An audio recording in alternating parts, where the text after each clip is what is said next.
Let me touch it. You, rogue. In the classroom of Class 2, Senior 3 at Jingchuan Number 2 Middle School, a dilapidated clock ticked rhythmically on the wall.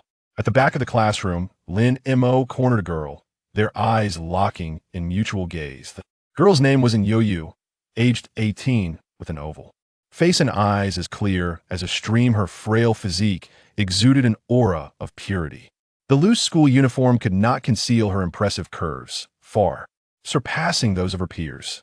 Her waist-length hair was tied into a low ponytail with a red ribbon.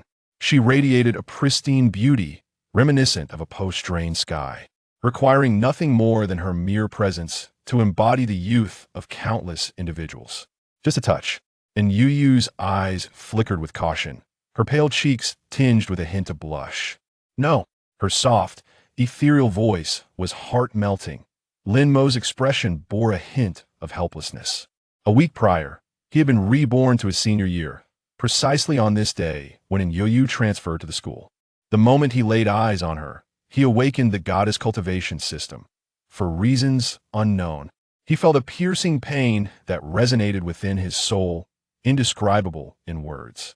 Yet he could not recall any memories associated with Yo-Yu, only that she held great significance to him. Rebirth and a golden opportunity, it was all in place. Yet this goddess cultivation system required activation, and the conditions were rather peculiar, demanding Lin Mo to obtain Yu's permission to touch her face. What appeared to be a simple requirement was, in reality, exceedingly challenging.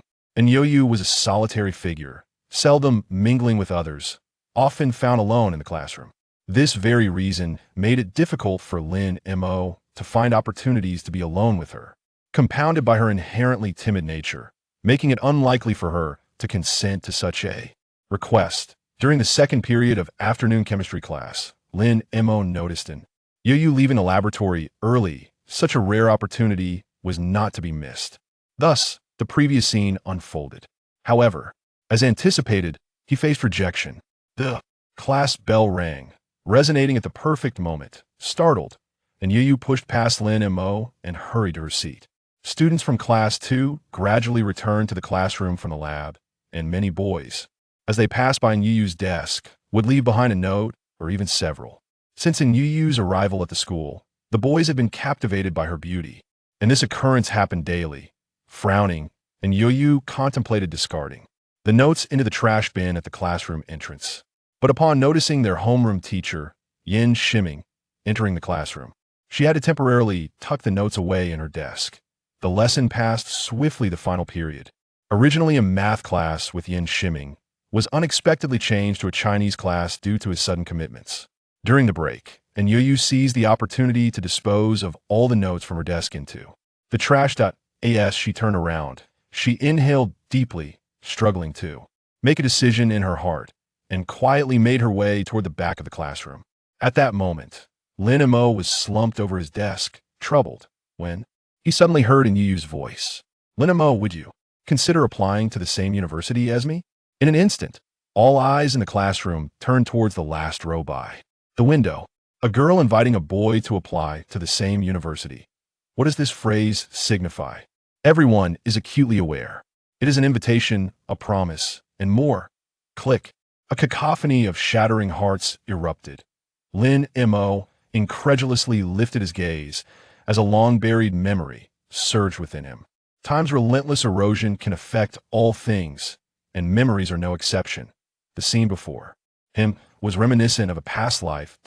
As he revisited this old dream, the fog that had long lingered in Lin Mo's mind began to dissipate, rendering the events of his previous life increasingly vivid. Is it permissible? Indeed. Upon hearing Lin Mo's acquiescence, Yu felt a slight easing of her tension, although her words were still somewhat stammered. After school, could you possibly delay your departure for a while? Certainly. Thank you. And Yu exhaled in relief and quickly turned to return her seat. Her deskmate, Gu Fan, discreetly kicked Lin Mo onto the table. Well done. You've kept a low profile, yet in just a week, you've captured Yu's heart. Brother Mo, I bow to you. Lin Mo raised an eyebrow. A bow is acceptable, but do show some sincerity. What do you mean? Kneel and bow. Following this brief interlude, The boys of Class 2 appeared as wilted as frostbitten eggplants during the final period of the afternoon. This left the Chinese teacher, Wei Qinghua, utterly perplexed entirely. Unaware of the events that had transpired, dingling. The school bell rang, signaling the end of classes. Students began to pack their belongings and exited one after another. The class monitor, Zhou Wenhao, approached the back of the classroom with his backpack, his gaze seemingly predatory. "Keep your distance from Yoyu." Lin Mo, with an impassive expression, raised his head. "Have you finished? I advise you to be aware of your own standing." Zhou Wenhao turned a glance at Yoyu, who was still engrossed in her exercises, uncertain of what to say.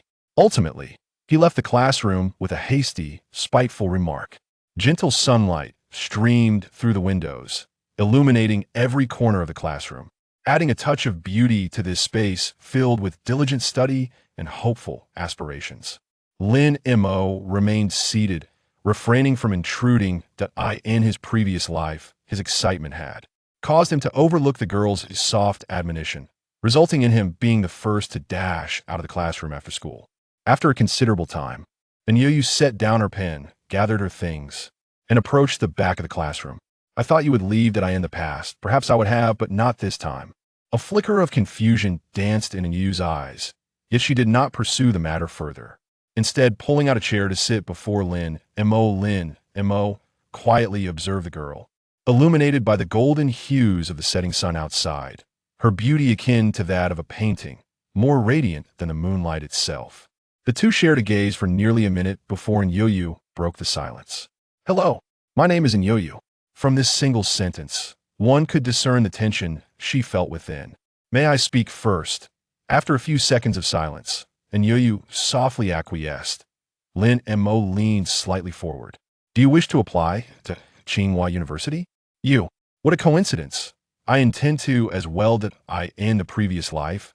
Lin Mo and Yoyu's acquaintance was brief, lasting just over 2 months, yet that time became the most cherished memory of his existence, unparalleled in its beauty. In the fortnight preceding the Gaokao, he walked home from school alongside Yoyu. They traversed a crossroad. An unforeseen calamity struck a driver, under the influence of alcohol, barreled toward them without restraint. In that critical moment, Yoyu pushed him aside, allowing him to escape the clutches of fate, while her life was irrevocably frozen in that instant.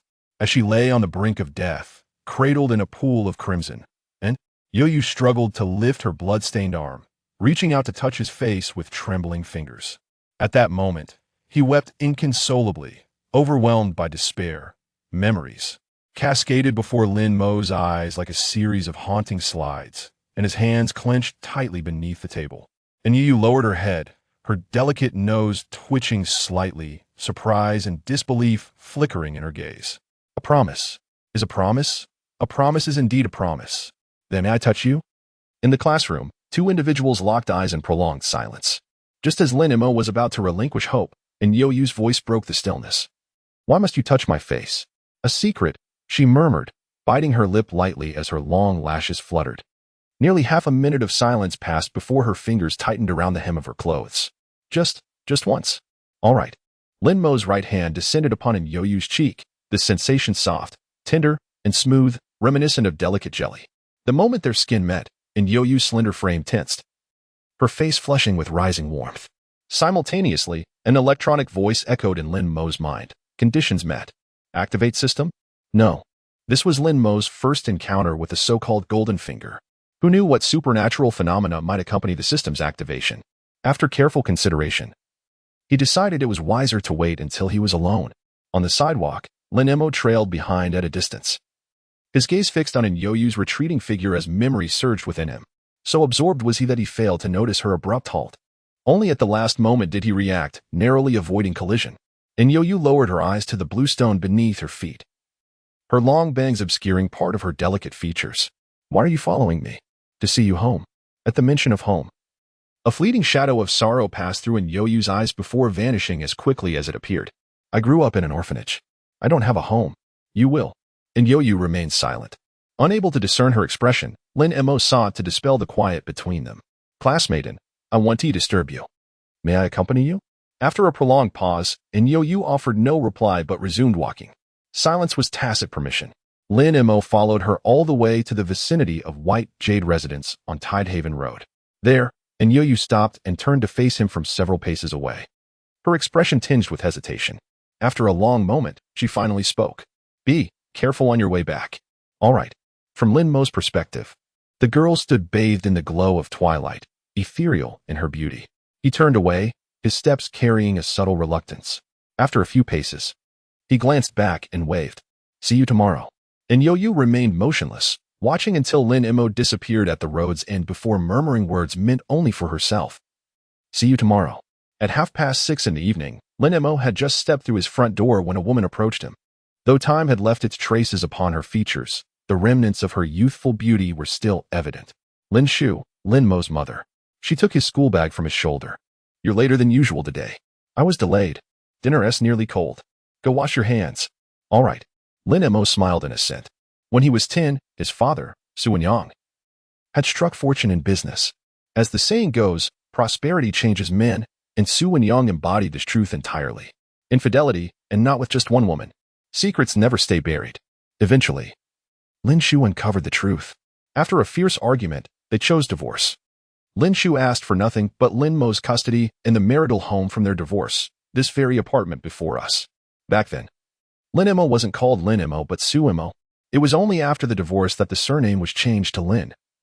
Not at Lin Shu's insistence, but by Lin Mo's own choice. Since the separation, Lin Mo never addressed Su Wenyang as father again, viewing him as the perpetrator who shattered their family and destroyed his mother. At the dining table, Lin Shu had just taken her seat when she noticed her son's distant expression. What's wrong? You've been absent-minded since you got home. Did something happen at school? No. Lin Mo picked up food for his mother. Mom, which university do you want me to apply to? At this, Lin Shu rolled her eyes. What's the use of hoping? You only scored 432 in the mock exams. I'd be grateful if you even get into any university. How could I dare expect more? Lin Mo winced in embarrassment. True. His grades were abysmal. In his past life, it was only after Yo-Yu painstakingly tutored him for over 2 months that he barely scraped past the cutoff for second-tier colleges and the national exams. Without her, he likely would have ended up in vocational school. Trust me, Lin Shu scoffed. Oh, Xiaomo, I'd sooner believe pigs could climb trees. After finishing dinner quickly, Lin Mo grabbed his backpack from the wall hook and retreated to his room, a cramped yet warm space with a single bed, a bookshelf, and a computer. He emptied his bag, arranging textbooks and practice papers neatly on the desk. Staring at them, he smiled bitterly. Truth be told, he'd been an utter fool. During those 2 months with Yo-Yu in his past life, all he'd gleaned was her ambition to attend Tsinghua University, China's top institution. Beyond that, he knew nothing about her. He vaguely recalled even mocking her for that dream. Given her grades were worse than his, or so he'd thought. Back then, it never struck him how effortlessly she solved complex math problems. Only later did Lin Mo realize, Yo-Yu's academic performance wasn't poor. It was exceptional. A prodigy wasn't frightening. What chilled the spine was a prodigy who deliberately controlled their scores. And Yo-Yu was precisely that. Her Tsinghua aspiration wasn't delusion. She had the prowess to back it. Lost in reminiscence, Lin Mo checked the calendar. 3 months remained until the national exams. At his current level, scraping 300 points would be a stretch. By the time that conspiracy unfolded in his past life, he was already in his 40s, with high school knowledge long forgotten. Now, his foundation was even shakier. Expecting to reach Tsinghua's standards in 3 months? A pipe dream. Unless a miracle occurred. At this thought, Lin Mo's eyes narrowed. A miracle? Well, perhaps not entirely impossible. He walked to the window and whispered inwardly, activate the system. Goddess cultivation system initializing. Progress, 39. 73. 99. Activation successful. The host foundation is deemed too weak for cultivation capabilities. A novice starter pack is being gifted. Would you like to open it now? Opening. Congratulations. Host has gained 10 IQ. Lin Mo felt a wave of icy coolness wash over his mind, followed by nothing. A question mark hovered visibly above his head. That's it. Before he could dwell on it further, a line of small text appeared before his eyes. Cultivation points. 0. Lin Mo was puzzled. What were cultivation points? The goddess cultivation system is dedicated to nurturing Yo-Yu into a peerless, world-renowned goddess. The host need only complete system-assigned tasks to earn a corresponding amount of cultivation points. The quantity determined by task difficulty. These points can then be exchanged in the cultivation store for items to enhance oneself. Ah, so that's how it works. After this explanation, Lin Mo had a general understanding of this so-called goddess cultivation system. Yet a new question arose. Why in Yo-Yo? And why was the system activation condition touching her face? Given the choice, he would undoubtedly pick in Yo-Yo, that much was undeniable. But to have her pre-selected as the cultivation target from the outset felt off. Not only that, the activation condition was also tied to in Yo-Yo. Everything about this reeked of strangeness. The goddess cultivation system seemed intricately linked to her in ways beyond comprehension. This is celestial design. Heaven's secrets cannot be revealed. Lin Mo found this answer unsatisfactory. But before he could press further, the system's voice chimed in again. Task issued. Alleviate in Yo-Yo's loneliness. At 6 in the morning, the chirping of birds outside the window flitted intermittently through the air. Lin Mo, lying in bed, opened his eyes. After dressing and stepping out of his room, he nearly collided with his mother, Lin Shu. Lin Shu regarded him with astonishment. Xiaomo, why are you up so early? Her surprise was warranted. Her son typically lays in bed until 7:30. Yet now, it wasn't even 6:10. I want to get to school earlier. Lin Mo replied sheepishly, scratching his head. It wasn't he as if he could face the college entrance exams with a measly 400-something score, could he? Lin Shu's eyes flickered with disbelief. Don't scare me like this in the morning. Since when did my son develop such awareness? Mom, your son has grown up. Lin Mo sidestepped past her. I'll go wash up first. Watching her son disappear into the bathroom, Lin Shu smiled warmly before turning toward the kitchen. In the bathroom, Lin Mo stood before the mirror, studying his reflection. His features still carried traces of youthful softness. Though not devastatingly handsome, he possessed a clean, refined charm. And now, after his rebirth, an air of maturity beyond his years clung to him. Not bad.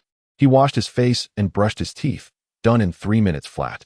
At the dining table, he grabbed a piece of toast. I'm heading to school. The milk isn't even. Downstairs, Lin Mo jogged out of the residential complex. A little over 10 minutes later, he arrived outside Bayou Community. At 7 o'clock sharp, and Yo-Yo appeared. As always, school uniform, low ponytail, an ethereal beauty that drew lingering glances from passers-by. With her head bowed, she walked along the left sidewalk toward the school. After just a few steps, she suddenly noticed Lin Mo standing about 10 meters ahead, and a look of surprise flickered across her face. Hesitating for a few seconds, she took a deep breath and timidly approached him. You came? She asked softly. I did. Lin Mo replied straightforwardly, without evasion. A faint blush crept onto Yo-Yo's jade-like cheeks, coloring the summer morning breeze with a delicate warmth. Lin Mo had anticipated her silence. In his past life, his limited understanding of Yo-Yo stemmed partly from his own carelessness, but mostly from her reserved nature. Whenever he posed questions, she often chose silence. And over time, he stopped asking altogether. But this time, Lin Mo was prepared. The task assigned by the system the night before had given him a glimpse into her world. Lonely souls often carry a shadow of insecurity. Perhaps that was why Yo-Yo kept her distance from everyone, her habit of speaking with her head down etched deep into her bones. As for why she had publicly declared in front of the entire class that she would apply to the same university as him, Lin Mo still hadn't figured that out. But it didn't matter. There was time. Shall we go, and Yo-Yo? He asked. She murmured in response. They walked side by side. But every time their shoulders brushed, and Yo-Yo instinctively shifted away. Each time she retreated, Lin Mo subtly closed the distance until before long. She found herself edged toward the roadside and had no choice but to stop. Lin Mo halted as well, feigning innocence. Why did you stop? You. She bit her lip. Could you not push me? Did I? His playful ignorance left her speechless. After a brief hesitation, she circled around him and moved to the outer side of the sidewalk. Lin Mo shook his head and repositioned himself on her right.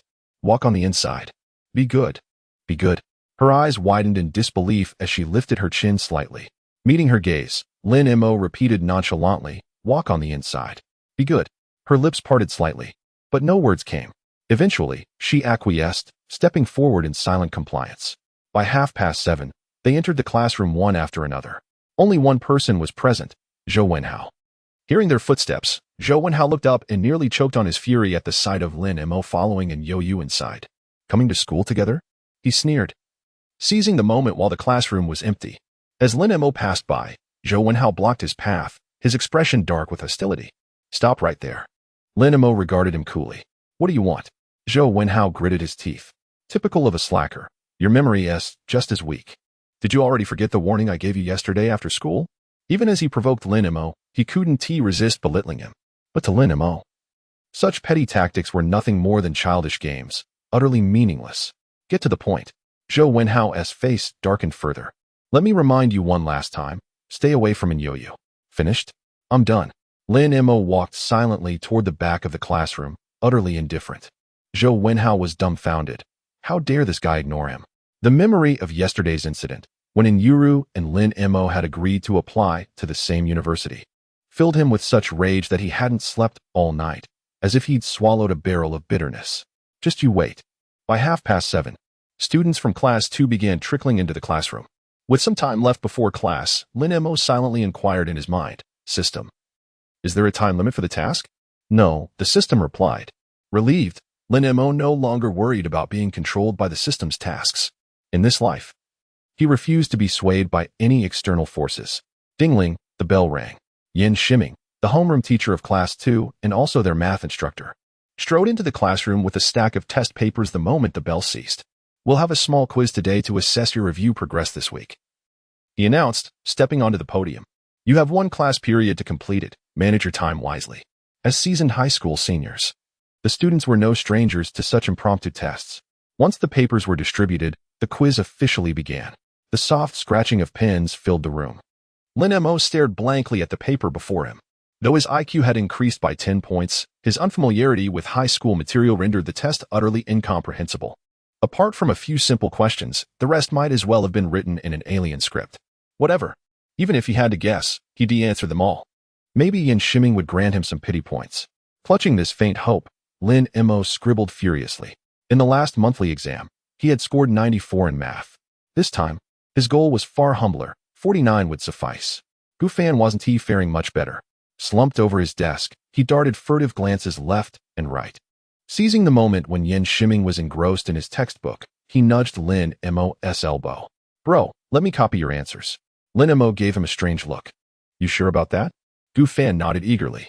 Without another word, Lin Mo shifted his left arm aside, revealing most of his paper. Under the desk, Gu Fan flashed him a thumbs up. You're a real one. I'll treat you to an ice-cold Coke at lunch. In the previous exam, Gu Fan had scored a dismal 46 in math, less than half of Lin Mo's grade, earning him the title of both class and grade-level bottom ranker. The hour-long scolding from Yin Shiming in the office still haunted him. This time, with Lin Mo's answers, he could at least scrape together an 80. Surely Yin Shiming wouldn't berate him again? The thought made Gu Fan grin with delight. Lin Mo whispered a warning, don't copy everything, the teacher might notice. Gu Fan winked. Relax, I know what I'm doing.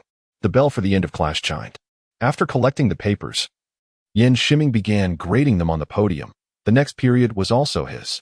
At Jingchuan number 2 high, back-to-back classes were the norm, one for testing, the next for targeted review. Given Yin Shiming's notoriously harsh teaching style, students often endured blistering reprimands. In private, Class 2 had bestowed upon him a fitting nickname, Yin the Infernal King. The bell had rung signaling the end of class, yet the classroom remained eerily silent. Apart from a few students returning from the restroom, everyone else sat obediently at their desks reviewing their lessons. This spoke volumes about the respect teacher Yin Shiming commanded among the students of Class 2. Outside in the corridor, however, it was a different scene, crowded with students. All of them boys. At the window seat in the last row sat a particularly striking figure. Damn, that guy is actually pretty good looking. Rumor had it his name was Lin Mo, and his grades were abysmal. How on earth did Inyoyu take an interest in him? Could it be fake news? Are you overthinking it? I heard Inyoyu just asked him if he wanted to apply to the same university, nothing more. Yin Shiming set down the exam papers and strode to the classroom door, his voice stern. Which class do you all belong to? Reputation carried weight like the shadow of a tree. The students in the corridor scattered instantly. Gu Fan shot a glance at Lin Mo and leaned in. Word about yesterday has spread. You're in for some trouble. Beauty has always been a curse. Lin Mo cast a fleeting look at Inyoru's retreating figure and replied nonchalantly, Inyoru and I are just classmates. Just classmates? Gu Fan smirked. Well, in that case, I might just. Before he could finish, Lin Mo turned abruptly. Let me ask you something. What? How well do you take a punch? Meeting Lin Mo's gaze, Gu Fan chuckled nervously. Forget I said anything. Lin Mo's eyes drifted toward the front right of the classroom. Sensing the weight of someone's stare, Yuru turned her head slightly to glance back. Their gazes met, brief, electric. In an instant, Yuru lowered her head, turning away to bury her face in her arms, her eyes flickering with unease. Lin Mo, too, looked down, an involuntary smile tugging at his lips. Under Yin Shiming's imposing presence, the corridor outside Class 2 remained deserted. When the bell for the next class rang, Yin Shiming set down his pen, his expression darkening. The students of Class 2 braced themselves. Experience had taught them that this look meant one thing: their exam results were dismal. And dismal grades always meant a scolding. After a long, tense silence, Yin Shiming turned to Zhou Wenhao in the front row. Class representative, distribute the papers. Zhou Wenhao hurried to the podium, sorting through the exams. When he came across Yuru's paper, his heart leapt. She had scored only 68. Far from ideal. The tutoring plan he'd been mulling over for days suddenly seemed viable. If she agreed, they'd have time alone together. Proximity breeds affection. Suppressing a grin, Zhou Wenhao placed the paper on Yuru's desk with what he hoped was a charming smile. Yuru, I glanced at your exam. Your fundamentals in math are weak. You keep making basic mistakes. My foundation is solid. If you'd like, I could tutor you. You declined with a quiet no. Thank you. Zhou Wenhao's smile froze. In front of Yin Shiming, he dared not linger too long in one spot. Please reconsider, and you can come find me anytime if you change your mind, he said. Yu kept her head lowered, offering no response. Zhou Wenhao awkwardly twitched his lips and continued distributing the test papers. Minutes later, he reached the last row. Gu Fan, 29 points. Instantly, the entire class turned to look. Gu Fan took the paper, staring at the glaring red 29 in disbelief. There must be a mistake. I've never scored this low before. Zhou Wenhao sneered. If you think the score is wrong, take it up with Teacher Yin. Ask Yin Shiming. Gu Fan immediately dismissed the idea. That would be like walking straight into the line of fire. Damn, 29? No wonder old Yin, Teacher Yin, looked so furious. Someone actually scored this badly. Didn't Gu Fan get over 60 in the last math exam? This test was way easier than the standardized one. How did he only get 29? Maybe. Just bad luck. Someone's offhand remark drew muffled laughter.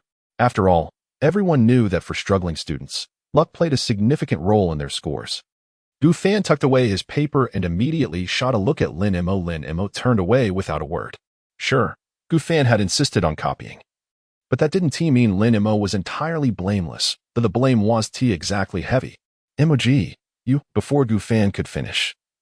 Zhou Wenhao slammed another test paper onto Lin Mo's desk, deliberately raising his voice. Lin Mo, 18 points. The class erupted in murmurs. 18 in math. Yu glanced back. Her brows knitting slightly, her gaze unreadable. Gu Fan's words died in his throat. The accusation of you screwed me over stuck there, unsaid. 18? 11 points lower than his own score. Truly, every generation has its own talents, someone muttered. And here we have an 18 and a 29. What a perfect pair of deskmates. TSK. How fortunate Class 2 is to house both the sleeping dragon and the young phoenix under one roof. This test was ridiculously easy. Even blind guessing shouldn't land you an 18. Silence. Yin Shiming slammed his palm on the desk, his glare pinning Lin Mo in place. What on earth is going through your head? A test this simple, and you hand in this? His voice dripped with disdain. If nothing else. Do you even have the decency to face your parents? Under the weight of dozens of stares, Lin Mo stood, holding his paper. He offered Yin Shiming an apologetic smile. You're right, sir. But one bad score doesn't define anything. I'll study harder from now on. Since when does failing give you the right to talk back? Someone muttered. Take the scolding like a man. Yin Shiming eyed Lin Mo coldly. Next test, if you score below 80, your mother is coming to school. Understood. Lin Mo knew Yin Shiming's methods well. Weekly exams. No exceptions. That is to say, there are 7 days left until the next test.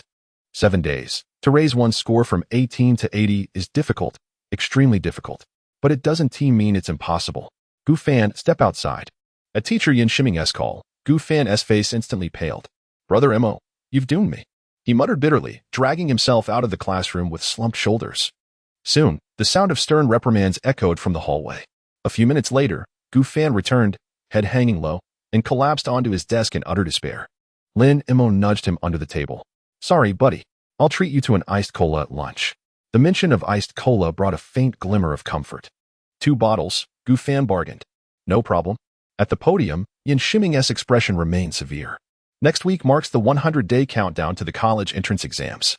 Time is running out. If you continue slacking off like this, you won't even make it into university. Those who scored below 80 on this test will stay after school for an hour of remedial lessons. Upon hearing this, Zhou Wenhao's brow furrowed instantly. Both In Yuran and Lin Mo had scored below 80, meaning they would both be staying behind. If that was the case, he had to attend as well. He wouldn't feel at ease unless he kept an eye on things.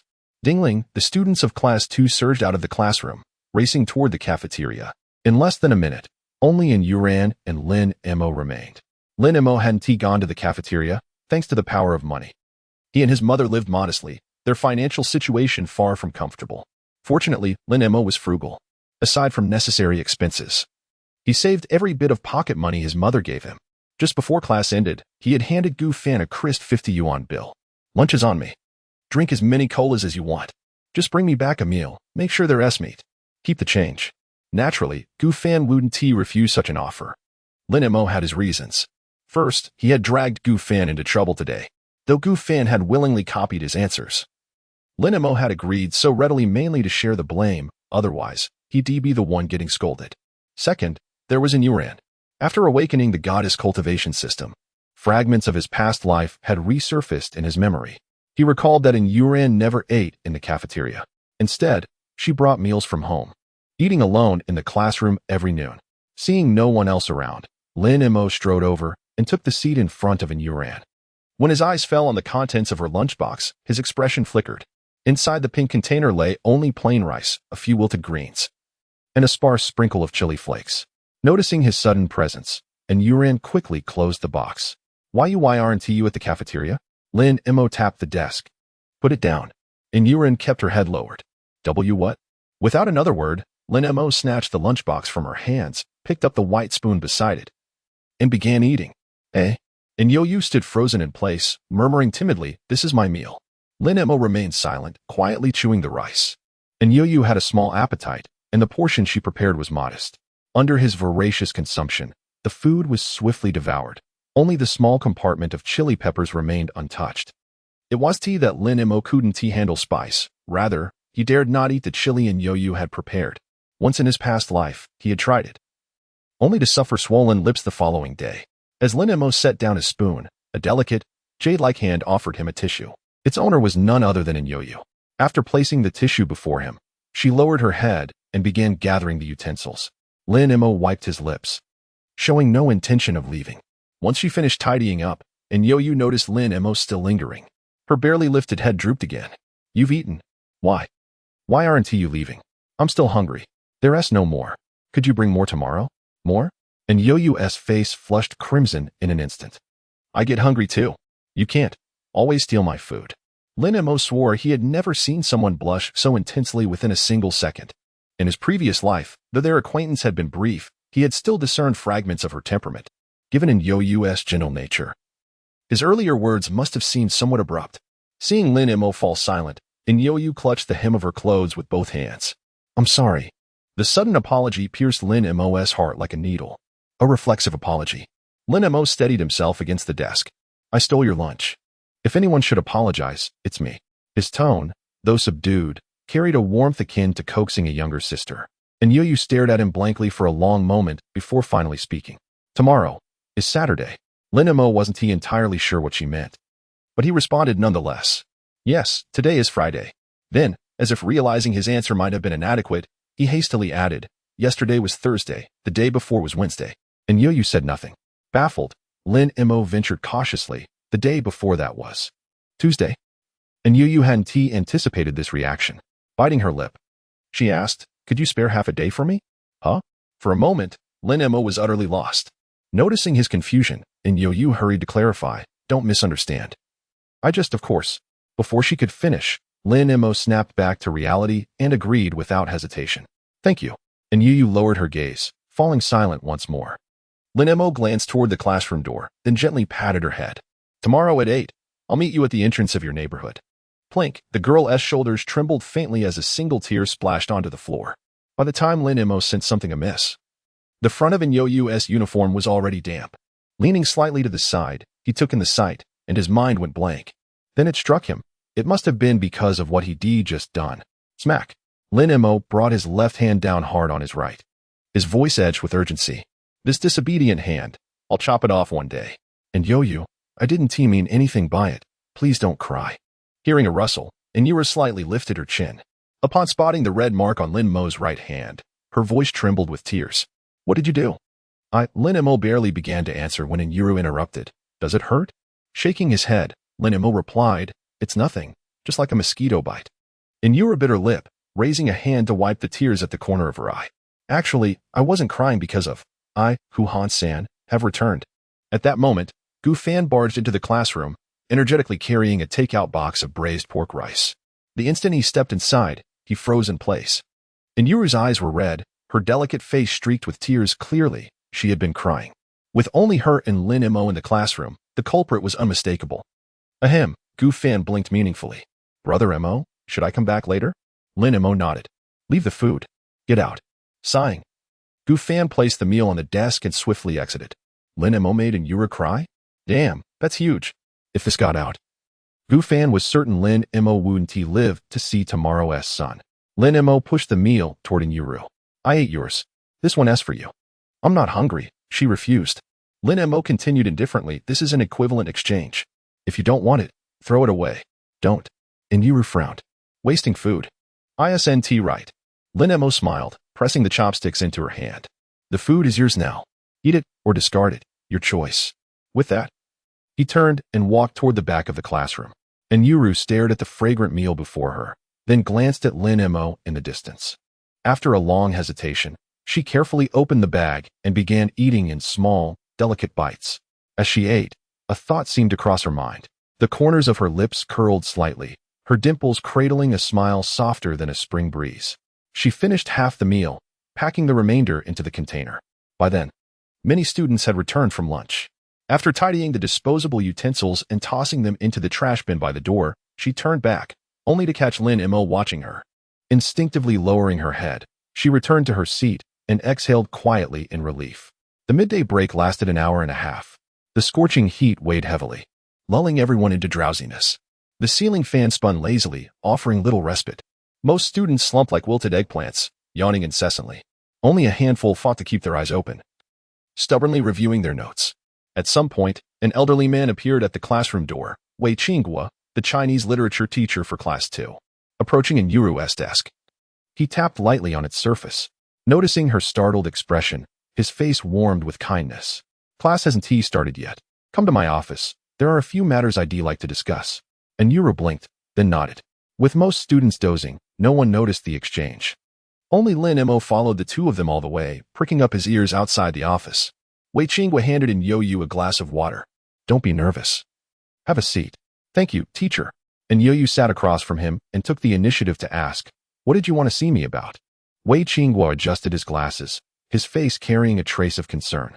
I heard that yesterday in the classroom. You asked Lin Mo to apply to the same university as you. Is this true? Yes. And Yo-Yu admitted honestly. Wei Qinghua frowned, his tone probing. And Yo-Yu? This agreement doesn't carry any other meaning, does it? And Yo-Yu's eyes flickered with confusion. Other meaning? Wei Qinghua smiled faintly, speaking with gravity. And Yo-Yu? The third year of high school is the most critical time for students.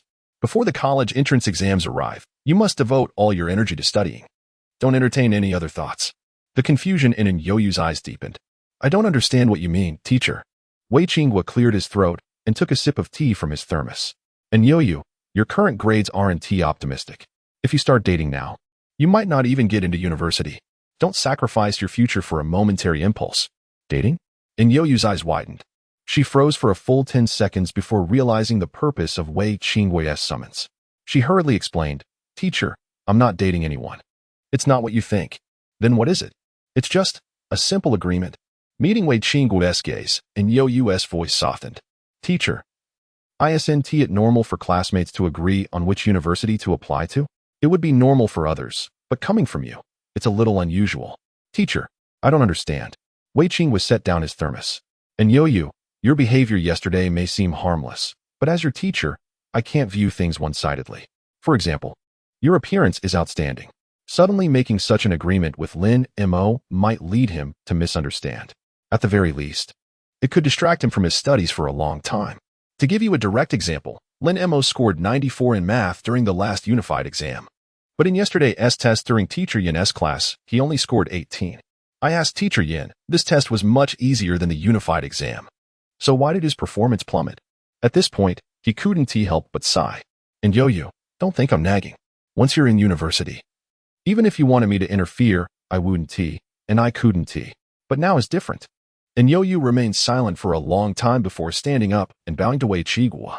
I understand. I'll clarify this matter with Lin Mo. Wei Qingguo nodded in relief, then shifted the topic. I've reviewed your recent test scores. To be honest, they're not ideal. Work harder from now on. Yes, I will. All right, that's all. You may go now. Goodbye, teacher. Leaving the office, and Yo-Yu walked down the corridor toward the classroom. The deserted corridor echoed with faint footsteps. As she turned the corner, and Yo-Yu nearly collided with Lin Mo, who was leaning against the wall. Instinctively, she stepped back but lost her footing, her body tilting backward in a sudden loss of balance. With swift reflexes, Lin Mo caught her in his arms, steadying her before letting go. Be careful not to get distracted while walking. It's easy to fall, he said. And Yo-Yu's eyes flickered with surprise. What are you doing here? The classroom was too stuffy, so I came out for some air. Ended up wandering here, Lin Mo replied smoothly, his expression unreadable. Then, shifting the subject, he asked, by the way, what did the teacher want to talk to you about earlier? And Yo-Yu's gaze wavered, her words stumbling. Lin Mo, I want to be applying to the same university as you. That's fine. Huh? Just as in Yo-Yu's thoughts began to spiral. Lin Mo's voice reached her ears, low and deliberate. It doesn't matter if you don't apply to the same university as me. I'll just apply to the same one as you. His warm breath brushed against her neck, and the fair skin there flushed pink in an instant. For a moment, her mind went blank. When she finally snapped back to reality, she retreated like a startled bird, putting distance between them. Lin Mo watched the crimson spread across her cheeks before casually raising a hand. Class is about to start. If you have more questions, ask me tomorrow. Flustered, and Yo-Yu hurried away. Lin Mo followed at a leisurely pace, a faint smile playing at the corners of his lips. He had overheard the entire conversation between Wei Qingguo and Yo-Yu earlier. He knew exactly why she had said she wouldn't apply to the same university, undoubtedly influenced by the old man, worried she might distract him and affect his grades.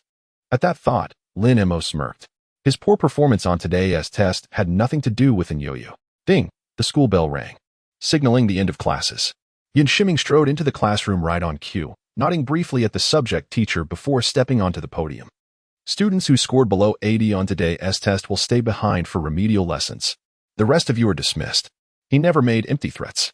His word was law. Nearly 20 students had scored below the threshold. Though they had braced themselves for this outcome, sighs of resignation still filled the room when the moment arrived. Yin Shiming rapped his knuckles against the desk. What else with the attitudes? Do you think I want to tutor you? I don't get paid extra for this. You know, I'm not here to be disliked, so perk up. His booming voice silenced the room in an instant. Those exempt from the remedial session swiftly packed their belongings and left. Within a minute, the classroom had emptied, except for Zhou Wenhao, who remained seated in the front row. Yin Shiming frowned. Why are you still here? Zhou Wenhao stood up with determination. Learning knows no bounds. I'd like to join this remedial class. And staying behind would also allow me to assist the teacher in maintaining classroom discipline. Yin Shiming nodded approvingly, his gaze sweeping across the classroom. Look at Zhou Wenhao. Then look at yourselves. If you don't elevate your mindset, teaching you anything is pointless. If it's pointless, we might as well cancel the remedial sessions. Gu Fan's muttered remark cut through the silence like a blade. If it's useless, why bother? Lin Mo nudged him sharply with his elbow, whispering a warning. If you value your life, shut your mouth and behave. At the front of the classroom, Yin Shiming cast a sharp glance toward the back. Gu Fan, you're free to leave right now. I want to stop you. The moment his name was called, Gu Fan's expression stiffened before he forced an awkward smile. Teacher, I'm willing to attend. I'm truly grateful you're sacrificing your time to tutor us. Yin Shiming shot him an exasperated glare at the blatant insincerity before turning back to the lesson. Today, we'll review the test papers. Lin Mo listened attentively, jotting down key points in his notebook. Even with the advantage of his system, he refused to slack off. This second chance at life demanded excellence, and a diploma was merely the first step. Gu Fan, observing Lin Mo's studiousness, nudged him again with a skeptical frown. What is the deal, Mo? Stop studying already. Come on, let us be academic disasters together. It's no fun being the only one left behind. Lin Mo rolled his eyes. If I don't study, I might not even score 18 points next time. The exaggeration held a grain of truth. Gu Fan wasn't dense. He caught the implication and frowned. But your grades have always been steady. What happened this time? Shut up. Don't distract me. With a resigned sigh, Gu Fan pulled out a novel and immersed himself in its pages. Lin Mo spared him a glance but said nothing. Everyone had their own path to choose. The session ended swiftly. Yin Shiming tapped the lectern. Class dismissed. Be careful on your way home. Once the teacher left, Zhou Wenhao approached the back of the room, his tone dripping with condescension. Lin Mo, I suggest you stay away from it from now on. The same tired warning, repeated ad nauseum. Before Lin Mo could respond, Gu Fan bristled. Zhou, just because your grades are decent doesn't give you the right to act high and mighty. What's your problem? Zhou Wenhao smirked. If you're jealous, why don't you study harder? Gu Fan rolled up his sleeves, ready for a fight. Who do you think you are? Lecturing me like some pompous elder? Zhou Wenhao faltered, the frustration of a scholar facing a brawler written across his face. Lin Mo grasped Gu Fan's arm, his gaze settling upon Zhou Wenhao. Are your academic achievements truly exceptional? Ridiculous. Zhou Wenhao shook the badge on his left sleeve. Otherwise, do you think just anyone could be the class academic monitor? Academic monitor? No wonder. A smug smile crept onto Zhou Wenhao's face, but before he could speak further, Lin Mo's voice cut in. What a pity. Pity what? Lin Mo gave him a slow, deliberate once-over. Pity that your face is rather unfortunate. Zhou Wenhao's complexion darkened instantly, his entire body trembling with fury. Gu Fan slammed the desk, roaring with laughter. Brilliant. Absolutely brilliant. Brilliant? More like bullshit. Seeing Zhou Wenhao still daring to mock him, Gu Fan clenched his fist threateningly. Looking for a beating, are we? Zhou Wenhao knew better than to challenge Gu Fan directly. Instead, his eyes gleamed with malice as he sneered. What use is a pretty face? It won't put food on the table. Says who? Gu Fan shot him a disdainful look. Zhou Wenhao, aren't you the academic monitor? Don't you even know the phrase feast for the eyes? The two of you really are this class's so-called hidden dragons and phoenixes. Is feast for the eyes even used to describe men? Gu Fan smacked the desk again. I'll use it however I damn well please. Who are you to lecture me? Zhou Wenhao ignored Gu Fan's provocation, his gaze locking onto Lin Mo with ill intent. Dare to compete with me in academics? Compete in academics? Before Lin Mo could respond, Gu Fan burst into mocking laughter. Have you lost your mind? Zhou Wenhao scoffed. Scared? Gu Fan rolled his eyes. Why don't you challenge Mog to singing, dancing, rapping, or basketball instead? Zhou Wenhao had no patience for Gu Fan's nonsense. Lin Mo, just answer, do you dare or not? Under the table, Gu Fan nudged Lin Mo's leg, whispering urgently. Don't fall for his trap. His grades have always been top of the class. There is no need to invite trouble. Lin Mo patted Gu Fan's shoulder reassuringly before lifting his gaze to Zhou Wenhao. How do we compete? Gu Fan. Well, all that talk for nothing. Simple. Zhou Wenhao's heart swelled with triumph. We'll compare scores in the mock exams. And that's it. A wager should have stakes, shouldn't it? Of course. Zhou Wenhao's eyes narrowed into slits as Lin Mo willingly stepped into his trap. If you lose, you're forbidden from speaking a single word to an Yuru before the college entrance exams, not even a greeting. No. Lin Mo shook his head. You're the one challenging me. I should set the stakes. Fine. What do you propose? Zhou Wenhao didn't care. As long as he won. He had plenty of ways to humiliate Lin Mo publicly. Lin Mo lowered his head in thought before declaring, whoever loses must stand before the entire class and shout 3 times, I like men. Mog, have you lost it? Gu Fan grabbed Lin Mo's arm in alarm. Why the hell are you competing with Zhou Wenhao over grades? Are you out of your mind? Upon hearing the punishment Lin Mo designated, Zhou Wenhao's grin stretched from ear to ear. Fearing Lin Mo might renege, he hastily declared, a gentleman's word is as unchangeable as a galloping steed. Whoever goes back on their word is a disgrace. Fine. Lin Mo waved dismissively. If there's nothing else, leave. Stop lingering. Zhou Wenhao froze. Why? Disgusting. The smile on Zhou Wenhao's face instantly stiffened. Just wait. There'll come a time when you'll regret this. With that venomous remark, he stormed off in a huff. Gu Fan sighed despairingly at the sky. Mo, what on earth were you thinking? Would you like the truth or a lie? What's the lie? Lin Mo chuckled. Effort can only get you to mediocrity. Only by pushing yourself to the brink can you excel. Without self-imposed hardship, you'll never discover your limits. Gu Fan scoffed. And the truth? Lin Mo set down his pen. I'm seeking excitement. Gu Fan's lips twitched. At least pick someone suitable. Zhou Wenhao scored nearly 700 in the last unified exam. This is a guaranteed loss. Lin Mo remained unperturbed. Guaranteed? Gu Fan. Nothing in this world is absolute, only probabilities. Seeing persuasion was futile, Gu Fan abandoned the effort, slung his bag over his shoulder, and stood. Fine. Good luck. The summer evening was breathtaking. The sky not dark but tinged with a delicate azure. In the distance, the mountains basked in the sunset's glow, their peaks blushing like a maiden's shy cheeks. At the school gate, Lin Mo halted his steps after exiting. A slender figure stood beneath a willow tree a dozen meters away, none other than Yuru. Surprise flickered in Lin Mo's eyes as he strode forward. Waiting for me? Yuru tucked a wind-tousled strand of hair behind her ear. Lin Mo. I was joking earlier. I meant it. What did you say? I don't want to apply to the same university as you. Hearing this again. Lin Mo's brow furrowed slightly. Help me with math tomorrow, will you? Huh. Yuru blinked in bewilderment, repeating, I don't want to attend the same university as you. Lin Mo acted as though he hadn't heard. It's settled then, tomorrow's tutoring. Come on, I'll walk you home. A single glance from Lin Mo silenced her. The courage she had mustered dissolved instantly. The cool resolve on her face melted away, replaced by her usual timid demeanor. And no need to accompany me. Head bowed, and Yuru hurried off, but Lin Mo followed, his steps unwavering. Under the sunset, their shadows stretched longer. Yet the distance between them grew ever shorter. Outside the residential complex, Yuru stopped and turned to face Lin Mo, who had trailed her the entire way. I'm home. You should go back now. Meet me here tomorrow morning, Lin Mo said simply before turning away. Yuru watched his retreating figure, ripples of emotion stirring in her gaze. Yet, recalling her teacher's words from earlier that day, a trace of vexation crept into her heart. It seems I failed to fulfill the promise I made to the teacher. The moment Lin Mo sat down on the sofa after returning home, his mother's accusatory voice reached his ears. Xiao Mo, don't you have anything to explain? Lin Mo blinked in confusion. Explain what? Lin Shu sat beside her son. Why have you been coming home later and later recently? Lin Mo didn't hide the truth. He told her about the extra tutoring sessions, and even admitted to scoring a measly 18 on the morning's test. After listening, Lin Shu glared at him in exasperation. What is going on with you? Last time, you scored a 94 in math. Why only 18 this time? Were the questions too difficult? Not really. Lin Mo scratched his head, weaving a white lie. The test was actually easier than the last one. Mom, I don't know what's wrong with me lately. I keep forgetting things.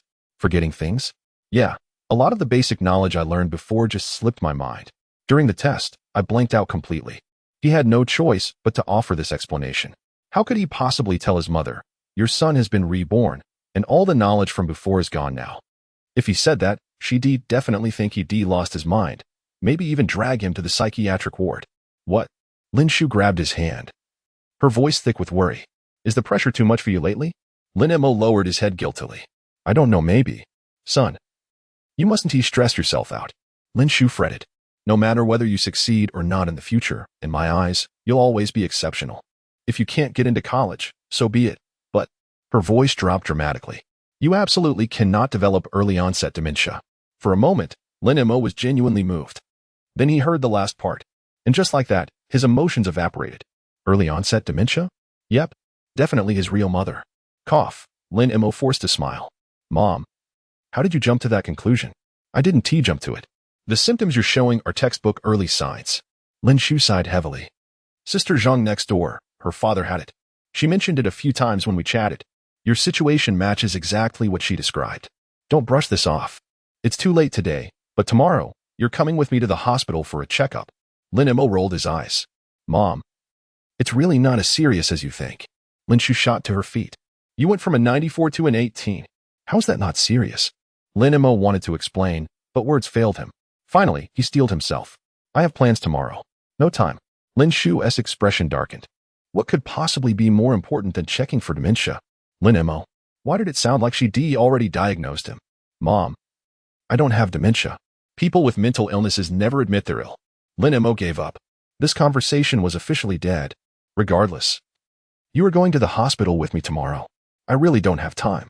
Lin Mo reclined on the sofa, his eyes closed as he murmured. Tomorrow I have a tutoring session arranged with a classmate. Can't break that promise. Lin Shu detected something unusual in his tone. A classmate? Male or female? Lin Mo opened his eyes. A girl. A girl?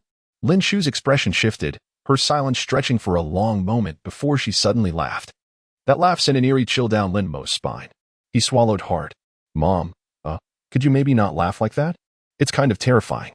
Lin Shu shot him a sharp glance. Tell me the truth. Has your grades dropped because you're dating someone? No. Lin Mo answered with absolute seriousness.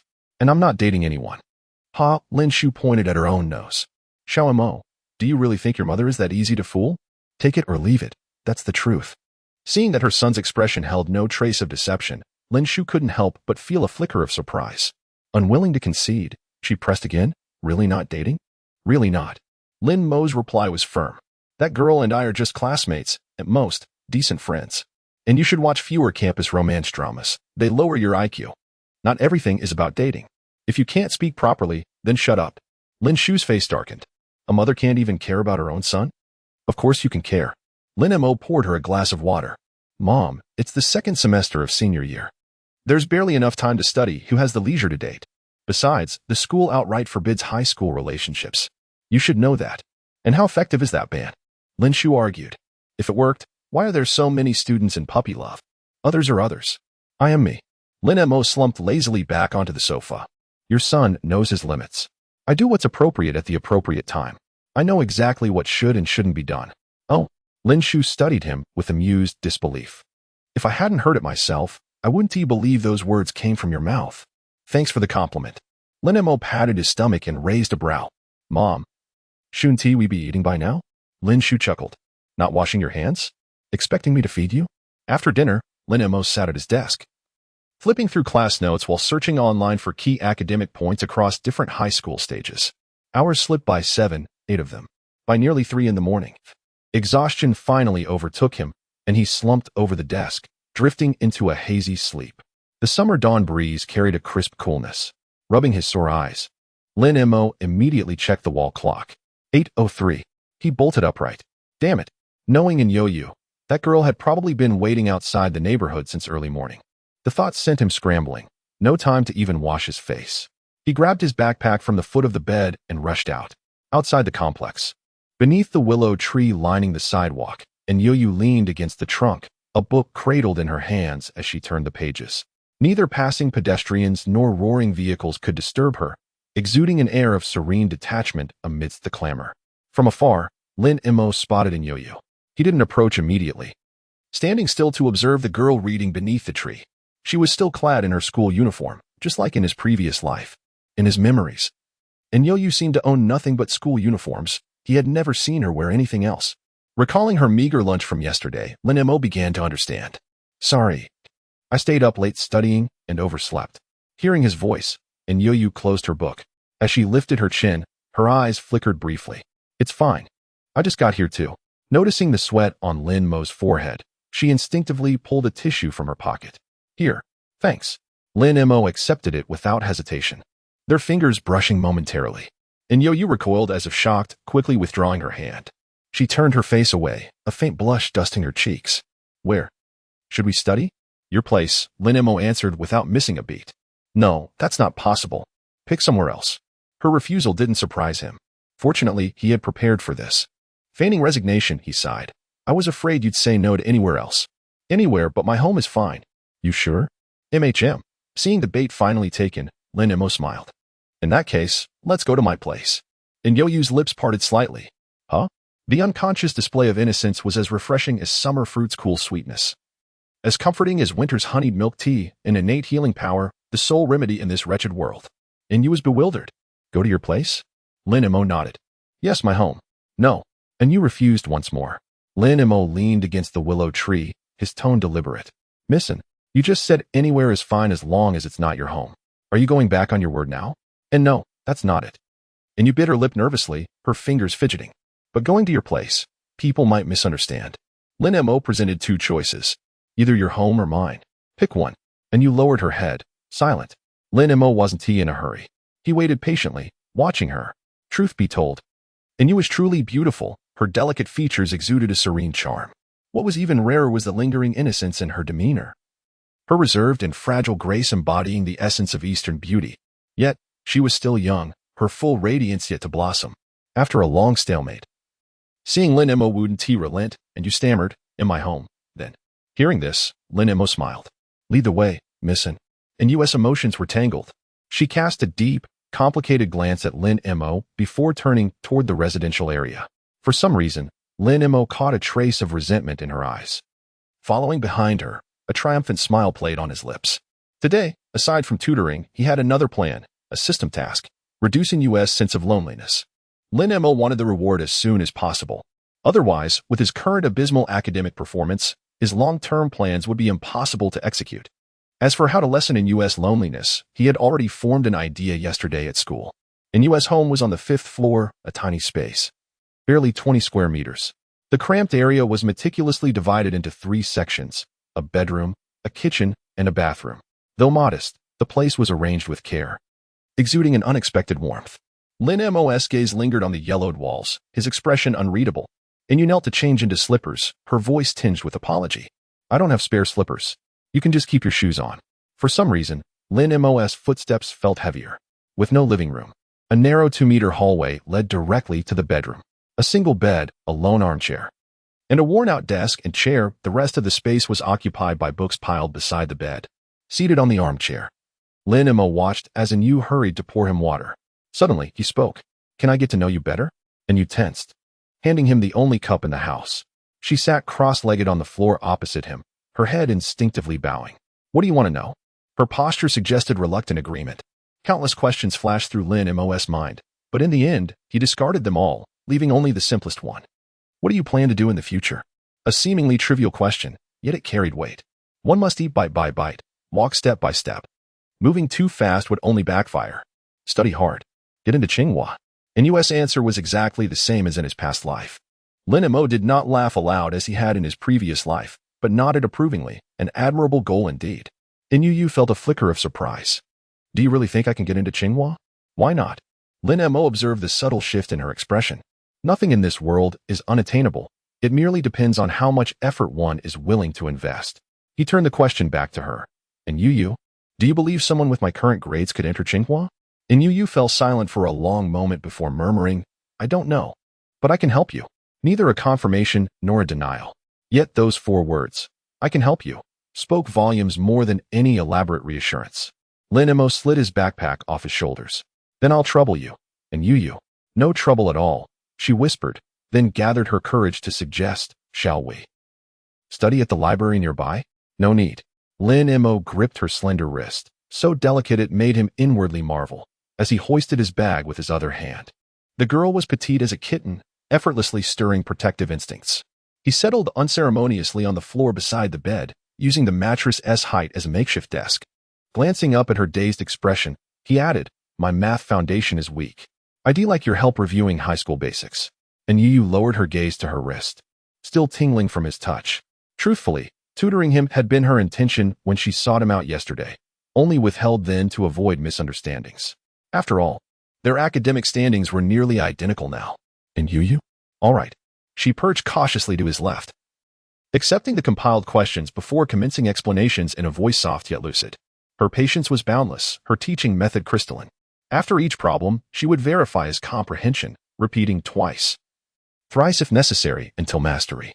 Only then would she proceed. Her mellifluous voice filled the cramped rental, a sonorous bomb. Lin Mo noted something intriguing. The moment Yu began teaching, her entire demeanor transformed. Gone was the usual timidity, replaced by a radiant confidence, as if she entered her sovereign domain, words flowing unhindered. Within half an hour, she'd spoken more than in the past week combined. Lin Mo listened intently. Decades of experience in his past life had honed his ability to infer the whole from a fragment, and with his IQ now augmented by 10 points, concepts crystallized instantly. Understood, he murmured, scribbling rapid calculations with focused precision. And Yu watched his profile, mesmerized, until her vision blurred with unshed tears. This sensation, both foreign and hauntingly familiar. Several minutes later, Lin Mo set down his pen and slid the solved equations toward her. Professorin, care to grade this? Don't call me that. And Yu shook her head, causing her low ponytail to loosen. Strands of raven hair cascaded down, framing her delicate features with ethereal grace. But isn't it accurate? Lin Mo teased, a playful glint in his eyes. You're tutoring me technically, that makes you my teacher. Just call me by my name, or classmatein. Understood, teacherin. The morning slipped away swiftly, perhaps influenced by Lin Mo's presence, and Yu gradually spoke more. though only by comparison. Even so, Lin Mo found himself deeply content. After all, patience was a virtue when nurturing something precious. Growling. Eventually, the peaceful academic atmosphere was shattered by the unmistakable protest of an empty stomach. Lin Mo clicked his tongue. Hungry.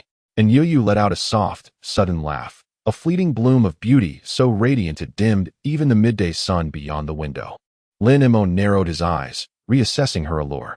This was a beauty that struck the soul, like wispy clouds veiling the moon, like swirling snowflakes dancing on the wind. Dawn's hues or dusk's drifting clouds, none could compare. It was her. Always her. Only her. And Yu's smile was as fleeting as an epiphyllum blossom. Noticing Lin Mo gazing at her, she quickly lowered her head, allowing a few strands of her raven hair to cascade forward, partially veiling her delicate profile. We're out of groceries at home. I'm going to the market. Together. The moment Yu rose, Lin Mo stood in tandem. Thus commenced the second phase of his plan, cooking. To alleviate the loneliness in Yu's heart, it needed to be filled with something else. Her heart had limited capacity. When happiness flooded in, the accumulated solitude would naturally recede. As for how to bring her happiness, it could be summarized in 6 words. The simpler, the happier. There was a song lyric that came to mind. Yes, simple happiness leaves no room for loneliness. Most claim life isn't so straightforward. Yet life itself is woven from daily meals and mundane trivialities. Modern exhaustion stems from too many spiritual shackles. The simpler the act, the more profoundly its essence shines. True sophistication lies in simplicity, true beauty in purity. Wait for me. And Yu knelt and retrieved a tin box from beneath her bed. At the sight of it, a faint smile graced her cheeks. She opened it, spilling coins and crumpled bills of various denominations onto the floor, easily over 1,000 yuan in total. Lin Mo crouched beside her. You saved all this. And Yu beamed with quiet pride. University costs a lot. So I started saving in my first year of high school. How did you earn it? By working. 3 simple words that twisted Lin Mo's heart. A bitter taste rose in his throat. Doing what? Organizing the scattered change, she murmured. Before I turned 16, no one would hire me. I survived on the monthly allowance from the orphanage director. Her expression brightened. But starting in my second year, I stopped taking his money. Every Sunday, I sorted books at the downtown library, 50 yuan a day. After expenses, I saved the rest. Though she spoke cheerfully, Lin Mo ached inside. He never imagined her life had been so arduous, balancing school with saving for university. Suddenly, many puzzles fell into place. Why she always wore her uniform. Why her lunches were so meager. Little fish. Eh? And Yu pointed at herself, bewildered. Did you just call me that? Yes. From now on. I'll call you Little Fish. Okay. But no refusals. Anticipating her protest, Lin Mo countered, using your full name or mission feels too distant. And you dislike teacher and Little Fish fits perfectly. Friends call each other nicknames, right? Still, aren't we friends? I suppose. Meeting Lin Mo's gaze, and Yu mumbled softly, even if we're friends. Calling me, that is. Could you use a different name? A subtle twitch played at the corner of Lin Mo's lips. This girl was perfect in every way. Except for her stubbornness. Seeing his silence, and Yu tentatively suggested, actually, calling me classmate is fine. Maybe we should just, alright, Xiao Yuer.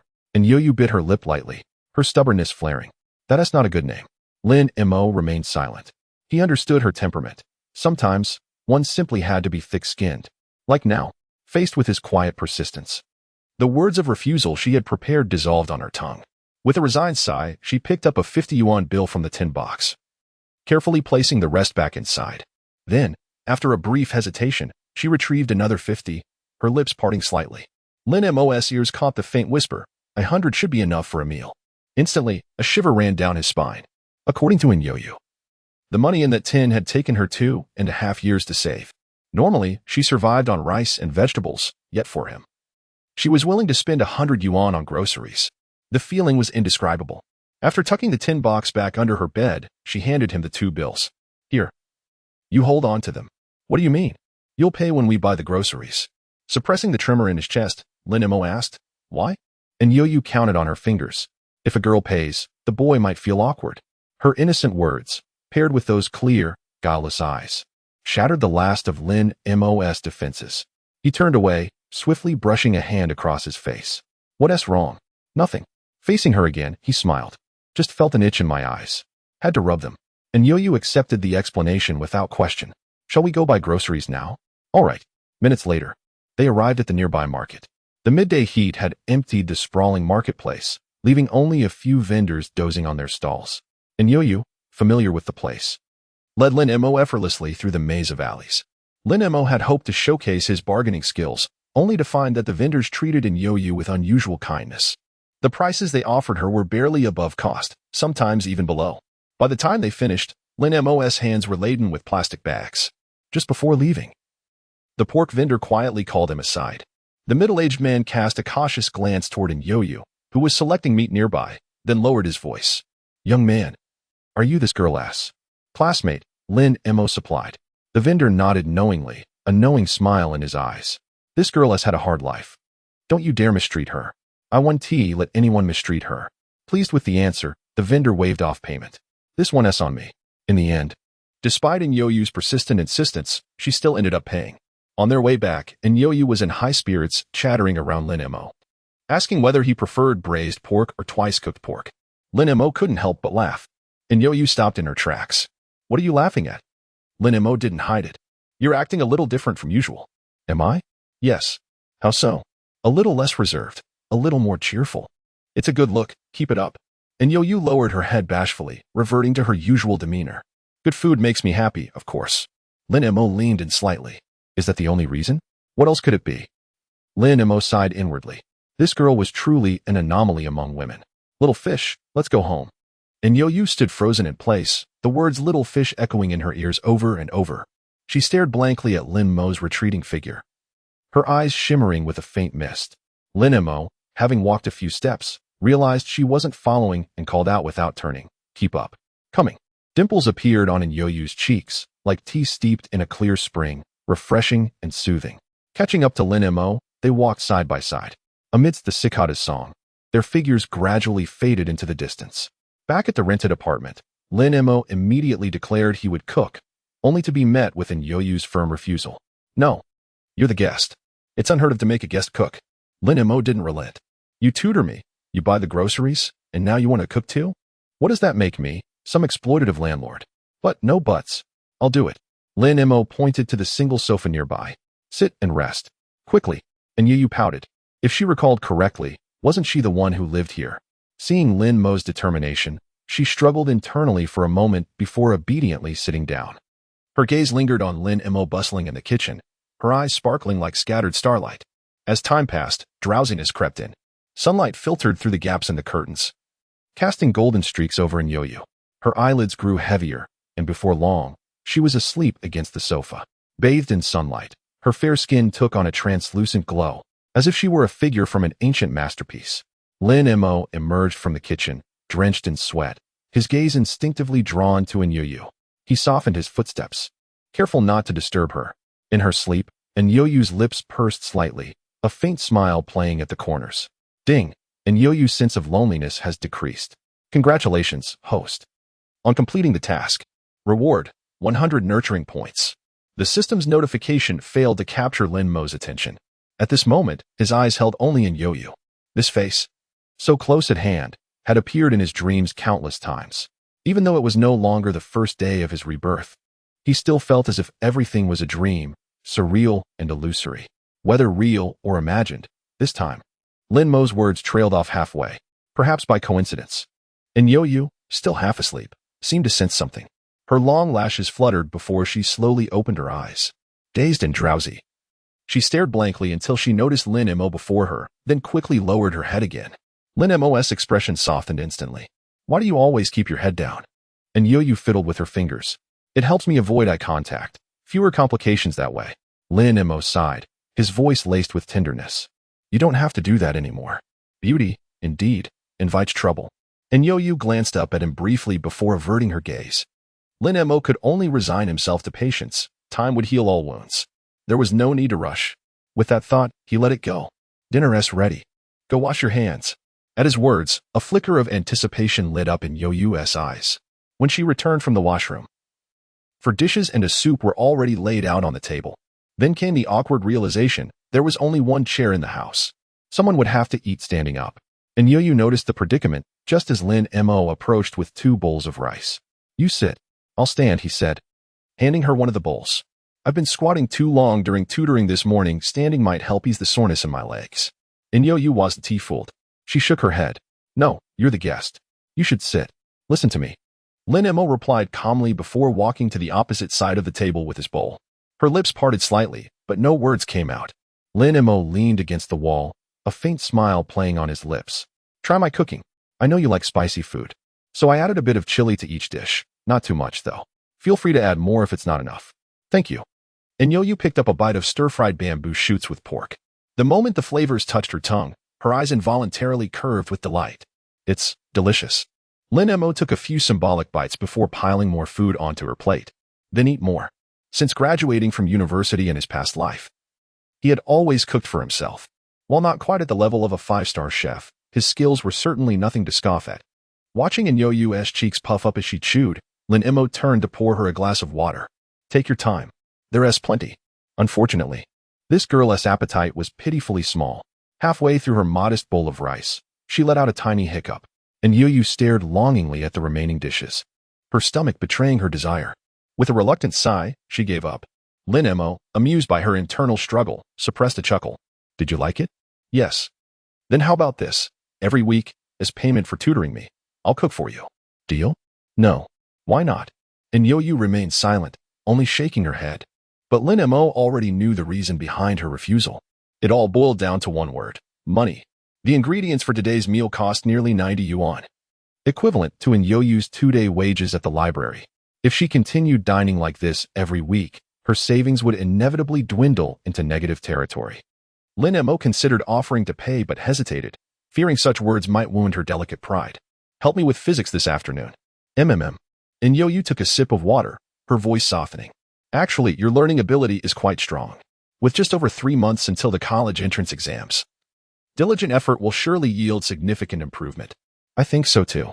Faced with Lin Mo's unconventional conversational style, Yo-Yu seemed momentarily flustered, stammering incoherently before trailing off.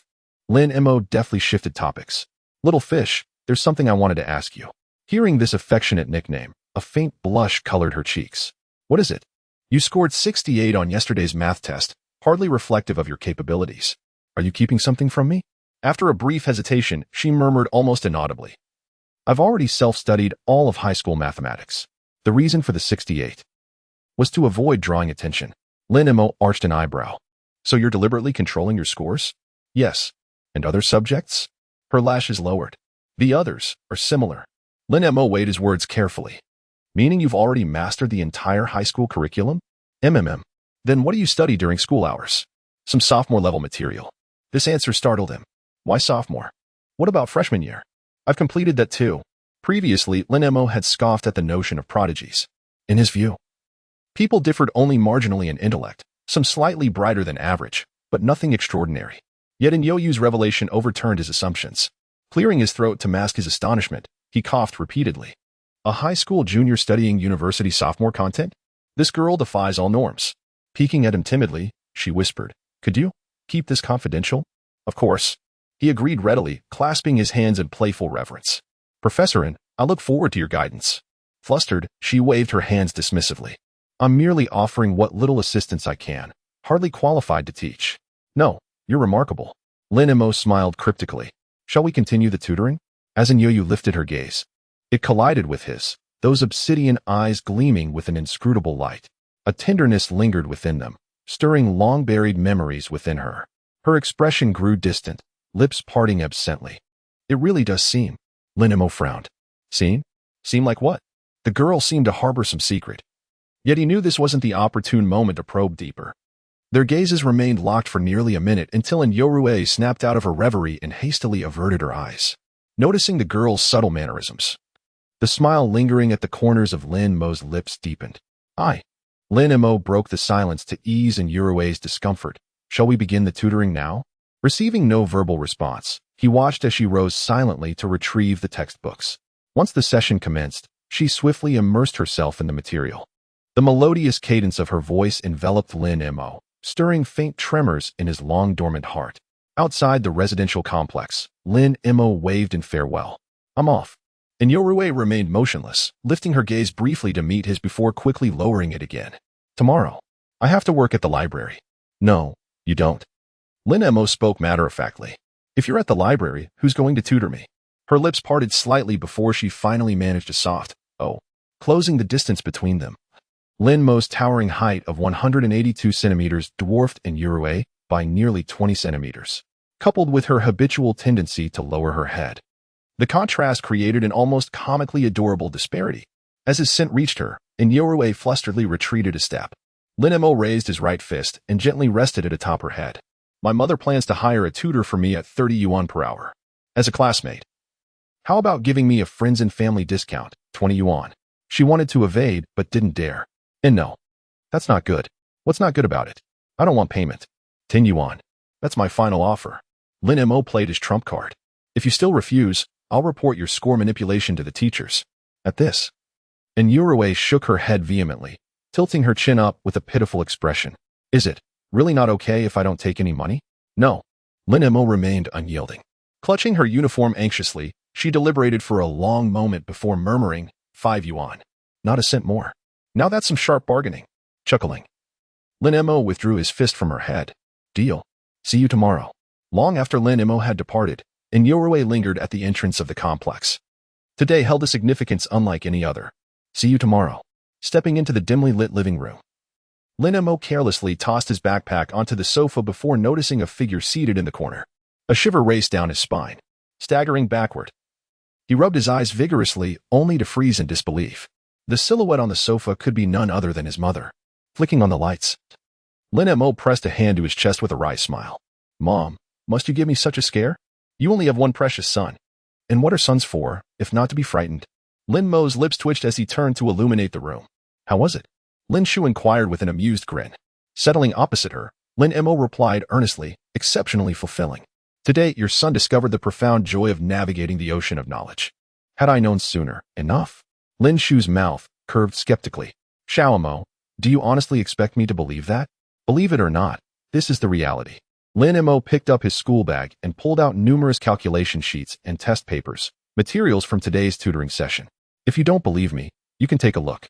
With just a glance, Lin Shu averted her gaze. Aside from tutoring, what else did you do? I made a meal, Lin Mo replied honestly, then couldn't help but sigh. That girl's living conditions are even harsher than I imagined. It must be so difficult for her. Harsh? Lin Shu frowned. What do her parents do? She's an orphan. Hearing this, Lin Shu's expression softened slightly. No adoptive parents either? Lin Mo shook his head. No. Before, she relied on the orphanage's support to attend school. Starting from her first year of high school, once she turned 16, she took on part-time jobs on weekends. Now, she's putting herself through school. What? Lin Shu was visibly moved. Supporting herself through school? In this day and age, even hearing about such a thing in the news is rare. Lin Mo didn't want to dwell on the topic. Mom, weren't you recently looking for a tutor for me? Lin Shu countered. How did you know? She had never mentioned it to her son. Lin Mo didn't explain. How I know ISNT important. Just tell me, is it true? Yes, Lin Shu admitted. This morning, I spoke with your homeroom teacher. With your current grades, you'd barely make it into a vocational college. So they suggested hiring a tutor. Lin Mo gave an almost imperceptible nod. Events were unfolding just as they had in his past life. Mom, what if we gave this tutoring job to my classmate? This. Lin Shu hesitated before speaking slowly. Xiao Mo, I can help her, but not as her tutor. Lin Mo understood his mother's reservations but wasted no words. Her academic performance is excellent, far beyond what I need. She is more than qualified. Are you sure? Lin Shu remained skeptical.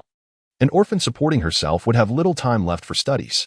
Maintaining decent grades under such circumstances would be difficult enough. Lin Mo spread his hands. Here's a way to convince you. ISNT there is standardized exam next week? Lin Shu considered it.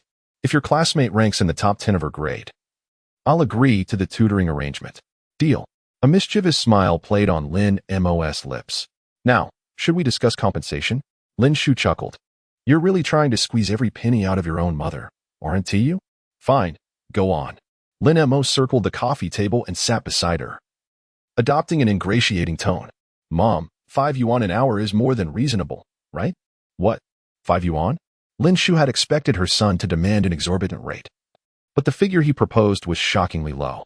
Earlier that day, she had researched market rates. Top-tier tutors charged at least 100 yuan per hour, while even second-tier tutors demanded 50.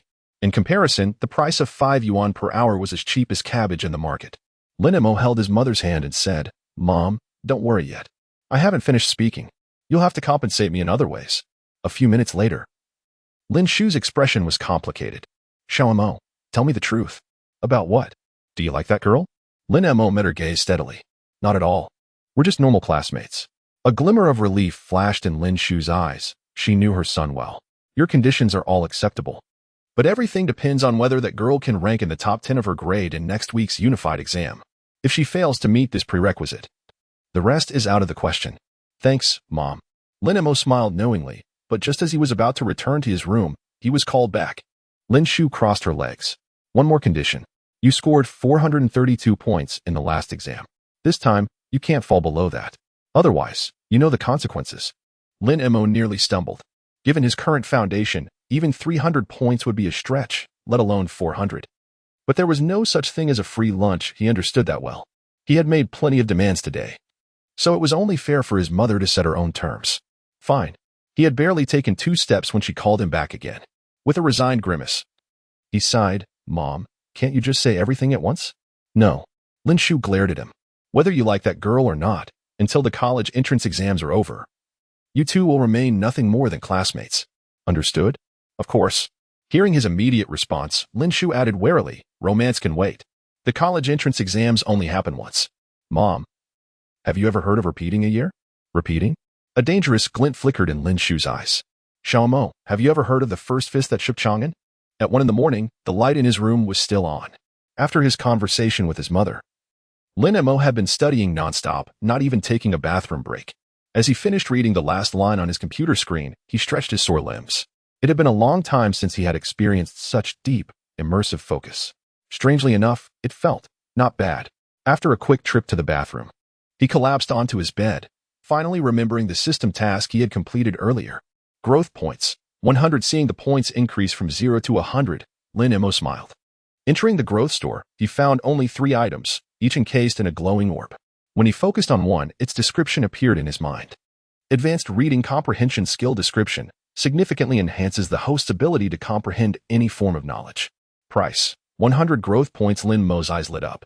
For him right now, this skill was nothing short of a godsend. With improved comprehension, every subject would become markedly easier, especially for subjects like Chinese that rely heavily on reading comprehension. This skill is akin to possessing a cheat code. Lin Mo contemplated in his heart that once he acquired this ability, it would serve as an ultimate safety net. With it, the agreement with his mother regarding next week's standardized exam would be as good as secured. However, Lin Mo did not immediately exchange for the advanced reading comprehension skill. As the saying goes, one should shop around before making a decision. Patiently, he reviewed the remaining 2 items. IQ 10 price: 100 nurturing points. Intermediate composition talent skill description enhances the host's understanding of music and compositional aptitude. Price: 100 nurturing points. After reviewing them, Lin Mo had already made up his mind. Just as he was about to proceed with the exchange, the system's voice chimed in. "Host, I advise you to choose the IQ 10 option. IQ points rarely appear in the nurturing store, and an increase in intelligence indirectly enhances all your abilities." Thanks for the reminder, Lin Mo expressed his gratitude, though he had no intention of following the system's suggestion. From a long-term perspective, the system might be right. But at this moment, what he needed most was advanced reading comprehension. Seizing what was immediately essential mattered more than weighing gains and losses. Exchange for advanced reading comprehension. Exchange successful. 100 nurturing points consumed. As the system's voice faded, a refreshing sensation surged through Lin Mo's mind. Swift in arrival, fleeting in departure. In an instant, everything returned to normal. Lin Mo sensed something different, though he couldn't quite articulate what it was. To test his newly acquired skill, he sat before his computer and searched for last year's National College Entrance Exam Chinese paper analysis. Minutes later, astonishment filled his eyes. His mind now retained the entire analysis with crystal clarity, every relevant concept dissected with precision. No longer were the explanations vague. He understood exactly why each question was structured the way it was and the reasoning behind every answer. Incredible! If that was the case, then night gradually receded, yielding to the return of daylight. A little past 6 in the morning, Lin Mo emerged from his bedroom, dark circles shadowing his eyes. He hadn't slept all night, having spent it reviewing past year's Chinese exam papers and absorbing analyses and lectures from renowned educators online. In just one night, The improvement in his grasp of the subject was unmistakable. Originally, they had planned for a Sunday tutoring session. But Yu informed Lin Mo that she had to assist at the library that day, otherwise, she risked losing her job. Left with no choice, Lin Mo reluctantly agreed. Returning home, he locked himself in his room and studied late into the night, only surrendering to sleep when exhaustion became unbearable. Monday morning arrived. Lin Mo rose early from bed. Coincidentally, a Chinese test was scheduled for that day, the same subject in which he had scored 83 in the previous standardized exam. This was the perfect opportunity to gauge the fruits of his relentless efforts over the past day and night. Splashing cold water on his face, he dispelled some of the grogginess. Grabbing a stiff slice of bread from the fridge and leaving a note on the dining table, he stepped out the door. At around 7 in the morning, outside the Bayou residential area, Lin Mo leaned against a willow tree by the roadside, flipping through his high school Chinese literature analysis book, oblivious to his surroundings. "You came?" Hearing the voice, Lin Mo looked up and saw Yuru. The weariness in his spirit instantly dissipated. Today, Yuru had unusually tied her hair into a neat bun, revealing her fair neck, which shimmered dreamily under the morning sunlight. The moment she stepped out of the neighborhood, she noticed Lin Mo by the roadside, her face painted with surprise. Lin Mo unzipped his backpack and tucked the book inside. "Shall we go to school together?" From Yuru's perspective, his smile was warm and sincere, the amber morning light casting a glow on his profile, making him appear as if he were the very embodiment of light. She froze for a moment, a faint blush rising to her cheeks. Lin Mo observed her reaction quietly, narrowing his eyes slightly. Was that a rejection? Isn't it normal for classmates to walk to school together? And no, that is not what I meant. And Yuru hurriedly shook her head in denial. When she lifted her gaze, she noticed the dark circles under Lin Mo's eyes. "You didn't he sleep well last night? Poor foundation, can't afford to slack off." Lin Mo slung his backpack over his shoulder. "Didn't you say yesterday that if I worked hard, my grades would improve significantly?" And Yuru lowered her head. "I did say that, but you still need to rest. Health is the foundation of everything. Don't worry." Lin Mo raised his right fist and lightly tapped Yuru's head again. "Shall we go?" And Yuru flinched slightly, noticing passers-by glancing their way. Nervously clutching her backpack straps, she gave a small nod and quickened her pace. Lin Mo followed at a leisurely distance. She walked, he followed. The earth bathed in the morning glow, their shadows stretching longer and longer. Upon entering the classroom, Lin Mo couldn't help but sigh at Zhou Wenhao's diligence when he spotted him in the front row. This guy is a bit annoying, but not entirely detestable. At the very least, he had his merits. Zhou Wenhao watched as Yuru and Lin Mo entered the classroom one after the other. It was obvious they had come together. Instantly, his focus on studying evaporated as he glared at Lin Mo with a venomous expression, as if he wanted to devour him alive. Lin Mo chose to ignore him. Zhou Wenhao seethed with frustration, feeling as though his anger had struck cotton, utterly ineffective. Remembering the bet he had made with Lin Mo the previous Friday, his hands clenched, eyes glinting coldly. After the third mock exam, he would personally witness Lin Mo's public humiliation. Dingling, the bell for class rang. Wei Qing would enter the classroom carrying a stack of test papers. As the papers were distributed, the exam began. Compared to yesterday's helplessness during the math test, this Chinese literature exam gave Lin Mo a sense of control. The sound of pens scratching against paper filled the room. Watching Lin Mo scribble away, Gu Fan couldn't help but curl his lip. After the lesson from the math test, he didn't dare copy Lin Mo's answers again. When the bell signaled the end of class, papers were collected. "Take a break, everyone. Clear your minds.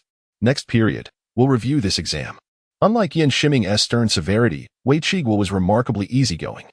All the students in Class 2 knew this well, so they quickly loosened up, transforming the classroom atmosphere from serene silence to lively clamor in an instant.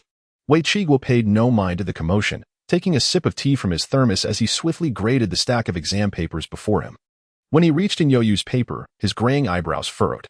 Out of a possible 150 points, she had scored only 68. His frown wasn't due to her low score itself, but rather the nature of her mistakes.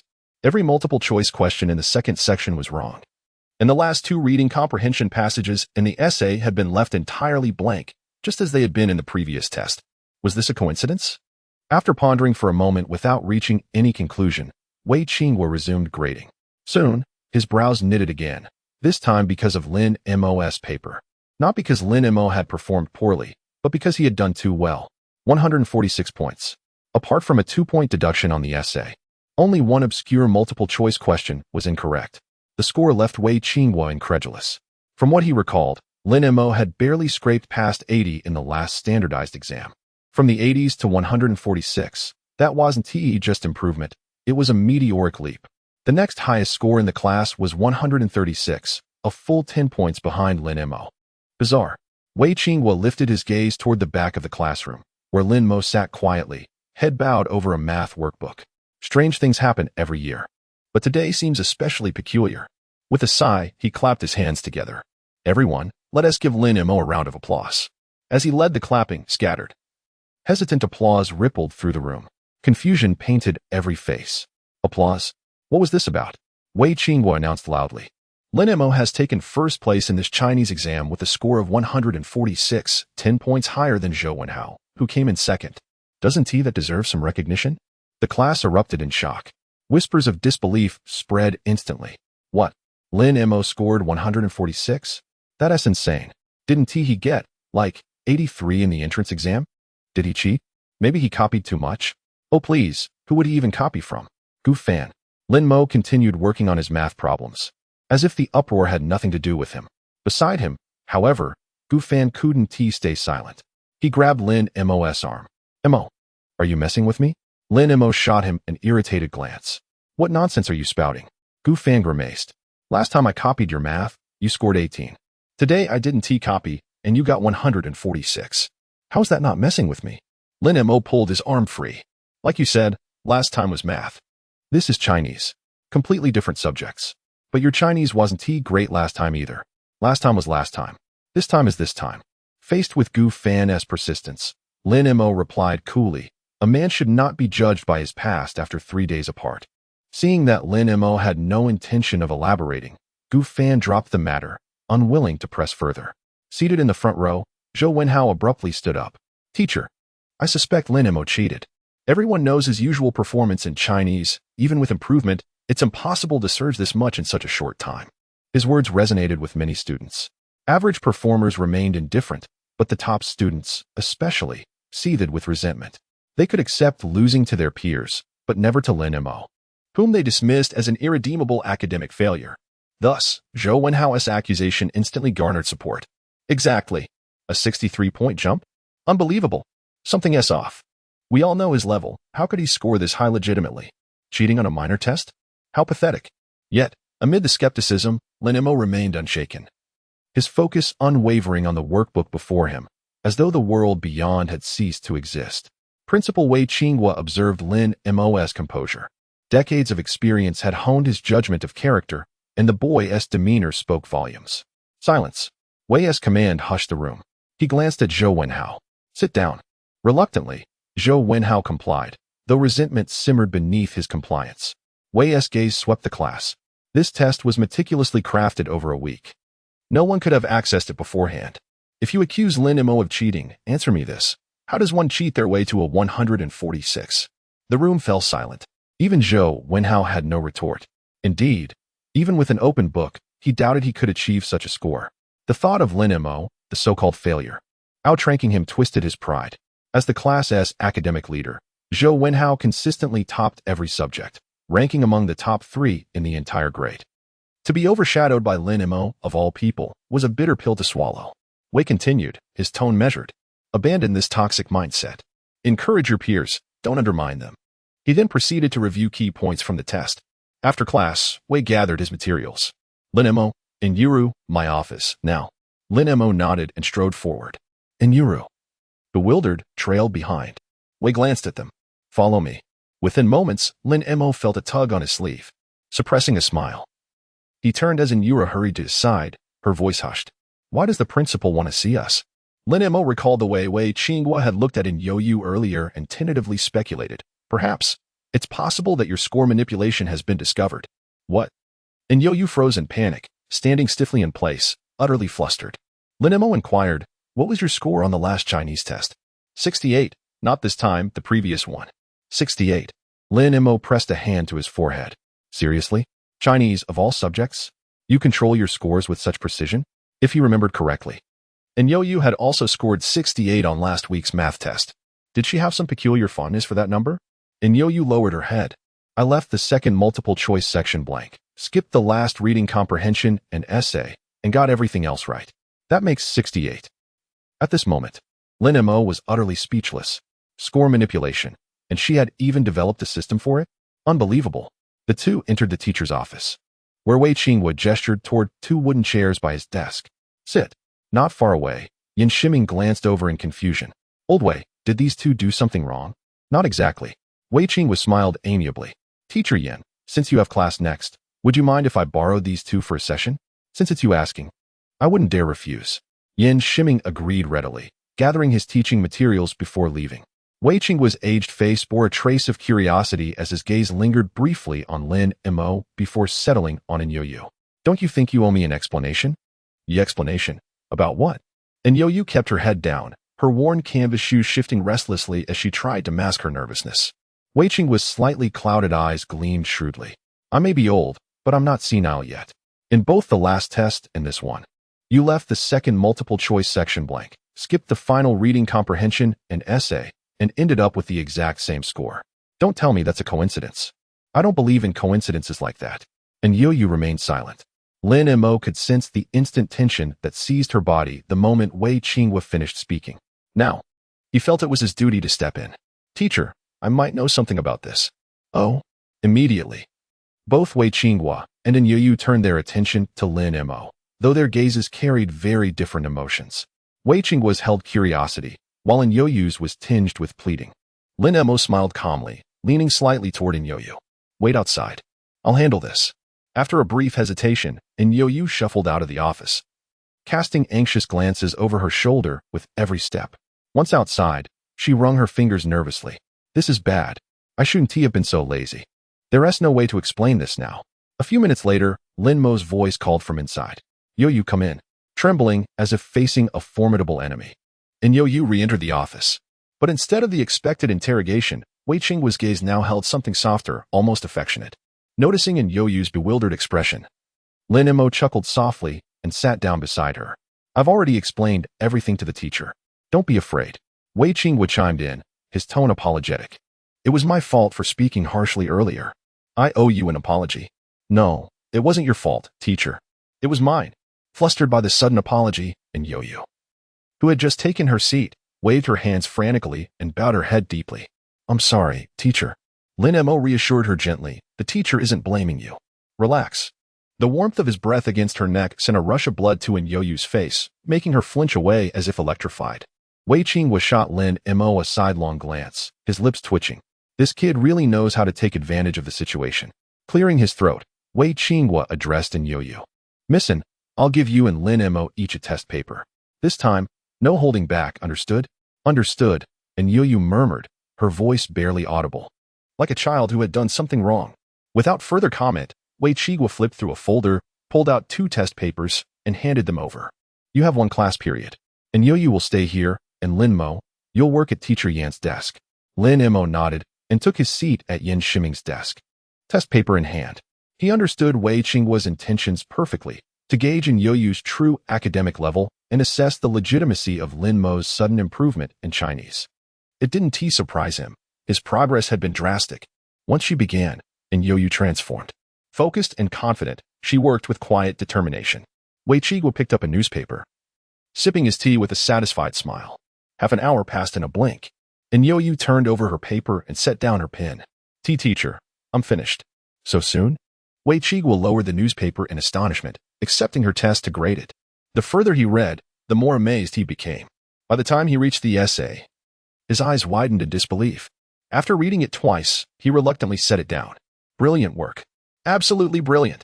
He laughed, slapping the desk excitedly. Who would have thought a golden phoenix would emerge from this humble pond of a school? What a stroke of luck. Enyoyu, overwhelmed by the praise, didn't he know how to respond and simply kept her head lowered. Lin Mo approached with his completed test. Teacher Wei, what if, besides the golden phoenix, there's also a true dragon? A true dragon? Wei Qingwu eyed him skeptically. Don't tell me you're referring to yourself? Of course, the true dragon who scored 18 in math. More like a worm. Lin Mo stumbled mid-step, his face burning with embarrassment. But Enyoyu lifted her head, her voice soft yet firm. Teacher, Lin Mo has a strong aptitude for learning. You shouldn't judge him based on 1 test result. A faint but unmistakable note of protectiveness laced her words. Wei Qinghua glared at Lin Mo. What kind of spell have you cast on this girl? Lin Mo bowed slightly. Teacher, this is what you call kindred spirits recognizing each other. And Yo-Yu wanted to explain but found herself at a loss for words. Wei Qinghua's gaze fell upon the exam paper, and in less than 2 minutes, he announced Lin Mo's final score. 143 points. Not bad. Wei Qinghua acknowledged the high score with approval.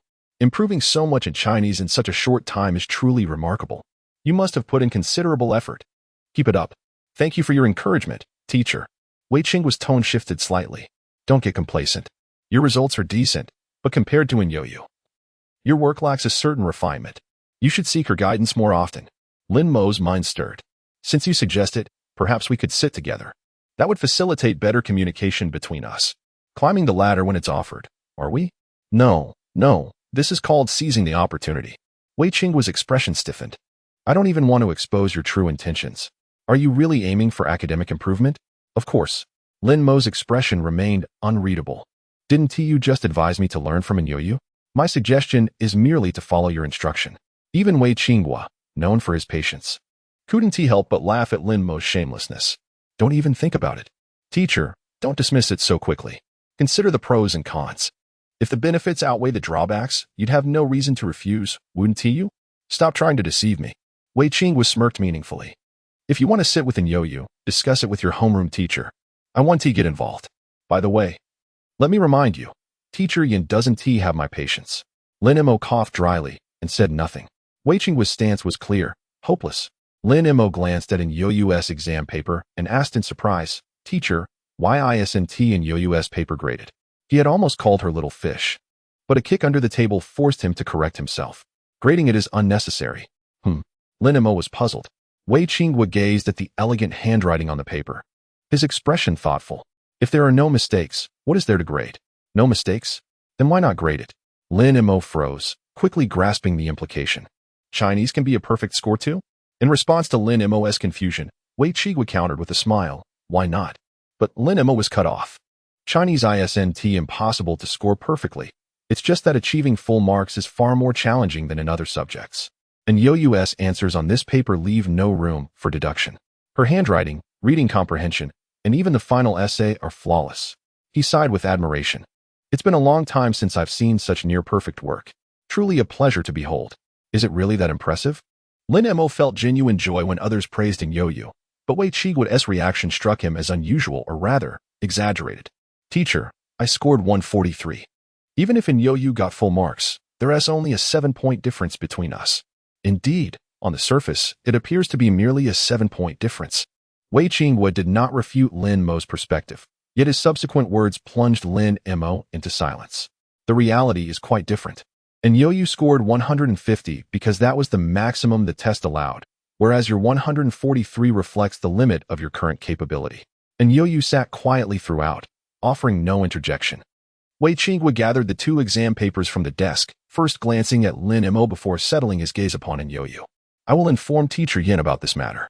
A single sentence was enough to make Yo-Yu tense. Sensing her unease, Wei Qinghua quickly reassured her, Don't worry. I guarantee Teacher Yin won't reprimand you. But you mustn't do this again.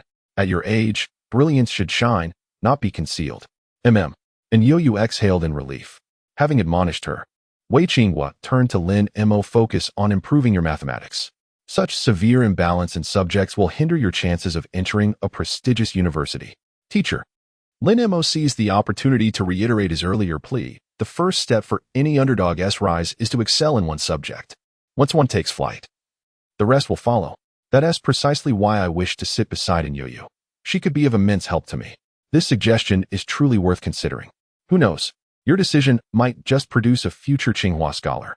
He appealed to reason, emotion, and even sprinkled in a touch of persuasion. But Wei Qinghua, seasoned and shrewd, was not so easily swayed. Take it up with Teacher Yin. If he agrees, I have no objections. Lin Mo chuckled wryly. Approach Yin Shiming? Better not. By the time they returned to the classroom, the bell had already rung for the next break. Their joint reappearance sparked hushed murmurs among the students. What do you think Teacher Wei wanted with Lin Mo and Yo-Yu? What else? Probably a scolding. A scolding? Lin Mo miraculously scored so high this time. Why would he be reprimanded? Yo-Yu's score seemed unusually low. Expected. Someone that beautiful can rely on her looks, just like me. Zhou Wenhao, irritated, snapped his book shut and glared at the boastful boy, whose face was riddled with acne. Disgust churned in his stomach. Must you gossip here? The classroom is for studying, not idle chatter. The boy shot back, unfazed. It's break time, none of your business. You're just bitter because Enyoyu ignores you. Face it, your feelings are one-sided. Zhou Wenhao's fury flared. The recent closeness between Lin Mo and Enyoyu gnawed at him, feeding a deep resentment. In looks, he considered himself at least Lin Mo's equal. Academically, he surpassed him by leagues. So why did Enyoyu engage with Lin Mo and not him? The injustice burned. Had Lin Mo been superior in any way, he might have accepted it. But the truth was, Lin Mo fell short in every aspect. And that made it unbearable. Zhou Wenhao clenched his fists, a plan brewing in his mind. After a moment's contemplation, his hands rummaged through the desk before slipping a paper-wrapped object into his pocket as he swiftly exited the classroom. By noon, the classroom was once again left with only Lin Mo and Yuran. This time, Lin Mo stayed not to snatch Yuran's lunch, but to study. Every minute was precious, and he had to seize them all. Learning itself was both simple and arduous. As long as one could ignore distractions, effort would inevitably yield results. Suddenly, a pink lunchbox appeared atop his test paper, accompanied by Yuran's voice. Here, for you. Yet her gaze betrayed a trace of nervousness. She feared Lin Mo might refuse. For the box contained yesterday's leftovers. Lin Mo looked up. From this angle, Yuran was bathed in sunlight, strands of her hair dusted with gold, her fair neck revealing delicate collarbones beneath. He studied her for a long moment before opening the box. Leftovers from yesterday? MHM. Yuran explained timidly. They were kept in the fridge. They haven't gone bad. They're still good to eat. Lin Mo lifted his head. If you give me your food, what will you eat? I'm not hungry. As she spoke, she lowered her head, a habit of hers whenever she lied. Coincidentally, Lin Mo knew this quirk. A faint smile touched his lips. I don't have much of an appetite today. I'll probably only eat half. You can have the rest, no complaints. Yuran shook her head. No need. Lin Mo ate quickly, finishing half the meal in just a minute or two. Thanks, little fish. Yuran wanted to correct the nickname Little Fish. But recalling how her previous protests had been futile, she dismissed the thought, taking the lunchbox back to her seat. A faint dimple appeared on her cheeks as if she had thought of something sweet. For the rest of the afternoon, Lin Mo buried himself in exercises until the school bell rang. Setting down his pen, he flexed his aching right hand and stretched lazily. Gu Fan slung his backpack over his shoulder, his expression conflicted. Bro, is studying like this really fun? Hearing this, Lin Mo straightened and glanced toward Yuran. Gu Fan. I need to correct you. That's the wrong way to think about it. Gu Fan frowned. How so? People have goals before they do anything. For example, when you game, don't you already plan how many ranks you'll climb on your way to the internet CAF? Gu Fan was stumped. Lin Mo continued. But gaming is full of uncertainties. You can't control the outcome because your skill can't break past the game's limitations. Studying is different. If you put in the effort, you will see results. The size of the reward depends on how much you invest. Something shouldn't be judged by whether it's fun or not, but by whether it's worth it or not. It's akin to staying up all night gaming. You find fleeting solace and transient joy in it, yet sacrifice an entire day's vitality, trading precious hours for momentary, meaningless pleasure. Do you deem it worthwhile? Gu Fan opened his mouth hesitantly, inexplicably sensing an unfamiliar aura about Lin Mo before him. Lin Mo met Gu Fan's gaze steadily. My rationality tells me what I'm doing now is worthwhile. Gu Fan remained silent for a long while before finally speaking. Brother Mo, I've learned my lesson. Previously, when he addressed Lin Mo as Brother Mo, there had been a hint of jest in his tone. But this time, the title carried genuine reverence. Lin Mo rose and patted Gu Fan's shoulder. There's still time. It's never too late to make things right. Gu Fan's eyes flickered with uncertainty before swiftly hardening with resolve. Thank you. Lin Mo smiled, watching as Gu Fan departed. Only after even the duty students had left did Enyoyu begin packing her belongings. Instinctively, she glanced toward the back of the classroom, only to discover Lin Mo had somehow taken a seat directly behind her. Hello, little fish. Lin Mo leaned forward slightly, as if gathering all the light in the classroom into his smile. His deep eyes resembled black holes, exuding an irresistible magnetism. Enyoyu froze, as if struck by a spell of paralysis. The sweetness of watermelon lies in the first bite, but the flutter of the heart arrives in an instant. like the effervescent thrill of orange soda on a summer's day. After what felt like an eternity, and Yoyu snapped out of her daze, flustered as she turned away. Why you? Why are you still here? Waiting for you. Lin Mo stood, lifting in Yoyu's backpack. There's a rather secluded stretch between the school and your neighborhood. It's not safe for a girl to walk alone. Since you're tutoring me, I'll escort you home. In his past life, he had been naive, recklessly indulging in those brief, yet beautiful moments. This time, he wouldn't repeat the same mistake. As Lin Mo picked up her bag, and Yoyu couldn't help recalling the recent mornings when he had come to walk with her to school. Her heartbeat quickened uncontrollably. This sensation defied description. Lin Mo understood in Yoyu's temperament. If she didn't refuse outright, it meant tacit approval. Slinging her backpack over his left shoulder, he extended a gentlemanly hand and bowed slightly. After you. Whether it was the glow of the setting sun or her own bashfulness, and Yoyu's delicate cheeks bloomed with a rosy hue. She murmured an almost inaudible in response. She walked ahead, Lin Mo trailing a meter behind. Once they descended the school building steps, and Yoyu suddenly halted. Lin Mo approached. Why did you stop? And Yoyu hesitated before speaking. Lin Mo. Don't take what Teacher Wei said today to heart. I'm not remarkable, you are. The way your Chinese scores have improved so rapidly is nothing short of miraculous. If you keep working hard, you'll surely undergo a complete transformation. Her soft voice flowed like a gentle brook, reminiscent of the first refreshing breeze at dawn. Lin Mo gazed at her intently, watching as she shyly averted her eyes before finally chuckling. You needn't worry about my feelings. I'm a guy. I'm not that fragile. Besides, Teacher Wei wasn't wrong. Little fish truly is extraordinary. I'm really not. Lin Mo remained silent, yet the smile on his face deepened. Yuria bit her lip with pearly teeth, cautiously raising her right hand, her eyes flickering with hesitation. Can I not be called little fish? No. Oh. Once outside the school gates, the two walked as before, one ahead, the other behind. Strangers, yet not quite strangers. An inexplicable atmosphere, vague and unspoken, quietly unfurled between them. Yet, this delicate balance was abruptly shattered. As Lin Mo passed by an alley, a powerful arm yanked him inside. Two men flanked him, one lean. The other stout, their hair dyed garish shades of red and green, their once white tank tops now yellowed with wear. Each gripped a hollow steel pipe. An ordinary student might have frozen in fear. Lin Mo regarded them with unshaken composure. Money? The thin one brandished his pipe, nodding obsequiously to the stout man. Boss, I checked the photo. It's definitely him.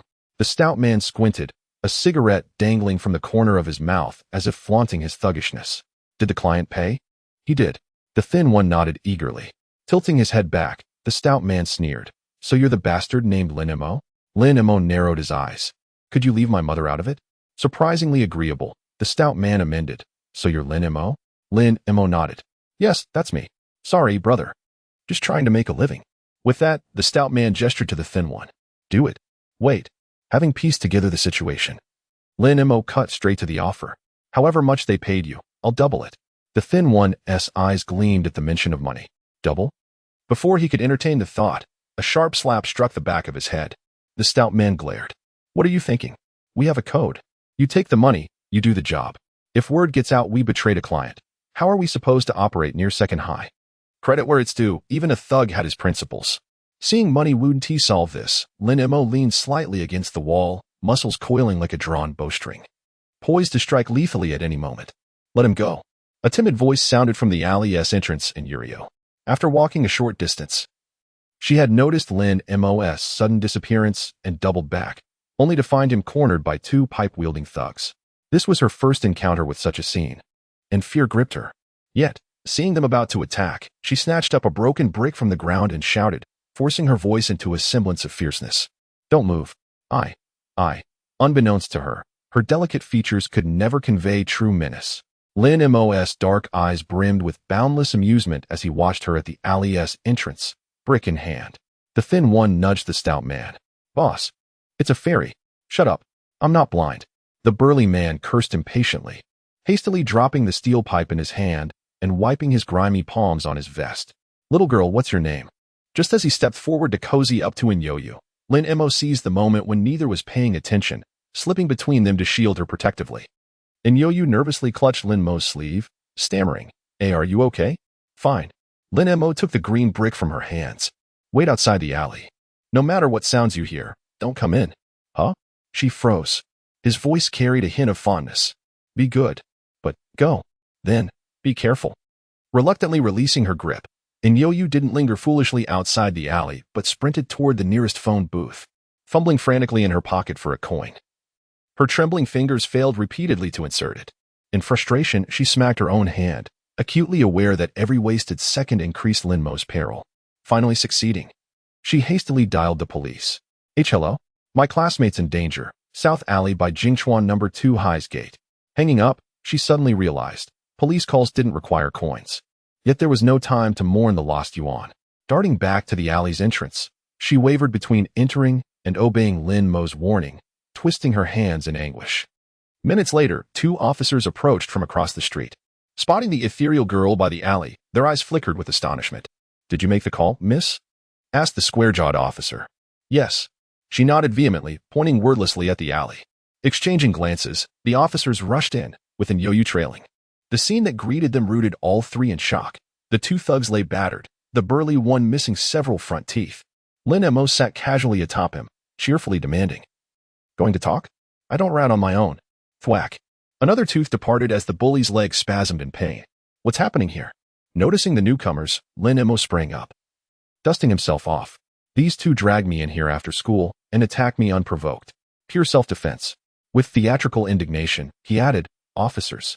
I'm but a tender blossom destined to nurture our motherland's future.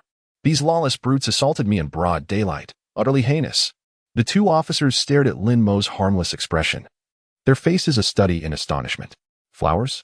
Well, not entirely wrong, except this particular bloom was slightly ferocious. The burly man struggled to lift his head, howling incoherently. Missing 2 many front teeth rendered his speech unintelligible, though his furious demeanor made it clear he was spewing curses.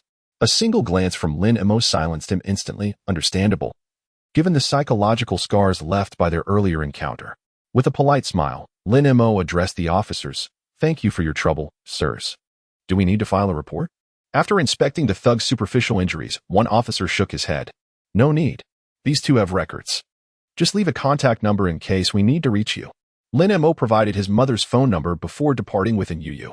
Not far down the road. Inyoyu fretted. Are you hurt? Not a scratch.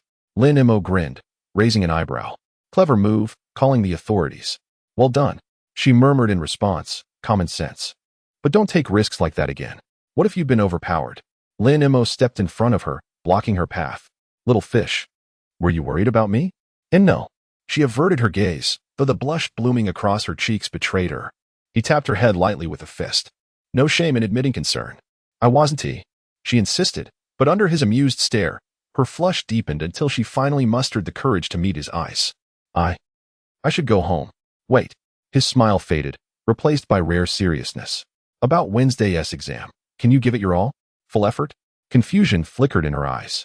He nodded without elaboration. But, if I score too high, people will suspect cheating. It'll cause trouble. Let them. His voice softened. We've nothing to fear from the truth. Besides, your score manipulation is already exposed to Teacher Wei, probably Teacher Yin too. No hiding now. Use this exam to ease everyone into the idea. A faint hum of agreement escaped her, so delicate it sent an inexplicable shiver through him. Seized by impulse, he voiced his burning question. Little fish, did you know me before? At this, she snatched her backpack from his shoulder and fled. Watching her retreat, Lin Mo chuckled. The evasion didn't unsettle him. He simply followed at a leisurely pace. At her apartment complex, he waved and called after her. See you tomorrow. Her steps faltered briefly before she vanished inside. Lin Mo stood motionless for a moment before turning to leave. Half a minute later, Inyoyu reappeared at the entrance of the residential area, gazing at the distant figure about to vanish at the end of the road. A surge of long-buried memories flooded her mind. After a prolonged silence, a soft whisper escaped her lips. See you tomorrow.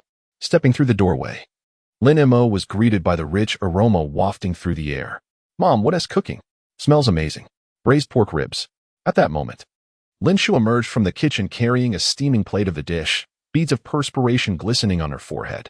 Lin Mo quickly set down his backpack and hurried over to take the plate from her hands. Mom, you've worked hard. Oh, is this really my son? Lin Shu teased, her eyes twinkling with amusement. My boy was never this sentimental. That kid had a heart of stone. Lin Mo's lips twitched. Who talks about their own son like that? Haven T, I always been obedient? Obedient? Lin Shu settled into her seat at the dining table with a knowing smirk. Let us revisit the past, shall we? At 5, you shattered old man Li's upstairs window.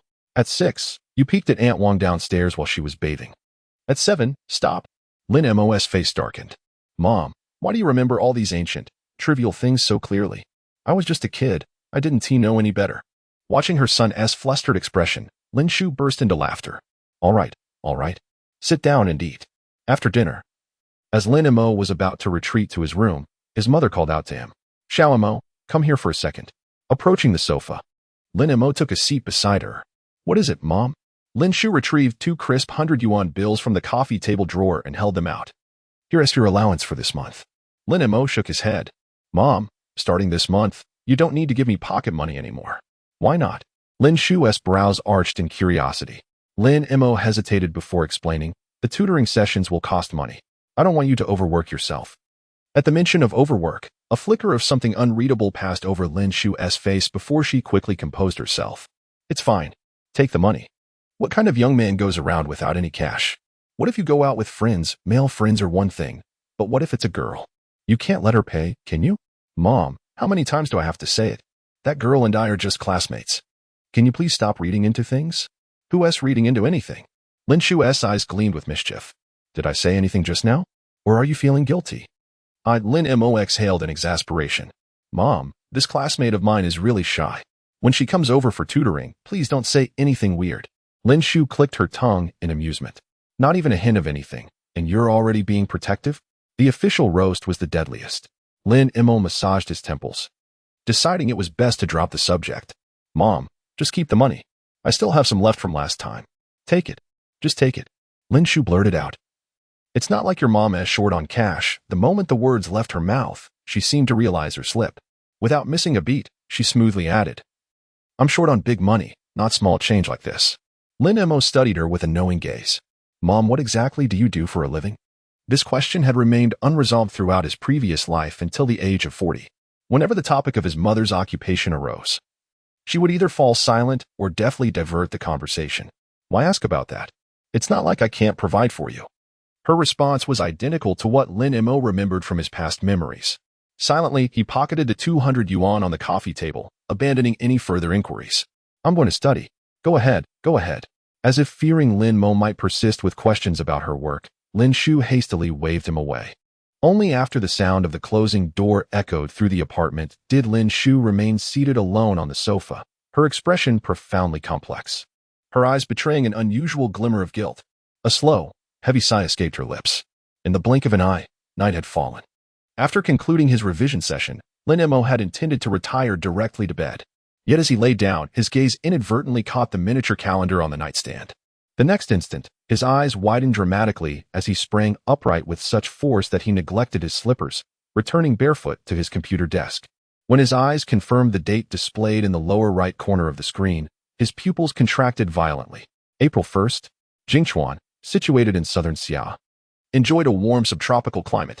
Typically, by late March the region would transition fully into summer's embrace, with scorching temperatures persisting until late October.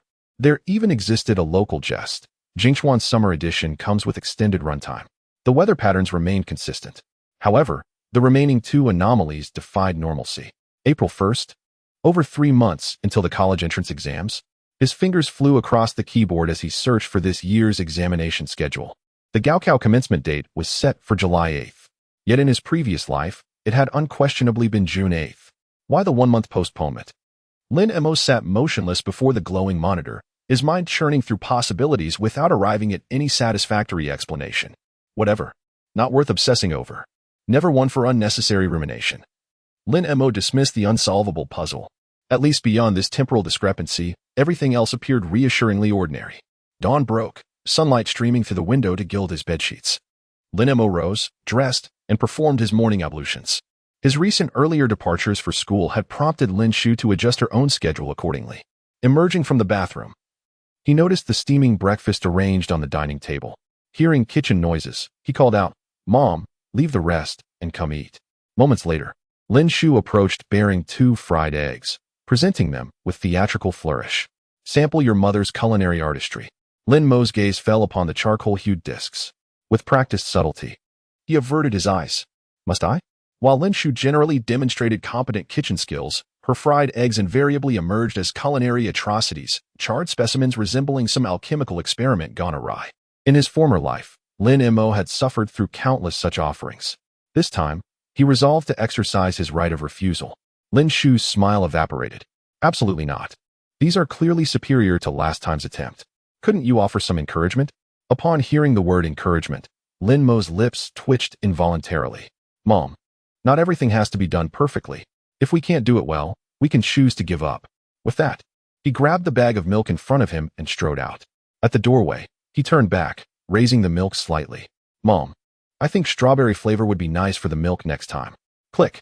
Only when the door closed did Lin Shu snap out of her daze, gritting her teeth. You little brat. You'll eat those 2 fried eggs tonight whether you like it or not. Then, recalling her son's suggestion about the milk, a faint smile crept onto her face. How did he know I like strawberries? Not bad, not bad. Having woken up later than usual, Lin Mo jogged out of the neighborhood. Outside, and Yo-Yu stood under a willow tree in her school uniform, her waist-length hair tied into a low ponytail. Clutching a thick, tattered ancient book, her crystal-clear eyes were fixed intently on its pages. Suddenly, a fist lightly tapped her head, startling her so much she nearly dropped the book. Recognizing Lin Mo, the fear in her eyes melted into an indescribable mix of annoyance. Lin Mo coughed awkwardly. I'll be more careful next time.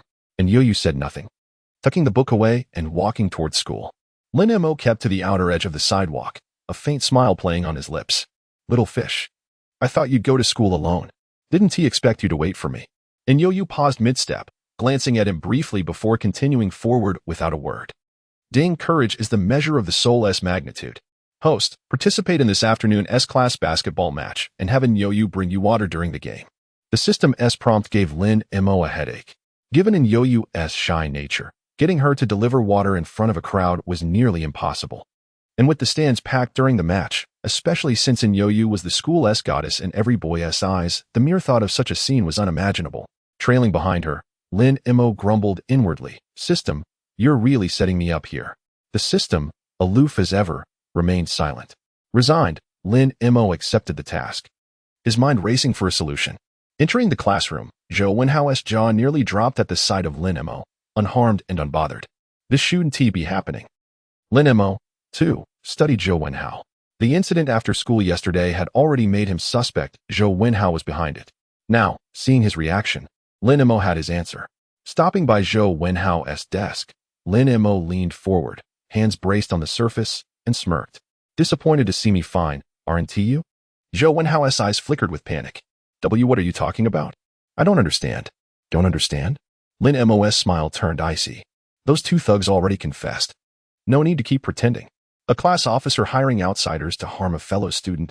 Once this gets out, how do you think the school will handle it? What will everyone think of you? Zhou Wenhao glared fixedly at Lin Mo, his voice tinged with hysteria. Do you have any evidence? Without proof. I can sue you for slander. Lin Mo tapped his fingers lightly on the desk. Do you think you're particularly clever? Zhou Wenhao froze, bewildered by the question. Before he could gather his thoughts, Lin Mo continued, his tone measured. You want evidence, is that it? Fine. At lunchtime, I'll have the 2 officers from yesterday come to the school. They'll give you all the proof you need. Those words shattered Zhou Wenhao's composure entirely. If things escalated to that point, he was utterly ruined. His expression shifted rapidly between fear and desperation. I didn't try to kill you, he stammered. I just told them to beat you up. Is there a difference? Lin Mo shrugged indifferently. Either way, prepare yourself for disgrace. As Lin Mo turned to leave, Zhou Wenhao seized his arm in panic, his voice dropping to a pleading whisper. Lin Mo, can we settle this privately? Privately? Yes. I'll pay you. Just pretend this never happened, all right? Lin Mo merely smiled in response, silent. Zhou Wenhao grew frantic. Name your price. Is money omnipotent? Lin Mo withdrew his arm and returned to his seat without another word. Gu Fan nudged him with a smirk. What is going on between you and Zhou Wenhao, Mo? Nothing worth mentioning. Lin Mo hadn't told Gu Fan about the previous day's events. Knowing Gu Fan's loose tongue, informing him would be tantamount to announcing it to the entire class. If word spread, Zhou Wenhao's reputation would be irreparably destroyed. Though Zhou Wenhao had erred, his actions didn't warrant such ruin. Lin Mo operated by his own principles. If someone sought his life, he would retaliate in kind. But Zhou Wenhao had merely arranged for a beating. Lin Mo only intended to return the favor, nothing more. During the final class before lunch, Lin Mo belatedly noticed that Gu Fan had, miraculously, not slacked off all morning. He had actually paid attention the entire time, a phenomenon as rare as iron trees blooming. Just before the bell, Lin Mo kicked Gu Fan lightly under the desk. What has gotten into you? Gu Fan scratched his head sheepishly. Nothing much. Just, I owe myself and my parents a proper conclusion to these 3 years. I can't let it end in failure. Lin Mo bumped his shoulder approvingly. Good. Keep that attitude. At the very least. Gu Fan blinked in confusion. At least what? Lin Mo's gaze drifted unconsciously toward the front of the classroom, his dark eyes reflecting a slender silhouette. At least, don't waste the best years of your life. Gu Fan swallowed hard. Mo. Since when did you start talking like some refined scholar? This isn't like you. He grabbed Lin Mo's arm and circled him, scrutinizing him with exaggerated suspicion. Have you been possessed? Blink twice if you need help. Ding-ling, the bell rang, signaling the end of class. Lin Mo rolled his eyes and kicked Gu Fan again, though without real malice. Get lost already. Right away. Unfazed, Gu Fan bounded off toward the cafeteria with his usual exuberance. A few minutes later, once most of Class 2 had emptied out, Zhou Wenhao mustered his courage and approached the back row where Lin Mo sat. Lin Mo. I truly know I was wrong. I swear I'll never do such foolish things again. To be honest, I barely slept last night. Terrified those thugs might have gone too far. As he spoke, he actually started shedding tears right in front of Lin Mo. Lin Mo remained unmoved. To him, Zhou Wenhao's pitiful act was far too naive. He had clearly observed Zhou's reaction when entering the classroom that morning. Nothing about it suggested genuine concern. Did Zhou really think he could be fooled so easily? How childish. Seeing Lin Mo's silence, Zhou Wenhao, with tears and snot streaming down his face, clutched his arm in desperation. Lin Mo, don't be like this. We're classmates, you can't ruin me. At the front of the class, and Yu stole glances at the scene. Though she couldn't hear their hushed conversation, Zhou Wenhao's pleading expression gave her an inkling of what might be happening. Lin Mo smirked faintly. Ruin you? What nonsense are you spouting? With a flick of his right arm, he shook off Zhou's grasp. You hired outsiders to beat me up, and now you're accusing me of ruining you? Aren't you ashamed? Should we take this to the homeroom teacher and let him judge? Zhou Wenhao shook his head frantically. No. We can't involve the teacher. Lin Mo. Name any condition. I'll agree to anything. Just don't make this public. Lin Mo's voice was icy. What if I demand you never speak another word to Yu? Deal. Zhou answered without hesitation. Lin Mo's expression twisted with disdain. One more condition. Fine, anything. At this point, Zhou Wenhao's only thought was burying yesterday's incident, no matter the cost. Lin Mo rose leisurely. Meet me at the North Warehouse. With that, he strode out the back door. Zhou Wenhao didn't dare delay, scrambling after him. Soon, rhythmic chants and agonized wails echoed from the warehouse. Left hook, right hook, uppercut, low blow, and a slap right across your smug face. Half an hour later, Lin Mo returned to the classroom, his spirits lifted. It had been a long time since he'd let loose like that. Only one word could describe the feeling. Exhilarating. Noticing his return, and Yu wanted to ask what had transpired between him and Zhou Wenhao. But with the classroom full of students, she held back. Zhou Wenhao never reappeared for the rest of the afternoon, deepening in Yu's confusion. By the third period, a rare gym class, the moment the bell rang, the class stampeded out. Gu Fan slapped the desk excitedly. Mo, you're our star player for the inter-class match. Class 1's been acting high and mighty lately. I can't stand them. Closing his book, Lin Mo flashed a knowing smile. Gu Fan felt a shiver run down his spine, swallowing hard with difficulty. Mo, brother Mo. If I recall correctly, you mentioned your orientation is normal, right? Lin Mo flicked his fingers against Gu Fan's head. What nonsense are you thinking? Gu Fan clutched his head, grimacing in pain. I was just joking. Did you have to hit me so hard? A cold glare from Lin Mo instantly silenced him. I have a task for you. You must complete it. What task? During the basketball game later, you need to achu. And Yu blinked in confusion, lightly touching the tip of her nose before absently running her fingers through her hair. It's so hot outside. I should be catching a cold. Why did I sneeze? Just as she pondered this, Lin Mo's voice sounded behind her. Little fish, it's time to head to the field. And Yu froze. Only now realizing something. The classroom was empty except for the two of them. Meeting Lin Mo's gaze, she pointed at the thick, ancient book in front of her. Can I stay here and read instead of going to P.D.? I don't think that's a good idea, but P.D. feels like such a waste of time. Learning requires balance. A bowstring stretched too tight will snap. You understand this without me saying it. You can't fill your mind with nothing but studying. Sometimes, emptying it brings unexpected rewards. As he spoke, Lin Mo leaned closer, resting his arms on the desk. The faint fragrance around Inyoyu filled his senses. There's a basketball game later. Wanna watch? Inyoyu stiffened, immediately standing and retreating into the aisle. Why you? You have to go. No refusing. Why you being unreasonable? Lin Mo nearly laughed, nodding cheerfully. Oh, you noticed? Inyoyu clearly hadn't expected such a response, left speechless where she stood. Lin Mo took a step forward. No bargaining. You're going. Inyoyu instinctively stepped back, strands of her dark hair slipping over her shoulders, veiling half her face. Didon't glare at me. I'll go. Good. Then I want tea. Lin Mo's insistence on her attending P.E. wasn't solely due to the task.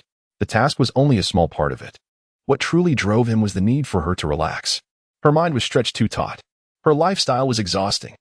Even an outsider would feel their heartache watching her. Otherwise, he would never have forced her to go. Inyoyu remained silent for over a minute before timidly pointing toward the door. Then, I'll go now? Go ahead.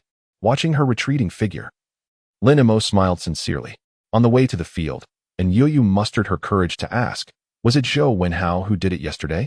Lin Mo paused mid-step, a trace of admiration flickering in his eyes. Truly, this girl was sharp. From afar, she glowed like the morning sun over rosy clouds. Up close, she burned as brilliantly as a lotus rising from emerald waters. And when near, her intellect shone like a blossom breaking through murky marshes, as if she didn't belong to this world at all. After his moment of contemplation, a faint smile played at the corners of his lips. Not of this world. Then, drag it down. Meeting in Yuryu's clear gaze, Lin Mo nodded in acknowledgement. This matter has already been handled. Just keep it to yourself. Don't spread it around. Inuryu gave a slight nod. Where's Zhou Wenhao? What did you do to him? Nothing much. Just gave him a beating. Lin Mo didn't conceal the truth. Zhou Wenhao sent people to beat me up. So I returned the favor. As the saying goes, pay someone back in their own coin.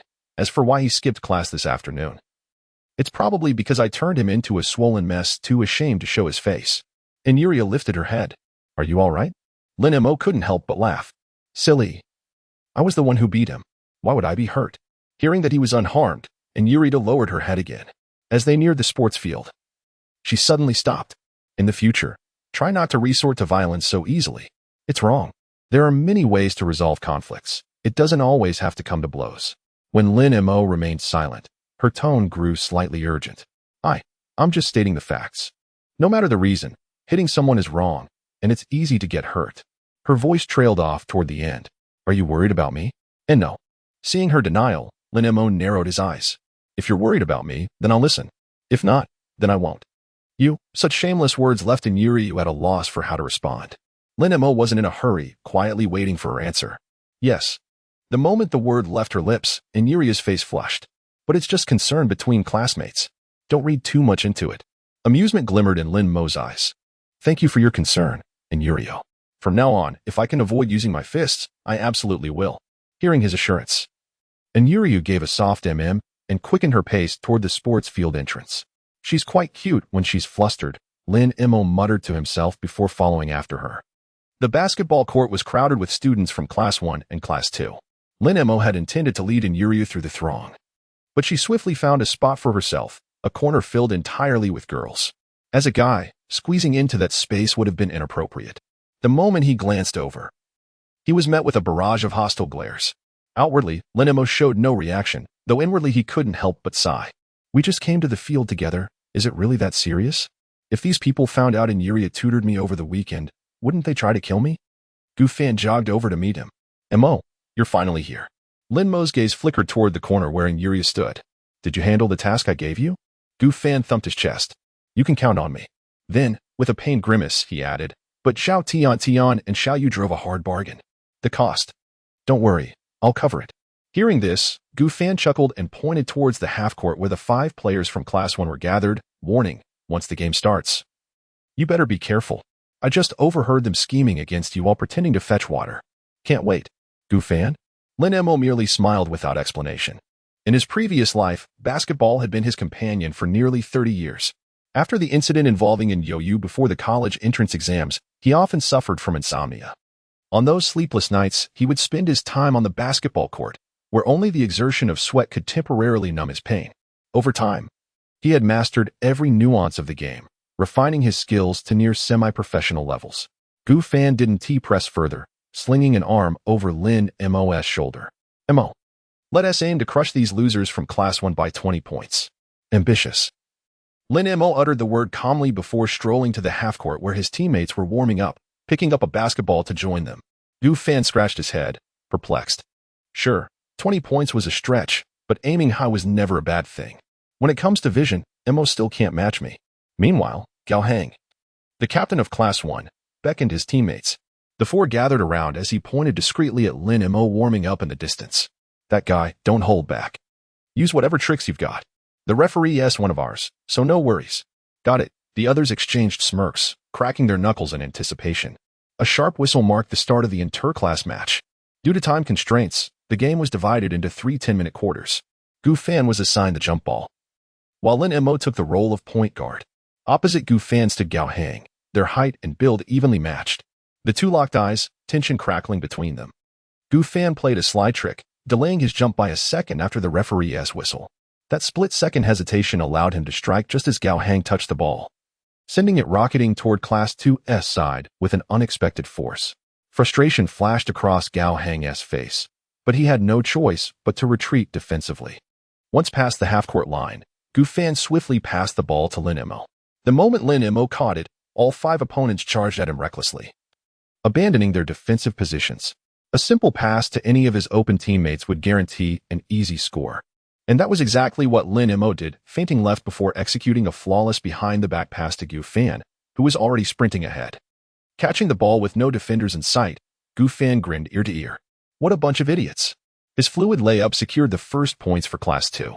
As they retreated, Gu Fan blew a mocking whistle. And here I thought you guys could actually play. Pathetic. Gao Hang's expression darkened. Fast break, he barked. Within seconds of the inbound pass, they crossed the half-court line. Gao Hang darted through Class 2's defense like an arrow, planting himself just in time to receive the ball mid-flight. Lin Mo observed the swift offensive play from the opposing team with narrowed eyes. The tempo was impressive, yet, just as Gao Hang leaped to intercept the ball, darkness eclipsed his vision, and the basketball vanished from sight. Landing bewildered, Gao stood frozen. A colossal question mark etched upon his forehead. Where had the ball gone? The class monitor retreated defensively. When Gao lifted his gaze, his pupils contracted sharply. Lin Mo had already dribbled past the halfway line. What transpired next nearly made his eyes bulge from their sockets. As Lin advanced with the ball, 4 defenders swiftly encircled him. His teammates lagged behind, leaving him ostensibly with a single option, to pass back. The defenders anticipated precisely this. Yet Lin defied expectations. Planting his right foot firmly on the mid-court logo, he bent his knees, rose onto his toes, and launched into the air with a fluid flick of his wrist. The ball traced a graceful arc through the air, drawing a hushed silence from the crowd.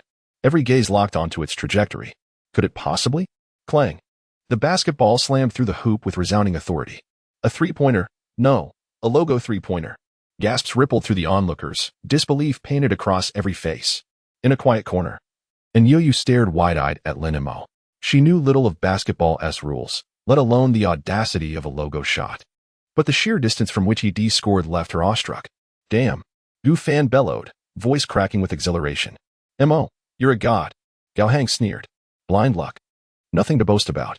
Gu shot back, then match it. Or shut your trap. Grimacing, Gao barked, fast break.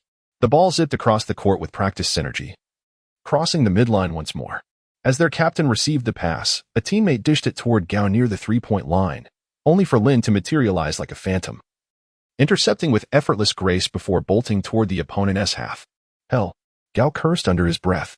Lin was everywhere, a relentless specter, scrambling to defend. Gao barely took 3 strides before Lin halted at the logo again. The same poised stance, knees bent, toes lifting, then the leap, the wrist's decisive snap. A carbon copy of his earlier feat. The crowd mirrored their prior shock, jaws slack, eyes wide. Again? This was just any three-pointer. Another logo shot? As if guided by precision engineering, the ball swished through the net, the vibrant chords billowing in confirmation. No illusion. Back-to-back logo threes. The basketball court was eerily silent. A logo three-pointer, even in the star-studded NBA, would be considered a top-tier shot. Only a handful of elite shooters dare attempt such an audacious play, underscoring its sheer difficulty. And yet, this was the NBA. It was an ordinary high school class match. Lin Mo had just sunk 2 consecutive logo threes, stunning not only the opposing team's 5 players but also the spectators from both classes. Even his deskmate, Gu Fan, stood frozen in disbelief before erupting with an incredulous shout.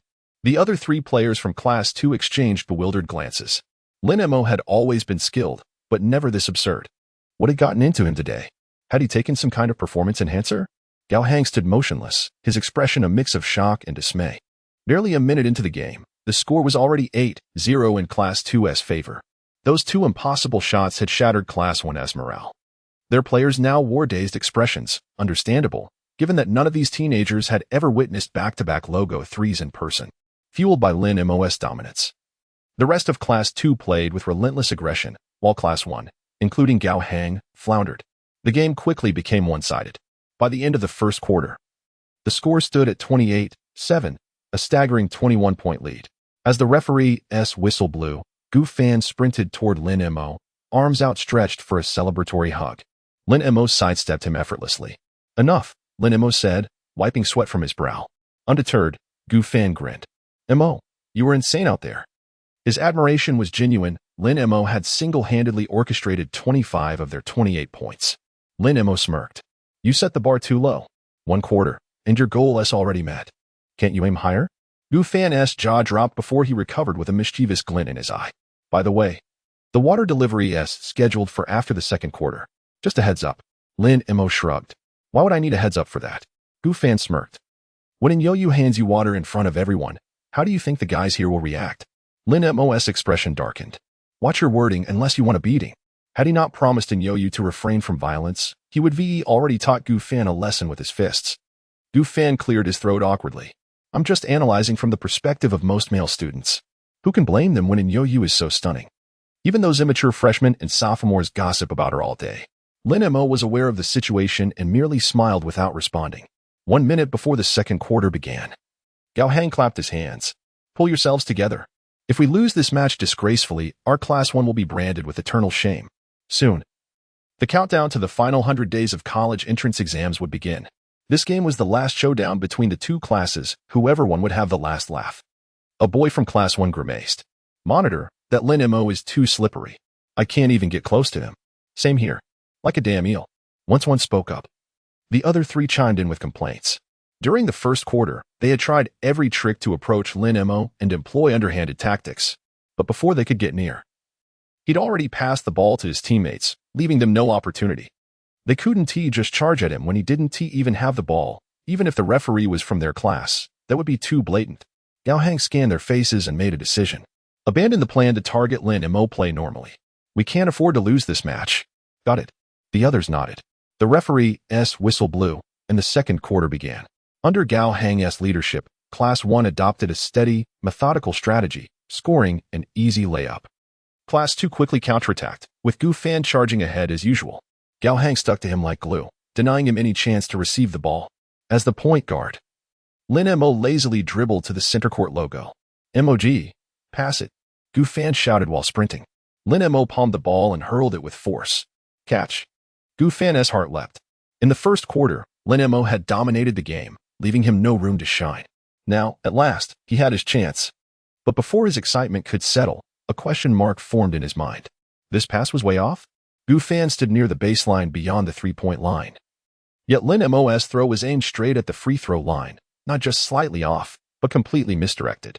Worse, no one from Class 2 was there. Seeing this, Gao Hang yelled, intercepted. 2 Class 1 players near the free throw line jumped with all their might, but even at full stretch, they couldn't reach it. They watched helplessly as the ball sailed overhead, baffled. Since when do passes go this high? Then, realization struck. Their faces twisted in horror. The ball was heading toward a player. It was flying straight for the hoop. Unlike before, the trajectory was almost flat, which had fooled them into thinking it was a pass. Thud, swish. The 2 sounds came almost simultaneously. A logo three-pointer off the backboard, nothing but net. The entire gym fell silent. Mr. Guelyang, the physical education teacher at number 2 high school, led a rather leisurely life. With his ever-present cheerful demeanor, he had earned the nickname Smiling Tiger among the students. For some unknown reason, he had been suffering from diarrhea since noon that day. No sooner had he emerged from the restroom than he hurried straight to the sports field. He cherished this undemanding job dearly. If the school administrators discovered his absence during a scheduled PE class, he would undoubtedly face severe reprimand. Approaching the basketball court surrounded by students, he suddenly remembered there was an interclass match between the science divisions of grade 12 that day. As he drew nearer, an unsettling realization struck him. This wasn't right. The atmosphere was eerily silent, unnaturally so. Tapping a male student on the shoulder, he inquired, "What's happening here? Why is a basketball game being played in such dead silence?" The student swallowed hard before stammering, "As sir, logo three-pointer." Yi's face registered complete bewilderment. "What do you mean by logo three-pointer?" When the boy failed to articulate a coherent explanation, Yi waved dismissively. "Never mind, I'll see for myself." On the court, Gu Fan stood motionless near the baseline, his lips twitching uncontrollably as he shot Lin Mo a glare full of resentment. What happened to the promised pass? How had it inexplicably transformed into a logo three-pointer? This was insane. The silence persisted for a good 10 seconds until an astonished exclamation broke the spell, triggering an explosive reaction from the crowd. Exclamations erupted everywhere. 3 consecutive logo three-pointers? Is this guy cheating? How is this even possible? With luck like this, he should be buying lottery tickets. Luck? 3 in a row, and you call it luck? In a secluded corner, Inura rubbed her eyes in disbelief at what she had just witnessed. Behind her stood 2 moderately attractive girls, Zhao Tian and Xiao Yu, whom Gu Fan had mentioned earlier. Zhao nudged Xiao with a meaningful glance, prompting the latter to speak in deliberately carrying tones. Tian, who knew Lin Mo was this impressive. His shooting form was absolutely dashing, wasn't it? Indeed, positively dashing. Zhao lowered her voice just enough for him to overhear. "I'm planning to bring him water during halftime." Xiao responded with knowing amusement. "Oh, making your move then?" "Naturally," Zhao declared matter-of-factly. "Prime resources require early acquisition. The early bird catches the worm." "Please, we're in our final year." "Obviously I know that." "Who said anything about immediate action?" "Then what's your plan?" "Sow the seeds for future harvest." Every word of their exchange reached N's ears clearly.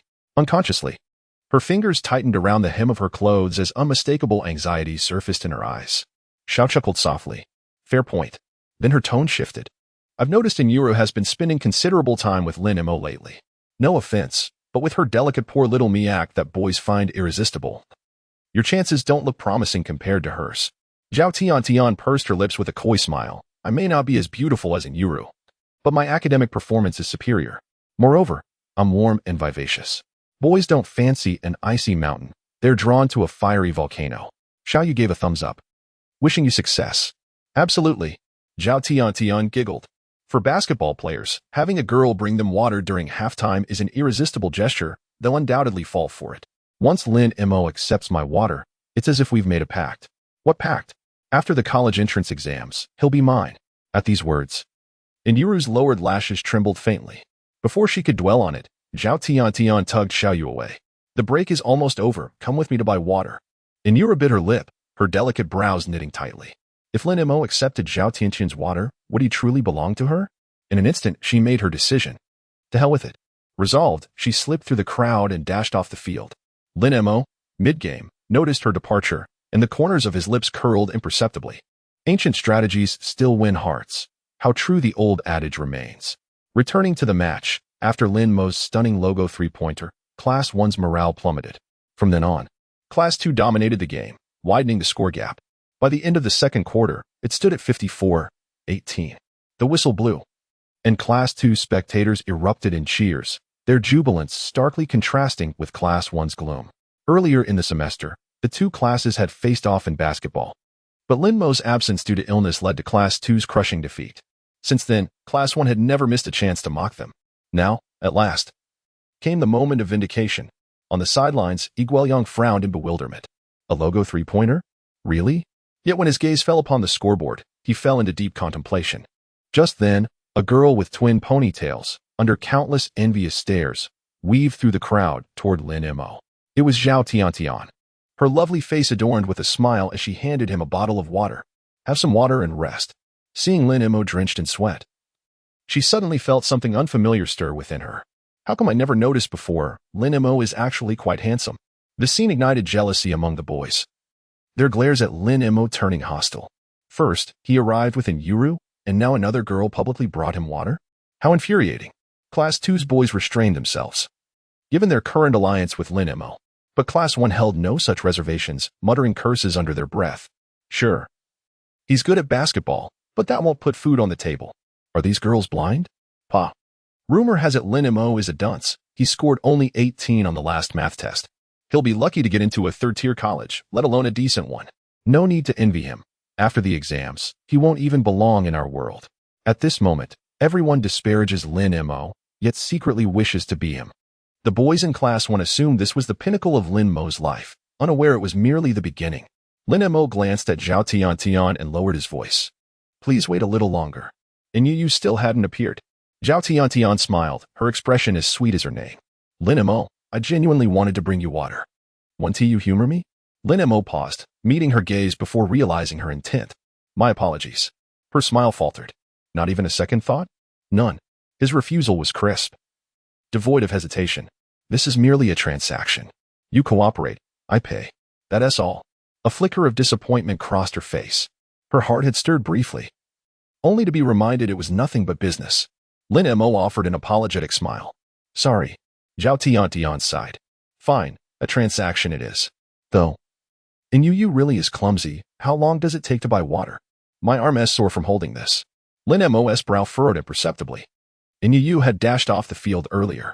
By now, she should have returned. Yet there was no sign of her. Could she have decided against bringing him water? The possibility wasn't unfathomable. Bending slightly, he said, Keep the water, Zhao. Then, raising his voice toward Gu Fan nearby, Hold the fort, I'll be back. Under countless bewildered stares, Lin Mo walked away. The match? It could wait. Exiting the field, he headed straight for the school's southern convenience store. Outside, an UU's pleading voice drifted out. Auntie, I'll pay you back tomorrow, I promise. Sweetheart, it's not that I don't trust you. But no credit has been our policy since day one. I can't break it for a bottle of water. The shopkeeper's tone was weary. Besides, you want to even say why you need it. And you bit her lip, eyes glistening. Her mind replayed Zhao Tian handing Lin Mo water, fear gripping her. I'll cover it. The familiar voice froze her. She turned, meeting Lin Mo's gaze. You're supposed to be competing. Doesn't he matter? He paid the shopkeeper, took the water, and lightly rapped his knuckles against an UU's head. She instinctively ducked, lips parting then closing, words trapped in hesitation. The shopkeeper grabbed a handful of sunflower seeds, settling into the role of an amused spectator. Lin Mo shot her a look, lips twitching. Without waiting for an UU's consent, he tugged her sleeve and led her outside. Outside the small shop, a resting area was set up with several benches arranged neatly. Lin Mo guided an Yo-Yu to sit on one of the benches and crouched before her, ready to ask whatever was on his mind. And Yo-Yu avoided his gaze. Her head bowed as she stammered softly. Earlier, did Zhao Tiantai bring you water? Yes. Then you. Didn't he take it? And Yo-Yu lifted her head, her fair, jade-like face filled with astonishment. Lin Mo smiled. I was sweating a lot and was quite thirsty. Though Zhao Tiantai meant well, it's inappropriate for a girl to offer water to a boy. It seems too intimate. He deliberately drew out his next words, of course. It depends on the person. And Yo-Yu lowered her lashes. I forgot to bring change today. The shopkeeper wouldn't let me buy on credit. Lin Mo reached out and ruffled her hair gently. Silly girl. Then, he pulled out 200 yuan his mother had given him the night before and pressed it into her hand. Take this. Go buy all the bottled water from the shop for me. And Yo-Yu stared at the money in her palm, her eyes gradually reddening as if lost in thought. Noticing this, Lin Mo quickly stepped into the shop and returned with a packet of tissues. Instinctively, he raised a tissue to wipe her tears but hesitated midair, then placed it in her hand instead. Here, dry your eyes yourself. Thank you, little crybaby. I'm not. After weakly refuting, and Yo-Yu fell silent for a few seconds before murmuring, I'm sorry. Lin Mo didn't respond. Only after she had wiped her tears did he speak again. You can't cry so easily from now on, understand? Before she could answer, a bottle of water, its cap already loosened, appeared before her. Drink some. And Yo-Yu carefully took the bottle and raised it to her lips, only to hear Lin Mo chuckle beside her. Bewildered, she lifted her gaze, her misty eyes blinking. What are you laughing at? The corners of Lin Mo's lips curled upward, his entire expression alight with amusement. Little fish, you just accepted water from me. In an instant, a delicate flush bloomed across in Yo-Yu's cheeks as she stared at him, stunned. Lin Mo settled beside her on the bench. Too late now. Even if you don't drink it, you've already taken it. The blush on Yo-Yu's face deepened. She inhaled deeply, cradling the bottle in both hands. And under Lin Mo's watchful gaze, took a small sip. At that moment, even the air seemed sweet. By the time they returned to the field, the match was nearing its end. When Lin Mo caught sight of the scoreboard, his expression froze in disbelief. In just a few minutes, the score had surged to 64-63, which meant that in those brief moments, Class 1 had scored a staggering 43 points, even with a 4-against-5 disadvantage. How could they have been crushed so thoroughly? Gu Fan, drenched in sweat, spotted Lin Mo at the sidelines and immediately called for a timeout. Beep, the game paused. Lin Mo turned to Yo-Yu beside him, his voice low. Stay here. I'll go finish the match. Yo-Yu lowered her head in silence.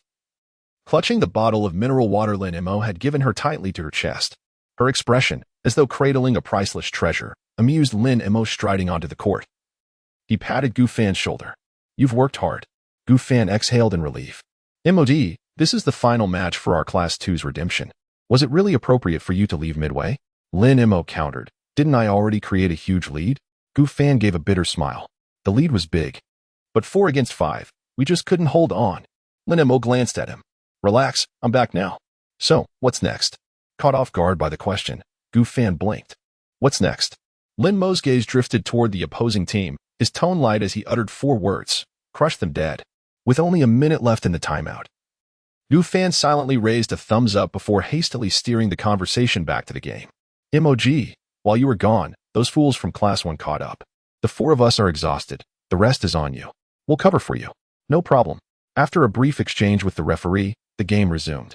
Class 1 had possession. Having played 5-against-4 in the third quarter, their momentum had surged. Quick passes and seamless coordination allowed them to score within seconds. The scoreboard flipped, 64-65. They had taken the lead.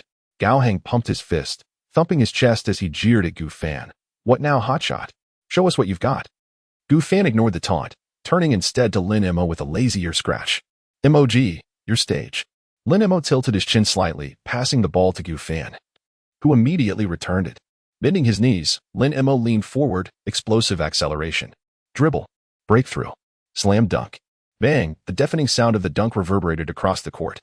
On the sidelines, Igueliang cursed aloud. Holy SHT, a dunk. This display of brutal athleticism demanded peak physical conditioning.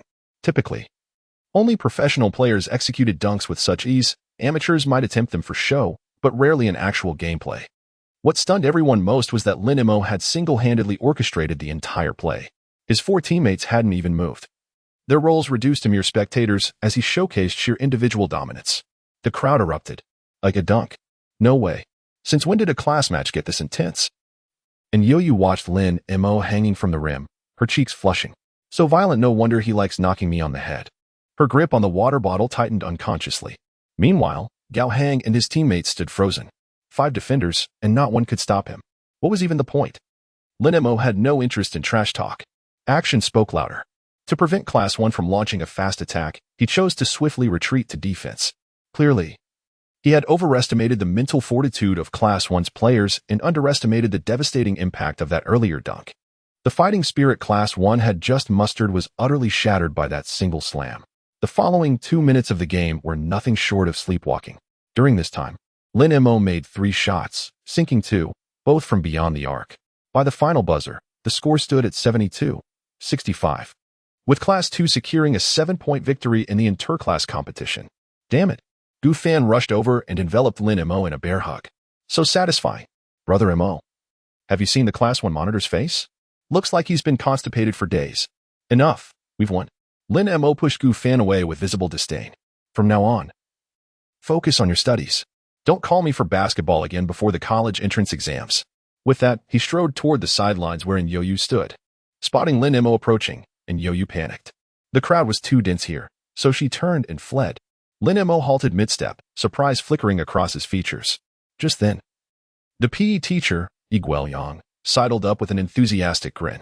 Student, what's your name? With the intense academic pressure in senior year, PE classes were held only once a month, making it impossible for him to remember every student. Teacher, I'm Lin Mo from Science Class 2. Though Igueliang didn't recall Lin Mo, the latter remembered him well. In his past life, PE had been his favorite subject, and this teacher had left a lasting impression. Yi Guiyang nodded approvingly. Your basketball skills are quite impressive. Lin Mo smiled faintly. Passable. Yi Guiyang pressed on. Have you ever considered going professional? Professional? Lin Mo arched a brow in surprise. Yes. Yi Guiyang beamed. A friend of mine coaches the city's youth team and has been asking me to recommend promising players. After watching your performance today, I believe you have remarkable talent in basketball. Thank you for the kind offer, teacher. Lin Mo shook his head. Basketball is just a hobby, something I dabble in when bored. Besides basketball, I can also sing, dance, and rap. Yi Guiyang. Lin Mo chuckled. Just kidding. The teacher now grasped Lin Mo's stance. Yet, recalling the young man's stunning display earlier, he couldn't help probing further. Lin Mo, how are your academic results? Not bad. Scored 146 in yesterday's Chinese test. Math, 18? So what? It's called playing to my strengths. Yi Guiyang's cheek twitched violently as he forced a strained smile. All right. Keep it up. Lin Mo bid farewell. But after a few steps, Gu Fan caught up from behind. Brother Mo, I followed your instructions with Xiao Tian and Xiao Yu. No idea why Yu didn't bring you water, though. Lin Mo smirked. No matter. The objective is already achieved. Gu Fan extended his hand toward Lin Mo. What for? Reimbursement. How much? 250 from Xiao Tian and Xiao Yu each, 500 in total. Hearing the amount, Lin Mo's eyebrows twitched. Was acting in a play this expensive? He originally had 500, but just gave Yu 200, leaving him with only 300. He thought it would cost 100 at most, never expecting 500. Gu Fan shrugged. It is indeed pricey.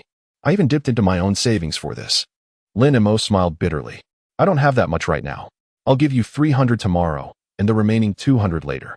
No rush, no rush. Hearing Lin Mo's financial strain, Gu Fan waved his hand dismissively. If you're really tight, Mo, forget about it. Forget about it? Lin Mo eyed Gu Fan suspiciously. What is the meaning behind this? Glancing around to ensure no one was listening, Gu Fan lowered his voice. Consider it an early wedding gift. Just remember to invite me for a drink when you get married. Lin Mo's face was a picture of speechlessness. A wedding gift? We're only in our 3rd year of high school. Marriage is ages away. Sooner or later, Gu Fan chuckled. Lin Mo kicked him lightly. Stop joking. I'll pay you back. Seeing Lin Mo's insistence, Gu Fan didn't press further. The last class of the afternoon was mathematics. Yan Shiming lectured animatedly on the podium, while many students struggled to stay awake. Normally, Lin Mo and Gu Fan would have been among the drowsy crowd. But due to various reasons, they were unusually attentive. Noticing their rare focus, a flicker of approval crossed Yan Shiming's eyes. When the dismissal bell rang, Gu Fan rubbed his stiff neck and sighed. If not for Mo's guidance, I might never have experienced such diligence in my life. Don't credit me. Lin Mo shook his head, refusing the praise. If you hadn't realized it yourself, no amount of eloquent persuasion would be worked. Gu Fan frowned. Shouldn't it be words of wisdom instead of eloquent persuasion? Why words of wisdom? Then why eloquent persuasion? Because expertise. Lin Mo patted Gu Fan's shoulder. The stars favor those who strive. Keep at it, young man. Mo, your flowery speeches make people wonder if you've been possessed. Get lost. Lin Mo laughed. Possession? No, just rebirth. But he was still himself. That's more like it, Gu Fan grinned, slinging his bag over his shoulder. Mo, I'm treating you to dinner this Saturday. No excuses. Can't. I've got tutoring. Come on, can't you spare even a meal? The harder you play, the harder you must work. Defeated, Gu Fan glanced at Yuru, still absorbed in her book, then back at Lin Mo, understanding dawning. I'm off. Don't let the door hit you. Lin Mo worked on his test papers, waving his hand without looking up. As time passed, the gentle glow of the setting sun outside the window grew even more tender. After the duty student left, only Lin Mo and Yu remained in the classroom. Yu glanced back, hesitated for a long moment, then finally took a seat in front of Lin Mo. The delicate fragrance that wafted toward him told Lin Mo exactly who had arrived without needing to look up. When are you planning to head back? Yu, still struggling to find the right words to say, instinctively lowered her head. Any time is fine. Hearing this, Lin Mo finally lifted his gaze. Little fish. Am I really that scary? Yu quickly shook her head. Lin Mo propped his chin on his hand and leaned slightly forward. If I'm not scary, then why are you so nervous? I'm not nervous. Her unconvincing demeanor made Lin Mo chuckle inwardly. Feeling mischievous, he asked, What's your name? My name is. Not nervous. No, Yu. A delicate flush spread across Yu's cheeks. She raised her head, her crystal-clear eyes shimmering with faint reproach. You already know my name. Why ask such a question? Lin Mo couldn't help but laugh. I just wanted to help you relax a little, seeing how tense you were. As he spoke, he noticed Yoyu's neatly packed school bag on her seat. Without a second thought, he began gathering his own study materials. I'll walk you home. Okay. Lin Mo picked up Yoyu's bag before she could. The warm hues of twilight brushed against his profile, softening his already refined features with a gentle glow. Once outside the school gates, the two walked side by side, their steps slow and unhurried. Beneath the sunset, their mismatched shadows stretched long across the ground, creating a scene that seemed to whisper of someone selling twilight in the mortal world, collecting all its tenderness just for her. Before they knew it, they had arrived at the entrance of Yoyu's residential complex. Lin Mo scratched his head. How did we get here so fast? Noticing the faint frustration on his face. Yoyu's lips curled slightly. As if afraid he might see, she quickly turned her gaze to the left. Tomorrow's unified exam. Should I really give it my all? Yes. Lin Mo raised his fist and lightly tapped the top of Yoyu's head. He quite liked this gesture and grinned as he instructed, no holding back this time. You have to go all out. Yoyu shyly dodged his hand and tentatively asked, Can you tell me why? Secret for now. Lin Mo smiled mysteriously. I'll tell you after the exam. Yoyu didn't press further. Be careful on your way back. Lin Mo lightly tapped her left shoulder. When she looked up, he spread his arms with a grin. How about a hug for good luck on tomorrow's exam? Yoyu's face instantly turned crimson. She spun around and dashed into the complex without another word. Lin Mo wasn't surprised. Little fish, don't forget, you accepted my water. The words made Yoyu pause mid-step. Then, she quickened her pace and vanished from Lin Mo's side in an instant. Lin Mo leaned against the willow tree, gazing up at the fiery clouds on the horizon as he accepted the water I offered. Yet it was my. Mom, I'm home. Silence greeted him. He set down his backpack and searched the house, eventually finding a note on the dining table.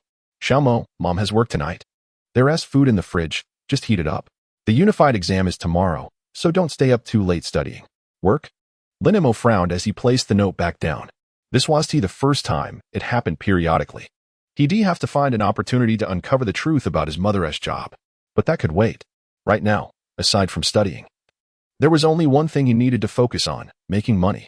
Yoyu's living conditions were far too poor, and it pained him to see. He had to improve her situation as quickly as possible. With memories from his past life, earning money wasn't difficult. The real challenge was securing startup capital. No matter the method, he couldn't bypass this hurdle, unless he resorted to the lottery. The lottery? His eyes briefly lit up before dimming again. It was out of moral superiority, he was no saint. If shortcuts existed, he'd take them. But this path was futile. In his past life, he'd never touched lottery tickets or followed related news. Dead end. Checking the date, April 2nd. Year 519 of the Xia calendar, he quickly sifted through his past memories and soon mapped out the first step toward wealth. But first, he needed to scrape together some initial funds. That night, clinging to the belief that last-minute cramming still sharpened the mind, Lin Mo studied until past 3 in the morning. When he woke, his head throbbed faintly, his eyes streaked with red. Prepared for this, he retrieved ice cubes from the fridge and filled the wash basin. Washing his face with ice water, what a sensation. Harsh? Yes. But without ruthlessness, the path to rising above would never hold firm. As usual, Lin Mo went to fetch Yoyu first. On the way to school, she maintained her habitual distance, something he'd grown accustomed to. Once past the school gates, she quickened her pace, leaving him far behind. Entering the classroom, Lin Mo immediately spotted Zhou Wenhao's swollen, pig-like face and nearly laughed aloud. Pausing by Zhou's desk, he feigned concern. Class Representative Zhou, what happened to you? The blatant pretense in Lin Mo's tone made Zhou Wenhao's anger surge, his face twitching uncontrollably. A careless movement tugged at his injuries, drawing sharp hisses of pain. Nothing. Just fell. Gone was his usual arrogance, his voice now carried a subtle unease. With the leverage now in Lin Mo's hands, how could he dare to act tough any longer? Lin Mo clicked his tongue but said nothing more. Upon reaching his seat, he had just taken off his backpack when he noticed Gu Fan's dark circles, resembling a panda S, and couldn't help but chuckle. Pulled an all-nighter studying? Mo. Let us not turn this into mutual destruction. Take a look in the mirror, you're not much better off than me. Lin Mo pulled out stacks of study materials. As a diligent student, reviewing is perfectly normal. But for a slacker like you to burn the midnight oil? Now that's surprising. Diligent student? Slacker? Got a problem with that? Yes. Gu Fan rapped his knuckles on the desk. Mo, last term's overall scores. We were neck and neck. How does that make you the diligent student and me the slacker? What did you score on the last Chinese test? 79. Why? 146. That's 67 points higher than you. Lin Mo spread his hands. Still think I'm not the diligent student and you're not the slacker? Why don't you mention the 18 you scored in math? That's irrelevant.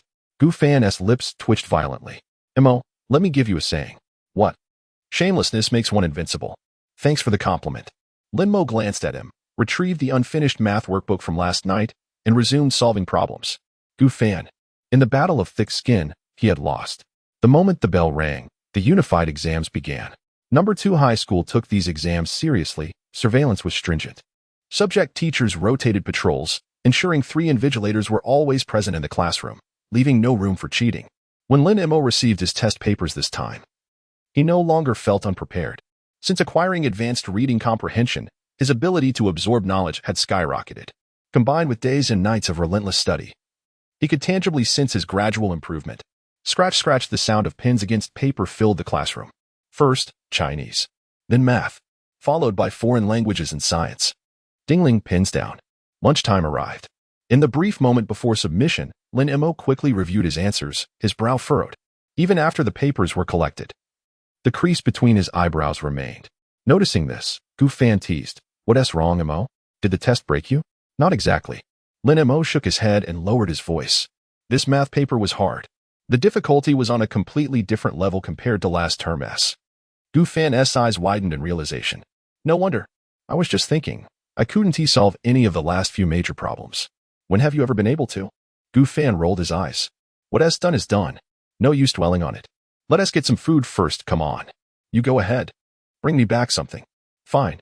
Once Gu Fan left, Lin Mo grabbed scratch paper and began rapidly reworking the problems. As expected, he had gotten the last 2 major math questions wrong. The calculations simply didn't add up.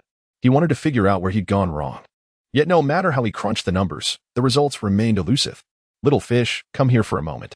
And Yuru, who had been eating her lunch, froze mid-bite. The classroom still held a handful of students besides herself and Lin Mo Little Fish. At this intimate address, the remaining students all turned curious gazes toward Yuru, their expressions registering surprise.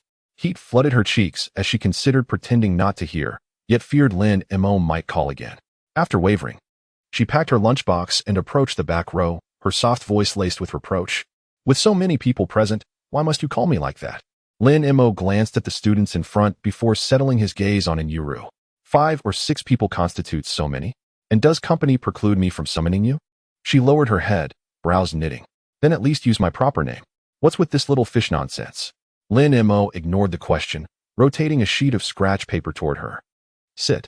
I can't solve these last 2 math problems. Instructor, enlighten me.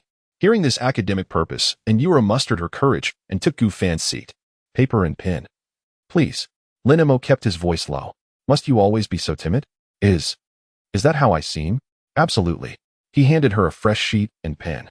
Yuru's pen flew across the paper in swift strokes. Moments later, she pushed the solved problems toward him. Done. Lin Mo's lips twitched. Already? The entire process hadn't taken 5 minutes. Astonishing speed. Noticing lingering stares, Yuru stiffened. Detailed explanations. After school. Not now. With that, she fled. Lin Mo sighed in resigned familiarity before examining her solutions. His expression soon soured. Her methodology was so concise it became cryptic, unfamiliar formulas and steps rendering it incomprehensible. Useless effort.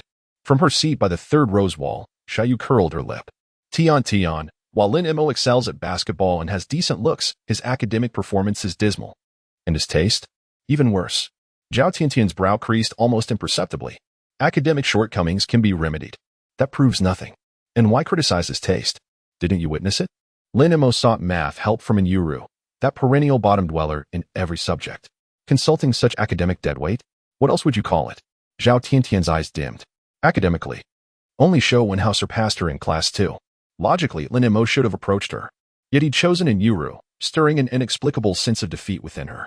Noticing Zhao Tiantian's subtle change, Xiaoyu glanced back and raised her voice considerably. These days, even academic underachievers scoring 60 or 70 in math dare to tutor others. How laughable. Her words drew the attention of several students toward Yuran, who remained hunched over her desk, offering no response. But her silence didn't deter others, Lin Mo. For one. Upon hearing Xiaoyu's veiled mockery, Lin Mo's brows furrowed sharply. If you want to die, don't do it here, go home. School is for learning, not for you to flaunt your superiority. His calm yet cutting remark echoed through the classroom. Xiaoyu sneered, no longer bothering with subtlety. My superiority comes from my own efforts. Who are you to judge? Then who I seek advice from is none of your concern either, Lin Mo countered. Xiaoyu inhaled deeply, her face twisting into a derisive smirk. Fair enough. Explaining problems to someone who scored 18 in math, I suppose your shallow tricks are just enough. Fine horses deserve fine saddles, fine boats deserve fine sails, toads deserve toads, and fools deserve idiots. Honestly, you two are quite the match. Her venomous words made several classmates frown. The cruelty in her tone was excessive. They were all classmates, after all. Lin Mo pushed aside his draft paper and stood, striding toward the front of the classroom. Sensing trouble, Zhao Tian quickly intervened. Lin Mo, don't stoop to her level. Stay calm. Xiaoyu paled slightly. What are you doing? Planning to hit me? Lin Mo. And Yuren called softly, her voice laced with warning. Lin Mo turned to give her a reassuring glance before stopping before Xiaoyu, his gaze eerily composed. You're hideous. The words struck like a slap. Xiaoyu trembled with rage. No girl would tolerate such an insult. Lin Mo's eyes darkened further. And who exactly is the fool? Who is the idiot you're referring to? Xiaoyu shot back defiantly. Whoever has the worst grades, obviously. Lin Mo smirked. Oh, are your grades that impressive? That depends on who you compare me to. Xiaoyu crossed her arms. Compared to Tian, mine aren't great. But against you and in Yuran?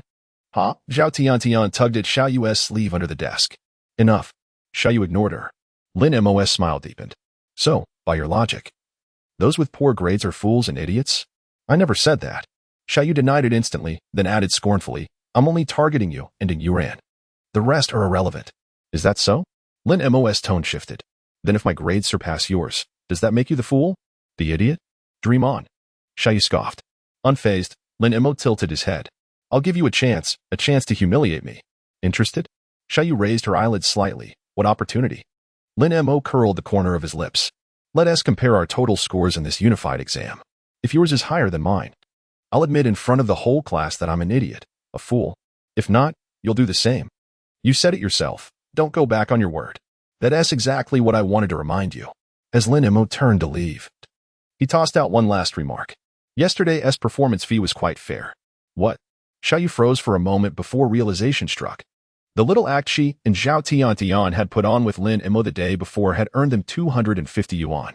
He was mocking her 250. Lin Mo, just you wait. Ignoring Xiaoyu's furious outburst, Lin Mo returned to his seat and resumed solving problems. Truthfully, given his temperament, he had no interest in arguing with a girl like her. But that was only if she didn't cross his line. Zhao Tian glanced toward the back of the classroom, then tugged Xiaoyu's hand, her gaze tinged with reproach. Why are you so fixated on Lin Mo and in Yu? No reason. I just dislike in Yu. Xiaoyu huffed. Ever since she transferred to our school. Look at how those boys act, as if she is the only girl here. So what if she is a little pretty? Her grades are trash. What is there to be proud of? Zhao Tian gave a wry smile. When hasn't Yu ever acted proud? She barely speaks, keeps to herself, she is perfectly fine. Well, I don't care. I just can't stand her. With a sigh, Zhao Tian pressed, if you dislike her so much, why did you agree to that act yesterday? Xiaoyu shot her a resentful look. Because you dragged me into it. If not for your sake. Do you think I'd lift a finger for a measly 250 yuan? Zhao Tian massaged her temples. Then what is your issue with Lin Mo? Who told him to stick so close to in Yu and play the hero for her? Does he really think he has something special? Ridiculous. The petty jealousy of a girl. Unreasonable and utterly senseless. Dingling. The afternoon exams, foreign language and science, proceeded one after another. For Lin Mo, this scene felt both familiar and foreign. In his past life, and Yu had helped him improve his grades. This time, he would change his own fate. Dingling. As the dismissal bell rang, many students exhaled quietly. Weariness etched on their faces. The prolonged mental exertion left them dazed, if only briefly. After submitting their papers, they grabbed their bags and filed out. The moment they stepped beyond the classroom, their footsteps seemed to lighten. Before leaving, Gu Fan leaned in with a mischievous grin. Brother Mo, now comes your sweet time with Yu. I want to play third wheel. Lin Mo shot him a sidelong glance. Since it's your first offense, I'll let it slide this time. Remember, and Yu and I are just classmates. Nothing more. Yeah, right? Care to repeat that? Gu Fan coughed hastily. I said nothing. Later. Before long, only Lin Mo and Yuru and the student on duty remained in the classroom. By sheer coincidence. The person responsible for cleaning today was none other than Zhou Wenhao, whom Lin Mo had beaten to a pulp. In the past, Zhou Wenhao would have seized such an opportunity to chat with Yuru when no one else was around. But now, things were different. He didn't even dare to glance at her, keeping his head down as he swept the floor with a broom and dustpan. He deliberately avoided the area where Yuru was sitting. When he reached the last row, Lin Mo glanced at him. Zhou Wenhao stiffened, forcing a pained smile. I'm almost done. I'll leave right away. Lin Mo gave no response. Once Zhou Wenhao finished cleaning, he hurried out. A few minutes later, Yuru closed her book and walked to the back of the classroom. Hearing her footsteps, Lin Mo looked up in surprise. Finished so soon? Yuru bit her lip hesitantly. Lin Mo, you shouldn't have made that bet with Xiaoyu today. Shouldn't he have? Lin Mo shook his head. I don't think so. Her voice was soft. Before school ended, I asked my desk mate. She said Xiaoyu scored 564 in the last unified exam. Your Chinese is excellent now, but your math foundation is still weak. Even though you've been improving, you might not win the bet. What if? Lin Mo set down his pen, propping his chin on his left hand as he gazed at her. I don't like it when people speak ill of you. Yuru's words died in her throat. His tender yet resolute gaze left her momentarily flustered. Being criticized a little isn't a big deal. I'm used to it. Lin Mo's eyes brimmed with sorrow. What happened in the past, I can't change. But from now on, I decide what happens. Her heartbeat quickened. Nervously clutching the hem of her clothes, she changed the subject. How did you do on the test today? And you? Lin Mo countered. Did you give it your all this time? No holding back? Yuru shook her head quickly. No. A relieved smile crossed his face. Good girl. I'll treat you to something delicious on Saturday. His doting gaze and tone carried an almost paternal warmth. Yuru's cheeks flushed again. Every time she faced Lin Mo, she found herself blushing far too easily. As he gathered his study materials, Lin Mo asked casually, what did you think of the math test's difficulty? Not hard. Just not hard? Yuru hesitated before whispering timidly, did I say something wrong? Lin Mo feigned sternness. How many times have I told you? You don't need to be so cautious around me. Say what's on your mind, understand? She nibbled her lip before murmuring, don't be angry. The evening sun streamed through the window, casting a golden glow on Yuru's delicate profile. From Lin Mo's perspective, she resembled a wronged little kitten. He sighed inwardly. This girl, she tugs at my heartstrings too much. Little fish. She lifted her head meekly. You're not mad at me anymore? His heart ached. Silly girl, why would I be mad at you for no reason? Stop overthinking things. Hearing Lin Mo say he wasn't angry, Yuru secretly breathed a sigh of relief and nodded vigorously, bathed in the twilight glow. Her breathtakingly beautiful face radiated an ethereal charm. At dusk, the maiden blushed in harmony with the setting sun, yet such beauty was fleeting. Noticing Lin Mo's lingering gaze, Yuru lowered her head in shyness and responded to his earlier question. The math exam was very easy. This time, she voiced her true thoughts. Very easy. Lin Mo narrowed his eyes, pondering her words before asking, how easy? Yuru thought for a moment. I finished the entire paper in about 15 minutes. Outwardly, Lin Mo remained composed, but inwardly, his mind reeled in astonishment. 15 minutes? That was utterly humiliating. Not daring to dwell on the matter, he slung his backpack over his shoulder and stood. Let's go. I'll walk you home. As Yuru returned to her seat and reached for her bag, she noticed Lin Mo's furrowed brow and quickly explained, you don't have to carry it for me every time. I can manage. I'll take it. His response was brief. His right hand outstretched. Give it to me. Yuru pouted slightly in protest. Fine, but why so stern? Good girl. His deep voice, laced with amusement, carried an unmistakable tenderness. Blushing, she retorted, don't treat me like a child. Lin Mo merely smiled in silence, leisurely descending the stairs with Yuru trailing behind. Her lips pursed in mild indignation. Halfway home, he deliberately slowed his pace. Even a fleeting moment alone with her was precious. Noticing this, Yuru said nothing but matched his unhurried steps. What should have been a 10-minute walk stretched into nearly half an hour. At the entrance of her neighborhood, she accepted her backpack from him. Lin Mo lightly tapped her head with a fist. See you tomorrow. Wait. Yuru instinctively clutched his arm, then recoiled in embarrassment, taking 2 hasty steps back. Her reaction drew a chuckle from Lin Mo. What did I not say? Eyes fixed on the cobblestones beneath her feet, she fidgeted nervously. Why did you tell me to give my all on this exam? You should always give your best. Didn't teacher Wei say hiding your abilities isn't something someone your age should do? But what?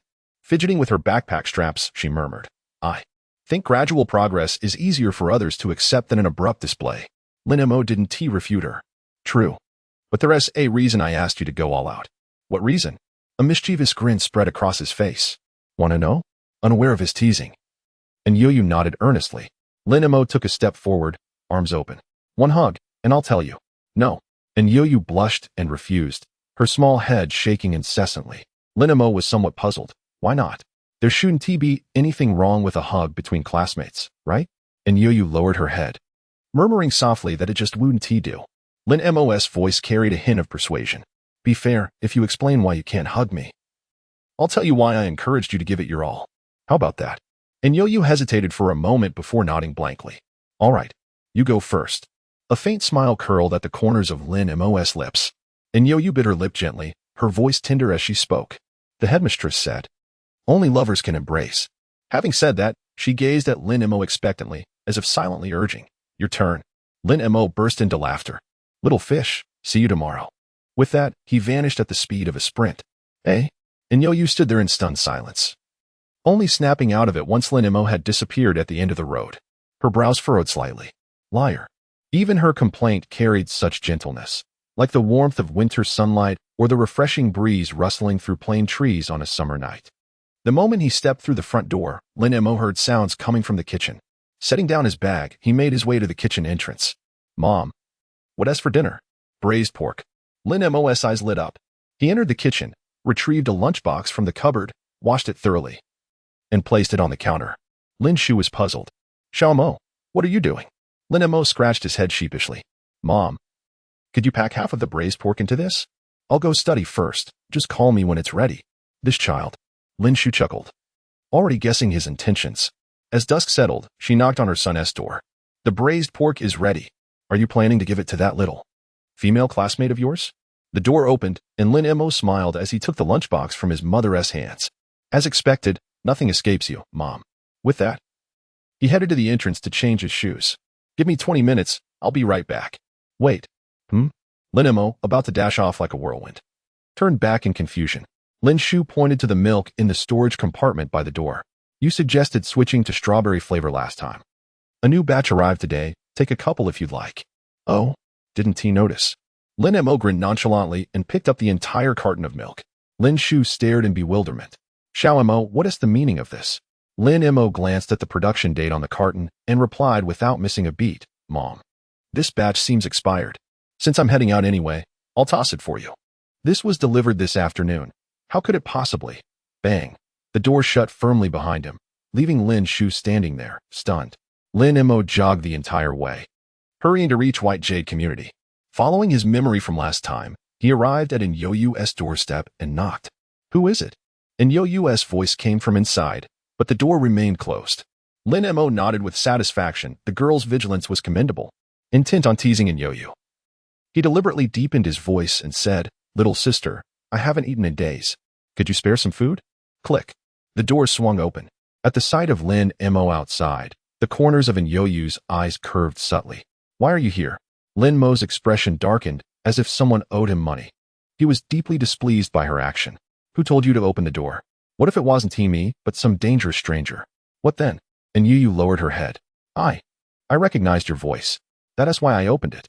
Hearing this explanation, Lin Mo's sternness softened slightly, though his tone remained uneasy. Don't open the door for strangers from now on, understand? She agreed. Lin Mo shoved the food container into her hands, sidestepped into the room, and placed the milk he carried all the way in the corner. The milk expires in 2 weeks. Drink it before then. Or it'll go to waste. Just as Yoyu was about to refuse, Lin Mo cut her off as if reading her mind. No objections. If I give it to you, you take it.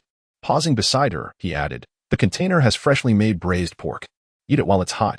I'm leaving. As he exited, he pulled the door shut behind him. When only a sliver of light remained between the door and its frame, he reminded her once more. No opening the door for strangers. Thud.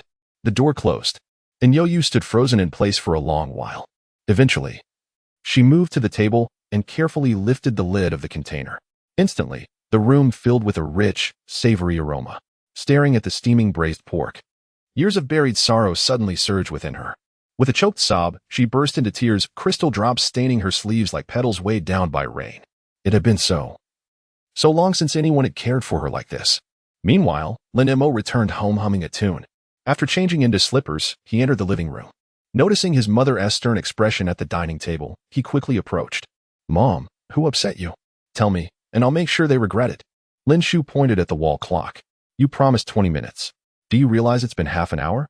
Lin Mo chuckled awkwardly. 20 minutes. Half an hour. What is the big difference? Come on, let us eat. He took his seat opposite her and reached for his chopsticks. Hold on. Lin Shu rapped her knuckles on the table. That milk was delivered today. I checked the expiration date. It wasn't even close to spoiling. Don't try to fool me. Oh. Lin Mo scratched his head. Maybe I made a mistake. Maybe? You definitely did. If it were a maybe, it'd just be a mistake. If it were definite, how could it be a mistake? Mom, you're the one who has mistaken. Dizzy by his wordplay, Lin Shu glared. Quite the silver tongue. Aren't you? Did you dump that milk at some girl's place? Huh? Lin Mo's jaw dropped in exaggerated surprise. Mom, you're practically psychic. Get out. Lin Shu's defenses crumbled as she chuckled and scolded. Next time, don't beat around the bush. Just say it outright. Your mother isn't some petty, stingy person. When we order milk next time, we'll just get an extra carton. But let's be clear, you can't give both cartons to that girl. I want some too. Mom, you're truly my own flesh and blood. Overwhelmed with gratitude, Lin Mo set down his chopsticks and stretched out his arms. Your son has no way to repay you except with a loving hug. Sit down and eat before the food gets cold. His playful antics drew a hidden smile from Lin Shu. As you wish. After the meal, Lin Mo took the initiative to help clear the table. Once finished, he guided his mother to sit with him in the living room. Lin Shu spoke first. Xiao Mo, how do you think you did on today's unified exam? Pretty well. Any estimate on your score? Lin Mo answered without hesitation. Around 600. Lin Shu's hand trembled as she poured water. How much? About 600. Xiao Mo. Do you take me for a fool? At this, Lin Mo leaned back against the sofa. Mom, if you want your son to evaluate you, shouldn't he at least know you first? What do you mean? For example, right now, I don't even know what your job is. Lin Shu's expression stiffened as she forced a smile. Never mind. Listening to your tall tales is worse than just waiting for the exam results. Mom, don't dodge the question. Every time I ask about your work, you deliberately change the subject. Why can't you tell me? Unwilling to let her evasion slide this time, Lin Mo pressed on. If he was going to ask, he would ask thoroughly. Lin Shu's face darkened with complexity. Xiao Mo. It's not what you think. Lin Mo cut her off. Then what is it? He understood the principle of striking while the iron was hot. Now was the time to be firm. Otherwise, history would repeat itself, ending once more in unresolved silence. Mom. This isn't some impulsive thought. This question has lingered in my mind for years. Today, I need clarity. Lin Shu fell silent. Lin Mo waited patiently. After what felt like an eternity, Lin Shu released a heavy sigh. Now isn't the time to tell you. Besides, knowing wouldn't do you any good. Wait a little longer. If the moment is right, I'll explain. You insist on keeping it from me? This was only the second time since his rebirth that Lin Mo's emotions had surged so violently, the first being when he saw Yo Yu in the classroom, and now. This. He had heard these very words countless times in his past life. Yet even as he reached middle age, the so-called right moment his mother spoke of never arrived. Lin Shu's brows knitted tightly, guilt flickering in her eyes. The sight tore at Lin Mo, aching for his mother, yet frustrated by the matter itself. In his past life, he had asked her many times. Most attempts were met with evasion, and on the rare occasions he pressed harder, she would wear this same heart-wrenching expression. Back then, he had relented, but not this time. If she didn't steal her heart, the mother would never reveal the secret buried deep within. Mom, your job. It's related to Grandpa and Grandma, isn't it? You, how did you know? Lin Shu's expression shifted, her composure slipping. She had never breathed a word of this to her son. Logically, he shouldn't have any inkling. Unless, at the mere thought of that possibility, her face drained of color.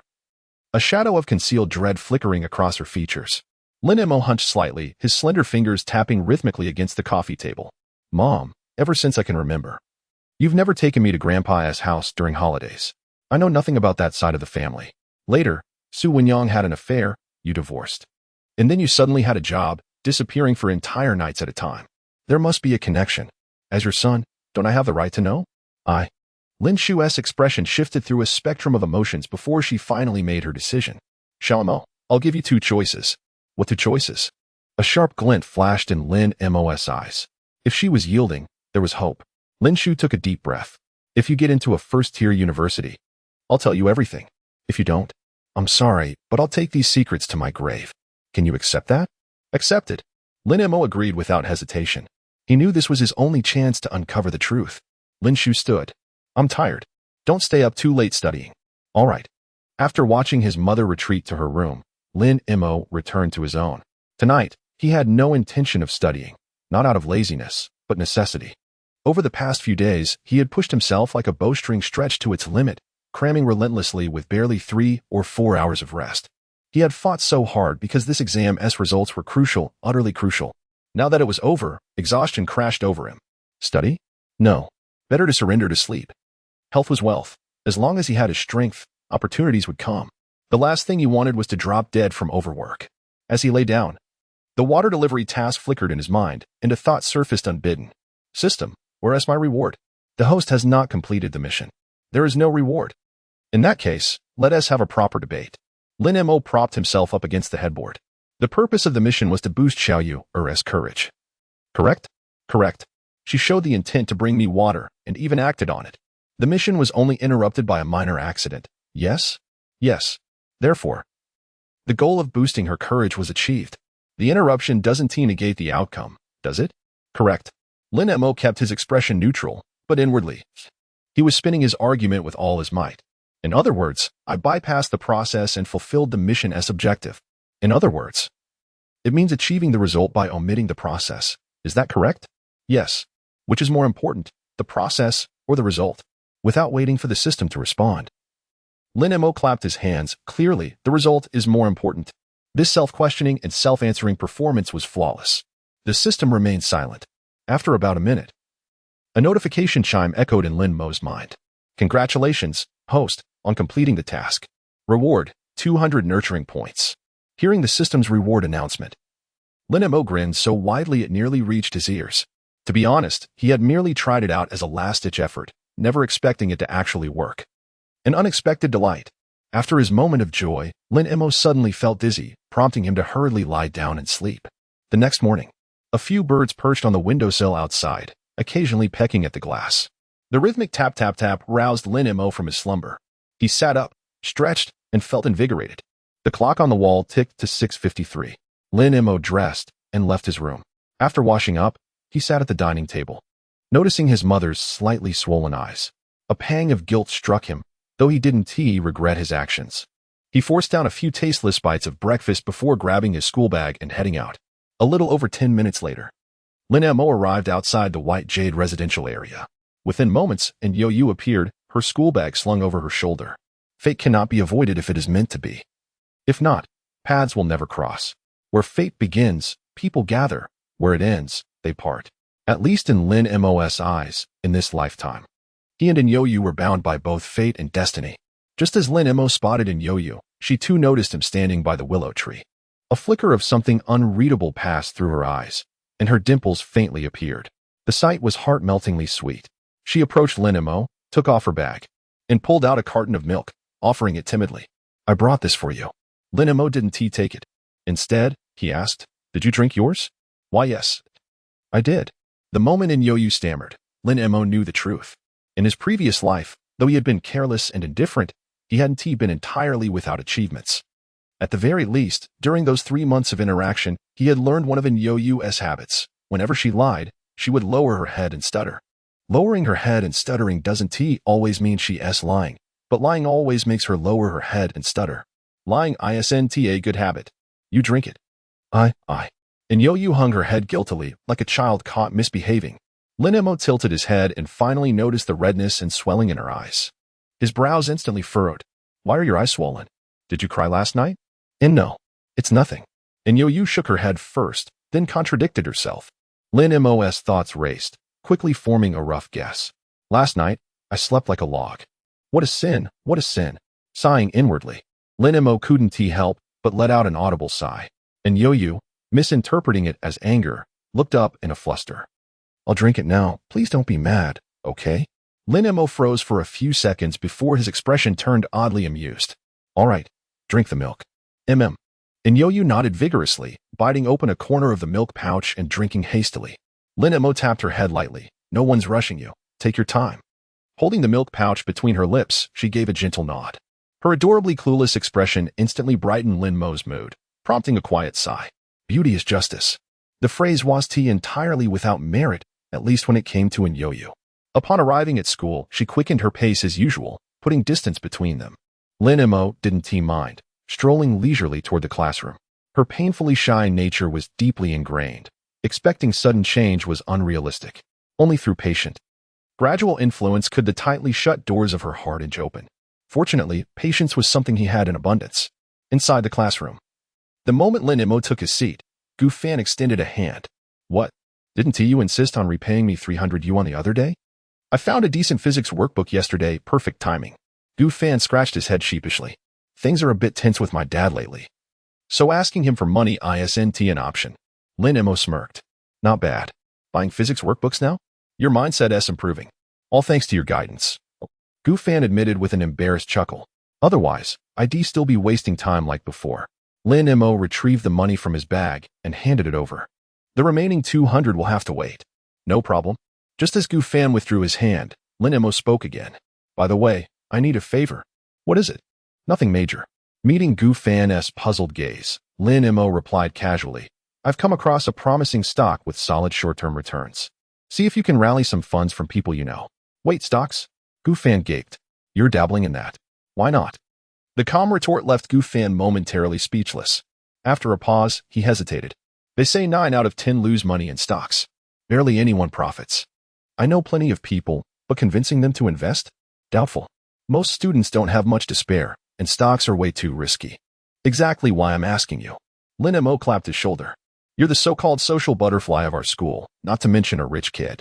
Plenty would trust your word. Gu Fan grimaced. And if we lose? Relax. I'll shoulder all losses. You won't be held responsible. Lin Mo smiled faintly.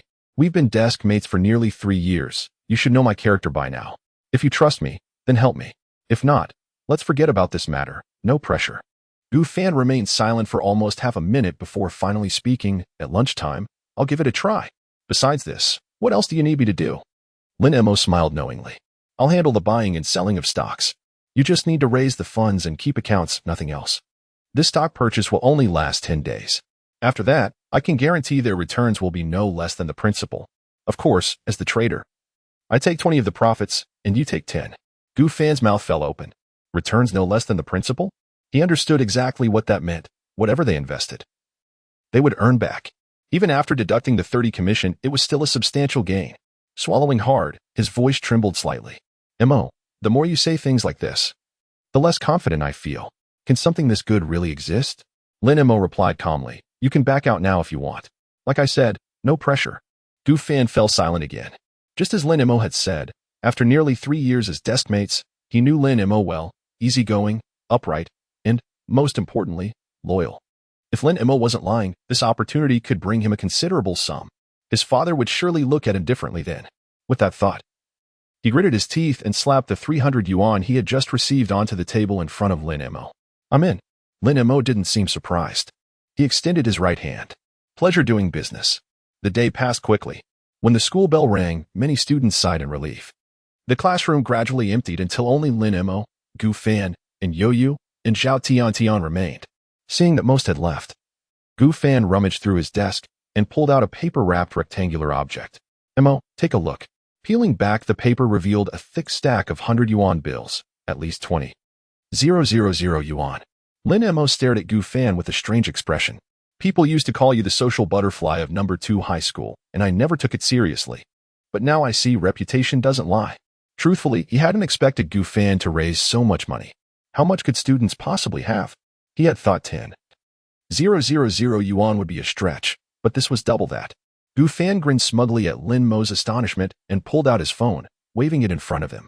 There's another 20, 000, or so on WeChat. There's an ATM in my neighborhood. I'll withdraw it tomorrow and give it to you. Damn. Lin Mo rarely swore. He clapped Gu Fan on the shoulder. You're really something. Gu Fan laughed heartily, winking. Not just anyone can be the social butterfly of number 2 high school. In the entire school, only a dashing, charming, and elegant gentleman like me could live up to that title. Such narcissistic words made Lin Mo roll his eyes in exasperation. He called out toward the front of the classroom, "Little fish, come here for a moment." Inyuru's delicate frame stiffened slightly, but seeing that the classroom was nearly empty, her tension eased somewhat. After taking 2 deep breaths, she quietly made her way to the back. Gu Fan promptly straightened up and extended his right hand with gentlemanly courtesy. "Miss Inyuru, my name is Gu Fan. It's a pleasure to meet you."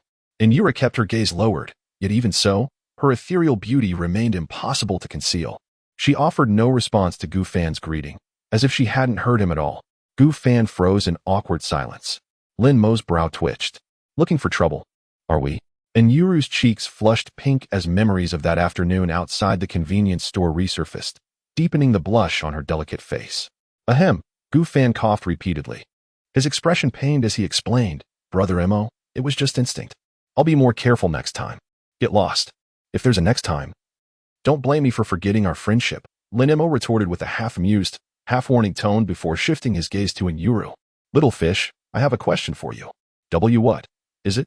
Those 3 simple words were broken by 2 hesitant pauses, betraying the depth of her nervousness. Lin Mo gestured toward Gu Fan on his left. "Between the 2 of us, who do you think is better looking?" Inyuru's eyes widened in surprise at the unexpected question, her fingers tightening around the hem of her clothes as she struggled to respond. Gu Fan protested indignantly, "Brother Mo, have some shame, will you?" Just then, a voice chimed in from behind Inyuru. "If I had to compare, I'd say Lin Mo is the more handsome one." Zhao Tian stepped past Inyuru and took the empty seat in front of Lin Mo. She cast a glance at Gu Fan before continuing. "Lin Mo is taller than you, more handsome, has better presence, and enough." Gu Fan's face darkened. "Zhao Tian, did you stay after school just to insult me?" "Don't flatter yourself," Zhao Tian replied with a playful smile, her eyes fixed on Lin Mo. "The reason I stayed was for him. It has nothing to do with you." Gu Fan. Inyuru stole a furtive glance at Zhao Tian, who chatted so effortlessly, and a pang of inadequacy twisted in her chest. Lin Mo noticed her reaction with a silent sigh. In terms of beauty, grace, or academic performance, this girl could outshine Zhao Tian in every aspect, yet she lacked confidence. Utterly blind to her own worth. "You needed something from me?" Lin Mo's tone was noticeably cooler as he addressed Zhao Tian. Her eyes dimmed briefly before she stated her purpose. "I heard you're raising funds. Can I contribute?" Of course. Hearing that she was here to offer money, Lin Mo smiled politely. "How much are you thinking?" Without answering, Zhao Tian retrieved her phone from her bag. "I don't have cash. I can transfer it via WeChat." Lin Mo shrugged. "Sorry, I don't have a phone. You can transfer it to Gu Fan." Zhao Tian blinked in disbelief. "You don't have a phone? Plenty of people don't. I'm hardly the only one." Lin Mo gave her a puzzled look. Why the surprise? Zhao Tian furrowed her delicate brows. Her initial plan to add Lin Mo on WeChat through the money transfer utterly thwarted by his lack of a mobile phone. Her clever scheme had collapsed. Yet, having already made the offer, she reluctantly added Gu Fan's contact instead. Gu Fan observed the shift in Zhao Tian's expression and couldn't help but smirk. Such blatant favoritism. He thought. One moment she's beaming like a blooming flower, the next she's scowling as if I owe her a fortune. Must you be so talkative? Zhao Tian shot him a glare, her fingers swiftly tapping the screen. Ding, the transfer notification chimed. Gu Fan had been ready with a retort. But the moment his eyes landed on the amount, they widened in disbelief. Holy! His exclamation echoed loudly. Lin Mo rubbed his ear. What's with the shouting? Gu Fan thrust his phone toward Lin Mo, his face a mix of astonishment and excitement. See for yourself. Lin Mo glanced at the screen, then looked up at Zhao Tian in surprise. 10,000. Where did you get this much? Aren't you worried about losing it? For a high school student without an income, 10,000 yuan was an astronomical sum. Few in their entire school could produce such an amount. Zhao Tian pocketed her phone. Relax, it's just my saved-up New Year's money. If it's lost, she paused, her gaze lingering on Lin Mo before teasing. Then you'll have to sell yourself to me. The implication behind a girl saying such a thing to a boy was unmistakable. Truthfully, it had started as a mere crush during the basketball game. But after her subtle hints were coldly rejected, Lin Mo's image had haunted her thoughts relentlessly. Over the past 2 days, she'd begun to feel almost bewitched. Hence, this bold move. Yet, the flower may yearn for the stream. But the stream flows on, indifferent. Gu Fan clicked his tongue. 10,000 to buy emoji? Who do you take him for? At least add a zero. Add a zero. And it's a deal? Zhao Tian cast a questioning glance at Lin Mo, receiving no response. She abruptly pulled out her phone again. Gu Fan frowned. What are you doing? Transferring another 90,000. Damn, damn, damn. Gu Fan leapt from his seat. Instantly, his expression shifted to fawning admiration. Rich Lady Zhao. Why not consider me? I'm a bargain. 50,000 will do. Right at the transfer limit. Isn't that thoughtful? He winked. Plus, I'm very skilled. Scram. Zhao Tian spat the word icily. Just as she prepared to proceed, Lin Mo interjected. 10,000 is the limit. No more. Zhao Tian shrugged, feigning nonchalance. Fine. If you insist. Her eyes, however, betrayed a flicker of resentment. At the classroom door, she turned back, her smile laced with playful provocation. Selling yourself to me wouldn't be such a bad deal. And Yu lowered her head in silence. Her fingers clutching the hem of her clothes, turning slightly white at the knuckles. Some have too little, others too much, Gu Fan muttered, shaking his head in disbelief. Who would have thought Zhao Tian was this wealthy? How did we never notice such a little heiress hidden in our class? After his exclamation, his eyes flickered with confusion. Brother Mo, if Zhao Tian is so rich, why did she? During the basketball match that day, before he could finish, a sharp pain shot through his foot. He sucked in a breath through gritted teeth, shooting Lin Mo a disgruntled look. Why'd you step on me? Lin Mo's gaze swept over him coolly. You can eat nonsense, but don't speak it. When did I ever step on you? Gu Fan, ever the social butterfly of number 2 high school, was quick to read the room. Realizing his blunder, he forced an awkward laugh. I won't disturb you two anymore. Grabbing his bag, he fled like a startled hare. Lin Mo tapped the table lightly. Come sit. And Yu shook her head. No, take me home. Lin Mo was taken aback. Since when did this girl ever ask him to walk her home? She lifted her chin slightly, her tone resolute. Take me home. All right. Though puzzled. Lin Mo didn't press further. Her initiative was a rare and welcome change. The entire way, and Yu remained silent, her small steps quickening until they were nearly a jog. Lin Mo, sensing something amiss, hurried after her. Little fish, what's wrong? She said nothing, only sped up further, breaking into a full run. Frowning deeply, Lin Mo matched her pace. Slow down, you'll trip. A walk that usually took half an hour was over in mere minutes. Outside the apartment complex, and Yu leaned against a willow tree, panting lightly, a sheen of sweat glistening on her forehead. Lin Mo pulled out a tissue, dabbing her brow gently. Is something bothering you? She snatched the tissue from his hand, shaking her head. Then what is this about? Lin Mo narrowed his eyes. Her behavior was too unusual. Tentatively, he ventured, is it about the money I raised for stocks? If it bothers you, I'll return it all tomorrow. No, it's not that. And Yu stared at him, as if steeling herself for a decision. Then, with delicate fingers, she pinched the edge of his sleeve. Come with me. Dazed, Lin Mo let himself be led into the complex in this oddly endearing manner, soon finding himself inside her home. She dragged the only chair in the house over for him. Wait a moment. Then, she dropped to her knees beside the bed, pulling out a rusted money tin from beneath it. Hugging the tin to her chest, she crouched before Lin Mo and emptied its contents, a scattered pile of bills and coins. From 100 yuan notes to single mal. Without hesitation, she pushed the entire pile toward his feet. These were her entire worldly possessions. Her clear, luminous eyes shimmered with nervous tension as she whispered, Lin Mo, I have money too. Take it all. Give it to me? Lin Mo was both startled and perplexed. Why? And Yuru's voice was barely audible, trembling like a fragile thread. Selling myself isn't right. She knelt on the ground, her school trousers slightly rolled up, revealing a slender stretch of jade-like leg, its fairness rivaling the finest mutton-fat jade. Tilting her head upward, she gazed at Lin Mo with pleading eyes, as though humbled in the dust. A tremor ran through Lin Mo's soul. He crouched down, carefully gathering the scattered coins back into the tin can, his expression feigning calm while a tempest raged beneath the surface. After a long silence, his voice emerged. Steady and quiet. I'll take this money. The silver moonlight spilled across the ground. Outside the neighborhood, beside the willow tree, Lin Mo knelt before Yuru, gently tugging her rolled-up trousers back into place, concealing that delicate, porcelain skin.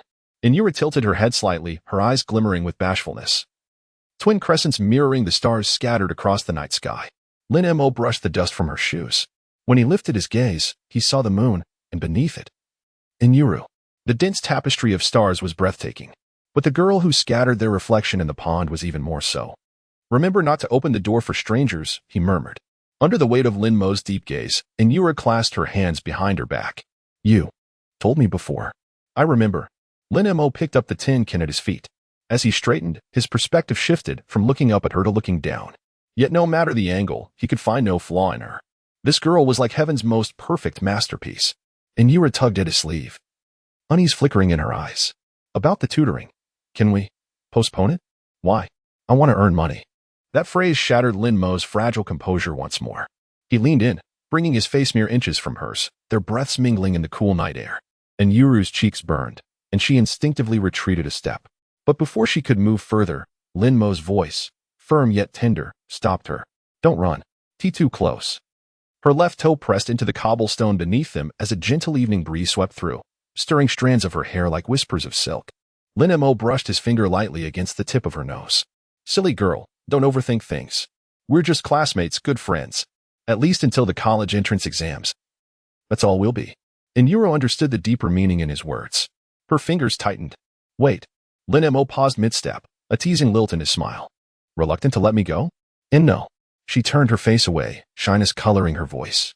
Yesterday, you lied to me. Her soft accusation carried a melody that tugged at his heart. Lin Mo scratched his head, feigning ignorance. Nonsense. I never lie. Suddenly, he winced, clutching his stomach with a grimace. Off stomachache. I should head home. With that, he turned and dashed off. Eh? Inura stamped her foot lightly. Liar. Innocence and foolishness were not the same. After running quite a distance, Lin Mo turned around and waved, Little fish, see you tomorrow. And Yuru stood there in a daze. Her gaze unfocused until long after Lin Mo's figure had vanished at the end of the road. Only then did her eyes regain clarity. See you tomorrow, she murmured softly. A trace of anticipation in her voice that even she hadn't noticed. Click. Lin Mo cautiously stepped through the front door, his furtive movements betraying a hint of guilt. As he tiptoed down the hallway, the pitch-black living room suddenly lit up. The abrupt change startled him, causing him to jump. Leaning against the wall, Lin Shu arched an eyebrow. Oh, so you do remember to come home? Look at the time. What hour is this? Lin Mo offered an ingratiating smile. Mom, is there any food left? Ignoring his question, Lin Shu reached out and pinched his ear. Before she could even apply pressure, Lin Mo yelped dramatically. Ow, ow, ow. Be gentle. Lin Shu sighed in exasperation. I haven't even squeezed yet. What are you yelling for? Mom. Isn't the inevitable outcome of you twisting my ear that I'll end up screaming in pain? Yes. Well, the result has already been achieved, Lin Mo declared, deploying his signature tactic of smooth talking. You save your energy, and you still get the desired outcome. A win-win situation, don't you think? As he spoke, he deftly removed her hand from his ear and subtly took a step back. Lin Shu smirked. Xiaomo, your eloquence has improved lately. But do you really think I'm that easy to fool? You missed a crucial detail in your analysis. What detail? You didn't account for the love your mother is giving you. The moment those words left her mouth, Lin Mo sensed danger. Instinctively, he blurted out. Violence is the wrong way to educate, Mom. We should lead by virtue. Led by virtue? Lin Shu's lips curled into a knowing smile. That can be arranged. A minute later, she returned holding a half-meter-long bronze spoon. Taped to its handle was a sticky note with a single bold character. Virtue. Lin Mo's legs trembled, his voice cracking. Mom, where on earth did you get that? Lin Shu tilted her head, amusement dancing in her eyes. Does it matter? Lin Mo gulped. Don't act rashly. Rashness is the devil. It's both handcuffs and shackles, an endless dose of regret. Lin Shu chuckled. I'm not being rash. I'm just curious which is harder, your head or this spoon. Lin Mo. Seating herself on the sofa with the bronze spoon in hand. Lin Shu's gaze fell on the tin box her son was clutching. What is that in your arms? Money. Whose money? Under his mother's interrogation. Lin Mo had no choice but to brace himself and explain. That little girl's money. Isn't it? Lin Mo blinked in surprise. Mom, how did you know? Lin Shu's expression darkened. Your homeroom teacher called me today. She said you've been collecting money at school, claiming you'd invested in stocks and promising returns. Is any of that true? This was the real reason for her anger. Oh, so you found out. Not a flicker of panic crossed Lin Mo's face. Such composure in response took Lin Shu by surprise. You're not the least bit afraid that I found out about this? Why aren't you scared? Lin Mo sat across from his mother, placing the iron canister on the coffee table before countering. Mom, how did you know the canister contained my classmate's money? Just a guess. Lin Shu didn't hide it. Coming home this late, you must have been seeing that girl home again. Besides, who brings such a large canister to school? It was obvious she gave it to you. Add to that your secret fundraising at school today. It wasn't hard to piece together. Lin Mo clapped lightly. Almost entirely correct. Brilliant deduction. Mom, if you became a detective, you might just be the next Sherlock shoe. Don't change the subject. Lin Shu's gaze sharpened with accusation. That girl is barely scraping by to pay for her own education. How much could she possibly have? And you dared to take her money? Has your conscience been eaten by dogs? Lin Mo stared at the canister, and You's image surfacing in his mind. She gave this to me willingly. Even if I deceived the whole world, I would never deceive her. And if I did, it would only be for her sake. Yesterday was exactly that. Had he directly told You about his agreement with his mother, the girl would have overthought it. Ignorance was better. Lin Shu's expression turned odd. Since when did you become so eloquent? Some sudden enlightenment? Enlightened in a dream. Took me 23 years. TCH, Lin Shu clearly didn't tea by her son's nonsense. Return the money to that girl immediately. Lin Mo countered, Mom, why aren't you asking why I needed to raise money? Normally, that should be your biggest concern. Lin Shu tucked a loose strand of hair behind her ear. What good would concern do? You have your own thoughts and judgments now. Besides, you're already 18. If I micromanaged everything, how would you grow? Lin Mo leaned back slightly, hands resting on his knees. What if I lose it all in the stock market this time? If you lose, I'll cover it. Lin Shu straightened, her tone turning serious. Xiao Mo, there's something I need to tell you. Lin Mo lifted his gaze. I'm listening. Go on. After a pause, Lin Shu's voice softened. I'll be honest with you, we're wealthy. Lin Mo's lips parted in stunned silence. At that moment, words failed him. All this time, he had believed their family struggled financially. To spare his mother worry, he had lived frugally, never spending unnecessarily. Like now, while most of his classmates owned phones, he had never once asked his mother for one. Lin Mo had minimized his expectations, solving everything himself to avoid burdening her. And now, she casually declared they were rich? This joke. Wasn't he funny at all? Lin Shu hugged a pillow to her chest, a flicker of guilt in her eyes. From now on, if you need money, as long as it's for a legitimate purpose, you can come to me. Mom, HM? Meeting her son's gaze, Lin Shu instantly grew more guilty. Forcing an air of composure as she asked, what kind of look is that? Aren't you happy that our family has money? Her words only deepened the resentment on Lin Mo's face. If he remembered correctly, ever since his mother's divorce, she had often lectured him about not wasting money. Even the clothes she bought him were always the cheapest options. From the first year of high school, many of his classmates had owned smartphones. Yet he had never once asked her for anything. Raising him alone was hard enough, and he didn't want to burden her further. And now she was telling him they had money all along? So all his consideration had been pointless? Unable to hold back, he added, if we had money. Why pretend we were poor?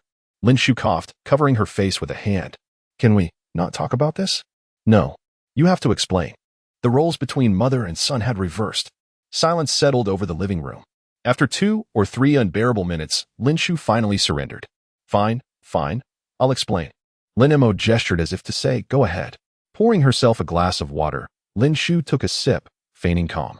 The reason I pretended we were poor was mainly because, well, people say boys should be raised frugally, while girls should be pampered. It was my first time being a mother. I didn't have much experience. Her voice grew quieter, her guilt more obvious. Lin Mo. That reason was just unbelievable. Exhausted, he shook his head, slowly processing the revelation. The money isn't from Su Wenyang, is it? Of course not. At the mention of that name, Lin Shu's expression turned icy. If I wanted his money, I could easily taken half his assets during the divorce. I didn't take it then, and I certainly wouldn't now. As long as it has nothing to do with Su Wenyang. Lin Mo exhaled inwardly. Relieved at ruling out the worst-case scenario, Lin Shu noticed the shift in his mood and chuckled dryly. Why do I feel like you hate him even more than I do? Hate. A single word carried the weight of all his emotions. Lin Shu's heart ached. She stood, circled the coffee table, and sat beside her son, taking his hand. Her eyes brimmed with apology and sorrow. Xiao Mo, I'm sorry. She had brought him into this world, but failed to give him a complete family. A childhood without a father's love would always leave a void. Mom, you have nothing to apologize for. Su Wenyang is the one who wronged you. Of course he wronged me. Her eyes reddened, waves of bitterness rising within her. For Su Wenyang, she had given up everything, and in the end, she had lost, utterly. Lin Shu steadied herself, unwilling to show weakness in front of her son. Forcing a smile, she said, what is done is done. Let us not dwell on unhappy things. How about we talk about something pleasant? Pleasant? Lin Shu patted his hand. For example, money. Didn't you want to invest in stocks? Just wait. She rose and returned to her room, only to reappear in the living room moments later with a bank card in hand. In the next instant, the card found its way into Lin Mo's grasp. Return the money you raised. You can use whatever's in this card freely.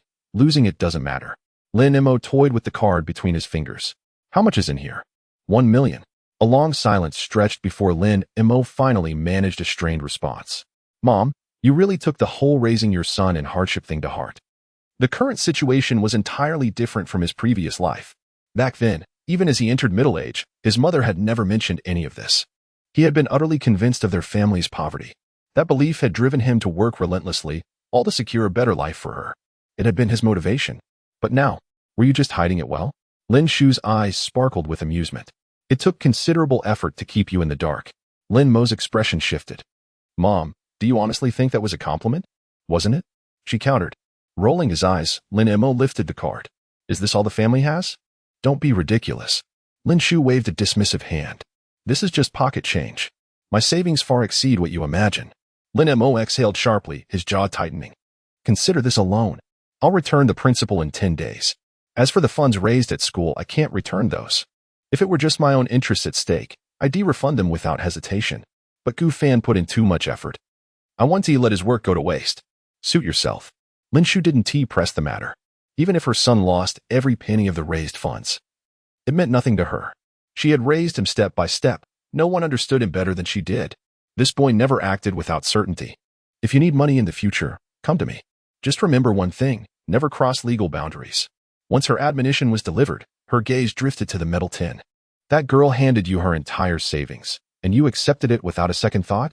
Lin Mo cradled the weighty tin, his voice softening. Without hesitation and without guilt. A simple statement, yet it struck deep. Lin Shu studied him carefully before venturing. Xiao Mo. Is everything all right lately? Her son had felt strangely unfamiliar these past days. I'm fine. Lin Mo lifted the tin from the table. Mom, I'll need your ID later to open an account at Guixin Securities. Of course. She agreed readily, then probed further. How much are you planning to invest? And since when did you learn to trade stocks? Lin Mo's eyes remained fixed on the tin. Everything except what's in here. I don't understand the stock market, but I know this one will rise. If you trust me, follow my lead. I want to let you down. Stocks had never been his forte, not in his past life, nor now, after rebirth. His memories of the market were sparse at best. The stock to purchase this time was the most memorable 8-day myth. Lin Shu frowned. 1 million was already a substantial amount. Hearing this response, Lin Mo wasn't surprised and didn't press further. After working diligently for over an hour, he successfully purchased nearly 1 million shares of ZE Technology through Guixin Securities' official platform. Once everything was settled, Lin Mo shut down his computer and took out his study materials to continue reviewing. It wasn't until past 1 in the morning that he lay in bed and opened the cultivation store. Compared to the last time, there were 4 additional glowing orbs in the store. Observing this, Lin Mo inquired inwardly, System, does having more cultivation points unlock more exchangeable items? Correct. The system's reply was succinct. Lin Mo examined each orb one by one, his gaze finally lingering on the last one. Intelligence 20 price. 200 cultivation points. The system had once mentioned that intelligence points had an extremely low appearance rate in the store, and they could enhance all aspects of his abilities. Though the other items were decent, they were one-time consumables, nowhere near as valuable as a permanent intelligence boost. Exchange for intelligence 20. Exchange successful. 200 cultivation points deducted.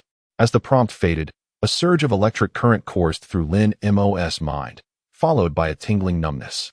The sensation was far from pleasant. It felt as though ants were crawling inside his brain. Fortunately, the discomfort was brief. After a dozen seconds, Lin Mo opened his eyes. His dark pupils now held an even deeper intensity, as if they possessed the power to peer into the depths of human hearts. The system's voice chimed in, Host. Your luck is remarkable. The probability of intelligence points appearing in the cultivation store is 0.27, yet you've encountered them twice in a row. With fortune like this, you might as well buy a lottery ticket. I bought stocks. Stocks? They're both tickets, in a way. The next morning, Lin Mo opened the window, greeted by the crisp, dew-laden air. On the distant horizon, golden rays heralded the rising sun.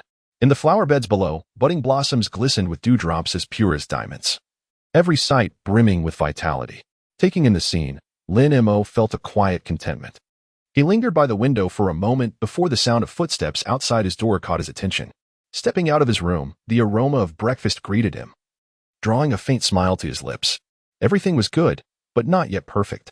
Because one chair at the dining table remained empty. As usual, Lin Mo detoured to the White Jade residential area to accompany Yoyu to school.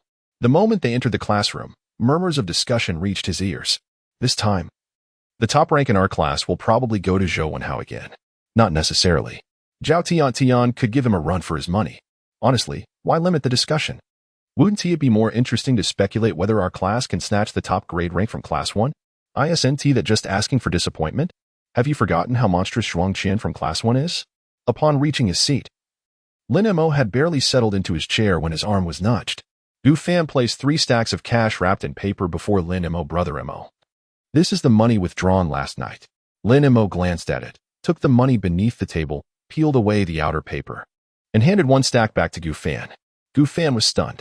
Brother Mo, what's this for? Your share. But we haven't made any profit yet. How can there be a share? Soon enough. Since we have cash on hand, consider it in advance. Lin Mo tucked the remaining 20,000 into his bag. Take it if it's given. Don't be sentimental, or I'll scold you. Gu Fan scratched his head. Taking money now feels a bit unsettled. Don't want it? Then return it. Want it. Seeing Lin Mo reach out, Gu Fan hastily pocketed the money, then hesitated. Brother Mo. Isn't this a bit too much? The total raised was 50,000. According to Lin Mo's promise of doubling it, the profit would be 50,000. A 10% cut meant 5,000, yet Lin Mo had given him 10. Sentimental. At those 2 words, Gu Fan chuckled and dropped the matter. Lin Mo tapped the desk. Do you know Zhuang Qian? Of course. The top-ranked genius since freshman year. Being in the same grade as her is torture. Gu Fan frowned. Why bring her up suddenly? Without waiting for Lin Mo's answer, he rambled on. Zhuang Qian is outstanding, top grades, decent looks. But in Yoyu isn't bad either. Her grades might be average. But her beauty is devastating. Lin Mo's fingers drummed lightly on his thigh. Devastating? Absolutely. Honestly, even those glamorous celebrities can't compare. I've seen plenty of pretty girls, but in Yoyu is in a league of her own. No contest. As Gu Fan gushed. A cryptic glint flickered in Lin Mo's eyes. Gu Fan suddenly felt a chill down his spine and forced a laugh. Don't misunderstand. I'm on your side. Lin Mo smiled, a harmless, guileless smile that sent shivers down Gu Fan's spine. He shuddered and quickly changed the subject. Brother Mo, why ask about Zhuang Qian? No reason. Lin Mo picked up his pen and began solving problems. Gu Fan grinned slyly. Could it be? Halfway through.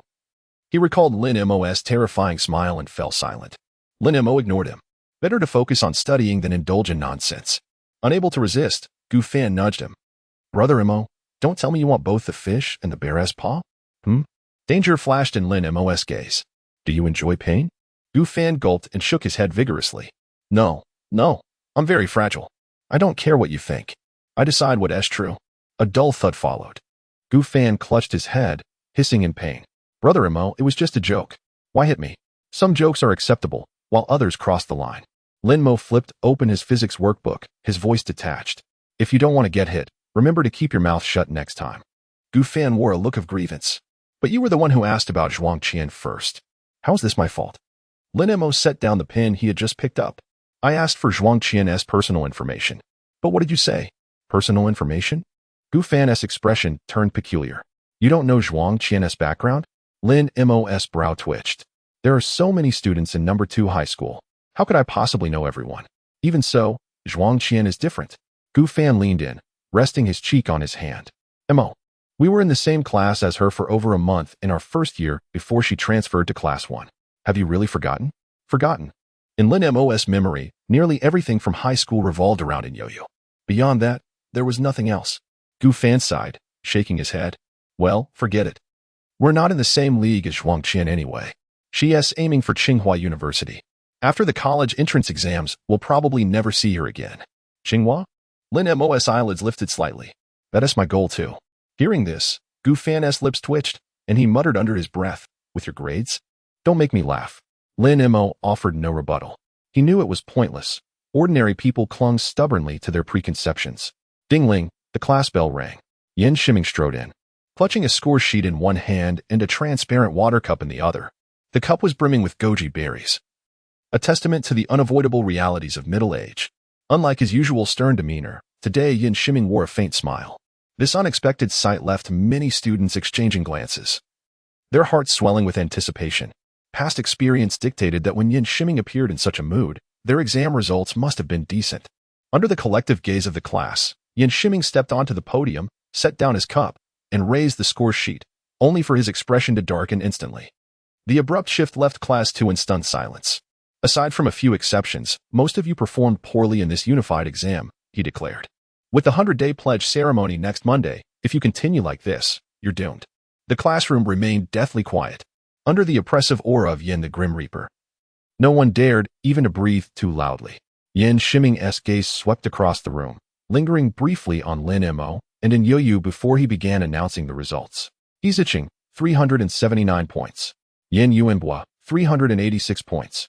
As always, Yin Shiming read the scores from the lowest upward, a practice Class 2 had long grown accustomed to.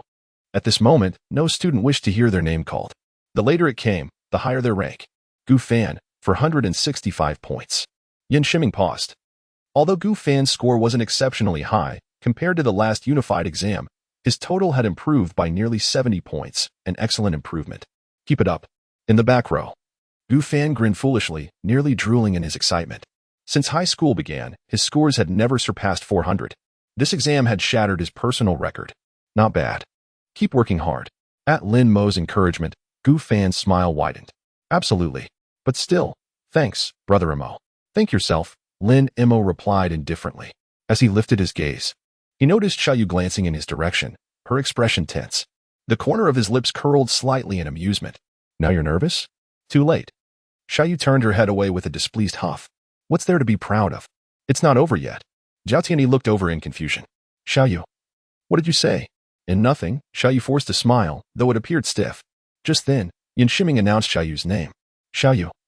534 points, 30 points lower than the last exam. Don't take this lightly. 30 points is significant. Xiaoyu froze, muttering in disbelief. Impossible. How is this possible? From the moment the results were announced, she had listened carefully. She was certain the teacher hadn't yet called Lin Mo's score, which meant Lin Mo had scored higher than her this time. Seeing Xiaoyu's crestfallen expression, Yin Shiming assumed she was shaken and refrained from further comment, continuing with the announcements. 2 minutes passed. Gu Fan nudged Lin Mo, who was absorbed in solving problems. Brother Mo, why hasn't your score been announced yet? Did they skip you? Without looking up, Lin Mo replied, Is there a chance I did well? Gu Fan's face was full of skepticism. You scored 18 on the math quiz. How good could your total be? They definitely skipped you. Lin Mo offered no explanation.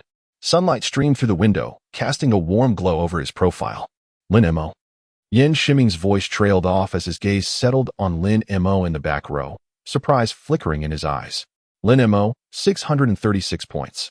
For a moment, the classroom fell into stunned silence, then erupted into uproar. Students from Class 2 turned to stare at Lin Mo in the back, their expressions filled with disbelief. 636? That can't be real. Last time, he barely scored over 400. Now he S in the 600s? Even novels wouldn't write something this absurd. Did he cheat? Yin Shiming's expression darkened. Quiet. Instantly, the murmuring students straightened in their seats. Within moments, the room was silent again. Yin Shiming spoke gravely. Compared to his last exam, Lin Mo has miraculously improved his score by 204 points in just 2 weeks. Recently, I have been observing Lin Mo's attitude towards learning. To be fair, he works harder than any of you. I hope everyone can learn from his diligence, no pain, no gain. However, many students remain unconvinced. They firmly believe Lin Mo cheated, unwilling to heed teacher Yin Shiming's words. At the back of the classroom, Lin Mo smiled calmly. 636 points, not bad. Mo. You're defying the heavens. Gu Fan's jaw dropped in astonishment, but soon, a faint bitterness welled up in his heart. Not long ago, he and Lin Mo had been fellow underachievers, struggling together. Yet in such a short time, Lin Mo had already ascended to the ranks of the elite, leaving him alone in the abyss of academic mediocrity. Lonely, desolate, cold. Mo, you're so cruel. Lin Mo looked puzzled. How am I cruel? Gu Fan sighed. You scored so high without a word. How am I supposed to face myself as your deskmate? If you feel too ashamed to live, at least find a high floor to jump from. Spare yourself the misery of surviving the fall. Faced with Lin Mo's sharp tongue, Gu Fan obediently fell silent. The world was still beautiful. He wanted to enjoy the scenery a little longer. Like girls, for instance. Zhou Wenhao, 693 points. Fourth in the grade. Zhao Tiantian, 699 points, third in the grade. Many students looked surprised. Before this, Zhou Wenhao had always firmly held the lead over Zhao Tiantian. Though their scores were close, that slight gap had consistently relegated her to second place. This time, she had finally surpassed him. The eternal runner-up had risen at last. Zhao Tiantian was immensely satisfied. Finally, first place, what a struggle. Being top of the class was enough for her. As for first in the grade, with a monster like Zhuang Qian around, no one else stood a chance. Her joy lasted mere seconds before Yan Shiming's voice cut through the air. And Youyu, 749 points. First in the grade. The words struck like a boulder crashing into a tranquil lake, sending shockwaves through the room. The classroom erupted into chaos. As noisy as a morning marketplace. What? What did I just hear? Are you kidding? 749 points? First in the grade? Must be a mistake. No one could score 749. And even if someone could, it definitely wouldn't be in Youyu. And Youyu rested her head on the desk, her loosely hanging bangs obscuring most of her face. Her fingers, gripping the pen, turned faintly white. She had imagined this scenario the night before, yet when the moment arrived, tension still overwhelmed her. Uncontrollable tension. Zhao Tiantian's smile froze. And Youyu scored 749? Unable to accept it, she abruptly stood up. Teacher, the difficulty of this exam was so high, how could anyone possibly score 749? Yan Shiming set down the grade sheet. Why not? Zhao Tiantian took a deep breath. Even if someone could score 749 points, it shouldn't be in Youyu. Everyone knew how poor her grades were. Yet this time, not only had Youyu snatched the top rank from Zhuang Qian, but she was also just 1 point away from a perfect score. How is that possible? The more Zhao Tiantian spoke, the more convinced she became of her judgment. Her leading skepticism stirred whispers among many girls. In previous tests, Youyu had never even scored above 80. 749 points? Cheating with such audacity. If you can't study well, just cheat? But with such strict exam supervision. How could cheating even happen? That was to the point. The real question was, how could anyone cheat their way to 749 points? Even if they were allowed open book exams, could they achieve such a score? In contrast, the boys reacted entirely differently. Yan Shiming spoke gravely, setting aside whether cheating was even possible during the unified exam. Even if it were, so what? Let me put it this way, if I allowed you to cheat, could you score 749? Zhao Tiantian had no answer. As Yan Shiming had said, even if she were permitted to use any means to cheat, she wouldn't have the confidence to achieve such an outrageous score. Unless. Her eyes gleamed with an idea. Teacher, is there any chance the exam answers were leaked? The unified exam answers could not have been leaked. Yan Shiming looked at the students with disappointment. Do you all enjoy suspicion so much? Is it truly so difficult to accept that someone might be better than you? And Youyu's exam papers had been meticulously reviewed by all the senior year teachers for over 3 hours. Her score was indisputably valid. The classroom fell so silent one could hear a pin drop. Yan Shiming picked up his water cup. Self-study for this period. The class monitor will supervise discipline. And Youyu and Lin Mo, come with me. And Youyu glanced toward the back of the classroom, her eyes flickering with unease. As Lin Mo passed her desk, he murmured softly, steady. Her cheeks burned as if on fire, and without thinking, her fingers clutched the hem of Lin Mo's uniform. The moment the two left the classroom in such a manner, the room erupted. What the? Did you see that? She grabbed his clothes. Are they? Once outside, and Youyu stopped after only a few steps, staring blankly at her own hand still gripping Lin Mo's sleeve. Suddenly realizing what she had done, she jerked her hand away as if electrocuted. Her face flushed crimson, her hands fluttering uncertainly, her heart pounding like a startled deer. Aye. Lin Mo turned, leaning against the corridor railing. Just grabbing my sleeve makes you this nervous? Her voice was barely a whisper. I didn't mean to. Hearing this, Lin Mo chuckled softly. Relax. And Youyu bit her lip. Now all the classmates think I cheated. How do I explain? Explain? Why bother? Lin Mo raised his left hand to shield her face from the direct sunlight. Being misunderstood is the norm. No need for excessive explanations, nor any obligation to engage with them. With a clear conscience, time will reveal all. The deep, soothing voice gradually calmed in Youyu's restless heart. She nodded vigorously. From now on, I'll give my all in exams and stop holding back. If I top once, people may doubt. But if I top every time, who would dare question? Lin Mo was taken aback, sensing something amiss in her words. The phrase from now on struck him as particularly significant. He swallowed hard, his voice tinged with disbelief. You didn't hold back this time, did you? The moment the question left his lips, He couldn't help but laugh at himself. With a perfect score of 750, and Yo-Yo had scored 749, his inquiry seemed almost ludicrous.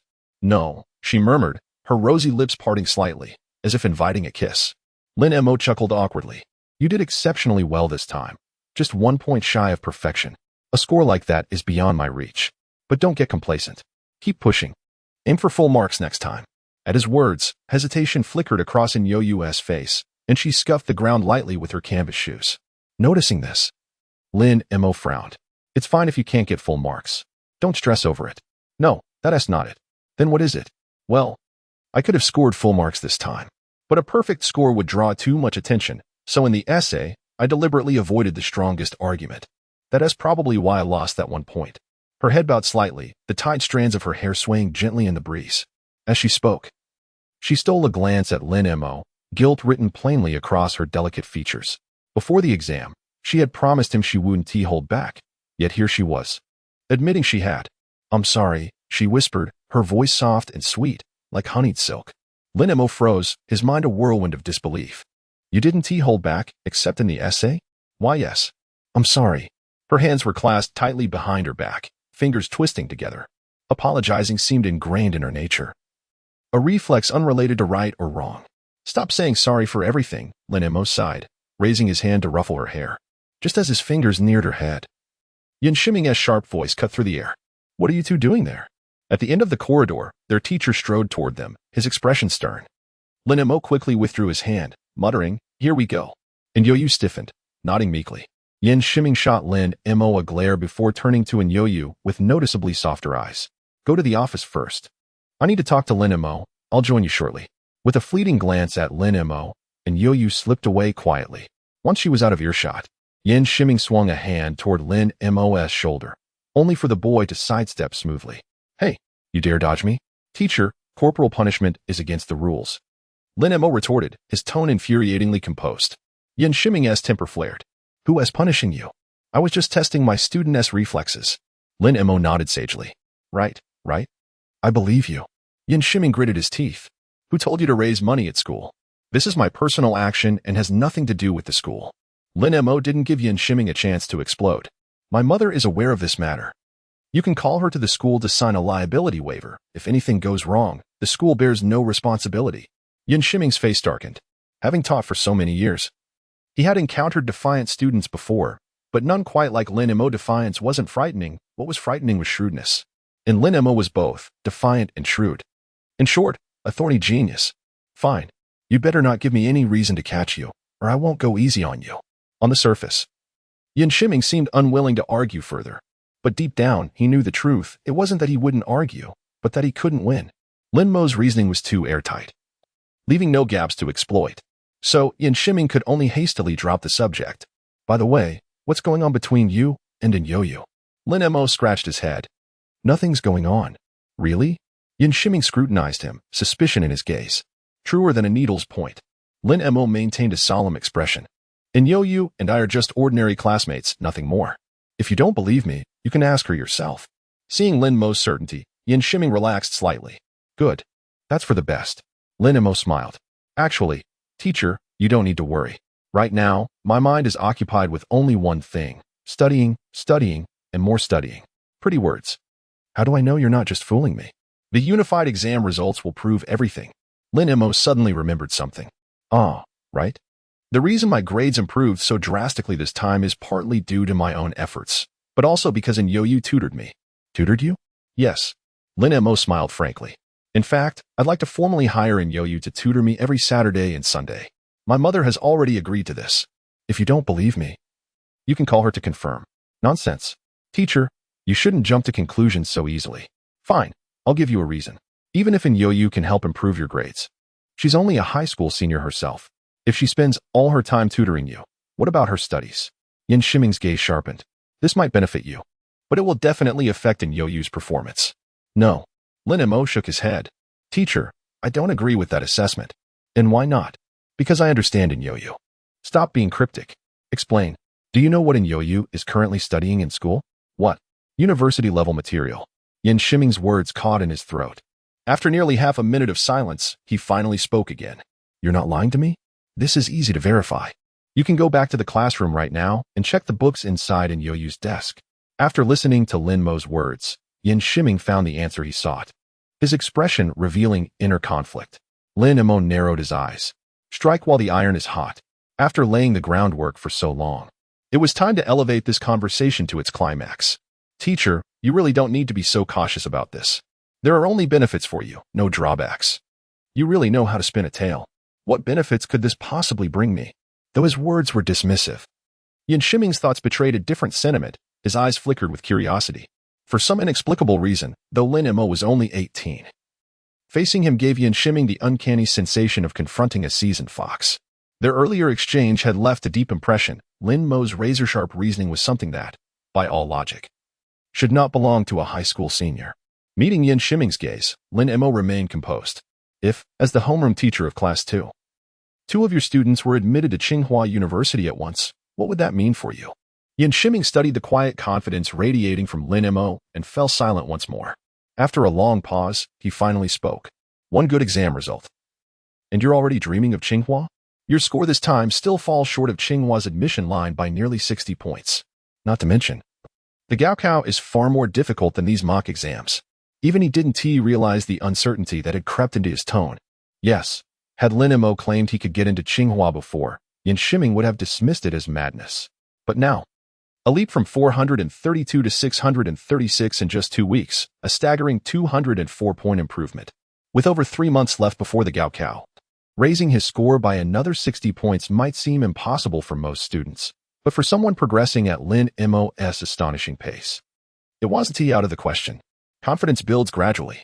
A teacher shouldn't discourage, he should encourage. Lin Mo's eyes gleamed. It's true my current score isn't quite there yet, but where their SA will, their SA way. Yin Shiming remained silent for a long while before suddenly saying, lately, my memory has been slipping. What were we just talking about? A smile played on Lin Mo's lips. Nothing important. Good. Just as Yin Shiming thought the conversation was over, Lin Mo spoke again. Teacher, there is one small condition I'd like your help with. You really know how to push your luck? Faced with Lin Mo's harmless smile, Yin Shiming couldn't muster any anger. He sighed in resignation. Go on, but don't overdo it. To improve more effectively, I'd like to sit next to an Yuer. No. Yin Shiming refused without hesitation, glaring at him. Don't make me spell it out. Do you really think I believe this is about studying? Of course it is. Lin Mo's gaze was unwavering. How about this? Let me sit with an Yuer first. If you notice anything inappropriate between us, you can separate us at any time. Yin Shiming leaned against the corridor railing in contemplation before speaking. Let me be blunt. The mock exams are approaching. If your and Yuren's grades slip compared to this unified test, don't blame me for going back on my word. No problem. Behind his back, Lin Mo clenched his fist tightly. After all that persuasion, he had finally achieved his goal. The moment Yin Shiming had sent Yuren away, Lin Mo had already formulated his argument in his mind. This article is exceptionally well written, concise in content, brimming with creativity, with elegant prose. If not for the slight deviation in the title's intent, it would be nothing short of perfection. TCH. I think Yuren's math paper is even more impressive. Her problem-solving methods are strikingly direct, without any superfluous steps. There were even a few approaches I'd never seen before. Her foreign language scores are the real marvel. Have any of you ever seen a perfect score in English? In the office, the subject teachers of Class 2 surrounded Yuren, debating fervently. Yuren bit her lip. Her eyes filled with helplessness, her gaze flickering repeatedly toward the door. Why isn't he here yet? Just then, Lin Mo and Yin Shiming entered the office one after the other. The moment she saw Lin Mo, Yuren's eyes brightened as if she had glimpsed salvation. Noticing her predicament, Lin Mo stepped forward swiftly and positioned himself protectively behind her. That simple gesture alone eased the anxiety that had tightened her throat. Lowering her head, the faintest hint of dimples appeared at the corners of her lips, unseen by anyone else. Green mountains embraced by mist, the heart finds solace in its haven. Everyone, quiet down. Yin Shiming clapped his hands. The improvement in Yuren and Lin Mo's exam results has far exceeded normal expectations. The principal has specifically instructed that they undergo another round of testing. Are the papers ready? Ready. Prepared. Outwardly, the teachers of Class 2 remained composed, but inwardly, they disapproved of this retest. Another examination clearly implied distrust in the students. Yet, regardless of their reluctance, the principal's decision was final, and they had no choice but to comply. Wei Qing was sighed with a frown. If it weren't for Pan Li, the homeroom teacher of Class 1, pushing so hard, this wouldn't even be an issue. Class 1 has taken the top spot so many times. Have we in Class 2 ever raised a fuss? Now that we've finally secured first place, Pan Li dares to accuse our students of cheating? If I were 20 years younger, I'd have given her a piece of catching himself. He glanced at Lin Mo and then Yuran and left the sentence unfinished. No one present was foolish enough to miss the implication in Wei Qing's words. His remarks stirred ripples of discontent among the otherwise calm expressions of the Class 2 teachers. As the homeroom teacher, Yan Shiming had no choice but to intervene. Everyone. This is difficult for me as well. Wei Qing shook his head and reassured Lin Mo and in Yuran. Don't overthink it, you two. Just perform as you normally would. Lin Mo nodded slightly. Understood, teacher. And Yuran mirrored his gesture. Her obedient demeanor lifted the spirits of the teachers present. Knock knock, the sound of rapping echoed at the door. A blonde woman in her 40s entered, her high cheekbones lending her a sharp, acerbic air. This was Pan Li, the homeroom teacher of Class 1. She strode in with an air of superiority, followed by a girl whose delicate features exuded the refined aura of a literary scholar. The girl was none other than Zhuang Qian, the perennial top-ranking student in the grade. Zhuang Qian offered a polite smile to the teachers of Class 2. Good morning, teachers. Xiao Qian, you performed exceptionally well in this exam. Indeed, keep it up, and you'll surely make it into Tsinghua. Ah, I taught her once too. Does that mean I've nurtured a future Tsinghua scholar? As the teachers of Class 2 exchanged light-hearted remarks, laughter filled the room. Then, Pan Li sneered coldly. Zhuang Qian was only in your class for a little over a month in her first year. What exactly did you teach her? If it weren't for the relentless efforts of us teachers in Class 1, would she have achieved such results today? The atmosphere instantly chilled. The teachers of Class 2 visibly stiffened, their earlier warmth vanishing. Yan Shiming smiled faintly. Zhuang Qian's success is the fruit of her own diligence. Must you take credit for it, Teacher Pan? Pan Li's expression darkened. Yan Shiming, what exactly are you implying? Naming names in a way. It was a sign of flustered desperation. Yan Shiming leaned casually against the desk, unfazed. Nothing much. Just stating facts. When Zhuang Qian entered our school, she was already the top scorer. She may not have stayed in our class long, but she aced both standardized tests during that time.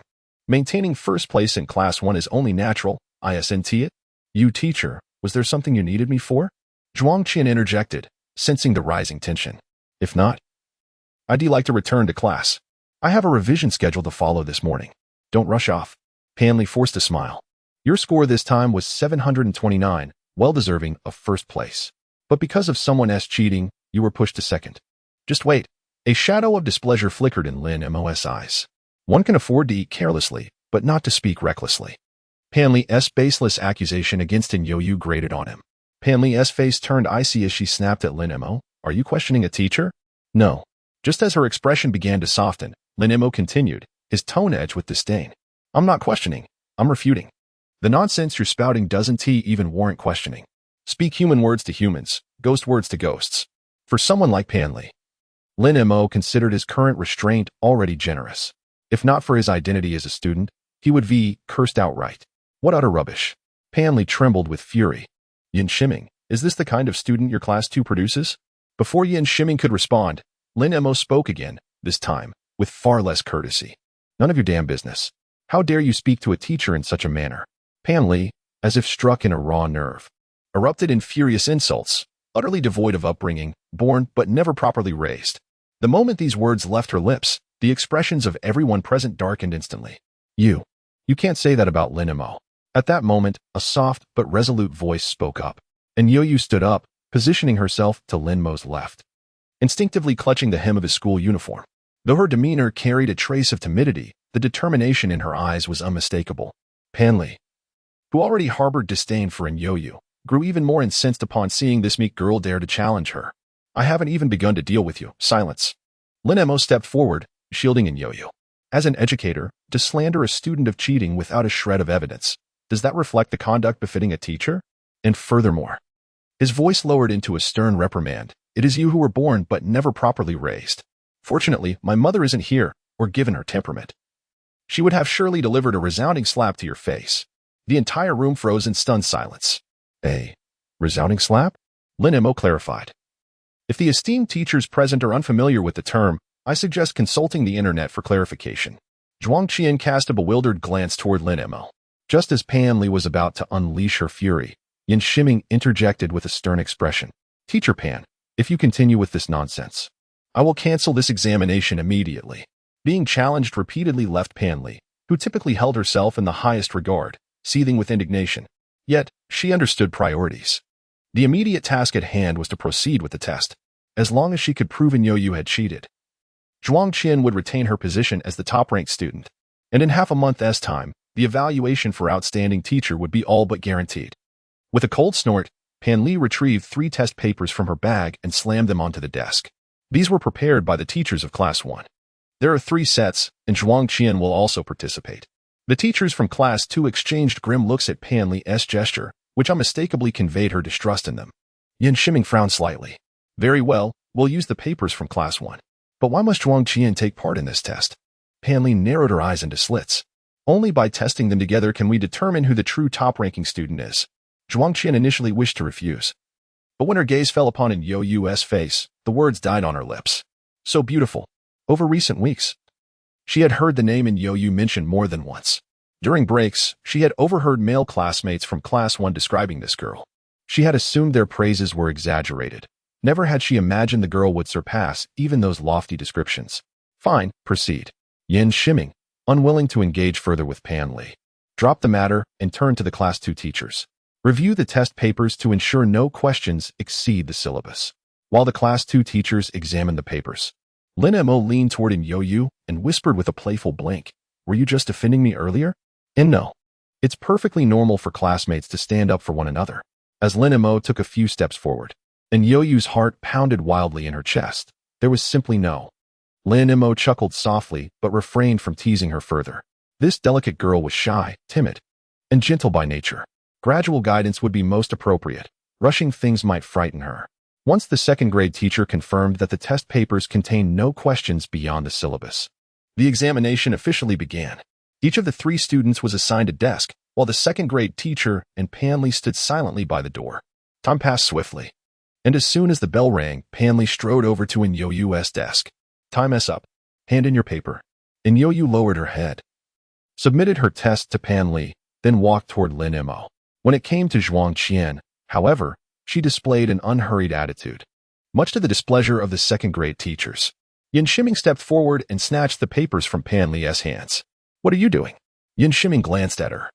"The principal said I'm in charge of this test. You're only here to supervise. Shouldn't the papers be handed to me? You, if you disagree, take it up with the principal." Pan Li, knowing she was in the wrong, said nothing further. She pulled Zhuang Qian out of the office, heading toward the cafeteria. Their conversation could still be faintly heard in the distance. "Xiao Qian, lunch is on me today. Order whatever you like." "Thank you, teacher."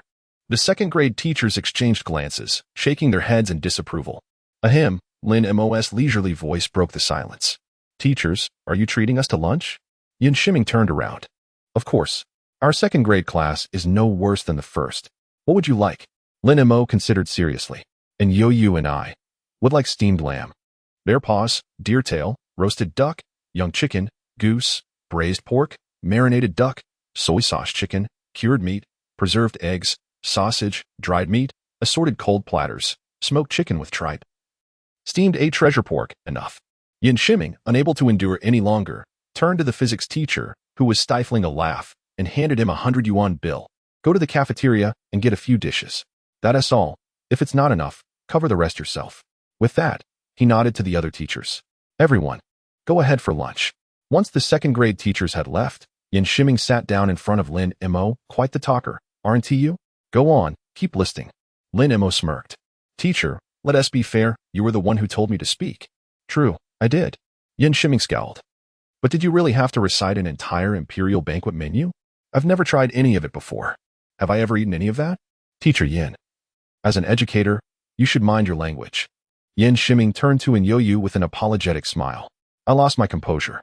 Please don't take it to heart." And Yu blinked rapidly, her lips pressed together, her delicate shoulders trembling slightly. Lin Mo tactfully changed the subject. "Teacher, I heard the school will soon be evaluating outstanding educators?" Yin Shiming looked surprised.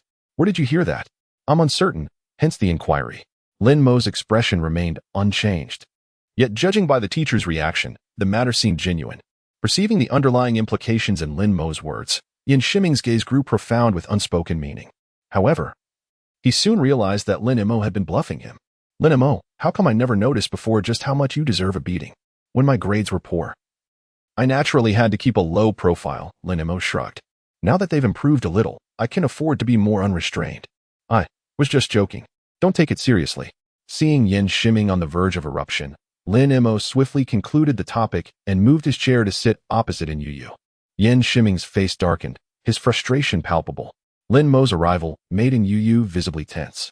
She picked up a book beside her left hand to shield her face, her limpid eyes darting nervously. What do you want? Delicate as jade, soft as petals. Lin Mo's breath faltered momentarily before steadying again. What do you think of the difficulty level of this test? It's manageable. Slightly more challenging than the unified exam. The words stumbled out after careful deliberation. Lin Mo's face was a portrait of resignation. You don't need to be so cautious when speaking to me. Say whatever comes to mind, speak freely. Understand? And Yu nodded, utterly docile. Yin Shiming rapped his knuckles against the desk.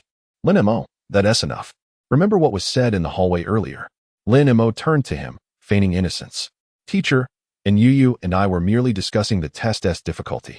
Is there a problem? Yin Shiming remained silent, not for lack of words, but because there was nothing to say. Indeed, they were only discussing the exam. Yet the atmosphere between them carried an unmistakable, peculiar tension. When the physics teacher returned with their meals, Yin Shiming gestured for Lin Mo and Yu to join them. Throughout the meal, Yu kept her head bowed, nibbling at her rice without touching the dishes. Unable to bear it, Lin Mo piled food onto her plate, drawing repeated sideways glances from Yin Shiming. Still, the teacher said nothing. As their homeroom teacher, he knew fragments of Yu's background, and his heart ached for the girl. Even when her test scores had been dismal, he had never reprimanded her. Supporting oneself through school, it's too harsh. Upon learning she had been deliberately underperforming, Yin Shiming felt not anger, but relief. Earlier, when Lin Mo proposed hiring Yu as a tutor, his first concern was whether it might hinder her own academic progress. A fish leaping over the dragon's gate, only the final hurdle remains. At this critical juncture, nothing could be allowed to interfere. Otherwise, all the suffering she had endured would be in vain. With this thought, Yin Shiming set down his lunchbox. Yu, I've heard you've already mastered the entire high school curriculum? Yu's hand trembled slightly, her eyes darting to Lin Mo. Heard? That meant Lin Mo had told him. She had confided this only to him. Lin Mo offered an awkward chuckle. I'll explain after school. For now, just answer truthfully. Yu's voice was soft. I've finished studying and am currently delving into the theoretical knowledge of bronze artifact restoration from Tsinghua University's sophomore curriculum. Hiss. Yin Shiming's eyes widened in astonishment, his gaze shifting as if beholding a rare treasure. Noticing Yin Shiming's intense stare, Yu panicked. Teacher, I'm sorry. I won't read other books in class again. Before she could finish, Lin Mo grasped her wrist. The searing warmth sent her mind into a daze. Did you forget my words again? Lin Mo chided gently. Why apologize when you've done nothing wrong? Teacher Yin isn't upset. He is delighted. Exactly, Yin Shiming interjected. I'm not reprimanding you. In fact, I'm proud to have such an exceptional student. However, you must stop deliberately underperforming. Though some classmates may doubt your results this time, it doesn't matter. There will be more opportunities, and soon, such skepticism will fade. Thank you, teacher. Yu's tension eased, though the lingering grip on her wrist left her flustered. Yin Shiming noticed and quipped, had enough? Here, hold mine instead. Lin Mo coughed and withdrew his hand. Let us eat. At 1:30 p.m., the bell signaled the continuation of the exam. Unlike their peers who fidgeted anxiously, Lin Mo and Yu and Zhuang Qian exuded unwavering confidence. Pan Li sneered at their composure. Pretentious. To her, the outcome was predetermined. Zhuang Qian would undoubtedly claim first place. Time, silent yet transformative, softened the harsh sunlight outside and muted the cicadas' shrill cries, draping the world in a gentler hue. With the final bell, the exam concluded. Submit your papers. Pan Li was the first to approach Yu's desk, her eyes laced with disdain. Yu complied wordlessly, her serene demeanor casting Pan Li's hostility into stark relief. As the teachers of Class 1 filed into the office, Yin Shiming's expression darkened. Pan Li. What is the meaning of this? Pan Li waved the stack of papers, merely ensuring fairness. Shouldn't both classes' teachers grade together? Or do you disagree, Teacher Yin? Wei Qinghua intervened, whispering, let it go. Joint grading changes nothing. Yin Shiming scoffed, but relented, distributing the answer sheets. Very well. Begin. Pairs of teachers commenced grading. Panli approached Yin Shiming, confidence oozing. Shall we start? Teacher Yin? Grade yours alone. His curt reply left her stunned. Yin Shiming stood with his hands clasped behind his back, his tone dripping with disdain. What wretched luck. You. Panli seethed with the urge to retort. But the thought of the Outstanding Teacher Award suddenly made her lips curl into a triumphant smirk. In the corner, Lin Mo approached and Yo-Yu's side. Gazing down at the petite girl who barely reached his shoulder, an irrepressible smile played at the corners of his mouth. Everything goes smoothly? Quite smoothly. Detecting the mirth in his voice, and Yo-Yu tilted her chin up in puzzlement. What are you smiling about? Nothing. Lin Mo's left hand brushed lightly over her head before coming to rest against his own chin. Just struck by how tiny you are. Standing together like this, don't we look like brother and sister? Brother and sister. For a fleeting moment, a distant memory flickered through in Yo-Yu's heart. A few meters away, Zhuang Qian hesitated before striding toward the quietly conversing pair. And Yo-Yu, may I ask you a question? And Yo-Yu blinked olishly before nodding. You may. Zhuang Qian's eyes brimmed with skepticism as she voiced her doubt-laden inquiry. The unified exam was exceptionally difficult. How did you manage to score 749? I caught off guard, and Yo-Yu faltered, uncertain how to respond. Ahem. Lin Mo stepped protectively in front of her. What exactly did you just ask? Zhuang Qian's gaze flickered to the interloper. I asked how and Yo-Yu scored 749. Lin Mo's expression cooled as he delivered his airy retort. Simple. Don't choose the optimal thematic approach for the essay. What do you mean? Zhuang Qian frowned, uncomprehending. What's this about not selecting the best essay angle? But Lin Mo had no intention to elaborate. Taking in Yo-Yu's hand, he guided her away. Zhuang Qian's tone had carried unmistakable accusation, stopping just short of outright alleging cheating. Initially, based on Gu Fan's introduction, Lin Mo had held a favorable impression of this so-called prodigy girl. Now, beneath those gleaming labels of academic genius and exceptional talent, he saw only arrogance and conceit. Sensing his darkened mood, and Yo-Yu tugged timidly at his uniform sleeve. Are you upset? That fragile whisper instantly dispersed Lin Mo's storm clouds. Not at all. And Yo-Yu's lashes dipped as an uncontrollable smile blossomed, a delicate curve holding whispers of unspoken amusement. The grading proceeded with remarkable speed. As teachers from both classes reviewed the papers, their expressions morphed from calm to astonishment, culminating in outright awe. Not because of Lin Mo, not because of Zhuang Qian. And Yo-Yu. This girl's exam papers were flawless masterpieces. Try as they might, no imperfection could be found. When Panli finally set down her pen, her face had darkened like thunderclouds. Staring at the perfect score on the paper before her, she stood momentarily stunned. Full marks. This outcome defied all expectations. Noticing Panli's expression from his post by the window, Yin Shiming's lips twisted into a gleeful smirk. Don't fret, he murmured to himself. This is merely the appetizer. The reason he felt at ease leaving Panli alone to grade the papers was his absolute trust in Yo-Yu.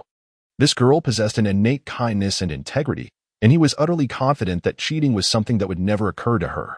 Moreover, mathematics was different from other subjects. In math, there were definitive correct answers. As long as the steps were accurate and the solution correct, even if Panli wanted to nitpick, she wouldn't find an opportunity. Yin Shiming sat down at his desk, observing that everyone had finished grading. Hand me the papers. I'll compile the results. The teachers from both classes set down the exam sheets without exchanging a word, their eyes brimming with curiosity. Panli was no exception. At this moment, she wasn't concerned about Zhuang Qian's score. She was fixated on Yo-Yu's. In mathematics alone, Zhuang Qian had already fallen behind. And if she hoped to catch up, it would have to be through other subjects.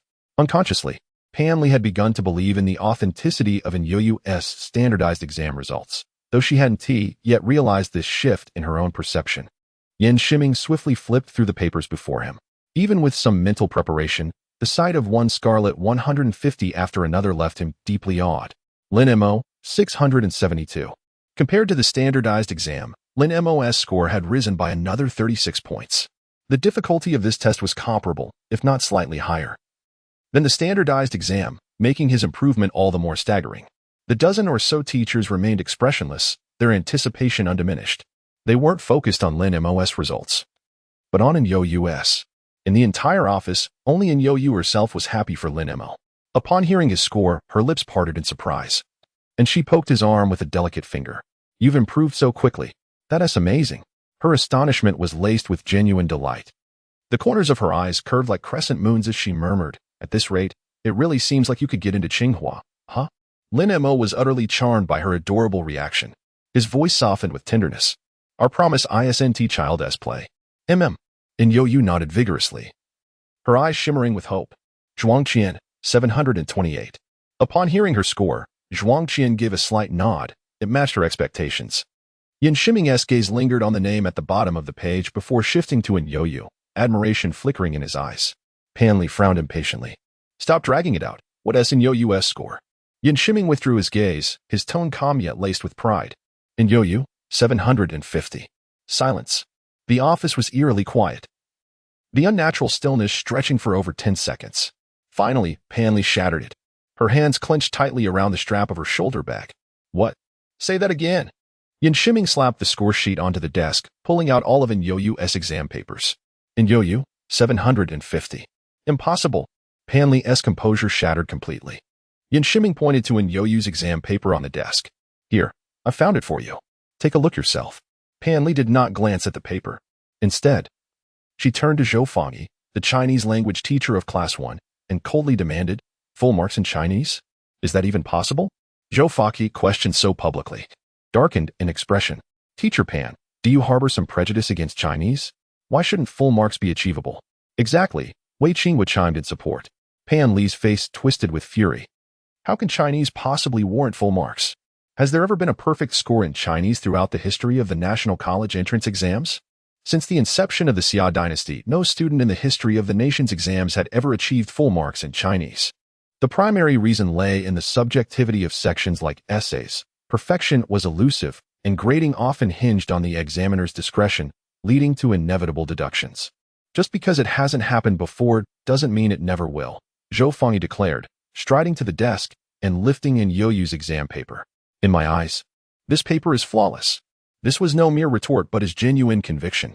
After decades of teaching Chinese, he had never encountered a paper that so thoroughly impressed him. Every section, from reading comprehension to the essay, was executed with precision. The handwriting was elegant, the content brimming with kindness, tolerance, and an earnest yearning for beauty. Yu Pan Li's face contorted, but she found no words to refute him. Enough. Yin Shiming rose to his feet. Pan Li, we've indulged your theatrics all day. Haven't you had your fill? Pan Li's expression flickered between rage and defeat before she finally turned and left without another word. Witnessing this, the teachers from Class 1 also took their leave, though not without casting deep, lingering glances at In Yo-Yu. Zhou Fangyi, the last to depart, nodded at Yin Shiming. Your Class 2 has unearthed a treasure. Correction, Yin Shiming replied with a smile. Our entire school has been graced with one. Laughter filled the office. Zhuangqian stood frozen for a long moment before finally turning away, her retreating figure steeped in quiet despondency. In Yo-Yu lowered her head, fingers nervously twisting the hem of her clothes. Lin Mo leaned in, teasing softly, what's wrong? Not happy about a perfect score? Leave some dignity for us mere mortals. Won't you? She shook her head. I think I've made a lot of people unhappy. The words pricked at Lin Mo's heart. Silly girl, he murmured. Some people deserve their unhappiness. Want to hear a piece of advice? Yes, came her soft, earnest reply, coaxing a smile from him. Without regard for the lingering teachers. He lightly tapped her head with a curled fist. Neglecting others' feelings is selfishness. Obsessing over them is self-torture. You, my friend, are in the terminal stage of the latter. Without treatment, you're doomed. Her eyes flickered with curiosity. How do I treat it? Lin Mo spread his arms. Come here. I've invented a revolutionary cure, the hug therapy. Guaranteed to make all worries vanish in an instant. A cough echoed through the room. The remaining teachers from Class 2 wore increasingly peculiar expressions. In Yuru's jade-like cheeks flushed crimson as she shook her head rapidly. Yin Shiming shot Lin Mo a fierce glare before addressing the other teachers. Everyone has worked hard. You may disperse now. As the Class 2 teachers departed, each offered words of encouragement to Yuru. As for Lin Mo, no one paid in the slightest attention. This situation prompted Lin Mo to sigh aloud. With a 750 in sight, a 672 becomes invisible. Such is the fickleness of the world. Yin Shiming couldn't help but chuckle at this. All right, you did well this time. Keep it up. Lin Mo's lips twitched. Teacher, you don't have to force yourself to say that. Suppressing his amusement, Yin Shiming turned to Yuru. You may go home first. I need to speak with Lin Mo privately. Inyura lifted her gaze to Lin Mo. Be careful, she murmured. Once Inyura had left. Yin Shiming rolled his eyes in exasperation. Inyura seems to listen to you quite attentively, doesn't she? Lin Mo sidestepped the remark and countered. What did you want to discuss, teacher? Yin Shiming's expression hardened, his eyes sharp with accusation. What exactly were you doing in front of all those teachers earlier? Lin Mo leaned forward, hands braced on the desk, feigning innocence. Couldn't you tell I was offering guidance to Inyura? Rubbing his temples. Yin Shiming finally managed 3 terse words. Behave yourself. Teacher, as Inyura's classmate, and soon-to-be desk partner, I believe it's my duty to enough. Understood. In the office. The two locked eyes for nearly a full minute. Lin Mo's lips curled. Teacher, why are you staring at me? What if I am? Stare again, NHM? A single icy glance from Yin Shiming severed the exchange. Lin Mo chuckled awkwardly. You kept me behind for a reason, didn't you? At least you're perceptive. Yin Shiming pondered for a moment before speaking. Earlier, you mentioned hiring Inyura as your tutor? Correct. Lin Mo frowned, uncertain why Yin Shiming was revisiting the topic. The teacher drummed his fingers on the desk, silent for half a minute before rising. He moved to his drawer, retrieved a stack of bills, and placed them on the table. Teacher, this is 2,000 yuan. Under the guise of tutoring, ensure Inyura receives this.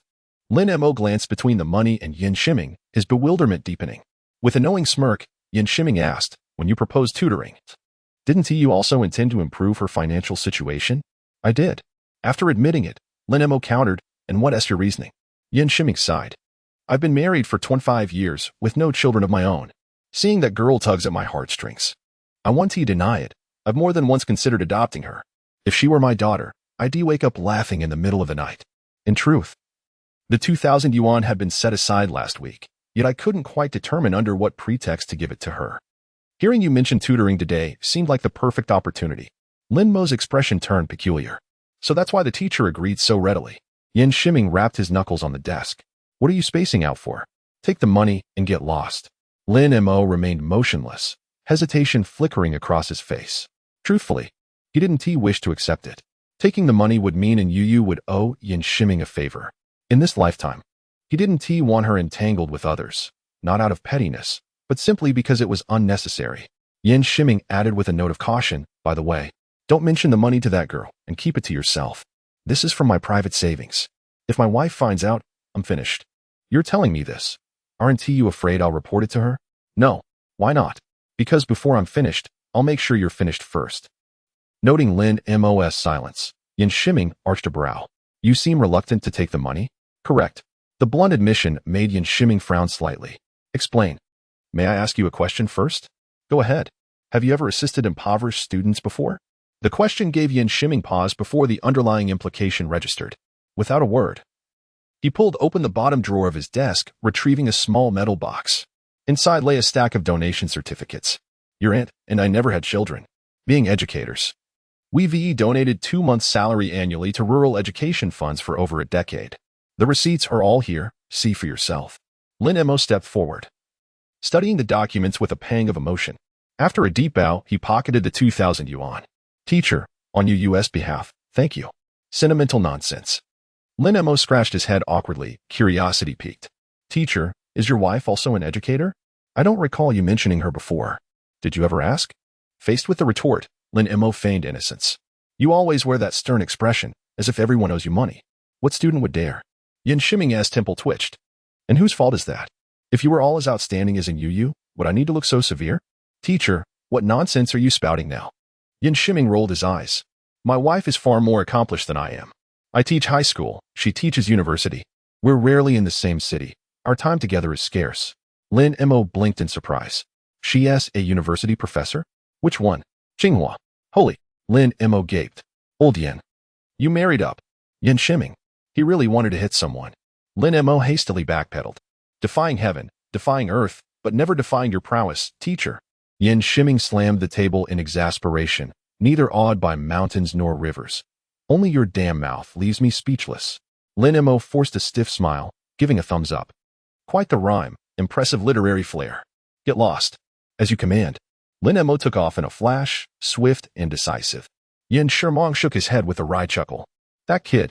After retrieving his backpack from the classroom, Lin Mo strolled leisurely out of the school gates. Since his rebirth, He had made it a habit to escort Yurue home every day. Suddenly stopping felt oddly unsettling.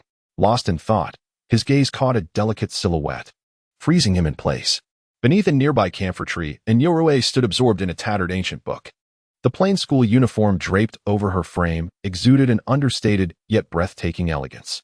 Leaning against the trunk, her porcelain skin and youthful aura drew lingering glances from passers-by. Just as Lin Mo moved to approach, someone beat him to it. A casually dressed young man stepped in front of Yurue, eyes burning with fervor.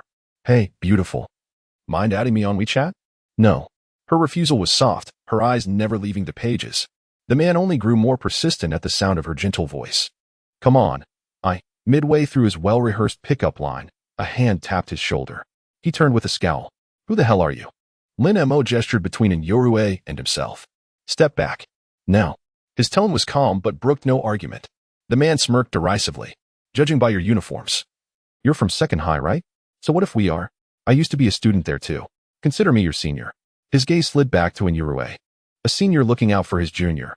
Perfectly normal, don't you think? Lin Mo leisurely positioned himself between them, blocking the man's view. A harmless smile played on his lips. "What a coincidence.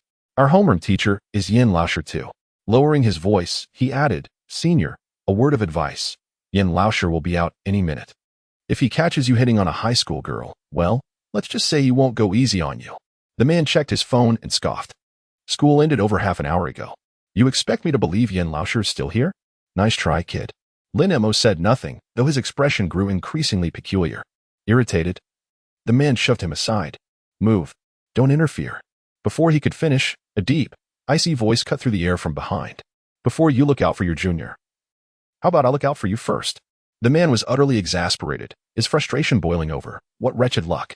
Just as he was about to unleash his anger, his words died in his throat the moment he spotted Yin shimming behind him. His legs gave way, and he collapsed to the ground. "Professor Yin. It's not what you think. I was just joking with the juniors, nothing more." His voice trembled, on the verge of tears. Yin Shiming seized the man by his collar, hauling him upright. "Hao Jian, is it? Hao Jian, how fitting." At the sound of the name, Lin Mo nodded in silent agreement. Truly, the name suited the man. Behind them, Yu pressed her lips together, her eyes shimmering with suppressed amusement. The man swallowed hard. "I didn't expect you to remember me, Professor. But I have urgent matters today. I'll visit you at the school another time." Yin Shiming remained unmoved, his voice icy. "You couldn't even get into university, yet you dare to loiter around Second High, harassing female students? Clearly, I didn't discipline you enough back then. Today, I'll make up for that oversight." With that, he dragged the man toward the school, the latter's desperate pleas fading into the distance. "Professor Yin, I swear I'll never come here again. Please, let me go, too late." Once the two had vanished from sight, Lin Mo turned to Yu. "Waiting for me?" She clutched the ancient text in her arms tighter, her gaze darting away. "And no, of course not." The stammer in her voice betrayed her. Drawing a quiet chuckle from Lin Mo, "She still hasn't realized her tell when lying. Then why haven't you gone home?" My feet hurt." "Yes, that's it. My feet hurt." Feet hurt. Under Lin Mo's steady gaze, Yu radiated unease. "Can I rest if my feet hurt?" "Of course." Lin Mo shrugged. "Take your time. I'll go ahead." Her lips parted slightly. I'm rested now." With that, she strode forward, light-footed, her earlier claim of soreness utterly unconvincing. After a few steps, she paused, realizing Lin Mo hadn't moved. "Aren't you coming?" Lin Mo leaned against the tree where she had stood moments ago. "I was about to, but suddenly, my feet started aching too." "You go ahead. I'll rest here a while." And Yu froze, torn between staying and leaving. Lin Mo crossed his arms, murmuring just loud enough for her to hear, "Not like anyone else waiting for me anyway." She fidgeted in place, wrestling with indecision. Having already denied waiting for him, admitting it now would be mortifying. "You're really not coming?" "Nope. No one else waiting." At his reply, her lips pursed. She inched forward, each step so minuscule it bordered on absurd. Silent movement, yet louder than words. "I was not waiting for you." 1 centimeter at a time. Witnessing this scene, Lin Mo could no longer contain himself, his eyes brimming with mirth as he swiftly caught up to Yu. "Let's go.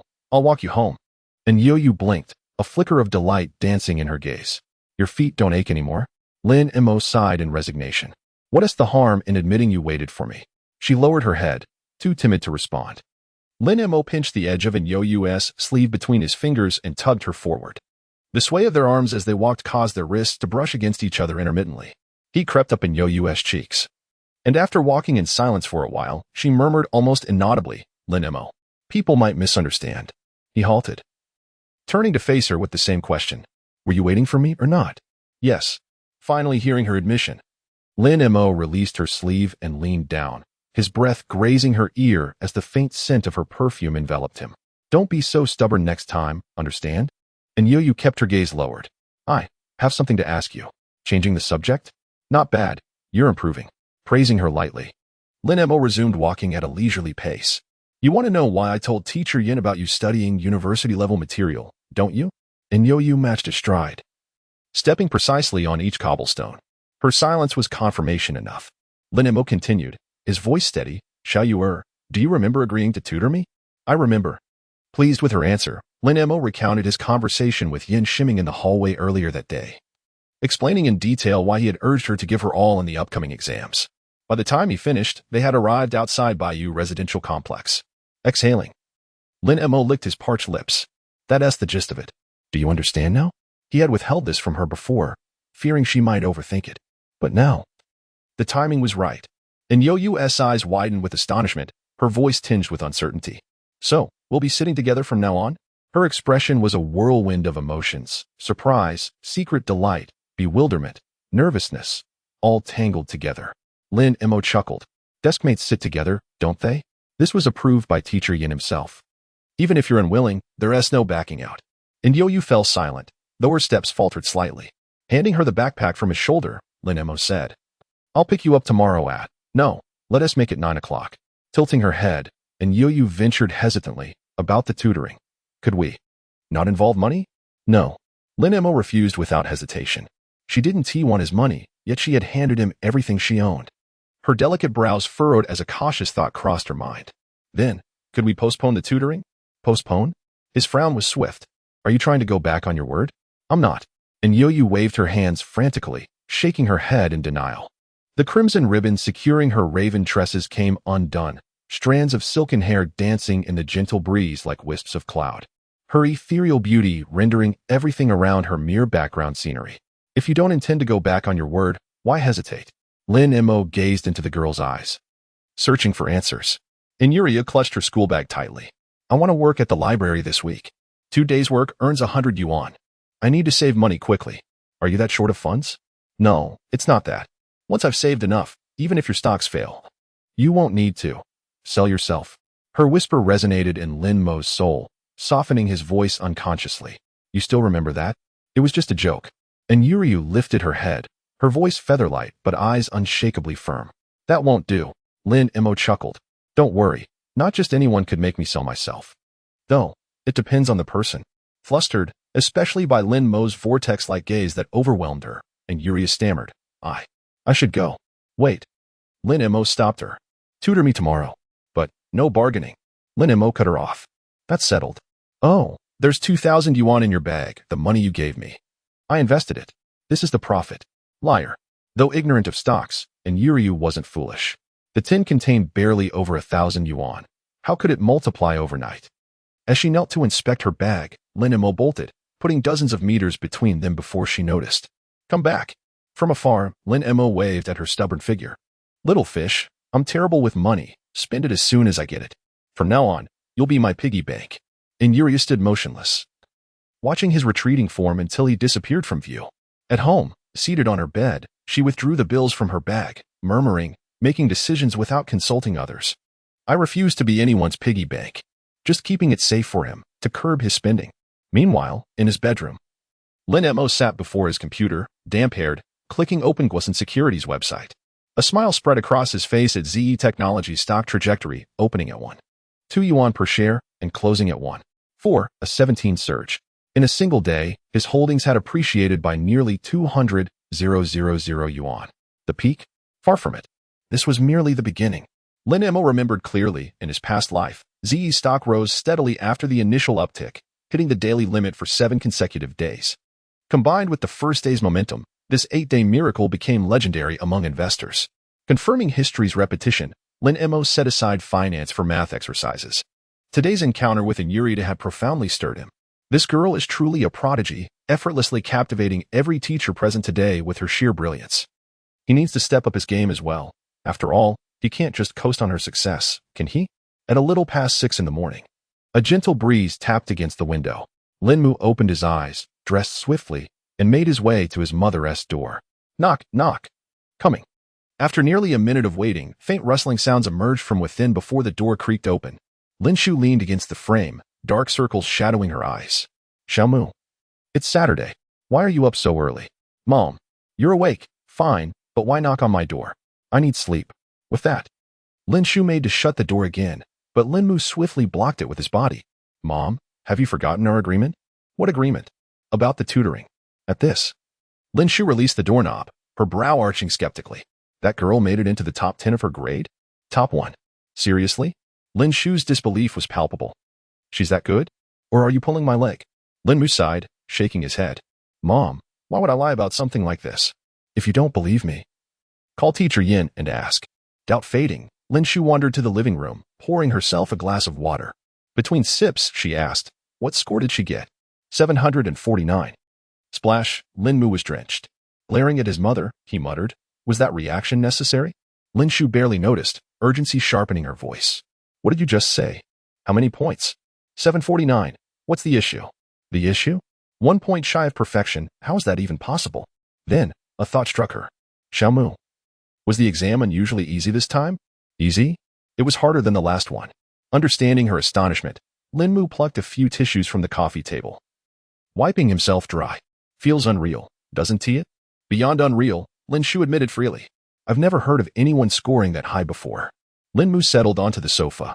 Even our teachers doubted it. Yesterday, they summoned her to the office for a retest. Guess what she scored then?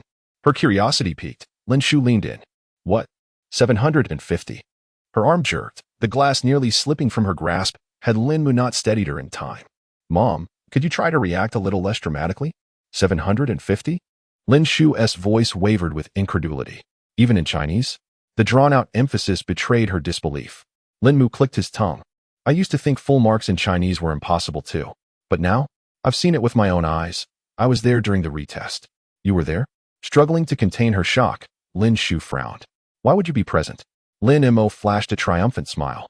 Mom, do you know how many points your son scored in this unified exam? Don't keep me in suspense. Just tell me. 636 points. Lin Shu's mouth fell open. And it took her a moment to find her voice. You scored 636? I remember your last exam was only. Before she could finish, Lin Mo chuckled and interjected, Mom, the past is the past. This time is different. A scholar unrecognized after 3 days apart deserves fresh eyes. Hearing this, Lin Shu scrutinized her son for a long moment before finally speaking. You little rascal, you must be lying to me. I'm calling your homeroom teacher right now to confirm. Lin Mo, can't there be a little more trust between people? A few minutes later, Lin Shu returned to the living room after the call. Compared to earlier, her expression was now incredibly complex. Her son had scored 636 points, far exceeding the first-tier university cutoff. Logically, she should have been overjoyed. Yet, the painful memory she had buried made it impossible for her to feel any happiness at this moment. Seeing the shifting emotions on his mother's face, Lin Mo understood what was weighing on her heart. He couldn't help but sigh. Mom, do you really plan to keep your secret from me forever? Lin Shu remained silent. That had been her intention from the very beginning. Mom, the past is gone. We can't change what's already happened, but we can shape the future. No matter what happens, I'll always be by your side. Lin Shu stayed quiet for a long while before slowly lifting her head. Xiaomo. Congratulations. Lin Mo smiled. He knew his mother had made her decision. Lin Shu composed herself and sat down across from him. There were barely over 2 weeks between these two exams. And yet you jumped from 432 to 636 points. Did you take some kind of drug? No drugs. Lin Mo replied casually, a faint smile playing on his lips. Just cheated a little, that's all. Pfft. Lin Shu rolled her eyes. Stop joking. Tell me the truth. Does this have something to do with that girl? Yes. Lin Mo seized the opportunity to shift the blame. Given the circumstances, he could only attribute his rapid improvement to Inyoyu. After all, he couldn't very well say, your son has a system. That would definitely get him labeled as a lunatic. The existence of the system was something Lin Mo had no intention of revealing to anyone. If the outside world learned of such a thing, something beyond human comprehension, he'd probably be treated like a lab rat. And then, Dissected, and dissected again. Lin Shu's thoughts raced. Not only was her son's classmate absurdly brilliant herself, but she had also managed to drastically improve his grades in such a short time. It was almost unbelievable. Her tone carried a mix of amazement and disbelief. That girl is something else. Hold on. Lin Mo clicked his tongue. Mom, can't you say something a little nicer? Already defending her? Lin Shu scoffed, a hint of jealousy in her voice. TSK, nothing s even happened between you two. And you're already taking her side. They say a son forgets his mother once he finds a wife, but you're not even. Stop. Lin Mo made a timeout gesture. Mom, we're just classmates. That's all. Cut. Lin Shu scrutinized her son. Xiao Mo, you can fool others with that talk. But I'm your mother. Even if you're just classmates now, what about after the college entrance exams? Who knows what the future holds? She was deeply dissatisfied with her son's evasive behavior. That girl is so outstanding. Once she gets to university, she'll have suitors lining up. Who knows who might sweep her away? Then someone will be holed up in his room, crying his eyes out. And if the tears won't come, I can always bring some onion slices to help. Lin Mo's lips twitched. Mom, must you twist the knife? Somehow, seeing you miserable always makes me happy. Lin Mo massaged his temples. Mom, tell me the truth. Was I a free gift with your phone plan? Well, that's not entirely impossible. Lin Shu's lips curled. Shall we go to the hospital for a paternity test someday? Lin Mo raised his hands in surrender. Mom, I was wrong. Wrong about what? Everything. Good. If you didn't even have that much self-awareness, I do really have no hope for you. By the way, you still haven't told me your classmate's name. Her Chinese name isn't Yoyu. She has a foreign name too? Her foreign name is Little Fish. And Yoyu?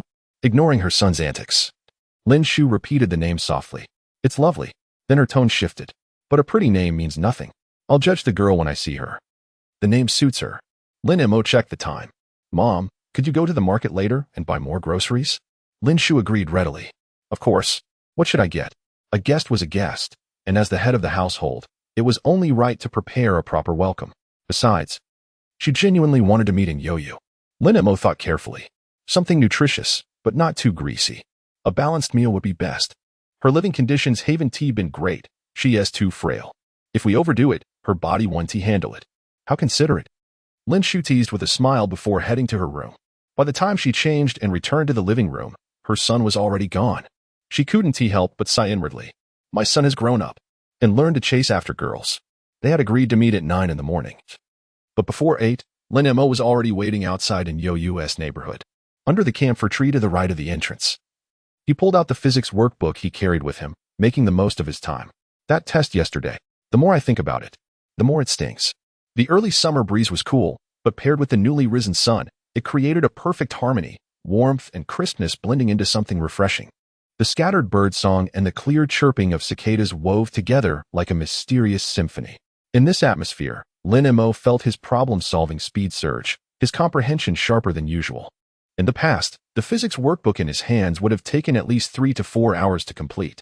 Yet now, in less than an hour, he had already finished nearly half of it.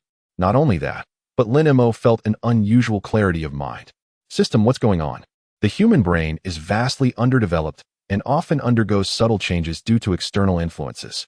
Lin Mo nodded thoughtfully. Without a doubt, he had just slipped into a peculiar state, something akin to the sudden enlightenment often described in novels. He had always assumed such moments were purely fictional, yet here he was, experiencing it firsthand. How intriguing. Suppressing his astonishment, Lin Mo finished the remaining physics problems.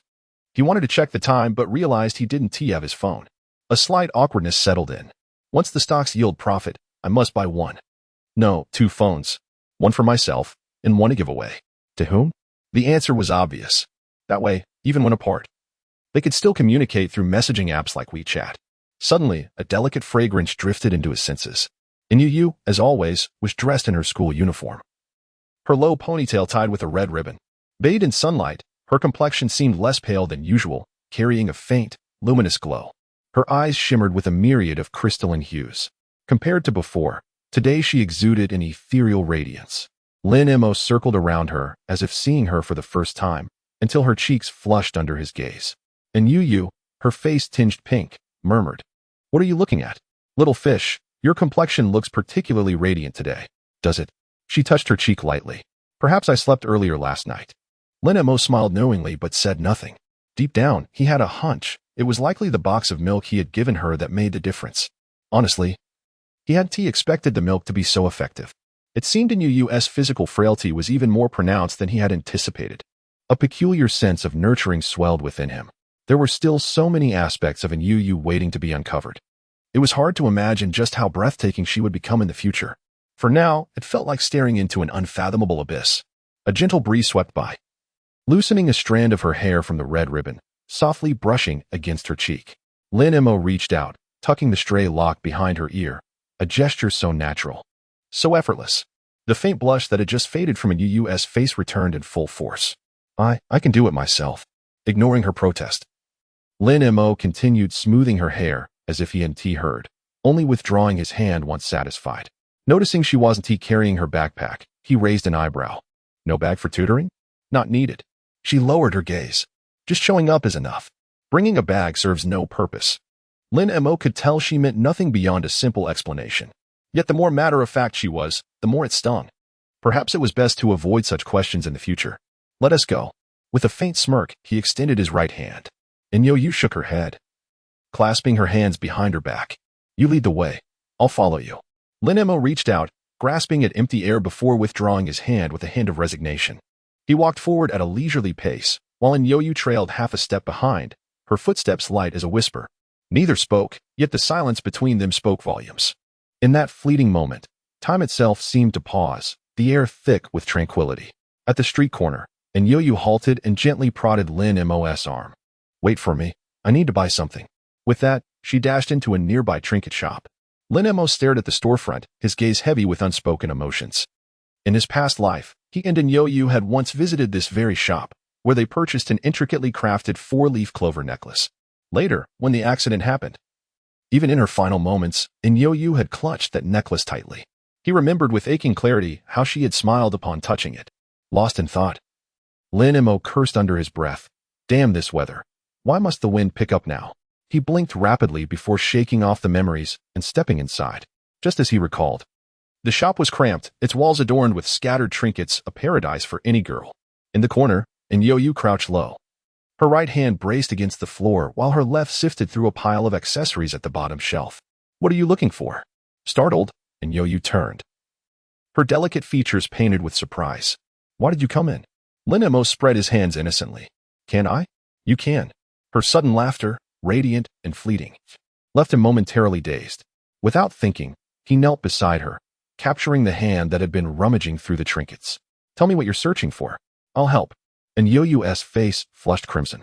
She tried to pull away, but his grip was firm. Why you? Let go. Lin Mo feigned ignorance. What was that? Her lips pursed in a pout. You heard me perfectly well. Her voice, soft as silk, carried a blend of reproach and shyness. Watching her cheeks deepen in color, Lin Mo finally released her hand, murmuring, so you wanted me to let go. You were too quiet earlier. I couldn't hear. Yu muttered under her breath, liar. Lin Mo's eyes gleamed. What are you looking for? She wrinkled her nose slightly. A four-leaf clover necklace. It's always been here before, but today it's vanished. I can't find it anywhere. A four-leaf clover necklace? The gears of fate turned. Upon hearing her words, Lin Mo's expression darkened with complexity. In his past life, on the evening before the accident, he had insisted on buying Yu a gift. After repeated refusals, she had reluctantly brought him to this shop, where they chose that very necklace. Outside the store, he had fastened it around her neck. She hadn't refused. Her face tinged pink. And in that moment, she had smiled, a smile unlike any he had ever seen before. That smile was forever etched in Lin Mo's memory. Over the subsequent 2 decades of numb existence, it was precisely this smile that repeatedly pulled him back from the brink of despair.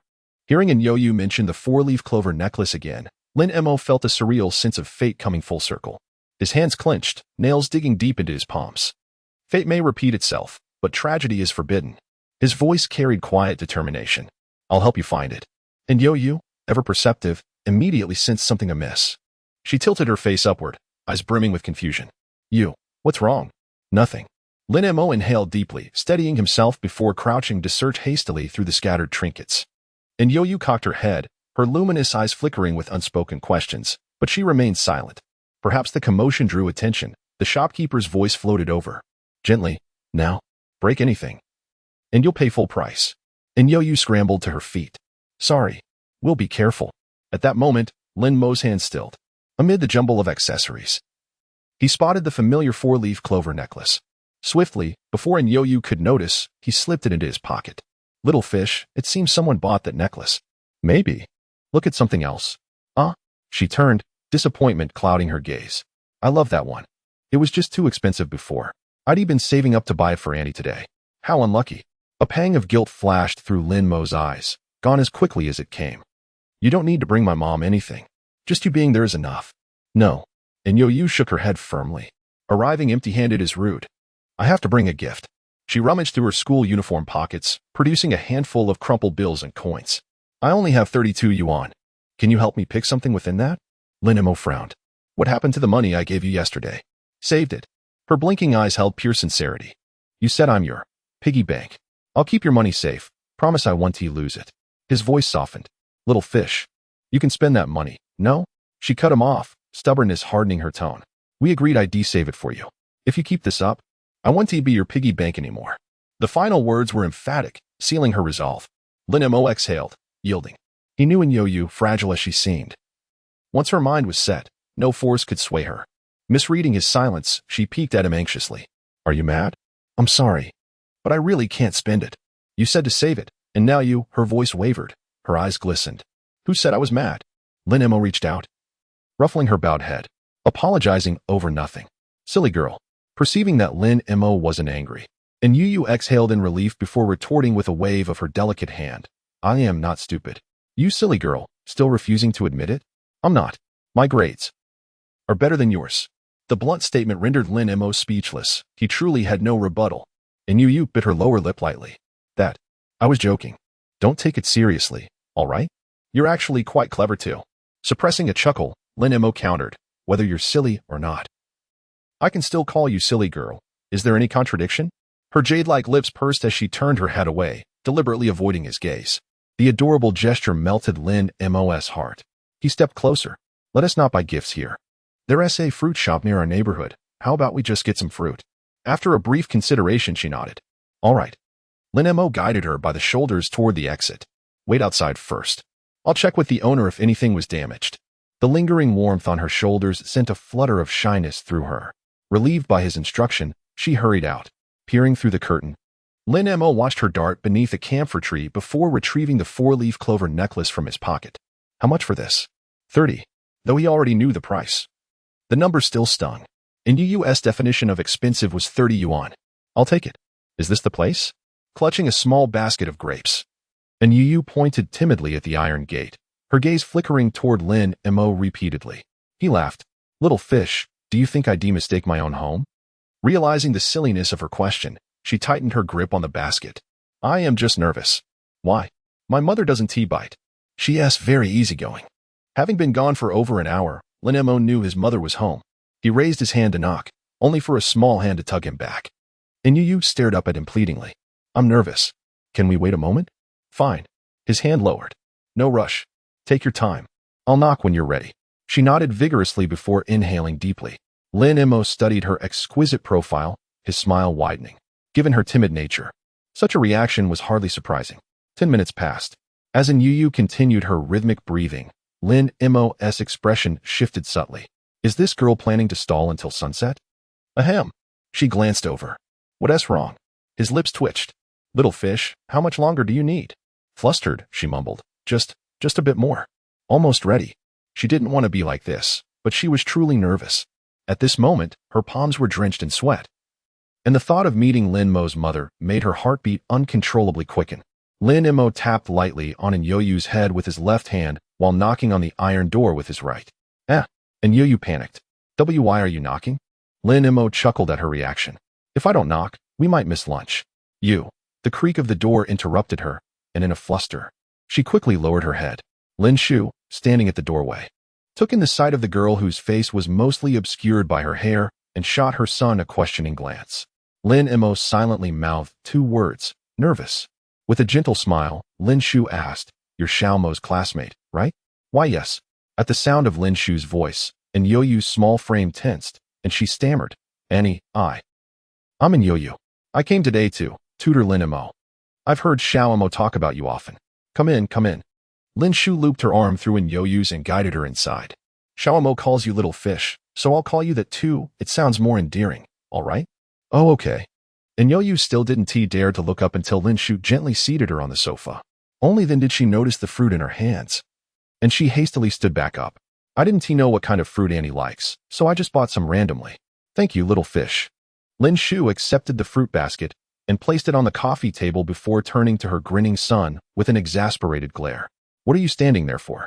Go make some tea. Ah, right away. Lin Mo grinned, flashing his mother an encouraging gesture before disappearing into the kitchen. In the living room, Lin Shu sat beside In Yo-Yu, her smile deepening as she took in the girl's delicate complexion. Little fish, do I scare you? Huh?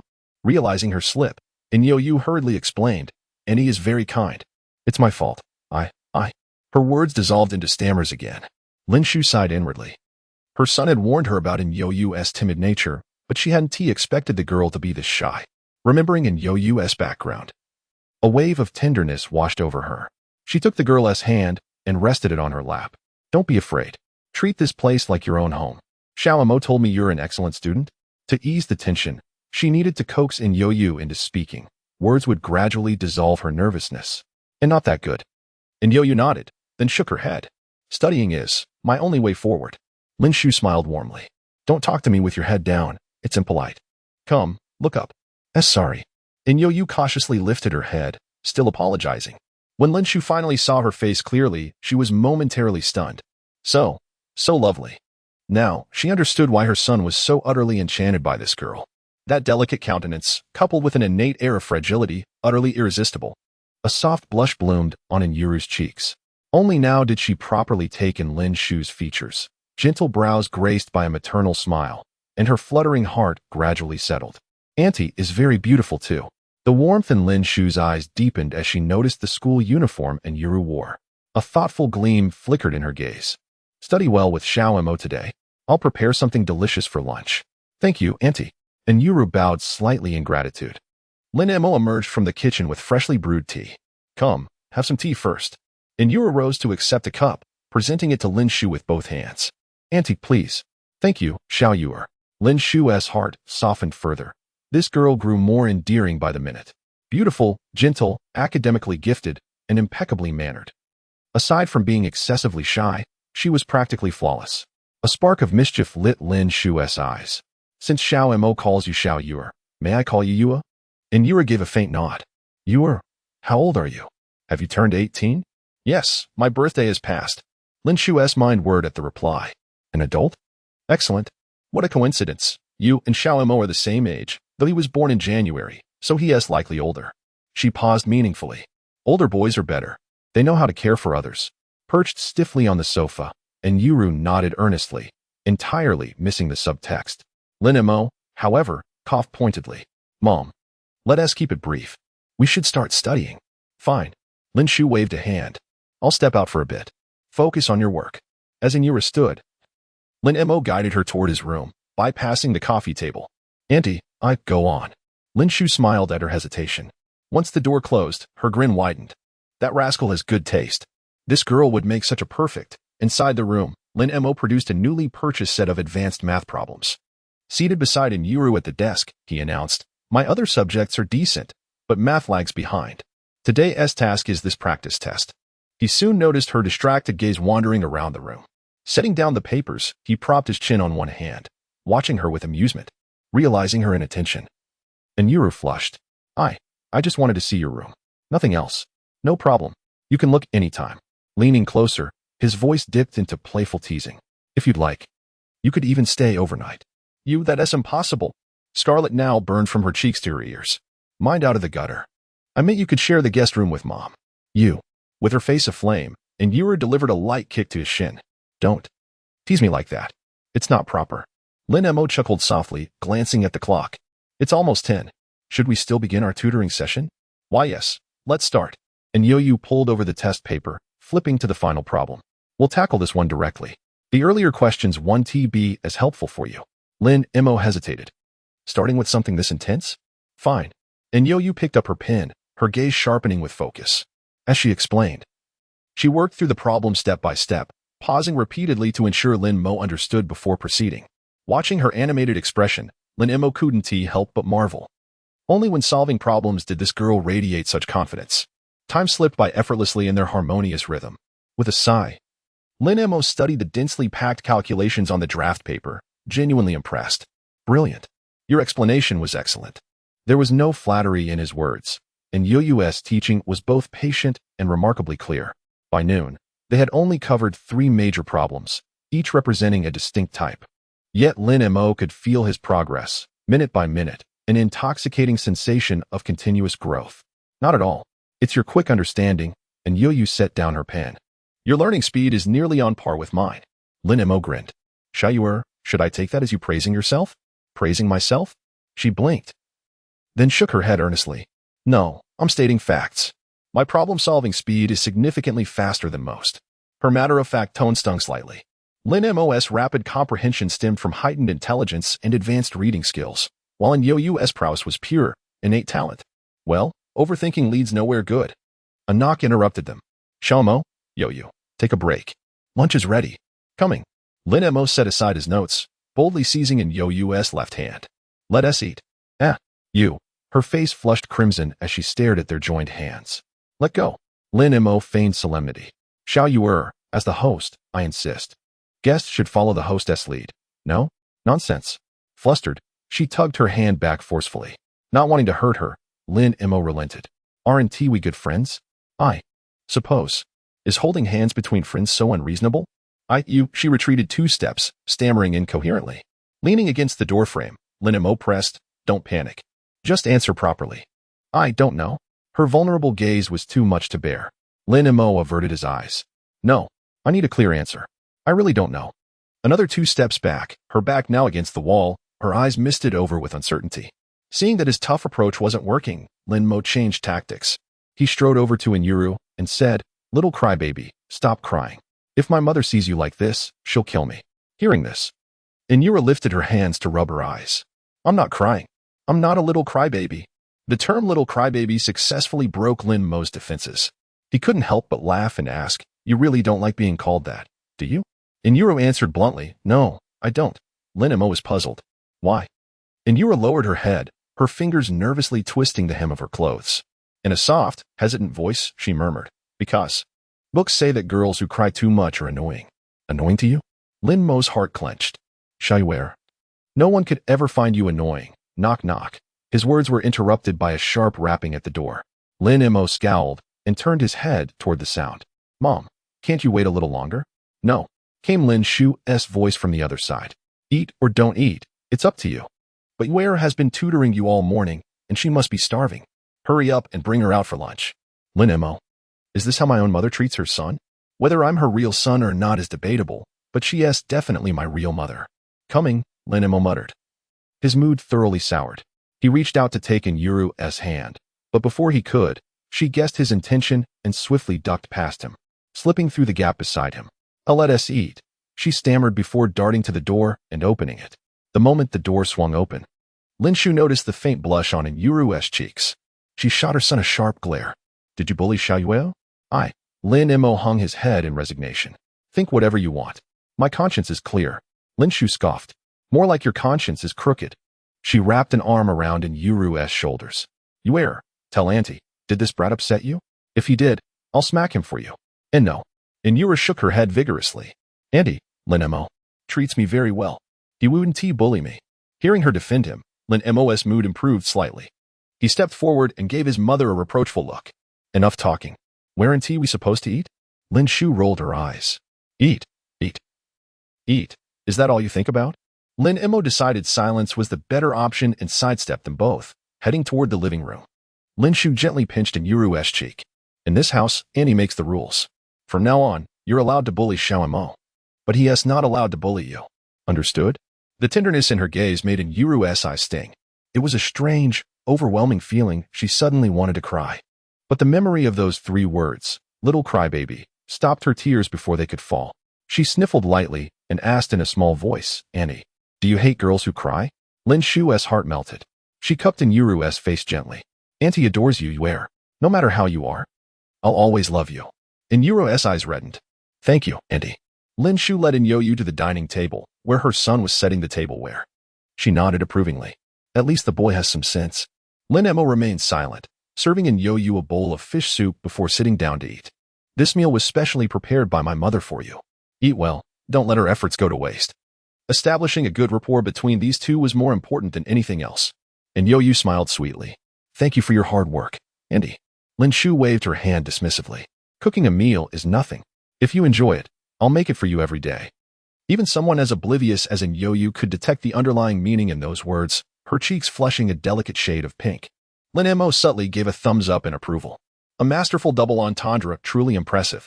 You have some spare ribs, Lin Shu urged. And this lotus seed soup is excellent here. Try a bowl. Not to be outdone, Lin Emo began piling food into an Yo-Yu's bowl with fervor.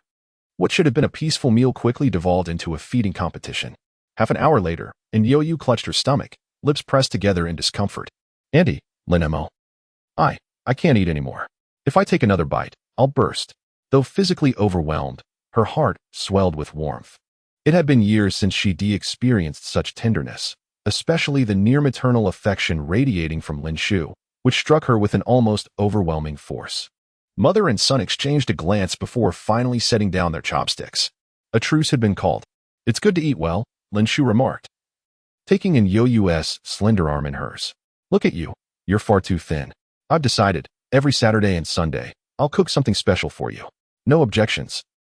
The harmonious scene filled Lin Mo with quiet satisfaction as he stood to clear the dishes. Seeing this, and Yo-Yu rose as well.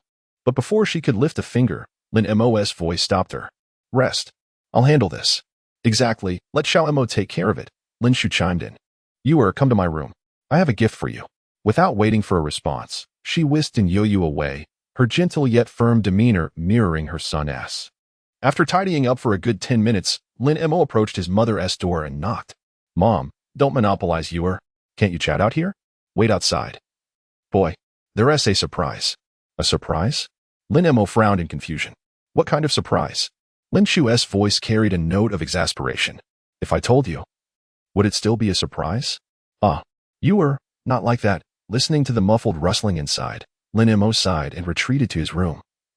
Retrieving the morning's math exercises along with paper and pen before settling on the sofa to work through them, though he already knew how to solve these problems.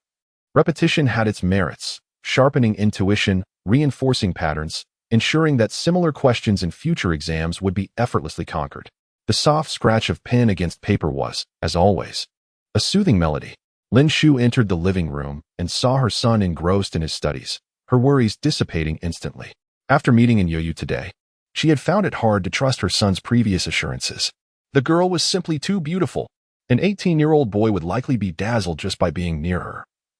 His mind in a whirl. In such a state, how could he possibly focus on his studies? At that age, the allure of the opposite sex is boundless. Yet here was her son, sitting calmly in the living room, immersed in his books. Such formidable self-control was, frankly, astonishing. Could it be that this rascal truly saw the girl as nothing more than a classmate? This hopeless boy still needed his mother's help. With that thought, Lin Shu quietly approached from behind and swiftly covered his eyes. Lin Mo's vision darkened, followed by his mother's playful laughter. He set down his pen and raised his hands in surrender.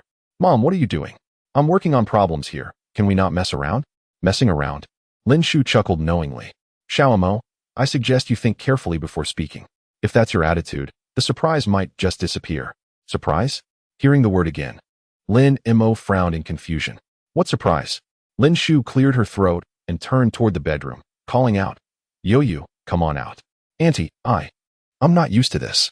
Everything has a first time. You'll get used to it eventually. Come on out now. All right. After a long pause, and Yo-Yu's voice finally responded. With his eyes still covered, Lin Mo could see nothing, but he heard light footsteps approaching. Soon, a delicate fragrance wafted into his senses, different from usual, carrying an added hint of subtle sweetness. He had no idea what his mother was up to, but the scent stirred an inexplicable restlessness in him. Mom, can you let go now? Lin Shu murmured. Are you ready? Ready for his words cut off abruptly.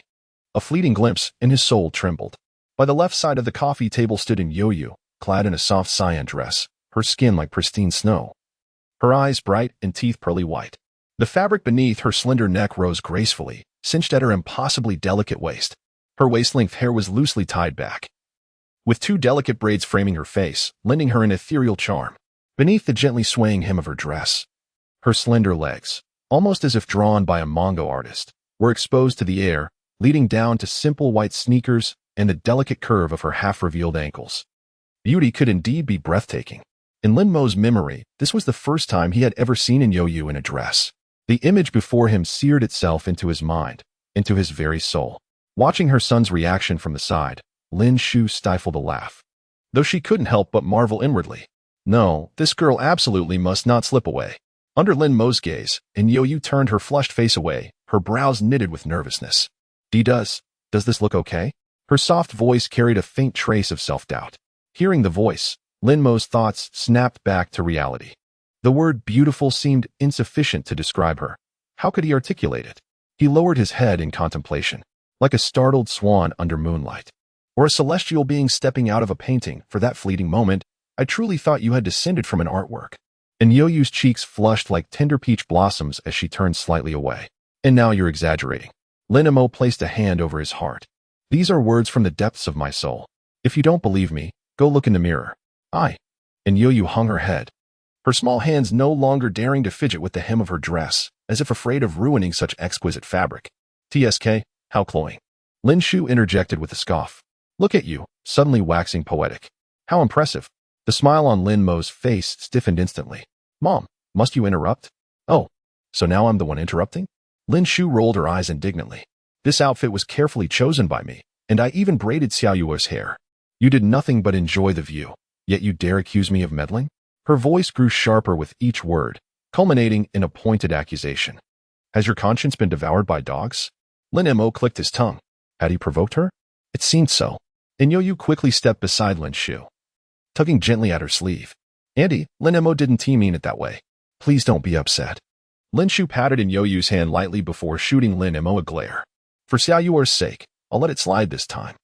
I was planning to buy her a new outfit and design a fresh look every time she visited, but now I suppose I shouldn't, lest I spoil certain ungrateful individuals. Mom, I was wrong. Lin Mo raised his hands in surrender. Your son won't speak out of turn again. You're absolutely right. My conscience has been eaten by dogs. I can't believe I uttered such disrespectful words. I feel like slapping myself. Go ahead, Lin Shu said flatly. If I hit myself? It's your heart that would ache. As your son, how could I bear to make you suffer? Lin Shu's face twitched. Xiaomo, I've come to a realization. What? You truly have no shame. Lin Mo chuckled sheepishly, offering no rebuttal. And Yu pressed her lips together, a faint dimple appearing. Unsurprisingly, Lin Mo was once again entranced, his unabashed stare making her flush with embarrassment. See, could you stop looking at me like that? Lin Mo remained unperturbed. All mortals yearn for beauty. I'm no exception. TSK, the audacity, Lin Shu muttered, sharp as ever. Lin Mo grabbed a stack of papers from the coffee table. The dress is lovely, but the wearer even more so. With those 6 words, he retreated hastily to his room before his mother could land another verbal blow. Watching her son's hasty escape, Lin Shu burst into laughter, resting her hands on Yu's shoulders as she admired her. Absolutely stunning. Yu hesitated, her gaze uncertain. Auntie, this dress and the shoes. I can't accept them. Can't accept them? Lin Shu's expression turned stern. If you don't accept it, I'll get angry. When I'm angry, I tend to hit people. Though I can't bear to hit you, I can hit Xiaomo. If you don't believe me, we can try. And Yu froze, her delicate face blank. Seeing that Lin Shu didn't seem to be joking, panic flickered in her heart. I'll accept it. Hearing the urgency in the girl's voice, Lin Shu's smile bloomed like a flower. That's more like it. She circled in Yu, her satisfaction growing with each glance. Finally, she planted a kiss on Yu's forehead, her voice laced with irresistible charm. How about becoming my daughter-in-law after you graduate from university? And Yu trembled, her cheeks flushing a beguiling shade of pink. She was so flustered she could barely speak. Auntie, this. Don't be nervous, I was just teasing. Realizing she had gone too far, Lin Shu quickly softened her tone, soothing Yu's agitation. After a brief exchange, Yu whispered timidly, Auntie, can I change back into my clothes? I'm not quite comfortable in this. Discomfort is exactly why you should wear it. The more you wear it, the more comfortable you'll become. Lin Shu guided Yu to her son's door. Consider it practice for Xiaomo's self-control. If he bullies you, just call for me. I'll stand up for you. With that, she turned the knob and nudged In Yo-Yu inside. Click. Once the door closed, Lin Shu narrowed her eyes and murmured to herself, Xiao-Mo, I've done well by you. Inside the room, In Yo-Yu tiptoed to the desk where Lin Mo was solving problems and poked him lightly. What are we reviewing this afternoon? At the sound of her voice, Lin Mo jolted, lifting his head swiftly. His eyes gleamed with an almost hypnotic intensity. How about we skip the review today? Skip it? Then what will we do? Discuss life. In Yo-Yu kicked him under the table. Your grades aren't even as good as mine. If you don't work harder, how will you get into Tsinghua? Her expression was adorably earnest, but her words were blunt and cutting. Lin Mo exhaled dramatically, defeated. Fine, we'll review. But before that, answer the question I asked before dinner. I refuse. Refusal denied. Answer. You. In Yo-Yu's eyes shimmered with grievance. I really don't know. Lin Mo shifted tactics. I have a proposal. Want to hear it? In Yo-Yu blinked. What is it? Let us set a goal. Once I achieve it, you'll honestly answer whether good friends can hold hands. Deal? A triumphant glint flickered in Lin Mo's eyes.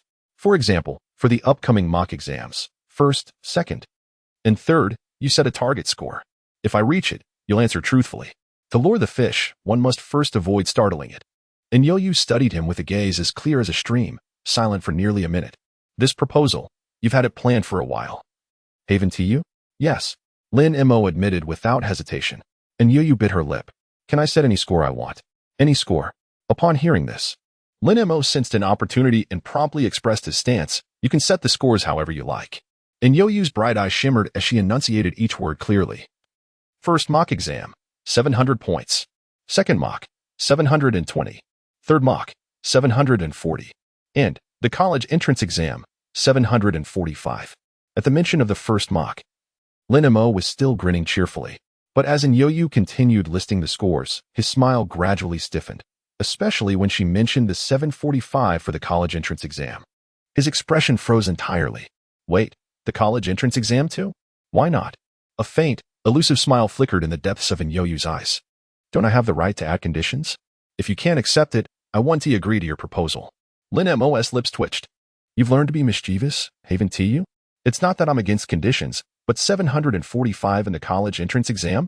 Why not ask me to fly to the sky while you're at it? Can you? Silence settled heavily in the room. Lin Mo remained quiet for a long while, his thoughts racing. And Yo-Yu, mistaking his silence for anger, leaned closer. Is it? Feeling the warmth of her breath near his ear, Lin Mo instinctively turned his head. Thud. Their foreheads collided. With the impact, and Yo-Yu tilted backward. The stool she sat on had no backrest, and in an instant, she lost balance, nearly tumbling to the floor. Lin Mo reacted swiftly, pressing down on her legs to steady her. Only after she regained balance did he realize the astonishing softness beneath his fingers, smooth as silk, tender as milk. To mask his awkwardness, he subtly withdrew his hand. Be careful. You almost fell. And Yo-Yu, still shaken, murmured. Well, you were the one who bumped into me. Ahem. Lin Mo smoothly shifted the topic. What were you about to say earlier? And Yo-Yu's lips pursed slightly. After a pause, she spoke softly. I wanted to ask, did I set the scores too high? A little. Lin Mo gave a wry smile. Xiao Yu, you know how scoring tiers work. Once you reach 600, every additional 10 points demands exponentially more effort. And Yo-Yu pondered for a moment before revising. First mock, 700. Second mock, 710. Third mock, 720.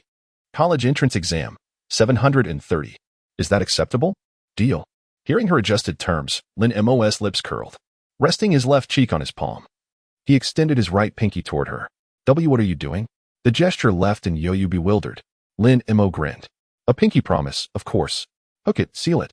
100 years, no changing. And Yo-Yu's lips pressed together briefly. Despite the childishness of the act, she found herself unable to refuse. Timidly, she reached out. There's no need for this. I want to lie to you. Nope. Lin Mo hooked her finger firmly, his smile bright as he completed the ritual. Hook it, seal it, 100 years, no changing. And Yo-Yu's nose twitched slightly, but she remained silent. Lin Mo lightly tapped in Yo-Yu's head with his fist. What are you spacing out for? It's your turn to speak. Huh? And Yo-Yu froze. Say what? Pinky promise, 100 years no changing. That feels so childish. The moment the words left her lips, and Yo-Yu clearly sensed the shift in Lin Mo's aura and hurriedly corrected herself. I mean, I'll say it. She turned her head slightly away. Pinky promise, 100 years no changing. With his objective achieved, Lin Mo finally let her off. The afternoon passed swiftly. As the tutoring session progressed, Lin Mo's emotions transitioned from astonishment to awe, and finally to numb disbelief. No matter the subject, Enyoyu was frighteningly brilliant, and humanly so. It seemed there was no problem that could stump this girl. A little past 5 in the afternoon, Lin Mo set down his pen. Admiration gleaming in his eyes. Xiao Yuer, how on earth did you study? Your level is ridiculously high. Enyoyu shook her head. It's not that my level is high. These questions are just too simple. She spoke earnestly, and Lin Mo felt a sharp pang in his chest. Too simple? If they were simple, why had he struggled so much? Enyoyu glanced at the clock on the wall. It's getting late. Shall we end the tutoring here for today? I have a reading plan for tonight. We can continue tomorrow. She always instinctively sought others' opinions. Lin Mo felt both a pang of sympathy and a twinge of helplessness. Having grown up in an orphanage, Enyoyu had developed habits over time that couldn't be changed overnight, only softened gradually. Of course, but you're staying for dinner first. Enyoyu shook her head quickly. No, no. Without another word, Lin Mo stood and opened the door, calling out, Mom, Xiao Yuer doesn't he want to stay for dinner? Come talk some sense into her. His words might not hold sway, but his mother certainly would. Enyoyu hurried to the doorway, poking his waist with her small hand. What are you doing? Why call Andy over? I'm serious. If I say I want to stay, then I stay for dinner before you leave. Lin Shu appeared, and with just those words, Enyoyu's protests died in her throat. She cast a helpless glance at Lin Mo. Lin Mo grinned and blinked at her. Go on, keep refusing. Under Lin Shu's insistence, Enyoyu, though reluctant, could say no more. She hurried to the kitchen, eager to help with the preparations, only to be shooed out immediately. But Enyoyu was stubborn. Shoot out. She went back in, then shoot out again. This repeated several times, leaving Lin Mo in stitches on the sofa. In the end, Enyoyu couldn't win against Lin Shu. Defeated, she slumped onto the seat across from Lin Mo and muttered under her breath, who eats without helping out first? We do. Lin Mo smirked. That's the rule in our home. Enyoyu pursed her lips, then froze as the implication of his words sank in. Our home? A delicate flush bloomed across her fair cheeks. Why you? Stop talking nonsense. Lin Mo merely smiled in silence. The lunch preparations had been excessive, leaving plenty of leftovers that only needed reheating. Within minutes, the aroma of food filled the living room. Dinner, as expected, once again turned into a feeding competition. Enyoyu stared blankly at the small mountain of food piled in her bowl, a long-lost warmth flowing through her heart. Thank you, Andy, she murmured softly. As she spoke, she quickly glanced at Lin Mo, silently adding in her heart, thank you. The meal passed in harmonious delight. After dinner, Enyoyu swiftly gathered the dishes and hurried to the kitchen to wash them. Lin Shu tried every means to dissuade her, nearly resorting to tying her up with a rope. If you don't put those down, Annie will get angry. Andy, Yoyu's hearing isn't very good right now. I can't hear you. Lin Shu was both amused and exasperated, utterly charmed by Enyoyu's adorable stubbornness. She gently stroked the girl's silken hair. Whoever marries our little Yuer in the future will truly be blessed for 8 lifetimes. Auntie, Yoyu isn't that great. Oh, so now you can hear me? Put the dishes down immediately. Can't hear. At a little past 6 in the evening, outside the Bayou residential district, Lin Mo handed a bag containing the school uniform to Enyoyu, his eyes filled with concern. Don't study too late tonight. Get some rest early. I'll wait for you here tomorrow morning. Enyoyu accepted the bag. I'll sleep early. You don't need to pick me up tomorrow. I remember the way. I can go by myself. No. Lin Mo firmly rejected the suggestion. There are several streets to cross between here and my place. The next words remained unspoken. Enyoyu lifted her gaze, bathed in the soft glow of dusk, her entire being enveloped in an ethereal beauty. You, don't treat me like a child. I'm already an adult. Lin Mo smiled. See you tomorrow. You, little Yuer, do you really think we need to argue about this? Enyoyu stared at him for a long moment before the corners of her lips curled upward. Fine, no arguing. The setting sun cast its gentle radiance, painting the sky in warm hues. The girl's smile was breathtaking, enough to captivate the mundane world, enough to leave Lin Mo spellbound. The wind stirred the clouds, scattering the remnants of twilight in a dazzling display. Outside the residential area, Lin Mo intended to wait until Enyoyu entered before leaving. Unexpectedly, she was just as stubborn, insisting that he leave first. Left with no choice, he reluctantly agreed. See you tomorrow. See you tomorrow. After waving goodbye, Lin Mo turned to leave. Yet with every few steps, he glanced back at In-Yo-Yu. Over a distance of 100 meters, he looked back more than a dozen times. His actions filled In-Yo-Yu with bashfulness, though an irrepressible smile tugged at her lips. Lin-Mo. A clear, delicate voice called from behind. Lin-Mo immediately turned and ran back. What's wrong? In-Yo-Yu lowered her gaze to her toes, though her view was obstructed, forcing her to look aside instead. Her delicate feet, clad in new shoes, gave a small, hesitant kick. Her voice was barely above a whisper. Today, thank you. I really enjoyed studying with you. I enjoyed it too. Bathed in the fading light, Lin-Mo's smile carried a quiet warmth. His hand slipped into his pocket, but didn't he immediately withdraw? A hint of mystery flickered in his eyes. Little Ewer, close your eyes. Eh? The cool summer breeze rustled her skirt in the golden embrace of dusk. In-Yo-Yu's cheeks flushed peach pink, her pearly teeth and lips engaged in a silent struggle as a glimmer of wariness flickered in her eyes. What are you doing? Close your eyes. Tell me first what you intend to do. Just close them. You, don't do anything reckless. With a soft murmur of caution, she finally complied. Shutting her eyes, Lin-Mo stepped behind her, where strands of her hair, lifted by the breeze, brushed against his face, carrying with them a delicate fragrance. In his outstretched palm lay an intricately carved four-leaf clover necklace. Yet, lacking experience in adorning a girl with such finery, his movements were awkward and uncertain. In-Yo-Yu? Eyes still closed, felt the cool touch of metal against her neck. The urge to peek warred with the fear of displeasing him. Her lips pursed in hesitation. What are you doing? Keep them closed. No peeking. All right. After several attempts, Lin-Mo finally managed to fasten the tiny clasp. Beads of sweat forming on his brow in those brief, tense seconds. Done. You can open them now. Her long lashes fluttered as her eyes slowly opened. The moment her gaze dropped, she froze in stunned silence.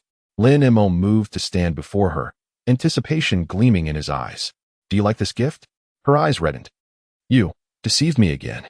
But it wasn't anger, it was emotion that thickened her voice, laced with a tender reproach.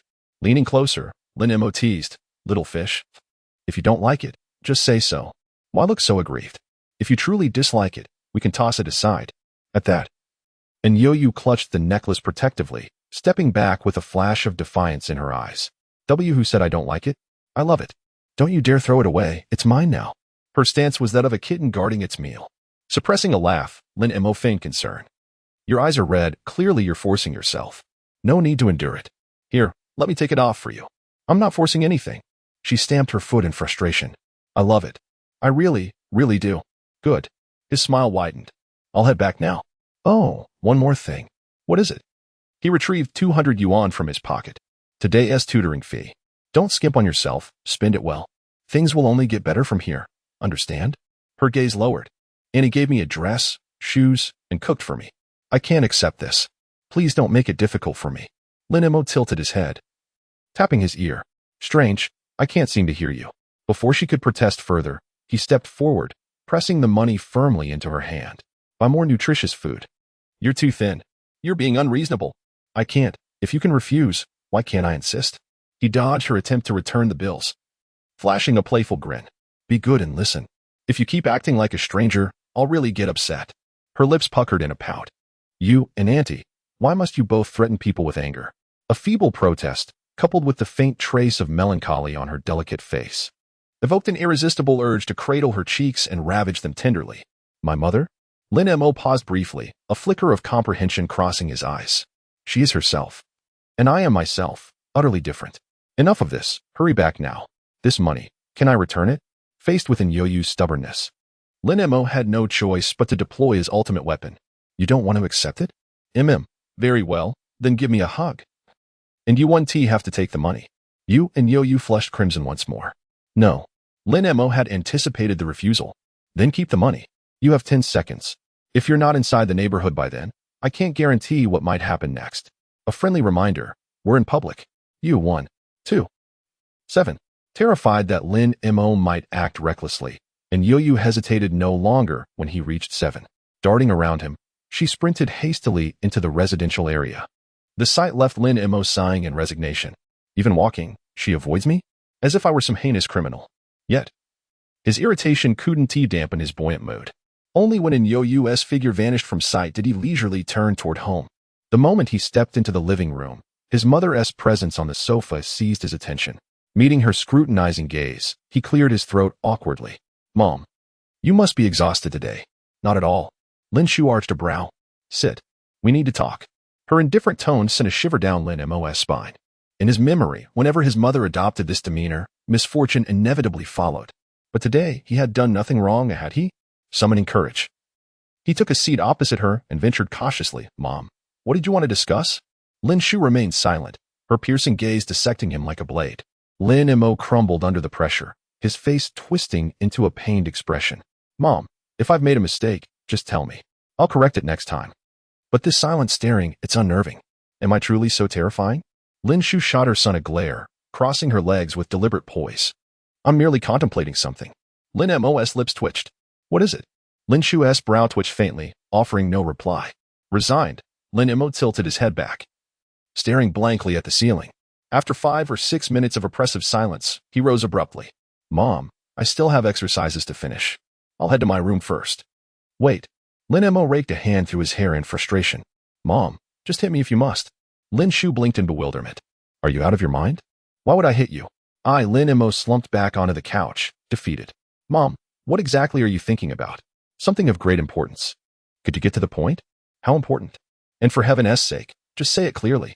Amid his exasperated outburst, Lin Shu's voice drifted over, soft yet laden with meaning. Xiao Mo, do you suppose the Lin family's ancestral graves have caught fire? Is the ancestral grave on fire? Lin Mo was utterly baffled. What did ancestral graves have to do with anything? Come to think of it, where exactly was our family's ancestral grave? Lin Shu poured herself a glass of water. If the ancestral grave hadn't been on fire, would you have met someone like Xiao Yuer? Lin Mo's face stiffened. Mom, so after all this, you're just mocking me? Why would I mock you? Lin Shu shot her son a glance. The truth may be unpleasant, but it is what it is. Lin Mo wore a bitter expression. You really are my biological mother. As I said, the truth isn't always pleasant. The same words left Lin Mo utterly deflated. Lin Shu set down her glass and tapped lightly on the coffee table. Don't sulk. This is a good thing. I won't deny that. Lin Shu softened her tone. Xiao Yuer has been working tirelessly to tutor you. You'd better pull yourself together and study hard. No more idle thoughts. The college entrance exams are just months away, and this is the critical period for revision. Once you're in university, even if you don't want to, I won't let you slack off. Her words carried a clear warning. Don't worry. Lin Mo nodded. Anything else? If not, I'll go back to my room and study. Go ahead. Lin Shu waved dismissively. Lin Mo had barely taken a few steps when she called him back. Xiao Mo, what is it? Did you understand what I just said? I did. Lin Mo scratched his head. You just told me to study hard, right? And? What else? Are you an idiot? Back in his room. Lin Mo's frustration melted away, replaced by a faint smile. In just one day, his mother had already succumbed. He couldn't help but marvel at Yuer's charm, truly lethal to all, regardless of gender.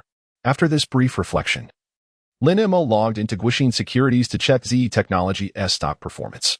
Limit up. Exactly as he remembered. Then he plunged back into the sea of practice questions. Night faded, dawn arrived. A fine drizzle drifted outside the window, and the temperature had dropped significantly. After waking, Lin Mo climbed out of bed and picked up the unfinished workbook from the night before, diving back into problems until nearly 8 in the morning before finally washing up. The moment he stepped out of the bathroom, a lunchbox was thrust into his hands. The breakfast I made for Yuer is getting cold. Hurry up and take it to her. Mom, I haven't eaten yet. Eat what? Before Lin Mo could finish, his mother cut him off. Lin Shu pushed her son toward the door.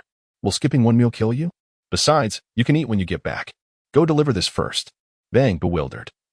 Lin Mo stood outside the now-closed door, holding the breakfast in one hand and an umbrella in the other, his expression a masterpiece of disbelief. How heartless.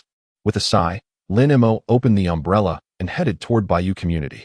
This time, he didn't wait outside the complex. Familiar with the route, he went straight to Yuer's doorstep. Knock, knock, who is it? The moment the knock sounded, and Yu's voice came from inside, laced with wariness. Lin Mo smiled contentedly. It's me. With a soft click, the door cracked open a sliver, and Yu peeked out, her eyes sparkling with delight. I was just about to head downstairs. Lin Mo raised the lunchbox in his hand. Under my mother's orders, delivering breakfast to you.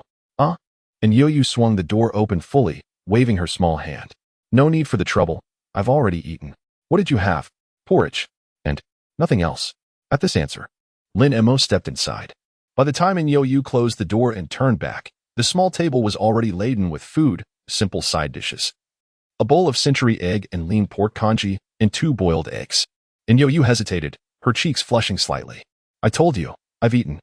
Lin Mo acted as though he hadn't heard, wiping his hands with a tissue before gently pulling her by the arm and seating her at the table. Eat a little more. But I eat. The firmness in his tone sent a wave of warmth through her. I don't eat much. Can I just have a little? Fine. His voice softened as he leaned against the wall beside the table. Little fish, from now on, listen to me. Do as I say. I won't steer you wrong. Okay. Yo-Yu nibbled at the egg, her voice muffled and slightly nasal. Lin Mo chuckled. When you see my mother later, thank her. Be a polite child. MHM. Only after responding did she realize the implication, puffing her cheeks in protest. I'm not a child. Yo-Yu is an adult. Right? His agreement was blatantly insincere, skepticism written plainly across his face. Swallowing her food, she insisted. I really am. Lin Mo shrugged lightly. Didn't he say you weren't? But you eat properly. Her nose twitched in displeasure, her delicate features scrunched in defiance, yet she didn't dare disobey. Turning away, she focused on her egg in silent rebellion. Lin Mo's lips curved. He had intended to tidy up while she ate. But a quick glance around the room made him abandon the thought. Though small, the space was immaculately organized, perhaps due to solitude. The decor leaned toward warmth, scattered sketches adorned the walls, and along the windowsill stood a neat row of glass jars housing various succulents. Beneath the pink curtains peeked a few sticky notes. During his first tutoring visit, the curtains had been drawn. The second time, it was evening, and he stayed briefly. He hadn't noticed these details before. Catching glimpses of writing on the notes, curiosity tugged at him. Just as he took a step forward, Yo-Yu blocked the narrow passage between the bed and wall, panic flashing in her eyes. What are you doing? Lin Mo gestured to the table. Sit and eat. I'm full. Yo-Yu swiftly moved to the window and drew the curtains. Do you like these succulents? I'll give you one. Her attempt to conceal only fueled Lin Mo's curiosity further. Yet, he chose not to expose her. There would be ample time and opportunities ahead. Accepting the potted succulent she handed him, Lin Mo smiled and gently patted her head. Since we're done eating, let's get going. Yo-Yu nodded eagerly. As Lin Mo turned, his gaze briefly flickered toward the space beneath the window, now obscured by the curtains, before he walked out nonchalantly. Yo-Yu followed closely behind. Once downstairs, the chill in the air made her shiver. Lin Mo handed her the umbrella, then draped his coat over her shoulders. It's gotten much colder. Stay warm. Yo-Yu lowered her head, nodding obediently. She wanted to refuse but couldn't bring herself to part with the warmth. After a moment of hesitation, she let it be. Don't give me the whole umbrella. Your shoulder is already wet. You're imagining things. It clearly is wet. Come inside. At the sight of Yo-Yu outside the door, Lin Shu's face brightened with a warm smile. Lin Mo observed his mother's enthusiasm, and in Yo-Yu's timid demeanor, the corners of his lips lifting imperceptibly. With things like this, the future looks promising. Thank you for breakfast, Annie. No sooner had they settled inside than Yo-Yu expressed her gratitude. But Auntie, you really don't need to go through so much trouble. I'm grown up now. I can take care of myself. What kind of talk is that? Lin Shu clasped in Yo-Yu's hands, her smile tender. Cooking for you brings me nothing but joy. How could it be trouble? Watching this scene, Lin Mo couldn't help but marvel inwardly. Mom, why don't you start preparing lunch? Xiao Yu and I have tutoring soon. It's still morning. Why the rush for lunch? Lin Shu looped her arm through Yo-Yu's and cast a mild glance at her son. You just got here. Can't you let her rest a little? You should work harder instead of relying on her all the time. But what? I'd like to chat with Xiao Yu for a while. Must you be so oblivious? Lin Mo rubbed his temples, utterly resigned. His mother was wonderful, just a tad domineering. And Yo-Yu, too, hesitated to interject, afraid of saying the wrong thing and upsetting either of them. Noticing this, Lin Shu softened her tone further. With grades as excellent as yours, have you decided which university you'd like to attend? Chihua, Lin Mo interjected. Lin Shu tapped the coffee table. Go study in your room. Don't interrupt my conversation with you. Rubbing his forehead, Lin Mo glanced at Yo-Yu, who seemed at a loss. Don't worry. Stay here and chat with Mom. I'll go review in my room for a bit. My foundation is weak. I need to put in more effort. Jigo, go for it. Stumbling over her words. Yo-Yu's intended go for it came out as go for it, drawing laughter from both mother and son. Blushing faintly, she murmured, I don't usually stutter. I'm just a little nervous right now. There's no need to be nervous. Lin Shu gently pinched in Yo-Yu's fair and delicate cheek, treating her aunt's home as her own, doing as she pleased and speaking her mind without reservation. Thank you, Auntie. Don't keep saying thank you. The warmth of the atmosphere reassured Lin Mo, who retreated to his room to continue studying. In the living room, Lin Shu concealed a trace of peculiarity in her expression as she resumed their earlier conversation. So, your dream university is Tsinghua? And Yo-Yu nodded. Lin Shu narrowed her eyes. Have you decided on a major? It's rather obscure. That's all right. Tell me. And Yo-Yu gazed at Lin Shu with wide, expectant eyes. I like antique restoration. At this, Lin Shu's expression flickered imperceptibly. Fate, is it? And Yo-Yu tilted her head. Fate? Lin Shu waved a hand dismissively. No, nothing. Misinterpreting her reaction, and Yo-Yu hesitated, her voice softer than before. If you don't like the idea of antique restoration, I can choose something else. Lin Shu studied the girl before her, her sincerity unmistakable. Silly child, when did I say I disliked it? If it's what you love, then pursue it. I support you. The dimness in Yo-Yu's eyes brightened instantly, her radiant smile illuminating the room. Thank you. Thank me again? Lin Shu feigned sternness. If you keep being so formal, you'll break my heart. Flustered, and Yo-Yu blurted out. I'll remember. Please don't be sad. If you're sad, I'll be sad too. Lin Shu, watching the usually reserved girl speak so fluently, couldn't suppress a chuckle. That's more like it. Be at ease here, and don't always lower your head. A beauty like you has nothing to hide. Habit. I'll try. Like a fleeting bloom, her boldness vanished in an instant.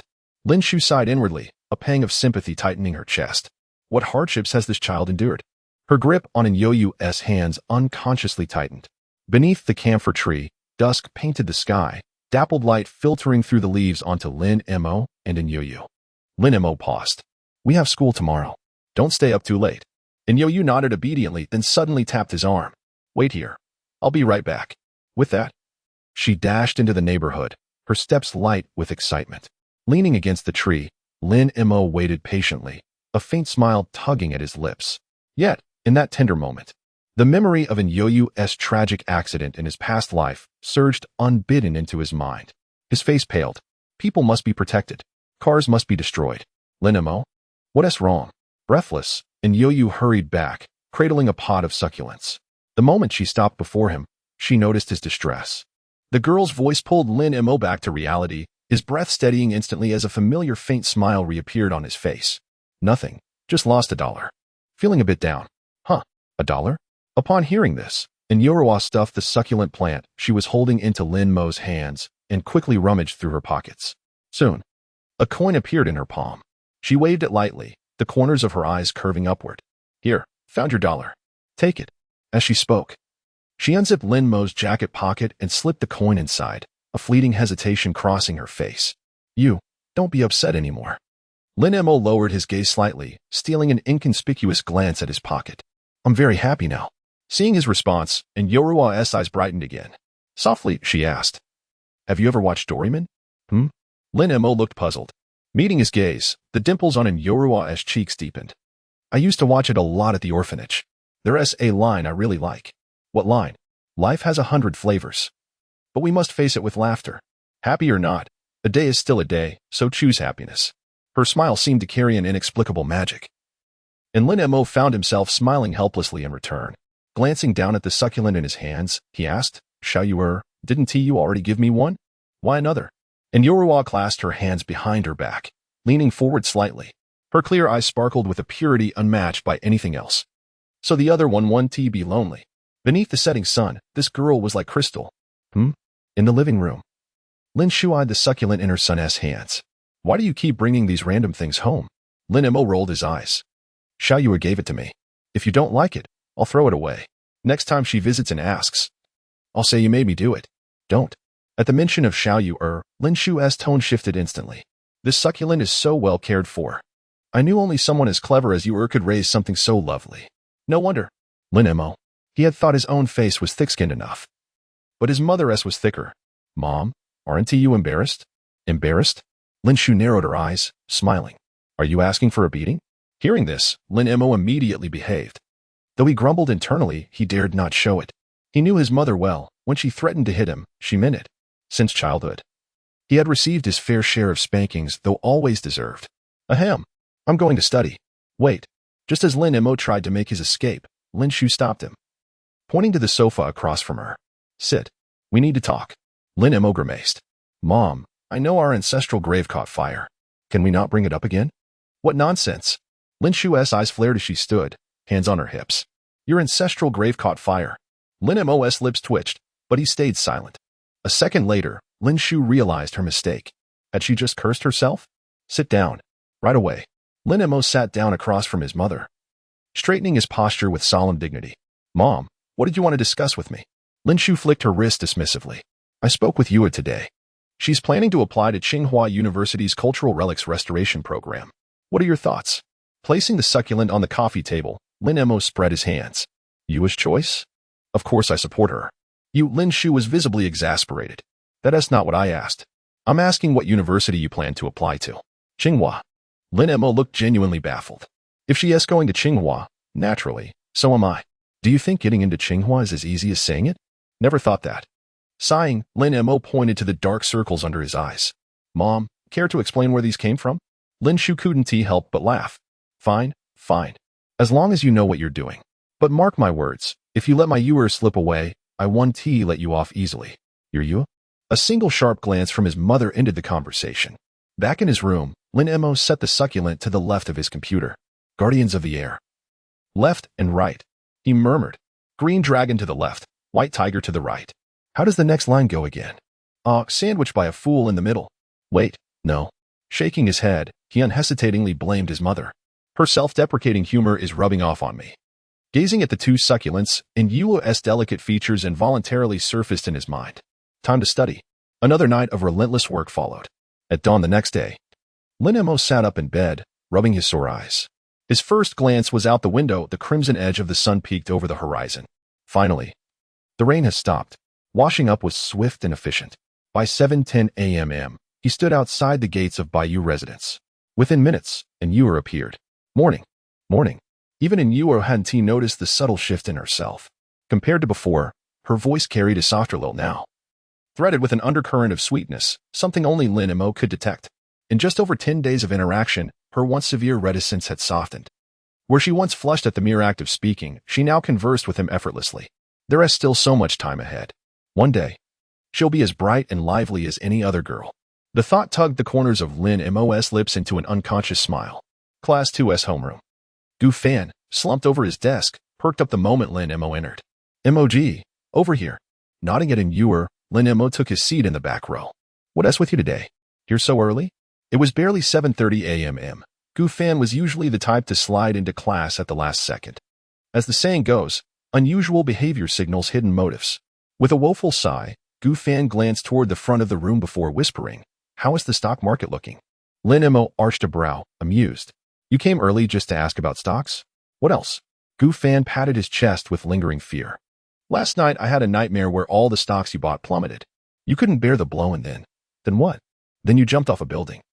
He continued gravely, but you didn't die. Got stuck on that crooked tree downstairs instead. In the dream, you were clutching your crotch in agony, your face all twisted. Care to experience that pain for real? Lin Mo's face darkened as he cursed inwardly. What an omen. To receive such a blessing first thing in the morning. If not for his promise to Yuru to refrain from violence, he'd have dragged Gu Fan to the North Warehouse for a serious life talk. Gu Fan, sensing imminent danger, wisely shut his mouth. Yet curiosity soon got the better of him, and he nudged Lin Mo, who was solving problems. Spit it out if you have something to say, Lin Mo muttered without looking up. Brother Mo, you still haven't told me about the stocks, Gu Fan said innocently. People are bound to ask at lunch. If I don't have answers, I'll look clueless. Lin Mo set down his pen. If anyone asks, tell them we VE made a 30 return on principal and can cash out anytime. The choice is theirs. In truth, the actual profit was nearing 80. But what's business without a little cunning? Before raising funds, Lin Mo had Gu Fan promise investors no less than their principal back. The real return would approach 160. With the extra 60 naturally pocketed by Lin Mo, though he did quietly share a portion with Gu Fan. For the student investors, doubling their money in 10 days was already a windfall. No complaints there. A win-win. Grinning, Gu Fan relaxed. That's a relief. Then, his tone shifted. But even if the stocks crashed, Brother Mo, don't lose hope. That crooked tree downstairs couldn't handle your jump. Get lost. Lin Mo laughed. about to resume studying when he noticed Xiaoyu entering the classroom. Xiaoyu, catching his gaze, paled and hurried to her seat. Lin Mo closed his workbook and approached, tapping her desk. She trembled, silent. Zhao Tian looked up at the sound. Looking for me? Lin Mo shook his head, eyes fixed on Xiaoyu. No. Her. Zhao Tian hesitated, then recalled last week's bet between Lin Mo and Xiaoyu over exam rankings. Lin Mo, let it go. Have Xiaoyu apologized to you, and in Yuru? We're classmates. No need to make things ugly. Let it go? Lin Mo smirked. Mistakes demand consequences. If ID lost, would Xiaoyu have let it go? The question silenced Zhao Tian. She knew the answer. Had the tables turned, Xiaoyu would have shown no mercy. Xiaoyu slowly raised her head, her voice trembling with remorse. Lin Mo, I sincerely apologize to you. After class, I will also apologize to Yoyu. Please spare me the humiliation in front of the entire class, all right? Lin Mo didn't even glance at her, his tone detached and indifferent. Before class begins, do what needs to be done. Unyielding and with no need to yield. Seeing Lin Mo's unrelenting demeanor, Xiaoyu bit her lip hard. After a moment of silence, she stood and walked toward the front of the classroom. Dozens of curious eyes followed her. What was she about to do? Under the collective gaze, Xiaoyu closed her eyes, tears streaming down her cheeks. I'm an idiot. I'm a fool. With those words, she fled the podium in tears.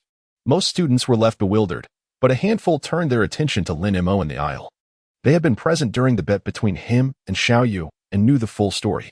As for Xiaoyu's fate, they could only conclude she had brought it upon herself. Yoyu lifted her gaze toward Lin Mo. He responded with a faint smile. Saying nothing before returning to his seat, Gu Fan, beneath the desk, gave a thumbs up. Domineering. Which kind of domineering? The kind that starts with turtle. Lin Mo cracked his knuckles, his eyes glinting dangerously. Gu Fan hastily backtracked. MOG, just kidding. Don't take it seriously. If anyone asks the turtle, it's me. You're the undisputed overlord. Lin Mo narrowed his eyes, his voice laced with quiet menace. Feel free to keep joking like this. I'll make sure to take good care of you. The emphasis on you sent a shiver down Gu Fan's spine. Time slipped away unnoticed in the pursuit of knowledge. Over the next 2 days, Lin Mo immersed himself in a frenzy of study, his intensity leaving even Gu Fan in awe. He had thought himself diligent, but compared to Lin Mo, his efforts paled. On Tuesday afternoon, as the school day neared its end, Yan Shiming strode into the classroom, nodding at Wei Qinggu on the podium before taking his place. Wei Qinggu stepped aside, standing by the door. Yan Shiming scanned the room. Class. Tomorrow marks the first unified mock exam for all senior students in Jingchuan. This simulation is crucial. Give it your all, identify your weaknesses, and work to improve them. After the exam, tailored revision plans will be provided for each of you. Are you prepared? A chorus of affirmation rose in response. Excellent. I hope you achieve outstanding results. One more thing. Those who rank in the city's top 10 or score full marks in any subject will qualify for the preliminary round of the Olympiad. Few students paid much heed to Yan Shiming's final remark. Citywide top 10, perfect scores, neither seemed within their reach. Rather than fixating on such distant possibilities, they preferred focusing on tangible score improvements. But while most dismissed it, someone was listening intently. Someone like Lin Mo. It wasn't that Lin Mo was particularly interested in the Olympiad competition, but the moment Yan Shiming finished announcing it, the system's voice echoed in his mind. Ding, system mission issued. Host must assist Yoyu in securing a spot in the Olympiad competition. Upon hearing this task, Lin Mo nearly grinned from ear to ear. This mission was practically handed to him on a silver platter. Within Youyu's academic prowess, ranking within the city's top 10 would be effortless. Moreover, the little girl had stopped deliberately underperforming. In other words, he wouldn't have to lift a finger to reap the rewards. Dingling, the school bell chimed, signaling the end of the day. Before leaving, Yan Shiming reminded sternly, take everything from your desks, not a single scrap of paper left behind. Teachers from other schools will be supervising tomorrow, so behave yourselves. Understood? Understood, the students chorused in response. As Yan Shiming and Wei Qinggu departed one after another, the students of Class 2 scattered like startled birds. Within minutes, the classroom was empty save for Lin Mo and Yoyu. Today was Yoyu's turn for cleaning duty. She carefully tucked away the ancient book she had been engrossed in for so long, then picked up a broom and began sweeping from the first row. As she worked, her gaze repeatedly drifted toward Lin Mo, who sat in the last row, head bowed over a stack of practice problems. Make way, she murmured. Lin Mo looked up, only realizing her task when he spotted the broom and dustpan in her hands. You're on duty today? Obviously, and Yu blinked. Her voice soft, yet laced with a rare playfulness.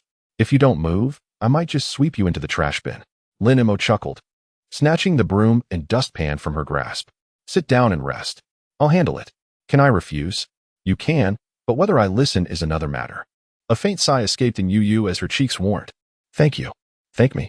Lin Emo leaned in, his voice dropping to a whisper near her ear. If you really want to thank me, how about something more? Tangible. Tangible? For instance, a supportive hug from a classmate. And Yu's face instantly flamed crimson, her eyes flashing with embarrassment. Why you? Deserve a beating. Laughing, Lin Emo dodged out of reach and began sweeping. And Yu pouted, the heat lingering on her cheeks. Left with nothing to do, she settled onto Lin Emo's chair and absent-mindedly picked up the math test he had just completed, hoping to distract herself. Yet the more she read, the more astonished she became. By the time Lin Emo finished cleaning and returned, he caught her stunned expression. What's wrong? Why that look? Compared to a few days ago, and Yu murmured, your math skills have improved significantly. At this rate, you might even catch up to me. Lin Emo. His initial delight evaporated the moment those last words left her lips. Way to rub it in. Ahem. His smile turned slightly strained, and Yu froze, belatedly realizing how her words might have sounded. Lin Emo, that's not what I meant. Don't misunderstand. Seizing the chance to tease her, Lin Emo arched a brow. Then what did you mean? And Yu's jade-like lips parted slightly. I'm different from others. Different? Lin Mo's curiosity was piqued. How so? And Yu hesitated, her voice barely above a whisper. I learn things very quickly.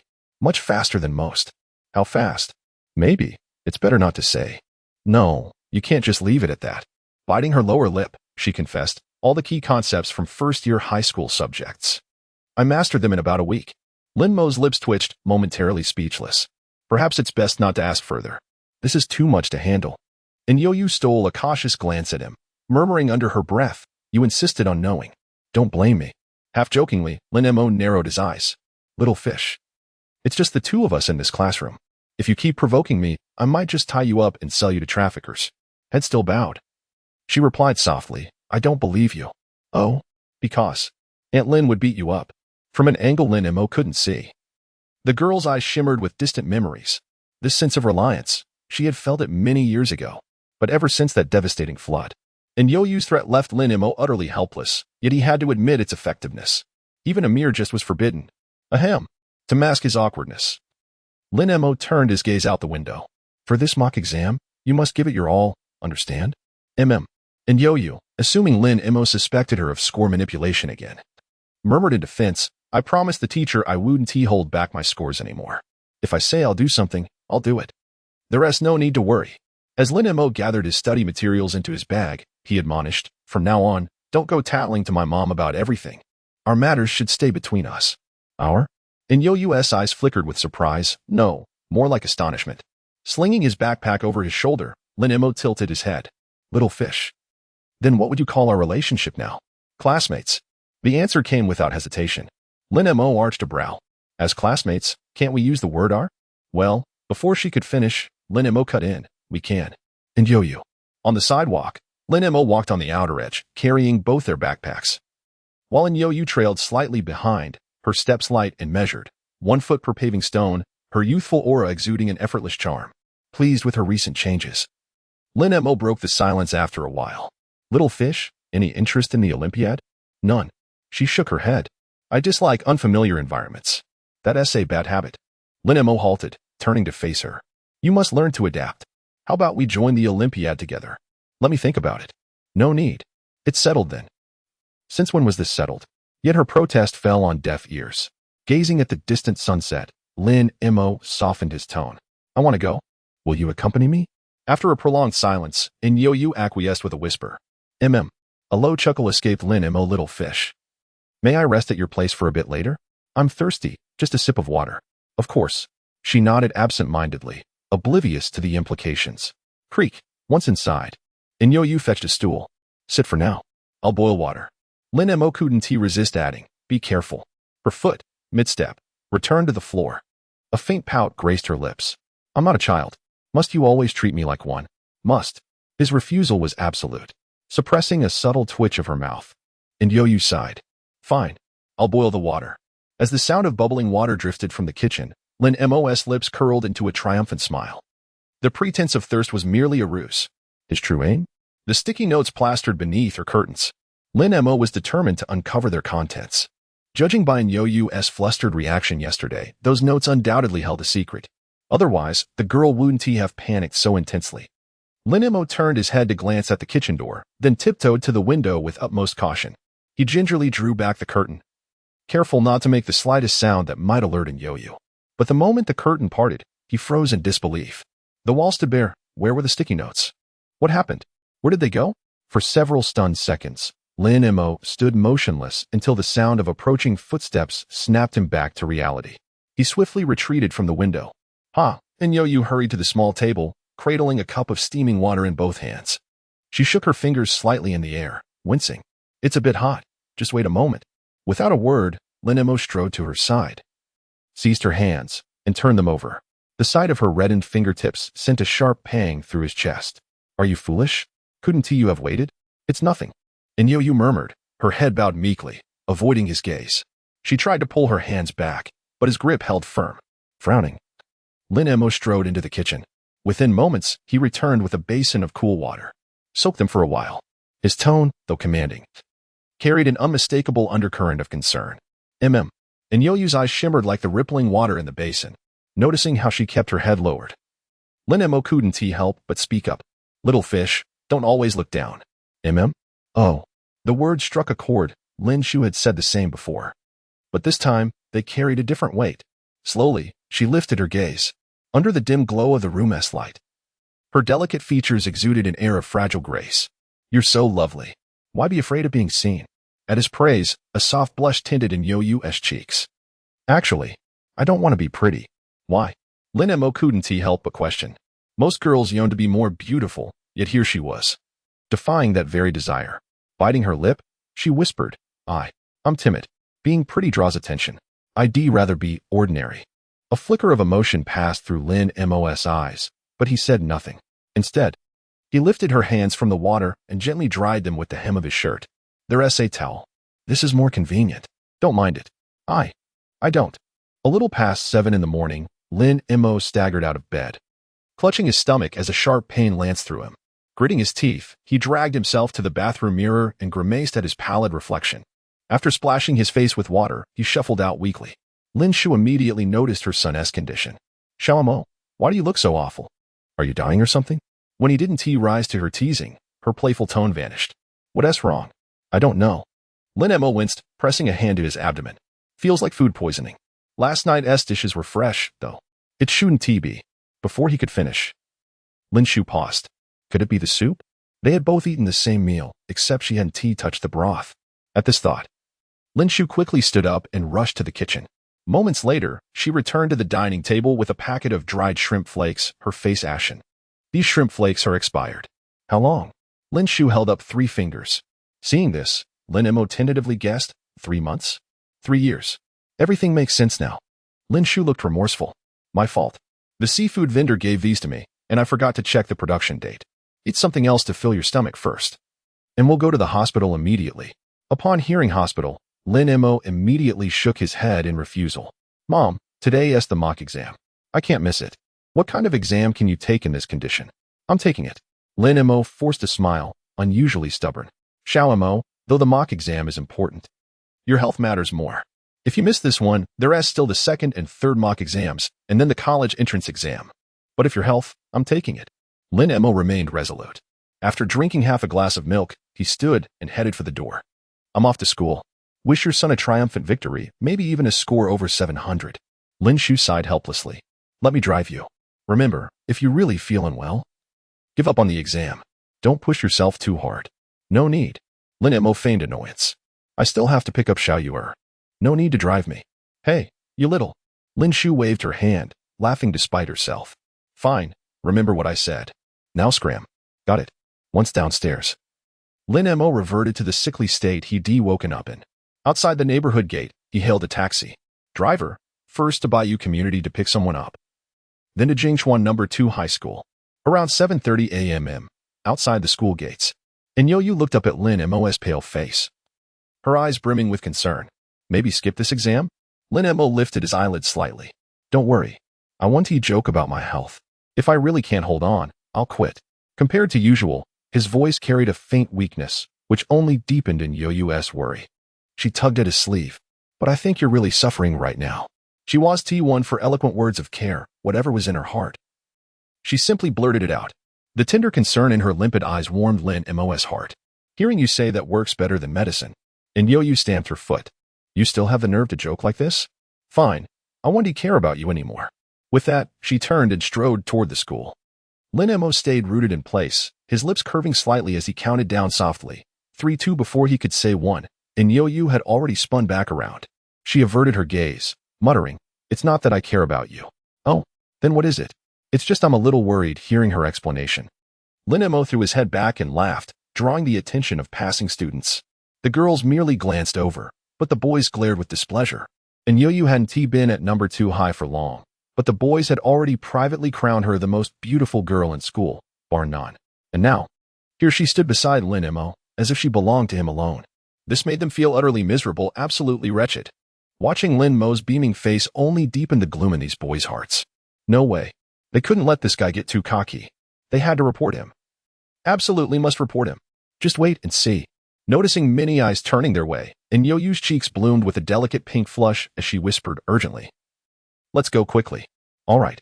Lin Mo took the backpack from Yo-Yu's hands, casually scanning the surroundings as if silently declaring something to the world. Step aside, all of you. Ding-ling, the bell rang, signaling the official start of the mock exams. The soft scratching of pens and rustling of turning pages harmonized perfectly with the whispering of wind through the treetops outside the classroom. First language, then math. Hand in your papers. At the proctor's command, the students of Class 2 reluctantly set down their pens and submitted their exams one by one. Once the proctor left, the classroom erupted into chaos as everyone rushed toward the school cafeteria. After resting all morning, the sharp pain in Lin Mo's abdomen had dulled considerably, and a faint hint of color had returned to his pallid complexion. He didn't join the lunch rush, instead slumping over his desk with half-lidded eyes. The exhaustion from hours of intense mental exertion weighed heavily on him, pulling him toward sleep. And Yo-Yu stole a glance toward the back of the classroom, her fingers tightening around the lunchbox hidden in her desk. She peeked at the few remaining classmates and murmured to herself, It's fine, it's fine. Bringing him food isn't a big deal. Not a big deal at all. Taking a deep breath, she clutched the lunchbox and made her way to the back of the room. Placing it carefully on the desk, she stammered, Why you, want to eat something? Lin Mo stirred at the sound of her voice, lifting his head to see the lunchbox beside his arm. Surprise flickered in his eyes. If you give this to me, what will you eat? And Yo-Yu fidgeted nervously with her fingers. I am not hungry. Lin Mo chuckled. Not hungry? Don't lie. Still, her concern warned him. He picked up the lunchbox and suggested with a lazy smile, How about I eat half, and you eat half? Ah? And Yo-Yu flustered, glancing toward the front of the classroom. That's not good. Lin Mo was about to ask why when a voice called from the doorway. Lin Shu stood there, slightly out of breath, holding 2 lunchboxes. Xiaomo, Yo-Yu, come out here for a moment. And Yo-Yu first looked at Lin Shu, then down at Lin Mo. Your mom is calling you. As she spoke, she snatched the lunchbox back from his hands and turned to leave. Lin Mo called after her. Didn't you hear her call you two? Come with me. And Yo-Yu shook her head. I'll pass. Lin Mo smirked. Fine. Then I'll just tell my mom you didn't want to talk to her. What? And Yo-Yu froze mid-step. Don't twist my words. When did I say I didn't want to talk to her? Lin Mo pushed himself up from the desk, resting his hands on her shoulders to steer her toward the door. Why you stop it? There are still classmates here. I'm not feeling well. Let me lean on you a little. And Yo-Yu opened her mouth to protest but ultimately gave up, allowing herself to be guided forward. Pushed to the classroom door by Lin Mo, she hastily greeted, Hello, Auntie. Lin Shu smiled and nodded, handing the lunchbox to Lin Mo before gently taking in Yo-Yu's hand. Auntie made some chicken soup for you and Xiaomo. Come, there's an unused classroom by the stairs, let's eat there. Auntie, be good, listen to me. The resemblance between mother and son was uncanny. Lin Shu's tone was nearly identical to Lin Mo's. Afraid of upsetting Lin Shu by refusing, and Yo-Yu quietly acquiesced. Lin Mo followed behind them with an amused smile. The moment the trio left, whispers erupted in Class 2. Damn, wow, impressive. I have a bad feeling about this. Sigh. When will I ever have such an amazing mom? The unused classroom was sparse, with only a few scattered desks and chairs. Lin Shu pulled tissues from her bag, wiping down a table and 2 chairs. Sit down and eat, both of you. As she spoke, she guided Inyoyu to sit, subtly shooting her son a meaningful glance. Lin Mo grinned, flashing a thumbs up behind Inyoyu's back as he passed by. Lin Shu retrieved the medicine she had bought at the hospital. Take this first. Lin Mo accepted the unpacked pills from his mother and downed them with a gulp of chicken soup.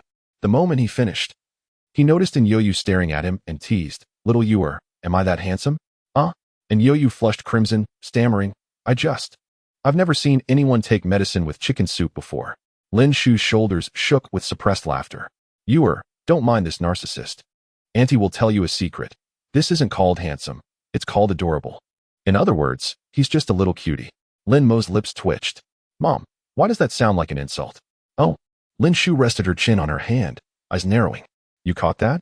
Lin Mo barely resisted the urge to roll his eyes. If not for his resilience, he might have developed social anxiety long ago. "You? Social anxiety?" Lin Shu smirked. "Should I tell you about your childhood antics?" For a moment, Lin Mo was confused. "What antics?" And Inyoyu, equally curious, discreetly perked up her ears. Lin Shu's grin turned mischievous. "Like when you were 5 and broke old man Li's window. Or when you were 6 and peeked at the neighbors." "Stop." Lin Mo's expression darkened as he cut her off. Lin Shu, feigning innocence, tilted her head. "What's wrong?" Lin Mo sighed. "Mom, can you please spare me the embarrassment?" Noting that her son looked much better than he had that morning, Lin Shu slipped into her usual teasing mode. "Is talking illegal? Which law in Xiao forbids speech?" "It's not illegal," and Inyoyu timidly raised her hand. "Auntie, I've read the criminal code. There's no law against speaking." Her earnest expression and innocent tone left Lin Mo utterly speechless. This teamwork, could they be any more in sync? Lin Shu laughed. "See, what else do you have to say?" "I surrender." Lin Mo promptly conceded defeat, lowering his head to continue sipping his chicken soup. Observing this, Lin Shu deftly redirected the conversation to Inyoyu. "Little fish, do you recall the question Andy asked you last time?" Cough, cough. Inyoyu choked on her soup. She certainly remembered that particular inquiry. If memory served, Lin Shu had explicitly stated it was merely a jest. Why revisit the matter now? Lin Mo produced a tissue, offering it to Inyoyu. Accepting it, she turned away, subtly adjusting her school uniform collar to reveal delicate, porcelain collarbones. As she hastily dabbed at the spilled broth, Lin Mo's voice resonated calmly. "Mother, what did you ask little fish? Curious? Indeed. Then inquire of little fish yourself. This remains our shared confidence. Without her consent, I shan't divulge it." Before Lin Mo could respond, Inyoyu interjected softly, "I withhold consent." Having rearranged her uniform, she offered Lin Shu an apologetic smile. "Auntie, my earlier conduct was unbecoming. I beg your forgiveness." Lin Shu clasped Inyoyu's hand, remarking with gentle humor, "Were it not for Mo's accounts of your circumstances, I'd presume you hailed from aristocracy, such refinement and grace." With deliberate mischief, she added, "By comparison, my son appears rather lacking." Lin Mo lifted his gaze. The very picture of resigned suffering. "Mother, must you wound me ere I've recovered? Eat your meal." Post-repast, Lin Shu departed with the lunchbox. Inyoyu leaned against the corridor railing, gazing absently at the receding figure below. Only when Lin Shu vanished from view did she slowly turn to Lin Mo beside her, eyes shimmering with unspoken emotion. "How I envy you. To have such a mother must bring immeasurable joy." "Envy me?" Lin Mo edged closer. "You've not witnessed her reproaches. Since you admire her so, why not make her your mother?" Inyoyu froze momentarily before comprehending the implication, warmth flooding her cheeks. Small fists clenched. Her voice carried both embarrassment and indignation. "See such absurdities. Persist, and I shall strike you." Lin Mo advanced another step. Now barely 2 inches separated them, close enough to discern each other's breath. "Strike me whenever you wish." Inyoyu recoiled hastily, casting nervous glances about. "Why this proximity? Who deigned to strike you?" The matron always said, "Gentleness befits a lady." With this declaration, she fled classroom wards. "Gentle?" Lin Mo murmured, admiration lacing his gaze. "Indeed, so gentle it invites affectionate torment." The bell chimed. Resuming examinations. Foreign languages and science subjects posed no challenge to Lin Mo. As the school day waned, the medicine's efficacy had eradicated his abdominal pain entirely, leaving his mind crystalline clear. Dingling, papers in. Every student secretly breathed a sigh of relief as the day's tension finally came to an end. As usual, Lin Mo waited until everyone had left before departing the school with Inyoyu. On the sidewalk outside, Inyoyu stepped lightly on the cobblestones, tilting her delicate head slightly. Are you still feeling unwell? After taking the medicine at noon, I felt much better. I'm completely fine now. Lin Mo patted his chest with a grin. The invincible me has returned. And Yo-Yu pressed her lips together, her eyes shimmering brighter than anything else. Don't walk me home today. Go back and rest early, all right? No. Lin Mo refused without hesitation. Why not? Why should I? His retort made Yo-Yu's brows furrow slightly as she murmured softly. Every time I try to discuss something with you, you never take it seriously. The way she uttered her own name, Yo-Yu, sent a ripple through his heart. When the girl spoke her name, it carried an inexplicable sweetness. Who says I'm not listening seriously? Lin Mo stopped in his tracks. I'm listening very attentively, all right? And then? Then I'm very seriously refusing. And Yo-Yu turned her head away and walked forward in silence. Though she appeared upset, her silence was tantamount to acquiescence, or perhaps reluctant acceptance. Under the setting sun, Lin Mo followed, the corners of his lips curling uncontrollably. The words ordinary and beautiful held no inherent connection. Yet when it came to Yo-Yu, the two words underwent some inexplicable alchemy. Ordinary beauty, its flavor was all the more intoxicating. See you tomorrow. Beneath the shade of a tree, Yo-Yu waved goodbye, lifting her foot only to pause again. Don't eat anything too greasy for dinner. Ask your mother to make you some porridge. As soon as the words left her lips, a faint blush crept onto her cheeks. She hastily added in a whisper, as if protesting too much, it's not like it's just that you're worried. Lin Mo finished for her, his eyes brimming with amusement. The way this girl contradicted herself was endlessly endearing. And no, I'm not. And Yo-Yu denied weakly, though the flicker of panic in her eyes betrayed her true thoughts. She pointed toward the neighborhood gate. I'm going in now. Be careful on your way back. Wait, Lin Mo called out to her, meeting her puzzled gaze as he voiced the question that had lingered in his heart for days. Xiaoyu, did you secretly take down the sticky notes on the wall beneath the window? And Yo-Yu shook her head. I don't know what you're talking about. Goodbye. Watching her disappear into the neighborhood, Lin Mo exhaled deeply. This girl had quite a few secrets. But it didn't matter. There would be plenty of time to uncover them slowly in the days to come. Over the next 2 days. Aside from accompanying Yo-Yu to and from school, Lin Mo devoted every remaining moment to his studies. Progress was constant, unrelenting. As the saying goes, a scholar who stays apart for 3 days must be regarded with new eyes. Lin Mo's problem-solving skills embodied this adage, evolving dramatically with each passing day. On Friday afternoon, after the second class, Lin Mo sought out Yin Shiming to request leave. Hailing a taxi by the roadside, he headed home. Today marked the final day of ZE Technologies' 8-day stock market miracle, with trading halting at 4 p.m. He had to offload nearly 1 million shares of ZE Technology before the deadline. At 3:27 p.m., Lin Mo sat before his computer, fingers flying across the keyboard.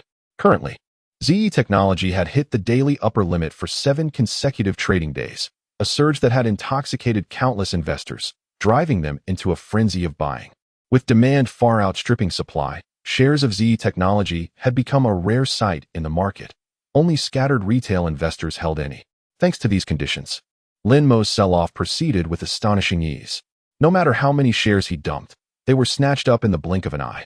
The constant chime of successful transactions brought an irrepressible grin to his face. In less than 10 minutes, nearly 1 million shares had been liquidated. The cheerful ping of incoming funds only sweetened his mood. Knock knock. Urgent rapping at the door interrupted his thoughts. Seeing his mother outside, surprise flickered in Lin Mo's eyes. Mom, you were home? I didn't see you when I got back earlier. Lin Shu wiped sweat from her brow, shooting her son an exasperated glare. Does it look like I've been home? She rummaged through her bag and pulled out her phone. What's with all these deposit notifications? What did you do? Lin Mo took the phone, scanning the transaction records. After a quick mental tally to confirm everything matched, he replied nonchalantly, relax, no scams, no extortion, no grave robbing. Just sold some stocks. Some stocks? Only then did Lin Shu recall handing her son 1 million yuan to invest the previous week. Her astonishment was palpable as she snatched the phone back, scrolling through the notifications. 350, 017, 687, 424, 720, 137, 930, 148. 4 transactions in total, excluding minor amounts. A staggering 68 million yuan. Deducting the initial million, that was a net profit of 68 million. In just 8 days, a 168 return. Madness. Utter madness. When her son had urged her to invest, she dismissed it. Never had she imagined such absurd profits. Silence stretched between them, making Lin Mo uneasy. Xiao Mo. Lin Shu began, her cheeks warming with embarrassment. To be honest, I have a friend who's into stocks. Next time you buy, let me know. I'll get some for them. She cringed inwardly at her own words. The irony of her earlier skepticism wasn't lost on her. Thankfully, she was quick-witted. Surely her son would see through the flimsy excuse. If she could make money like this, she'd never take on those tedious, underpaid assignments again, especially the ones requiring all-nighters. A woman ought to treat herself better. Lin Mo scratched his head awkwardly. Mom, I probably won't be buying stocks again. Not that he didn't want to. He simply couldn't remember which stocks to pick. Who knew if lightning would strike twice? His declaration stunned Lin Shu. Why not? Normally, when people make money from stock trading, they would naturally continue. But why is her son so different from others? After earning a profit, he simply walks away? Lin Mo answered honestly, if I buy again, I can't guarantee I'll make money. Then how did you know you'd make money this time? Just a guess. With that ambiguous remark, Lin Mo ended the topic of stocks. After all, such things were impossible to explain, and he didn't want to lie. A single lie would only require countless more to cover it up. Lin Shu narrowed her eyes. Xiao Mo, I really can't figure you out these days. If you can't figure me out, it means I've grown up. His tone softened. But no matter how old I get, I'll always be your son. Now that sounds more like it. Lin Shu put away her phone. So, what do you plan to do with the money you've earned? Lin Mo considered carefully. First, I'll return the 1 million to you. Then I'll distribute the funds I raised at school along with the profits. After that, there should still be over 1.5 million left. As for the rest, why return it to me? Lin Shu looked baffled. That money was always meant for you. I wanted you to learn a lesson by spending it. But instead, you ended up tasting the sweetness of profit. Whether you gained or lost, the money was yours to keep. No need to return it. Thanks, Mom. Lin Mo accepted readily. Could you help me open a bank account and deposit the money there? I'll use it as seed capital for my future ventures. The remaining small amount can be my way of showing filial piety to you. Do I look like I need your pocket change? Lin Shu rolled her eyes before suddenly grabbing his ear. Now, tell me, shouldn't you be in school right now? I took half a day off. Lin Mo winced. Mom, I think you should go a little easier on me. Why? Because I'm your one and only precious son. Xiao Mo. Actually, I could still have another child. Lin Shu released him, muttering teasingly, I really don't know how that little fish ended up boarding your pirate ship. Lin Mo corrected her immediately. Mom, Xiao and I are just ordinary classmates. Nothing more. TCH. Can't be bothered to expose you. As always, their mother-son banter ended with Lin Mo's defeat. At 5:30 in the afternoon, Lin Mo appeared outside Jingchuan No. 2 High School. Watching the students trickle out one after another, memories of the past surfaced in his mind. These innocent days would only grow scarcer. By the time university arrived, everything would take on a different flavor. As time passed, the stream of students dwindled. Lin Mo's gaze lingered at the exit until Yuru finally appeared. She walked slowly, her demeanor suggesting low spirits. Lin Mo approached her. What's wrong? Yuru paused mid-step, lifting her head dazedly. When she spotted Lin Mo a few meters away, a glimmer of light flickered in her eyes. Weren't you on leave? I was. Lin Mo strolled with his hands in his pockets, his elongated silhouette trailing behind him as he casually responded, I'll walk you home, rain or shine. Yuru burst into laughter, her sparkling eyes glimmering like precious gems. Fortunately, the school gate was nearly deserted at this hour, otherwise, her radiant expression would have left a crowd of boys utterly enchanted. Side by side, they ambled along the sidewalk. Every few steps, Yuru would steal a glance at Lin Mo, her eyes darting mischievously, lost in unspoken thoughts. Lin Mo pretended not to notice her furtive gestures, maintaining an air of nonchalance. Lin Mo, she finally blurted, unable to suppress her curiosity, why were you absent today? Instead of answering immediately, Lin Mo grinned and stretched out his arms. Yuru bit her lip, flustered. You're being ridiculous again. I want to talk to you. Hold on. Lin Mo sighed in exasperation. I meant for you to stretch your arms out like this. No.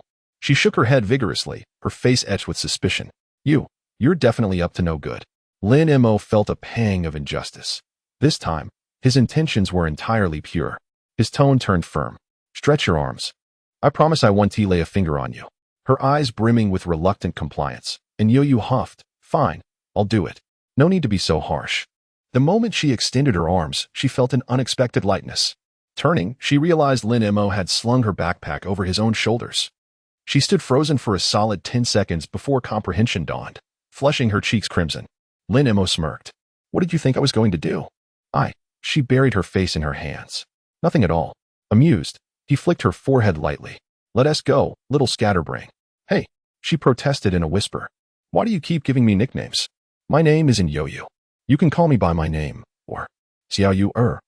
But no more silly labels, no little crybaby, no little scatterbrain. I want to accept them. Got it, little scatterbrain. You. I understand, little scatterbrain. You. Stop right there. Lin Mo dashed ahead. And Yo-Yo hot on his heels. Wrapped in this youthful exuberance, Lin Mo felt his spirit rejuvenating, deliberately slowing his pace. He maintained a teasing distance of a few meters as their figures chased each other beneath the setting sun. Outside the residential complex, and Yo-Yo leaned against a camphor tree, beads of sweat glistening on her forehead. Weakly raising and dropping her hand, she panted, Just wait till I catch you. Then her threat dissolved as Lin Mo suddenly closed the distance, looming over her. Then you'll what? Instinctively. She shrank back, only to find herself trapped against the tree. Flustered, her mind blanked, and she blurted, I'm sorry. Why are you apologizing? She didn't know, but it seemed the safest option. Lin Mo's gaze softened. To ease her tension, he took a slight step back. You did nothing wrong. It's my fault. As the distance widened, the tension in Yuru's heart ebbed away like the receding tide. Hearing Lin Mo's words, she lifted her head in confusion. You're wrong? Yes, Lin Mo replied with a complicated expression. You're timid. I'll try to be more mindful of that in the future. And Yuru met his deep gaze, her delicate frame gradually relaxing. And no, it's fine. You don't need to apologize. It's my fault. Her habitual self-blame, such a serene, fragile girl, was perhaps the most lethal poison in the world. Lin Mo sighed. Stop apologizing all the time. You're wonderful, truly wonderful. And Yuru's lashes trembled slightly, her body stiffening for a moment. The next second, a mist seemed to veil her eyes, dreamlike and ethereal, as if they held galaxies within, silently exuding an almost suffocating allure. That breathtakingly beautiful face so close, coupled with that tender radiance capable of melting everything, struck Lin Mo like successive waves, leaving him momentarily dazed. Meeting in Yuru, perhaps it really had something to do with his ancestors' graves. Had he truly fallen under her spell? After a long pause, and Yuru responded with a barely audible raising her flawless, porcelain-like face. I'll remember. A rare smile touched Lin Mo's lips. Pinky promise? And Yuru wrinkled her delicate nose. Can we do something else? This is really childish. 3 parts resignation, 7 parts disdain. Her complaint was unmistakable. No. This is the way. Pouting. And Yuru reluctantly extended her little finger, completing the sacred yet childish ritual with Lin Mo pinky swear. 100 years, no changing. Good girl. I'll buy you candy tomorrow. I don't eat candy. And I'll say it again, I'm not a child. And Yuru fixed him with a solemn gaze, mustering the courage to poke his arm. Don't treat me like a kid from now on. See you tomorrow. With that, she hurried into the neighborhood, her steps quick. Lin Mo stood rooted in place for a long while, all the emotions in his gaze condensed into a single thought. This silly girl returning home. Lin Mo surveyed the dimly lit living room, already aware that his mother was tea there. He set down his bag and sat on the sofa, frowning in contemplation. What exactly does mom do every day? They had an agreement. If his college entrance exam scores surpassed the first-tier cutoff, she would reveal everything. For Lin Mo now, that threshold wasn't too difficult. After all, his goal was Tsinghua University. But with the exam still some time away, Lin Mo could no longer suppress his restless curiosity. In his past life, he had questioned it countless times, yet never received an answer. That feeling was like ants gnawing at his heart, not exactly painful, but unbearably irritating. After waiting in the living room for nearly an hour, Lin Shu finally appeared at the door. Huh? Startled by the figure on the sofa, she quickly flipped on the light. Recognizing her son, she pressed a hand to her chest in relief. Sitting in the dark like that, are you trying to scare me to death? Lin Mo studied his travel-worn mother. Mom, if not for our agreement, I'd ask you right now what you've been busy with every day. Though he knew Lin Shu wouldn't answer, he couldn't help but ask. Lin Shu set down her bag and took a seat across from him. So eager to know? Ever since making that decision, she had already crossed that threshold. In the past, any mention of this topic from her son would have sent her into a panic. Now, she could face it with composure. I do. Lin Mo nodded. Mom, you'll have to tell me eventually. Why not sooner rather than later? Sooner? Lin Shu smiled faintly, pressing her lips together. That won't do. Remember our agreement? I do. Repeat it. If my college entrance exam scores surpass the first-tier cutoff, you'll tell me everything you've been hiding. Wrong. Lin Mo froze. What do you mean, wrong? Lin Shu crossed her legs, a hint of triumph in her voice. I gave it some thought. With your current scores already above 600, surpassing the first-tier line is too easy for you. So I unilaterally revised the terms. Mom, you can't just change the rules like that. Did you even consult me? No. Her tone shifted. But why should I? My approval is enough. The sheer audacity of her reasoning made Lin Mo's head throb. Your approval is enough? An agreement involves two people. Unilaterally breaking it is unethical. I protest. Protest denied. Lin Shu stretched, then gestured toward the kettle. And you couldn't even pour me some water? No sense of courtesy at all. Suppressing his frustration, Lin Mo filled a glass and set it before her. Denied or not, I still protest. Protesting is still denied. Lin Mo clutched his hair in exasperation before finally forcing out, Mom, you're being unreasonable. I'm your mother. My reasoning is reason. Any objections? Lin Shu took a sip of water, amusement glinting in her eyes. Instead of fixating on this, why not ask what the new condition is? At least then you'll have a goal to work toward. Doesn't that make sense? Lin Mo inhaled deeply, forcing a stiff smile. Mom's reasoning is the only reasoning. Go on, I'm listening. What else could he do? She was his mother, after all. Oh, so obedient. Lin Shu spread her arms. Come, let Mom hug you. Mom. Dark lines practically materialized on Lin Mo's forehead as his chest heaved. Seeing her son on the verge of an outburst, Lin Shu sighed. Just a joke? And you're already angry? Such a temper. What is the new condition? Lin Mo had no desire to prolong this conversation. His heart might not survive it. When she doted fiercely. When she provoked mercilessly. Lin Shu straightened, setting down her cup. Simple. You and Yuer must both test into Tsinghua University. And there is an additional condition, one I won't reveal yet. Lin Mo's face twitched violently. An additional condition? And you want to say what it is? Mom, don't you think you're going too far? Not at all. Lin Shu's expression was utterly natural, perfectly content whether her offer was accepted or declined. See how considerate your mother is? She remarked. Lin Mo fell silent for a moment before questioning, Mom, are you deliberately stalling? Faced with her son's skepticism, Lin Shu scoffed dismissively. Don't spin conspiracy theories. The reason I changed the terms is simply because I adore that girl, Yuer. Lin Mo shrugged impassively. Mom, Xiao Yuer and I are just classmates. Aren't you overthinking this? Nonsense. Bang, bang, the wooden door shuddered violently from the force. Lin Mo struggled out of bed, swaying slightly as he made his way to the entrance. Upon opening the door, his expression was one of profound resentment. Mom, it's Saturday. Couldn't you let me sleep a little longer? Lin Shu paid no heed, waving the lunchbox in her hand. It's already past 6. How much more do you plan to sleep? Hurry up and deliver breakfast to Yuer. Lin Mo's words caught in his throat. Defeated, he turned to wash up. Noticing the dark circles under his eyes, Lin Shu frowned. Did you stay up late again last night? I had no choice. You still need to take care of your health. Fine. Go back to sleep. Just give me Xiao Yu's address. I'll deliver it. No, I'll go. Lin Shu's eyes softened with concern. Xiao Mo, don't push yourself so hard. Pausing at the bathroom door, Lin Mo glanced back. Turning from the worst student to the top in one semester? If I don't push myself, it's impossible. Besides, I'm under pressure. You're already scoring over 600. What pressure could you possibly have? 600 might seem high, but compared to a perfect score, it's nothing. Lin Shu covered her mouth, laughing lightly. Who told you to compete with Yuer? After a quick freshening up, Lin Mo grabbed the breakfast and was about to leave when Lin Shu called out. Wait. She approached him, handing over a gleaming gold bank card. Here, your card. The pin is your birthday. The money from selling the stocks is all in there. I added a bit to round it up. There's 3 million now. Don't ask me for another penny during your 4 years of university. Even if you do, you won't get any. Thanks, Mom. Grinning, Lin Mo spread his arms. Come on, give me a hug. Get lost already. Got it. Outside another door, Lin Mo knocked lightly, the breakfast box in his other hand. Soon. And Yoyu's voice drifted from within. Who is it? Me. The door opened to reveal Yoyu, evidently just awakened, her eyes still dazed with sleep. Why are you here so early today? Lin Mo lifted the lunchbox. Under my mother's orders, delivering breakfast. A warmth flickered in Yoyu's chest as she stepped aside to let him in.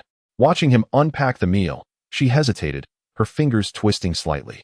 Lin Mo? He looked up, noting her troubled expression. What's wrong? I.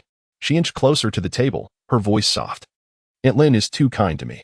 I don't deserve it. Could you ask her to stop preparing breakfast for me from now on? Please? Hearing this, Lin Mo couldn't help but shake his head with a wry smile. And Yu bit her lip. What are you laughing at? I'm being serious. From childhood until now. Apart from the orphanage director, she had never experienced this kind of genuine care.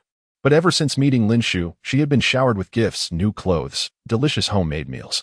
And now, breakfast delivered daily by Lin Mo. The phrase overwhelmed by such kindness perfectly described her current state of mind. Lin Mo's indifferent response sent a faint ripple of disappointment through in Yoyu's heart, though she dared not show it. So, you agree? No. Huh? Meeting her bewildered gaze, Lin Mo remained expressionless. Telling me is pointless. If you don't want my mother making breakfast for you, you'll have to tell her yourself. I don't dare. Do I dare? Lin Mo rolled his eyes, his tone laced with exaggerated drama. Clearly, you don't know my mother well enough. If I were to bring up stopping the breakfast deliveries, she'd beat me to death. He paused, his gaze sharpening with mock accusation. Little fish, he never had any grudges between us. Why are you trying to get me killed? And Yoyu was left speechless. After a long silence, she hung her head in defeat. Forget I said anything. A glimmer of amusement flickered in Lin Mo's eyes. Since you said nothing, then come here and eat properly. Okay. Under Lin Mo's watchful eye, and Yoyu mechanically picked at her food, her appetite embarrassingly small. In the end, Lin Mo had no choice but to finish the remaining dishes himself. Once he was done, and Yoyu hurriedly snatched the lunchbox and scurried to the kitchen to wash it. Outside the neighborhood, on the sidewalk, Lin Mo slowed down. I can't keep up. Lin Mo halted, surprised. Little fish, I'm not walking fast. And Yoyu lowered her head sheepishly. I ate too much.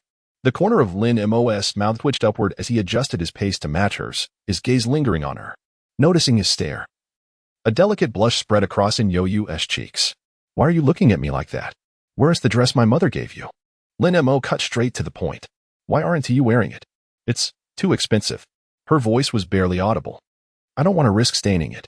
Lin Mo's eyes softened with sympathy. Clothes are meant to be worn. If they get dirty, just wash them. And Yoyu remained silent, her eyes fixed on the cobblestones beneath her feet. Lin Mo sighed inwardly. Changing this girl's mindset was going to be a long and arduous task. Yoyu, come here. The moment Lin Mo and Yoyu stepped inside, Lin Shu, seated on the sofa with a magazine, brightened and beckoned the girl over. And he found a dress that would look absolutely stunning on you. Auntie, you really don't have to, Lin Mo. Before Yoyu could finish, Lin Shu's sharp interruption cut her off. As the person involved, Lin Mo appeared utterly bewildered, shrugging his shoulders in confusion. Mom, what's the matter? He stood there stiff as a steel rod. Don't just stand there like a golden cudgel. Why don't you go make some tea? After reprimanding her son, Lin Shu gently pulled in Yu to sit down, her demeanor instantly softening by 180 degrees. Yu, what were you trying to say earlier? I wanted to say that Annie doesn't need to buy things for Yu anymore. Xiao Mo. Lin Mo, who had just reached the kitchen doorway, turned back with a look of utter grievance. Mom, what now? Lin Shu scowled. I just don't like the look of you right now. Later, I'm going to give you a good thrashing. Lin Mo. Getting a paternity test wouldn't be out of the question. What are you spacing out for? Hurry up and make the tea. Once her son had retreated into the kitchen, Lin Shu's face brightened again with a warm smile. Yu, what were you trying to tell me earlier? And Yu hesitated before cautiously asking, Andy, Lin Mo, has T done anything wrong? Why do you want to hit him? At this question, Lin Shu's smile deepened. There's no particular reason. It's just how I am. If I can't do what I want, I get angry. And when I'm angry, I feel like hitting someone. Xiao Mo just happens to be the best punching bag. And Yoyu, though naive, discerned the underlying implication in Lin Shu's words, essentially conveying that if she didn't allow her to buy clothes, Lin Mo would face punishment. The sentence she had been rehearsing along the way now lodged stubbornly in her throat. Noticing the girl's silence, Lin Shu added reassuringly, don't overthink it. I don't have violent tendencies. Boys need discipline to thrive, while girls deserve gentleness. But Lin Mo hasn't done anything wrong. Does innocence exempt one from consequences? And Yoyu's prolonged silence drew a faint glimmer of amusement in Lin Shu's eyes. Feigning ignorance, she probed. What were you about to say earlier? In nothing, and Yoyu replied, her smile strained. Satisfaction flickered across Lin Shu's expression. By the way, I haven't asked about your mock exam results. How did you perform? It was manageable. The questions were relatively simple. The moment the words left her lips, and Yu realized her misstep and hastily amended. Well, they were somewhat challenging, but I'd practiced similar problems before, so it felt easier. Lin Shu saw through the girl's cautious diplomacy, her gaze softening with deeper tenderness. Cupping in Yu's face gently, she murmured, "There is no need for such restraint here. Speak freely, no need to fear mistakes." The sincerity and affection in Lin Shu's eyes left Yu momentarily stunned. A faint sting pricked the corners of her eyes. "Thank you, Auntie." Lin Mo entered the living room with a teapot just then, his voice laced with displeasure at the sight. "Mom, what are you doing? Let go of her." Lin Mo, care to repeat that? He cleared his throat, shrinking slightly. "T's ready. Here, have some." Lin Shu cast him a sidelong glance. "Go review your lessons first. Note down anything you don't understand. I'll chat with you a while longer before she tutors you." But right away, grumbling inwardly, Lin Mo retreated to his room with visible reluctance, burying himself in practice problems. Nearly half an hour later, the sound of the door opening snapped him from his focus. Turning, he saw Yu step inside. Setting down his pen, he exhaled in relief. Finally, teacher in. She pursed her lips, muttering under her breath, "How many times must I say it? Don't call me that." Despite her protest, she obediently fetched a stool from the foot of the bed and settled beside him. "What is troubling you?" The delicate fragrance that wafted toward him made Lin Mo narrow his eyes slightly. 2 advanced math problems, beyond the syllabus. Beyond? Taking the test paper. And Yu scrutinized it with quiet intensity. "They're not. You likely misread them. See here." Within moments, she unraveled the so-called advanced questions using high school principles. Her explanation seamless and uninterrupted. Lin Mo swallowed, his cheeks warming. "Little you were. What on earth is your mind made of? Why ask such a thing? You're truly remarkable." Lin Mo couldn't help but exclaim in genuine admiration. "To be honest, before meeting you, I scoffed at the notion of genius. In my view, there was no such thing as genius in this world. Those so-called geniuses were merely more disciplined than others. But after encountering you, I've come to believe that true genius does exist." "Genius?" And Yurua paused briefly before shaking her head in denial. "I'm not." Lin Mo scoffed. "If you're not a genius, then that can only mean there are no geniuses in this world at all. I just have slightly better learning abilities than most people. What's the difference?" "I don't know. But I'm not a genius." Lin Mo didn't want to argue further on the matter, so he changed the subject. "Didn't you promise earlier that you'd participate in the Olympiad with me?" And Yurua turned her head away. "Did I?" Lin Mo smirked. "Playing coy now, are we?" "I'm not playing coy." And Yurua lowered her head further, avoiding his gaze as she stammered. "I don't remember." "Fine." Lin Mo chuckled. "Shall you or? Since you're being evasive, don't blame me for not being considerate." Hearing this, and Yurua tensed. What are you planning?" "That, I can't tell you." Lin Mo's smile carried a hint of mischief. "But rest assured, it'll be quite the surprise." And Yurua grew increasingly uneasy. After a moment of hesitation, she finally relented. "I think I suddenly remember now." Lin Mo burst into laughter. Blushing, and Yurua shot him a reproachful glance. "Stop laughing." Just then, a knock sounded at the door. "Xiao Mo, what are you doing in there?" Laughing like a ghost, used to his mother's blunt manner. Lin Mo replied without missing a beat, "Nothing much. Xiao Yuer just taught me how to solve a problem, and I couldn't contain my joy. Act normal." As his mother's footsteps faded away, Lin Mo turned back to Yurua, teasing in a low voice. "Speaking of which, I should thank you, teacher. For what?" "For teaching me the art of lying with a straight face. Before this, I was an honest child who never deceived anyone." "Nonsense. You've tricked me several times already." "I don't recall." Lin Mo threw her own words back at her, and Yurua set down the test paper in her hands, her cheeks puffing slightly. "Why are you so insistent on me joining the Olympiad?" "I don't like it." "Why not?" I'm timid." And Yurua admitted sheepishly, though she said it to avoid the competition. Lin Mo was somewhat surprised, not by her timidity, but by the fact that she had actually confided in him. Such openness would have been unthinkable before. "So opposed to competing, huh?" And Yurua nodded in confirmation. Lin Mo replied without hesitation, "Fine, then we won't participate." This time, it was Yu who was taken aback. She hadn't expected Lin Mo to change his stance so abruptly. Earlier, he had seemed adamant about her participation, yet now he seemed like a completely different person. Lin Mo stretched lazily. "If you don't like it, there's no need to force yourself. Besides, I'm not the kind of unreasonable person you think I am." "You aren't." Lin Mo tapped the table in mild exasperation. Little fish, do you really think this is an appropriate way to converse? And Yo-Yu's delicate lips parted slightly. But you clearly are. What? Unreasonable. Knock knock. The sound of knocking signaled the end of the morning tutoring session.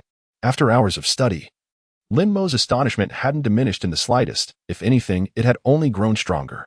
Earlier, to test Yo-Yu's foundational knowledge, he had pulled out some university-level material he had deliberately collected, assuming it would challenge her. Yet, to his surprise, it had merely been wishful thinking on his part. The truth was, even university-level problems posed no difficulty for Yo-Yu. To her, there was no difference between high school and university material. Lin Shu set down the bowls and chopsticks at the dining table, noticing her son's preoccupied expression. Puzzled, she asked, Xiaomo, how did the tutoring go this morning? Quite well. Quite well? Then why do you look like that? Well, Lin Mo glanced at Yo-Yu, his gaze tinged with complexity. It's nothing. It's just that the more I interact with little fish, the more I realize how extraordinary she is. Lin Shu raised an eyebrow in surprise. Xiaomo, it's rare to hear you praise someone like this. In her memory, her son had always been fiercely competitive, though his academic performance had never been outstanding. It wasn't due to lack of ability, he simply preferred play over study. Even when compared to the top students in his class, he had never admitted inferiority. Yet now, his words clearly implied that he acknowledged Yo-Yu's superiority. Instantly, Lin Shu's curiosity about Yo-Yu deepened. She wanted to know just how remarkable this girl truly was. Lost in thought, her gaze lingered on Yo-Yu. Noticing Lin Shu's stare as she helped serve the rice, Yo-Yu handed her a freshly filled bowl. Auntie, did you want to say something to me? Lin Shu chuckled softly as she accepted the bowl, recalling her son's casual mention of the Olympiad competition a few days prior. Yo-Yu, I heard that your performance in the mock exams will determine eligibility for the Olympiad. With your abilities, securing a spot should be effortless, right? It shouldn't be a problem. Though unsure of Lin Shu's intentions, Yo-Yu answered honestly. Lin Mo, equally uncertain about his mother's motives but remembering his promise to Yo-Yu, quickly changed the subject. Let's eat before the food gets cold. Lin Shu kicked him lightly under the table. How can you be so oblivious? Lin Mo blinked in confusion. What did I do? What did you do? Lin Shu glared at her son with evident displeasure, her tone laced with admonishment. Xiaoyu is our guest. How could you? As the host, let her serve the rice? Haven't I taught you better? Is this how you treat a guest? Lin Mo opened his mouth to speak, but Yo-Yu's voice quickly interjected. Auntie, it's really no trouble. I already feel guilty for eating here without contributing. If you don't let me help in some way, I'll be too embarrassed to visit again. Meeting the girl's earnest gaze, Lin Shu sighed softly and shot her son a meaningful glance. Understanding immediately, Lin Mo stood up, took the bowl and spoon from Yo-Yu's hands, and gently pressed her back onto the stool. What do you mean by bothering? If teacher can help me get into Tsinghua, you'll be our family's benefactor. Forget free meals. If mom had to support you for life, she'd gladly do it. You don't say such nonsense. At the mention of a lifetime, a faint blush crept onto Yo-Yu's cheeks. Getting into Tsinghua depends on your own efforts. At best, I can only offer some supplementary help. I'm not speaking nonsense. Lin Mo smirked and glanced at his mother. Mom, was I exaggerating? Not at all. Lin Shu, thoroughly pleased with her son's leading remarks, beamed as she took Yo-Yu's hand. I don't ask for much in life, just two things, to see Xiaomo succeed and to have a daughter. If you don't mind, would you let me be your mother? Cough. Lin Mo nearly choked on his soup. The older, the sharper. His earlier words had merely set the stage, but his mother had taken it to another level entirely. Yo-Yu lowered her head, hesitating before attempting to decline. But before she could speak, Lin Shu continued. You don't have to answer now. Let us wait until after the college entrance exams. Until then, focus on tutoring Xiaomo, but don't let it affect your own studies. Yo-Yu exhaled quietly in relief, picking at her rice without daring to reach for any dishes. Her mind was in turmoil, replaying Lin Shu's words and their deeper implications. Lin Mo's lips moved slightly. Mom, Yo-Yu and I are just classmates. Don't overstep. Lin Shu responded silently with a glare. Fool. After dinner, Yo-Yu insisted on helping with the dishes. Despite Lin Shu's repeated refusals, she remained adamant. Lin Mo intervened. Mom, if Yo-Yu wants to help, let her. Otherwise, she'll feel even more uncomfortable. Relenting, Lin Shu joined Yo-Yu by the sink, chatting and laughing as they worked. Leaning against the kitchen doorway, Lin Mo watched the heartwarming scene unfold with quiet contentment. Here, let me dry your hands for you. Auntie, I can do it myself. Why so formal? Lin Shu feigned displeasure, taking in Yo-Yu's hands to dry them herself. Afraid of upsetting her, and Yo-Yu didn't resist again. And Yo-Yu's hands were exquisitely delicate, small and refined. Yet when Lin Shu noticed several slender crimson marks on the back of her left hand, her brows involuntarily furrowed. How did you get these injuries? Auntie, it's nothing serious, and Yo-Yu murmured, withdrawing her hand to conceal it behind her back. The wounds had been accidentally incurred while working at the library, and they were nearly healed. You mustn't go there again. But listen to me. Lin Shu turned her gaze toward her son at the doorway, her tone firm. Keep an eye on her. She is not to return to that library job. On weekends, she will come here to tutor you. The arrangement suited Lin Mo perfectly. As you wish. And Yo-Yu cast a pleading glance toward Lin Mo by the kitchen entrance. In response, he offered her a helpless look. Her delicate brows knitted slightly, the turmoil within her heart manifesting visibly upon her face. Auntie, I still need to earn money. Lin Mo's grades are steadily improving, and there isn't much I can assist him with. One day a week should suffice, the other day. Please allow me to. Absolutely not. In sheer assertiveness, Lin Shu far surpassed her son. Had it been Lin Mo, faced with the girl's imploring tone, his resolve might have wavered, but Lin Shu remained unmoved. To her, the more the girl pleaded, the firmer her stance became. Before I met you, hardship was unavoidable. But now? Out of the question. Tutoring Xiaomo will earn you a fee, no different from working at the library. So let us not argue further. Do as I say. I would never harm you. Be good. The familiarity of these words struck in Yo-Yu, compelling her to glance once more at Lin Mo by the door. Suppressing his amusement, Lin Mo remarked dryly, I was raised by her, after all. All right. Unable to refuse, and Yo-Yu acquiesced with reluctant resignation. Only then did Lin Shu soften, a satisfied smile gracing her lips as she affectionately tousled in Yo-Yu's long hair. That's my girl. Since I'm in high spirits today, how about I take you shopping? Shopping? Unsurprisingly, and Yo-Yu was once again at a loss. Qianding Shopping Plaza, the most renowned mall in Jinghuan City, or none. And Yo-Yu stood frozen before its opulent interiors, her entire demeanor radiating timidity. Lin Shu gently clasped her small hand, her voice tender. Have you seldom visited places like this before? Yes. And Yo-Yu admitted truthfully. After the devastating flood in her childhood, she had been taken in by an orphanage. Since then, she had worn nothing but hand-me-downs, never once stepping foot into such grandeur. Just then, Lin Mo's voice sounded from behind. Mom, not just you even I've never been to Qianding. I must say, you've truly mastered the art of raising your son in austerity. A flicker of embarrassment crossed Lin Shu's face before she shot her son a pointed glance. Didn't I explain this before? Explain what? It was my first time being a mother. I lacked experience. Faced with his mother's unapologetic reasoning, Lin Mo exhaled in defeat, raising his hands in surrender. Lin Shu, seeing her son speechless, smiled with satisfaction. Don't be afraid with Auntie. Come. Let's go upstairs for a stroll. Without waiting for Yo-Yu's consent, she was pulled into the elevator by Lin Shu, her expression both helpless and bewildered. Lin Mo played the role of a follower, obediently trailing behind. As the elevator ascended, his gaze grew slightly distant. This scene seemed to have arrived earlier than expected. Upon reaching the third floor, Lin Shu led Yo-Yu into a jewelry store, chatting familiarly with the sales clerk. Witnessing this, Lin Mo felt increasingly unsettled. In the past, when his mother took him shopping for clothes, it was always at street stalls. Back then, he had even pondered how to save money for her. Now, it seemed he had been overthinking everything. Yet, his curiosity about his mother's profession grew stronger. Her job offered remarkable freedom and an astonishingly high salary. Evident from the casual way she had tossed him $1,000,000 earlier. Madam Lin, this bracelet is our brand's latest release and perfectly suits your daughter's elegance. The saleswoman remarked. Lin Shu beamed with delight. Good, help her try it on. Wait, and Yo-Yu, who had remained silent until now, could no longer stay composed. The price of the bracelet far exceeded her imagination. A mere glance at the tag had sent her heart racing. 999 yuan. 10,000 yuan. How many years would she have to work at the library to afford such a bracelet?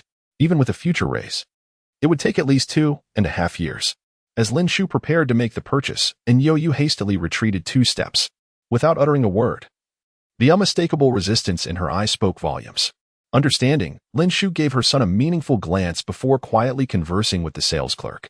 Lin Mo, catching his mother's signal, quickly approached Yo-Yu. What's wrong? He asked gently. And Yo-Yu pointed at Lin Shu, then at the bracelet on the counter. Lin Mo, I can't accept such an expensive gift.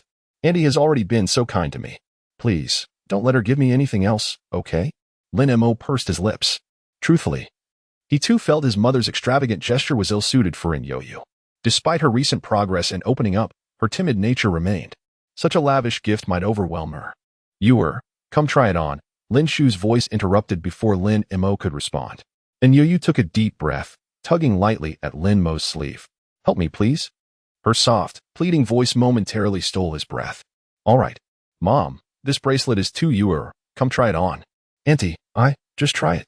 Outnumbered. Lin Shu held the upper hand. She fastened the bracelet around Yoyu's wrist, examined it with satisfaction, and nodded approvingly.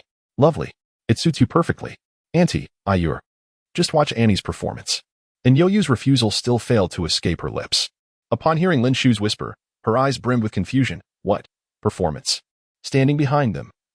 Lin Mo smacked his forehead, already guessing the gist of it. This naive little girl. Lin Shu pulled Yoyu aside. You might not realize this, but Auntie is exceptionally skilled at bargaining. This bracelet's price looks steep, but it's just the shop exploiting young people. Watch Auntie slash the price mercilessly. Bargain? And Yoyu blinked.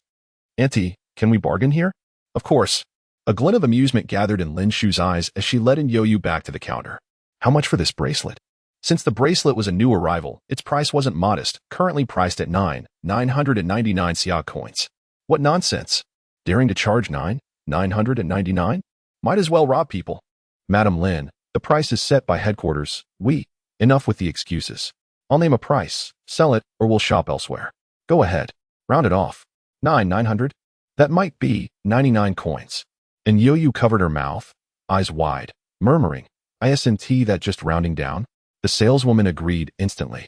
Deal. 99 it is. And Yoyu was utterly bewildered, glancing between the clerk and the bracelet on her wrist, her expression utterly shattered. This can actually be sold? This is insane. Among the four present, only the innocent her would believe a 999 coin bracelet could be haggled down to 99. Lin Shu wore a look of regret. Damn, overbid. Should VE said 9 coins. Ahem.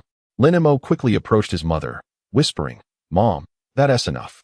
Keep this act up and we'll be exposed.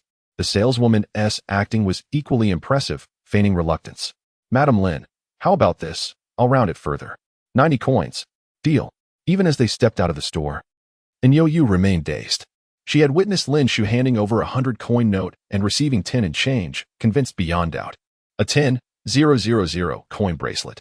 Slashed to 90 coins. That's incredible. Auntie, you are amazing. Modesty. Third best in the world. Lin Mo barely stifled his laughter. About to join the cheerful banter when his gaze caught two figures approaching from afar. In an instant, his smile vanished, replaced by icy coldness. Lin Shu noticed the newcomers too, her expression mirroring her son's, freezing over instantly. The arrivals were none other than Su Wen-yang and a young woman in her 20s.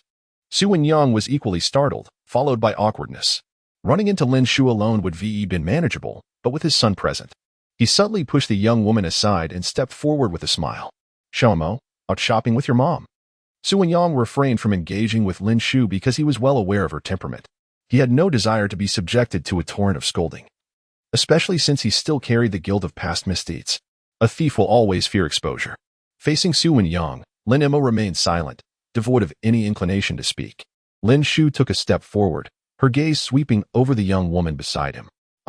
If at ISNT President Su, out shopping with your latest fling? Su Wen-yang offered an awkward smile. Xiao Shu, how have you been? Ignoring his question, Lin Shu instead scrutinized the young woman with a critical eye. She is passable, though not as pretty as the last one. But no matter, given how quickly you cycle through women, this one won't hold your interest for more than a few days. Right? Su Wen-yang, who do you think you're talking to? Before Su Wen-yang could respond, the young woman beside him sneered at Lin Shu. The man standing before you is the chairman of Su Group. The entire second floor of Qianning Shopping Plaza belongs to him. Unfazed, Lin Shu regarded her with an odd expression. How much does he pay you to sleep with him? You. Humiliated in public. The woman flushed crimson and clung to Su Wen-yang's arm. How dare you? I'm President Su's girlfriend. I could sue you for slander. Lin Mo ignored them both. Mom, let us not waste time on these people. Let us go. Lin Shu arched a brow. Indeed, a waste of time. With that, she turned and took in Yoyu's hand. Let us leave. Wait. As they brushed past, Su Wenyang spoke up. Xiaoshu, have you considered what we discussed earlier? Su, don't even think about it. Lin Shu halted, her expression icy. Test me if you dare. You may strut around now, but push me too far. And I'll make sure you regret it for the rest of your life. Su Wenyang's face darkened at her rebuke. Lin Shu, don't mistake my patience for weakness. I've been civil out of respect, but if you insist on this attitude, we'll see who ends up regretting it. Lin Shu smirked. Then let us find out. Though Lin Mo didn't know what Su Wenyang was referring to, his instincts warned him it was nothing good. Otherwise, his mother wouldn't have reacted so fiercely. As Su Wenyang watched the trio depart, his gaze lingered on An You's retreating figure. What a stunning little thing. Unfortunately for him, Lin Mo, still within earshot, froze mid-step. A surge of unparalleled fury ignited in his eyes. Without hesitation, he turned and marched back towards Su Wenyang. Noticing his approach, Su Wenyang greeted him warmly. Xiaomo, slap, slap, thud. Before Su Wenyang could finish, Lin Mo struck him twice across the face, then delivered a ruthless kick between the legs. Su Wenyang let out a piercing shriek, collapsing to the ground in agony as he clutched his groin, his face rapidly flushing crimson. Within mere seconds, beads of sweat the size of peas dotted his forehead. President Su, are you all right? The woman crouched beside him, her gaze flickering toward Lin Mo with undisguised trepidation. In Jingchuan City, Su Wenyang was undeniably a figure of immense influence, one of a mere handful of entrepreneurs at his level. Few dared to cross him, let alone strike him. Yet the man before her had done just that. As the saying goes, the reckless fear the foolish, and the foolish fear the truly unhinged. At this moment, she couldn't even bring herself to meet Lin Mo's eyes, terrified that he might turn his wrath upon her as well. The commotion drew the attention of Lin Shu and An Yu, who turned to look. The moment Lin Shu recognized Su Wenyang writhing on the floor and her son's furious stance, she rushed over. After a brief glance at the groaning man, she smacked Lin Mo's back in exasperation. What were you thinking? Do you realize assault is illegal? Her anger wasn't out of concern for Su Wenyang, it was fear for her son. In a society governed by law, if Su Wenyang chose to press charges, the consequences would be severe. Unless, of course, she resorted to connections she'd rather not touch. Moreover, her son was in the critical final stretch of his senior year. If this incident disrupted his studies and affected his college entrance exam results, the cost would far outweigh the momentary satisfaction of retaliation. That was why she was so furious. And Yu, flustered, tugged Lin Mo aside. Are you all right? I'm fine. Lin Mo reassured her with a glance before explaining to his mother, Mom. This bastard just complimented Yu on her looks. Lin Shu froze. Then, her expression darkened like a gathering storm. Without sparing the woman another glance, she strode towards Su Wenyang in her stilettos, lifted her foot slightly, and delivered another sharp kick to his groin. Daring to set your sights on Yu? Ha, this time. Su Wenyang didn't even manage a scream. His eyes rolled back, and he passed out cold. Lin Shu's glare alone silenced the woman mid-protest. Trash. She looked down at the unconscious man with undisguised contempt, spitting in disgust before sweeping her hand imperiously. Let us go home. Lin Mo couldn't help but feel uneasy. His own kick had been restrained, but his mother's had been delivered with full force. Now, he genuinely worried Su Wenyang might not survive the blow. If that happened, the consequences would be catastrophic. On the way back, Lin Mo opened his mouth several times to speak, but with An Yu present, he swallowed his words each time. Once home, Lin Shu first comforted An Yu, urging her not to dwell on the incident at the mall, then retreated to her room alone. An Yu's eyes darted nervously, her hesitation palpable. The moment the door clicked shut, Lin Mo spoke up. That man we encountered at Qianning today was Su Wenyang, my biological father. Su Wenyang made a fortune in business and kept several college students as mistresses outside. Later, my mother found out, and they divorced. After that, I lived with my mother. In just a few words, everything was explained. And Yuria wanted to comfort Lin Mo but didn't know what to say, her expression tangled with hesitation and self-reproach, hesitant about how to console him. Frustrated at her own inarticulateness, Lin Mo noticed the subtle emotions flickering across the girl's face, and a pang of tenderness surfaced in the depths of his eyes. Little fish. Compared to you, I'm already fortunate enough. Lin Mo walked to the computer desk and sat down, patting the stool beside him. Come sit. And Yuria bit her lip and settled next to him. You and Annie treated your father like that today. Will there be consequences? Don't know. Lin Mo forced a light-hearted smile. But it shouldn't be a big problem. By the way, don't call Su Wenyang my father anymore. He doesn't deserve that title. And Yurita responded softly before quietly pulling out the unfinished test papers from the morning. Tentatively, she asked, "Shall we continue the tutoring?" Lin Mo chuckled. "Of course. We made a promise to get into Tsinghua together, didn't we?" At the mention of Tsinghua, Yurita smiled as well. The faint curve of her lips like a summer breeze. Lin Mo averted his gaze, not daring to linger. "Let us begin, teacher, and don't call me teacher." By evening, Lin Mo and Yurita stepped out of the room one after another. When he saw his mother bustling in the kitchen, he exhaled in quiet relief. Half a day had passed, and the authorities still hadn't come knocking, meaning the afternoon's turmoil had spiraled into the worst-case scenario. "Come. Eat." Lin Shu handed a bowl of rice to Yuryu, her gaze lingering on the four-leaf clover necklace around the girl's neck. "Little fish, this necklace is lovely. It pairs well with the bracelet I gave you." At the mention of the necklace, Yuryu instinctively glanced at Lin Mo. A delicate flush bloomed across her cheeks, like a drop of vermilion dissolving into clear water. "I haven't thanked Annie for the gift yet," she murmured before rising gracefully and offering a poised bow. Every movement exuded elegance. Lin Shu was deeply intrigued. "Where did you learn such manners, little fish?" "From books." And Yuryu's lips curved faintly. "People say traveling 10,000 miles is better than reading 10,000 books. But to me, reading is profoundly meaningful. Time and experience are mere backdrops. Only willpower, refinement, and integrity, united as one, can cultivate true excellence. One must strive to become better because..." Lin Shu's expression softened with emotion. "Because what?" Even Lin Mo unconsciously set down his chopsticks, his attention fixed on Yuryu. Under their gazes, the girl's gentle voice resonated. "Life may betray those who work hard, but it will never betray those who persist. Effort is an accumulation, a quiet gathering of strength.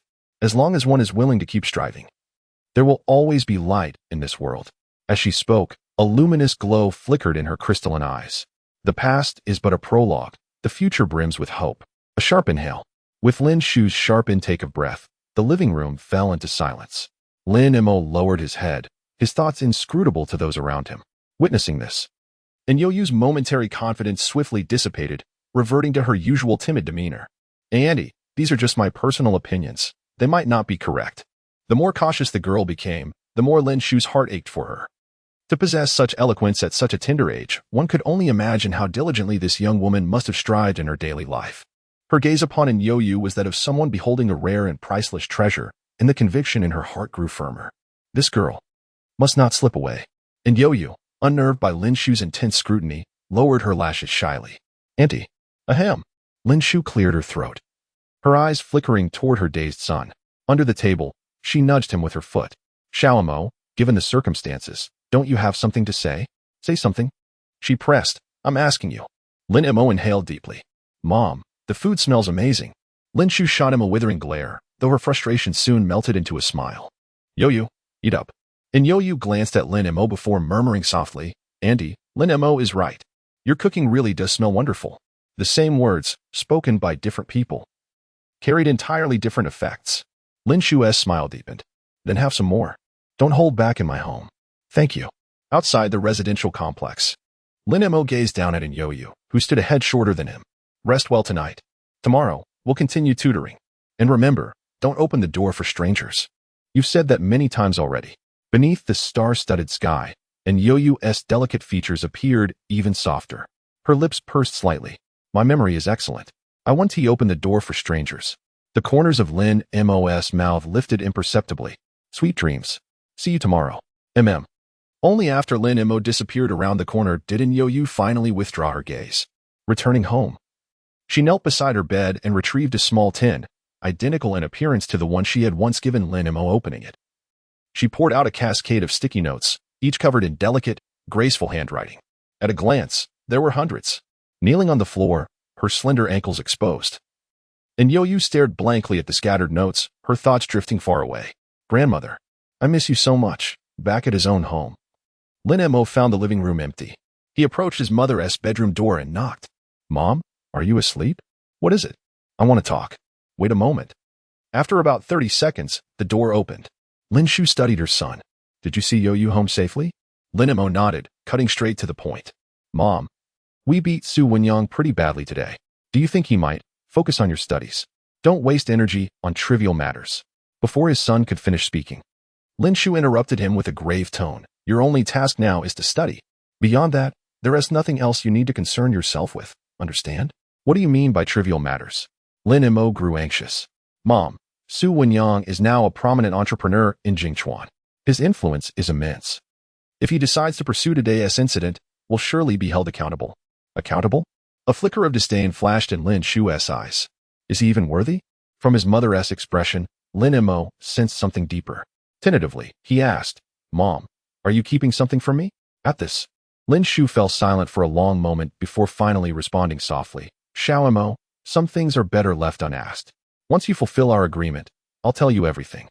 Though frustrated, Lin Mo knew pressing further would be futile. Still, knowing today's events wouldn't harm his family, he dismissed his worries. After all, in this lifetime, his mother's hidden secrets would eventually come to light. Sleep early.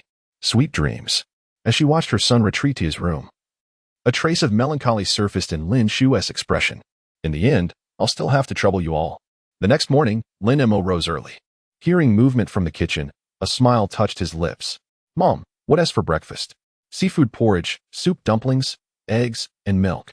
Leaning against the doorframe, Lin Mo teased. Ever since you started cooking for Xiao Yu, our living standards have skyrocketed. Of course. Lin Shu glanced back at him. Haven't you noticed how much healthier she looks lately? That girl's living conditions were too poor before. If we don't nourish her now, how will she? Abruptly, she cut herself off, realizing she'd said too much. Lin Mo narrowed his eyes. How will she what? Nothing. Lin Shu swiftly changed the subject. Breakfast is almost ready. Go wash some fruit from the coffee table and bring it to Yu. Got it. Minutes later, Lin Shu dragged her son by the ear into the living room, pointing at the empty fruit basket. Where are my strawberries? Lin Mo winced. I washed them. You could at least left me some. Xiao Yu likes them.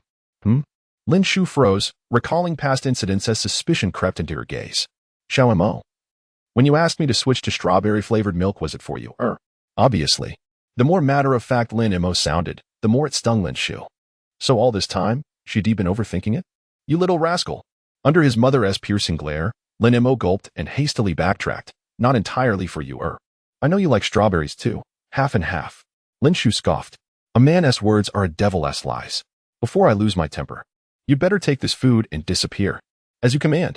Within mere seconds, Lin Mo dashed out of his home in a frantic hurry. His back still chilled with lingering fear upon reaching the ground floor. Too perilous. It seemed he'd better be more cautious around his mother from now on, lest he risk losing his life. A dozen minutes later, Lin Mo appeared at Yoyu's doorstep. He raised his hand to knock. Who is it? Me. Lin Mo was rather pleased by Yoyu's habit of not opening the door immediately, as repeated admonitions had finally taken root in her mind. Yoyu's bangs were dotted with droplets of water. Upon seeing Lin Mo outside, her dimples deepened. Here to deliver breakfast again? What else? As Lin Mo entered, he arranged the breakfast from the food container onto the table while studying Yoyu. Yoyu's hands, hanging by her sides, unconsciously twisted the hem of her clothes. Why are you staring at me? Curious. About what? Usually, you're quite resistant to me bringing breakfast. But today, I didn't detect the slightest hint of reluctance on your face. Hence, my curiosity. Hearing this, a trace of helplessness flickered in Yoyu's eyes. Softly, she murmured. What is the use of resisting? Any wouldn't agree anyway. I might as well find joy amidst hardship. Find joy amidst hardship? No. Meeting Lin Mo's teasing gaze. Yoyu hurriedly clarified, not in the way you think. Auntie makes breakfast for me every day. I'm very grateful to her. But you just said, a slip of the tongue. Amusement glimmered in Lin Mo's eyes, but he refrained from teasing her further. All right, come eat. Yoyu scurried to the kitchen and returned with a new stool. Though it was already clean, she meticulously wiped it down with a tissue. Last night, I bought this new stool from the shop. Now when you visit, you won't have to stand all the time. Lin Mo's heart trembled. You shouldn't have spent money on this. It's nothing. The bracelet Annie gave me is worth more than the stool. Yoyu's brows arched gently as her tender voice spilled forth. She pushed up her sleeve, revealing her slender, jade-like wrist adorned with the bracelet. The silver chain, intricate in its craftsmanship, exuded elegance with its interwoven strands and two petite lotus pods carved from icy jadeite, reminiscent of the classical Jiangnan rain bracelet style. The chime of the two jadeite pieces colliding was crisp and melodious. The bracelet's design harmonized flawlessly within Yoyu's innate grace and delicate aura, neither excessive nor lacking, but perfectly balanced. The sight captivated Lin Mo, his gaze lingering. The warmth of the world lies hidden before my eyes. You, why are you staring again? And Yo-Yo's cheeks flushed under Lin Mo's scrutiny, her already soft voice tinged with shyness. Lin Mo cleared his throat, calmly averting his gaze. Nothing. Just thought you were being too formal. My mother gave you that gift because she adores you, treasures you. At this, a glimmer of reminiscence surfaced in Yo-Yo's eyes. Yes, Annie is very kind to me, just like Granny. Granny? Lin Mo's eyes sharpened. What Granny? Speak. To prevent Yo-Yo from refusing, Lin Mo deliberately didn't give her a chance to speak. Noticing the urgency on his face, she pouted slightly. What's with the aggression? I never said I wouldn't tell you. Lin Mo chuckled awkwardly, pulling up a new stool to sit beside her. I'm just curious. Absolutely not trying to be harsh. You clearly were. As he leaned closer, Yo-Yo instinctively retreated. Before I turned 7, I lived in a small mountain village. My grandmother took care of me, until her gaze locked onto his eyes, as if seeking confirmation. A flash flood destroyed my home and took her away. I almost died too, but someone saved me. After that, I was sent to an orphanage. Lin Mo exhaled deeply, his expression layered with complexity. It's all in the past. Don't keep these things buried inside. We should look forward, just like you once said, as long as you keep striving, there will always be light. One day, you'll grasp it. His gentle voice settled over her like a quiet embrace. Softly, she murmured, actually, I've already seen that light. And nothing. And Yo-Yo quickly lowered her head, discreetly wiping the dampness from her eyes. Let us eat. There is plenty we can share. All right. Recognizing her reluctance to elaborate, Lin Mo didn't press further. He knew her too well, fragile on the surface, yet unyieldingly resilient beneath. If she chose silence, no amount of questioning would pry the answer loose. The moment he set down his chopsticks, and Yo-Yo rose gracefully to clear the table, her movements carrying an effortless elegance. There was something quietly mesmerizing in her unhurried motions, enough to quicken a pulse. Let me handle it. You're the guest. This isn't her. Before she could finish, Lin Mo cut in smoothly, without a trace of guilt. Before coming, my mom explicitly ordered me to wash the lunchbox. If I don't, I'll get an earful later. Shall you have mercy, don't do me, all right? Wasn't he trying to? Conflict flickered across her face as she glanced at the container in her hands.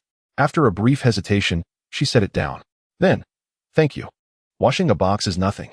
Afraid she might reconsider, Lin Mo snatched it up and strode toward the kitchen, and Yo-Yo trailed behind. Anxious he might fumble with the unfamiliar setup. This is the faucet, here is the detergent, and that is the cloth hanging above. Got it. Placing the box in the sink, he shot her a playful smirk. Out. Why? I can stay while you wash. Because your presence disrupts my performance. Eh? And Yo-Yo blinked, lips parting in bewilderment. Washing dishes can be affected by that? Absolutely. Seeing Lin Mo's insistence, and Yo-Yo had no choice but to retreat from the kitchen. As she wiped the table, she murmured under her breath, what's there to perform when washing a lunchbox? Once she left, a faint smile crept onto Lin Mo's face. He pulled 200 yuan bills from his pocket and conspicuously placed them on the kitchen counter. With swift efficiency, he cleaned the lunchbox. Exiting the kitchen, he deliberately closed the door behind him. This way, at least when they left later, and Yo-Yo wouldn't notice the cash on the counter. All right, shall we go? Just as Yo-Yo responded, a flicker of hesitation crossed her cheeks. Could you wait outside for me first? Why? I just... Please, just go out. After several failed attempts to explain, Lin Mo rolled his eyes and waved his hand in resignation. Fine, I'll go. Click. Leaning against the wall outside, arms crossed, Lin Mo pondered the flash flood Yo-Yo had mentioned before dinner. For some inexplicable reason, it felt oddly familiar. Time passed indeterminably before the lock turned, and the door creaked open, and Yo-Yo stepped out. Gone was her school uniform, replaced by a soft cyan dress that cascaded to her ankles. Her waist-length hair flowed freely behind her, save for a few delicate strands resting against her front. Paired with her ethereal features, the sight momentarily stunned Lin Mo. Catching himself, he quickly averted his gaze. Why the change? Does it not look nice?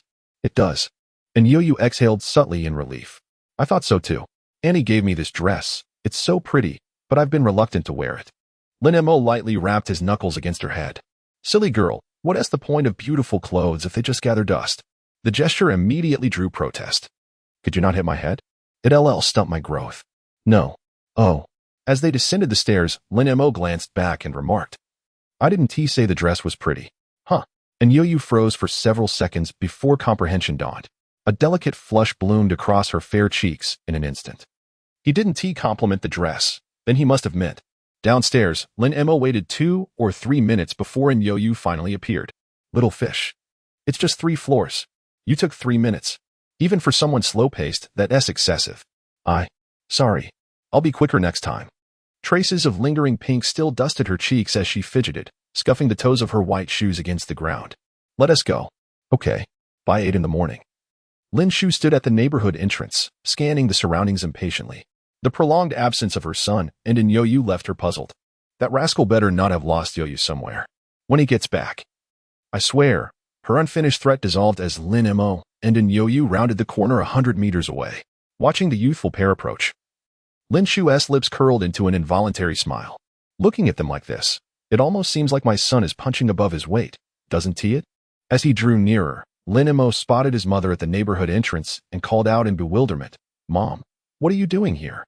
Lin Shu paid no heed to her son, instead stepping forward to take Yo-Yu's delicate hand and leading her toward their home. As they walked, she gushed warmly. You look absolutely enchanting in that dress. On your days off, don't wear your school uniform anymore. If you don't have anything else to wear, Annie will buy you more. You mustn't deprive yourself. Thank you, Auntie. Lin Mo watched their retreating figures, his mind a whirlwind of confusion. Am I invisible?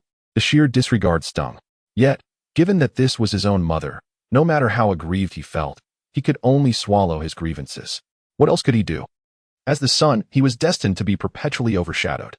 The entire morning was monopolized by Lin Shu and Yo-Yu.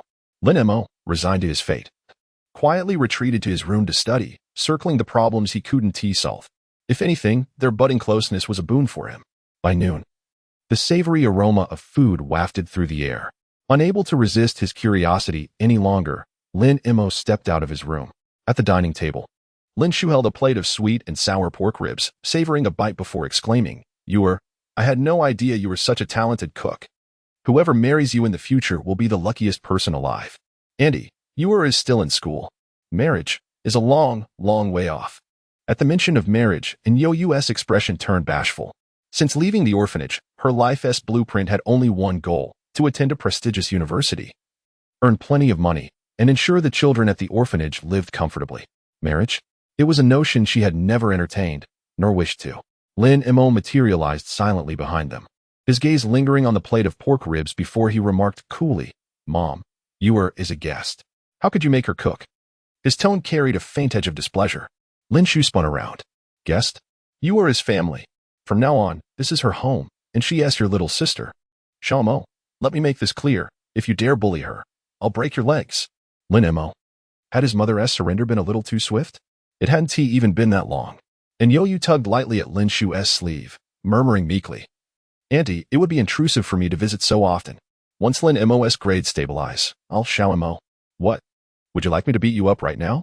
Lin Mo suppressed a laugh. He could see right through his mother's ploy to derail the conversation. And it worked.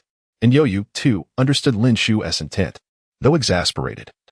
An involuntary warmth bloomed in her chest. She cast an apologetic glance at Lin Mo before redirecting Lin Shu's attention. Andy, is hungry. Could we eat now? Of course. Lin Shu's demeanor underwent an abrupt transformation, her face instantly blossoming into a radiant smile as she excused herself to wash her hands before dinner. Once Nero had retreated into the kitchen, Lin Shu finally turned her attention to her son, arching a delicate brow. Earlier, Lin Mo shook his head with an amused smile. No need for explanations. It's fine. Lin Shu mirrored his smile before heading to wash up. As her son disappeared into the kitchen, she exhaled softly, murmuring under her breath, Xiaomo, everything I do is for your sake. During the meal, sensing the subdued atmosphere, Lin Shu broke the silence. Tomorrow is Monday. Once your mock exam results are released, do you plan to participate in the Olympiad competition? Yura hesitated, then cautiously countered, Auntie, you seem quite interested in the Olympiad. Leaning in conspiratorially, Lin Shu lowered her voice. Let me share a secret with you. The top 3 in each subject of this Olympiad will receive direct admission to Tsinghua University. No need for the college entrance exam. We could go straight to Tsinghua. Lin Mo, mid-bite, set down his chopsticks in exasperation. Mom, is that really a secret? Everyone knows that. Besides, what's so great about the competition? Even if you secure a spot, you lose the freedom to choose your major. Everything would be dictated by the university. Frankly, such an offer isn't worth it. The system's task only required helping Yuru secure a competition slot, not necessarily participate. Knowing her reluctance, he had dismissed the idea. Yet his mother kept pushing, clearly intent on persuading her. Lin Shu shot him a glare.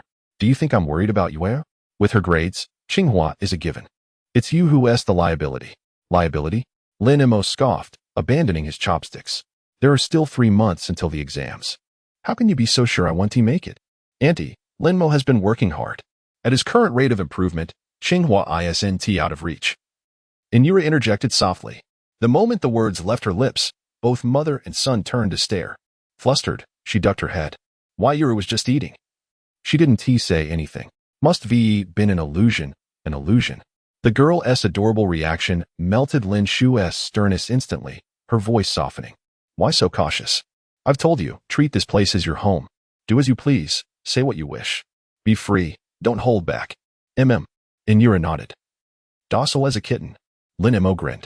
Mom, if you want to believe in your son, at least trust Xiaoyu. Even she thinks I can make it to Tsinghua. Can't you give me a little faith? Fine.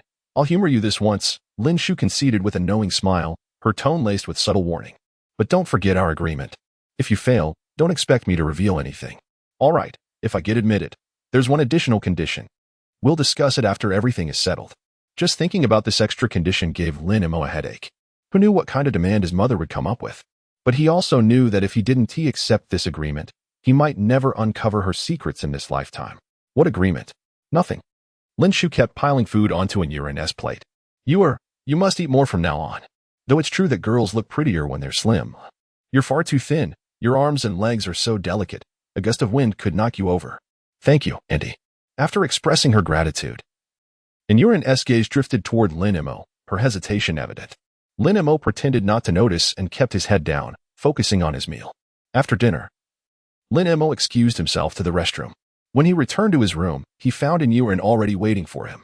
Sensing her unspoken curiosity, he closed the door and sat down across from her. What do you want to ask?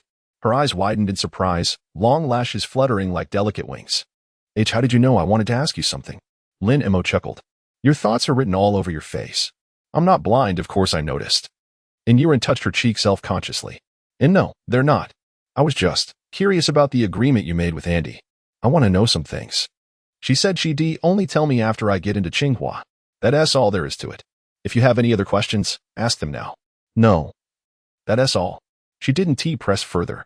If Lin Mo had wanted to share, he would have explained outright. But from his reaction, it was clear he was inclined to elaborate. She was foolish. Silly girl. Noticing her dazed expression, Lin Mo waved a hand in front of her face, teasing, Why are you spacing out? I've saved up a bunch of difficult problems from this morning. Just waiting for teacher to work her magic. Yura pouted slightly, murmuring in protest, I'm not silly. TCH, my grades are better than yours. The same old line, especially cutting. Little fish. I know your grades are better than mine, but do you really have to keep bringing it up? You called me silly first. I'm not silly. You are. My grades are better than yours. If I'm silly, then you're even sillier. For once, Lin Mo was visibly flustered, his tone edged with insistence. Fine, I admit your grades are better than mine right now. But who knows what the future holds? Maybe one day I'll surpass you. At this, an odd expression flickered across Yura's face. Lin Mo narrowed his eyes, catching the shift. What does that look for? Or is there something you want to say? She shook her head quickly. No. Nothing. No, you have to say it now. Are you sure? Absolutely. After a brief hesitation, Yura met his gaze with unusual seriousness. Lin Mo, the chances of you surpassing me are very, very slim. Because I learn fast. How fast? Faster than you. Noticing Lin Mo's stunned expression, Yo-Yu looked utterly innocent. You asked me to say it, so don't blame Yo-Yu. I concede. Lin Mo raised his hands in surrender with a look of utter defeat. Teacher, this student admits defeat. Just teach me the problems instead. Continuing this conversation would truly drive him to despair. Yo-Yu timidly tugged at Lin Mo's sleeve. Don't be angry. I'm not angry. Lin Mo shook his head with a wry smile. Little fish, do you really think I'm that fragile? Come on, teach me the problems. From now on, my goal is to catch up to you. I refuse to believe I can't do it. After all, he practically had cheat codes. If he couldn't even surpass Yo-Yu, he might as well find a block of tofu to smash his head against. Yo-Yu glanced away. You really can't surpass me. Lin Mo's lips twitched with difficulty. Who taught you to talk like this? The headmistress. Take me to visit her sometime? Okay. At this. In Yo-Yu's brows lifted slightly. Come to think of it, it's been a while since I last saw her. Should we go next weekend? Whatever you decide is fine with me. Thank you. What's there to thank? Hurry up and teach me the problems. Oh. Time passed silently, yet carried fleeting moments of beauty with it. Sunlight filtered through the gaps between leaves, forming beams of Tyndall effect that streamed through the window, falling upon the cramped room. The test papers and the girl's delicate profile. They say when the Tyndall effect appears, light takes shape, and the definition of a heartbeat becomes clear. There seemed to be some truth to that. Lin Mo gazed deeply at Yo-Yu, recalling fragments of his past life. A dreamlike sensation washed over him. Little fish. And Yo-Yu, who had been explaining a problem, paused. Her obsidian dark eyes shimmered with faint confusion. What's wrong? Did you not understand? Should I explain it differently? No. Lin Mo leaned against the desk. It's still early. No need to rush. Early? And Yo-Yu pointed at the wall clock. It's already past 3. There are still over a dozen problems you circled. If we don't hurry, how will we finish before I leave? Lin Mo propped his chin on one hand, offering a casual excuse. I'm tired. Let's rest for 10 minutes. All right then.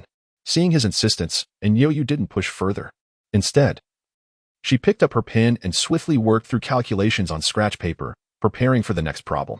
Lin Mo narrowed his eyes just enough to frame the girl within his gaze. Only after a long moment did he finally look away, his eyes flickering imperceptibly toward the calendar on the wall. 3 more months. And Yo-Yu lifted her chin slightly, her gaze settling on Lin Mo's face. What's in 3 months? The strangeness in Lin Mo's eyes vanished instantly, replaced by a breezy smile. The college entrance exams are coming. There's not much time left for me to improve. Let's keep going. Work hard. From Lin Mo's perspective, sunlight swirled in Yo-Yu's eyes, casting a soft halo around her. At that moment, it was as if he glimpsed a ray of light. The next morning, Lin Mo rose exceptionally early, crawling out of bed before 6. He jogged 3 or 4 laps around the neighborhood, encountering quite a few middle-aged and elderly residents along the way. Their gazes turned peculiar upon seeing him, leaving Lin Mo utterly bewildered. Just as he was about to head home, he overheard an elderly man muttering under his breath, these days.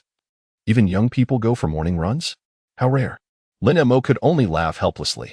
So that was the reason? Yet, after running all morning, he hadn't encountered a single young person. The culture of slacking off truly seemed to be growing more pervasive. No sooner had he arrived home than his mother intercepted him at the door, eyeing him with suspicion as if he were a thief. He couldn't help but chuckle bitterly. Mom, your son has stolen, robbed, or abducted any innocent women. I just went for a run, that's all. You even thought about abducting women? At these words, Lin Shu, who had initially been calm, flared up instantly, delivering a swift kick to her son. Why don't you just fly to the heavens? Let me tell you, a man's charm isn't measured by his fickleness. It's his loyalty that makes him remarkable. Lin Mo sighed. It was just a joke. Why take it so seriously? Lin Shu, aware of her son's teasing, scrutinized him closely. What has gotten into you? In all your 18 years, I've never seen you wake up early for a run. Did you take the wrong medicine? Just getting a little exercise. As the only man in this household, if I don't have a strong physique, how can I protect my mother? Sweet talking now, are we? Lin Shu leaned in, sniffed, and wrinkled her nose in distaste. Go wash up, you reek of sweat. And don't forget, you still have to deliver breakfast to you, as you wish.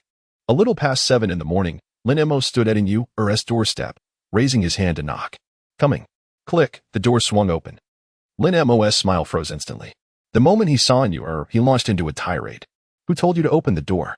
Didn't I warn you not to answer for strangers? You what? Lin Mo cut her off, pointing at his own nose. What if it had been me outside, but some criminal? You what? Lin Mo pressed on. A young girl living alone needs to be extra cautious. What if something terrible happened? And Yu slumped her shoulders in defeat, covering her ears with both hands, leaving Lin Mo to perform his solo lecture. Standing outside with breakfast in hand, Lin Mo grew increasingly agitated, his voice rising with each word. Click! The metal door across the hallway suddenly opened, revealing a woman in her 30s. Young man, are you perhaps visually impaired? Already irritated, Lin Mo's tone sharpened. What do you mean by that, ma'am? The woman rolled her eyes, first pointing to the peephole on her own door, then to Yu's. Unless your eyesight is failing. How could you miss such a large peephole? Lin Mo blinked, turning to inspect Yu's door. At some unknown time, a peephole appeared on the door. In this moment, he felt utterly mortified. Recalling his earlier actions, he wished he could vanish into thin air. How utterly humiliating. The woman at the door wore an amused smile, first glancing at the breakfast in Lin Mo's hands before winking at Inyoyu. Littlin, your classmate seems to have some issues with his eyesight.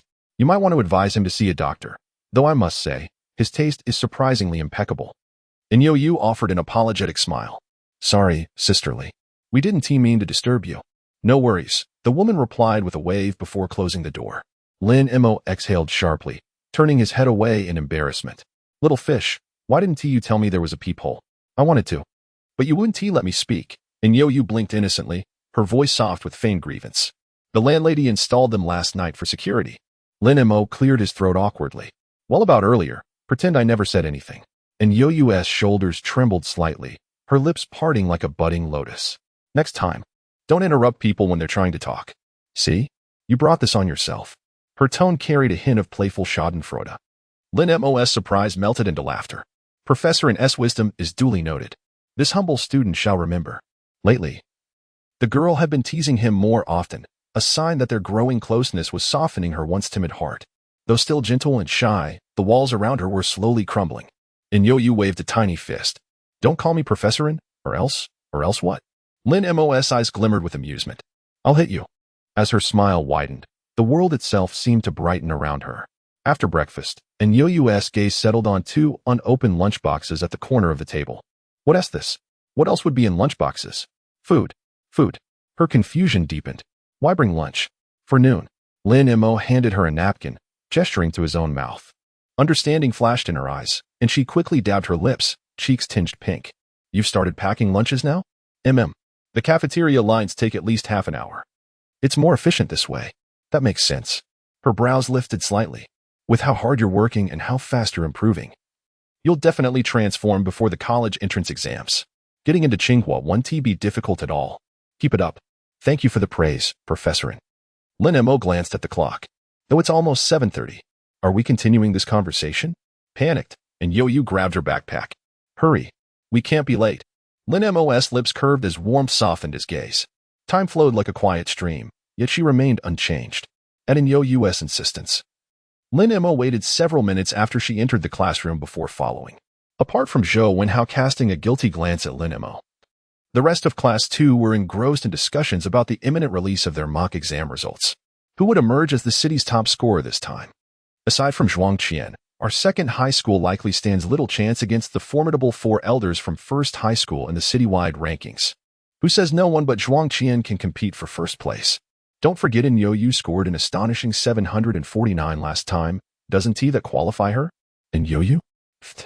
Given her previously mediocre performance, who knows if her sudden surge was genuine? Frankly, I doubt her capabilities. Amidst the murmurs, Lin Mo made his way to the back of the classroom. The moment he settled into his seat, Gu Fan sidled up with a grin. Mo, any expectations for this mock exam? Lin Mo shot him a sidelong glance. None. Gu Fan's brows arched mischievously. Not even curious about your own results? Lin Mo narrowed his eyes. Get to the point. Leaning closer, Gu Fan lowered his voice. Rumor has it the city's top scorer is from our school this time. Barring surprises, it's Zhuangqian. Say what you will about her peacock-like arrogance. She delivers when it counts. Rumors? From where? Doesn't matter. It's reliable. Dismissing Gu Fan's evasion, Lin Mo shifted gears. Even if the top scorer is from our school, why assume it's Zhuangqian? Others could clinched it. Huh. Gu Fan scoffed. In our grade alone, over 100 tests have been held in 3 years. Who has ever dethroned Zhuangqian as rank 1? Someone has. Lin Mo's gaze drifted toward Inyoyu, seated diagonally ahead. Last term, Inyoyu topped the grade, 20 points above Zhuangqian. That doesn't count. Inyoyu, Gu Fan's retort froze as a chill crawled down his spine under Lin Mo's piercing stare. Gulping, he stammered, MMO, glaring 1T change facts. Zhuangqian's taking first this time. Wanna bet? A glint of amusement flickered in Lin Mo's eyes. Name your terms. No one understood Inyoyu's brilliance better than him. This was an offer too good to refuse. Simple. Gu Fan slapped his thigh. Between bros? Let us keep it light. If Zhuangqian wins, you fetch me iced cola whenever I crave it till the Gaokao. Same goes if I'm wrong. If neither of us guesses right, it's a draw, no losses. Deal? Deal. As Lin Mo agreed, Gu Fan's grin stretched ear to ear. Mo, you're going down this time. He crowed, oozing confidence. Lin Mo responded with an enigmatic smile. Until the results are officially announced. The outcome remains uncertain, It's unwise to celebrate prematurely. Gu Fan wore an expression of disdain, utterly dismissing the remark. The sharp chime of the school bell silenced the murmurs in the classroom. Yin Shiming entered, carrying a folder, his demeanor as calm as still water, revealing nothing.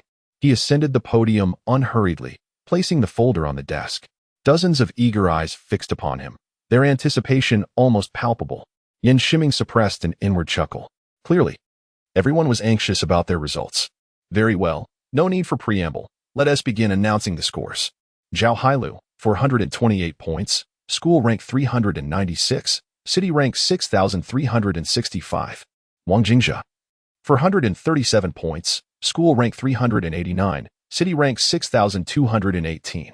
With each name called from the first tier, the light in the students' eyes dimmed. The longer the delay, the better the score. Those still unmentioned prayed fervently that their names wouldn't be next. Gu Fan, 499 points, school rank 301, city rank 5,123. Who? Gu Fan erupted in a triumphant roar, nearly leaping onto his desk in exhilaration. The tense atmosphere shattered into laughter. Yin Shiming's expression darkened. Gu Fan, if you wish to be disciplined, you needn't be so indirect. I'd be happy to oblige. Gu Fan paled slightly, forcing an apologetic grin. Teacher, I was just overjoyed. 1 point shy of 500. Can you believe it?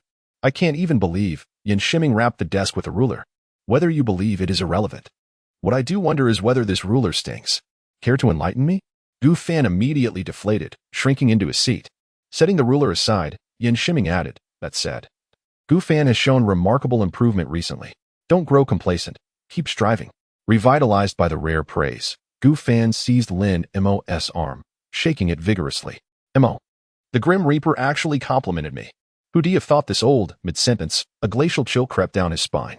Lifting his gaze, he met Yin Shiming's piercing stare from the podium, the frost in his eyes enough to still his tongue. One more sound, and you'll regret it. Gu Fan fell utterly silent, though his irrepressible delight still shimmered in his eyes. As the announcements continued, the pool of unnamed students dwindled. Lin Mo, 694 points. School rank 14. City rank 204. Zhao Tian, 696 points. School rank 12. City rank 199. Zhou Wenhao, 701 points. School rank 7. City rank 112. Murmurs rippled through the classroom at their results. Damn, did Lin Mo just skyrocket out of nowhere? Zhao Tian and Zhou Wenhao's results were fairly normal. But what's going on with Lin Mo? His mock exam scores actually improved significantly compared to the previous unified test. This is utterly unbelievable. Though I know cheating is impossible in mock exams, I simply can't accept this reality. It's only been slightly over 2 weeks since Lin Mo scored 18 in math. Even performance-enhancing drugs couldn't produce such outrageous results. Is this some protagonist from a TV drama?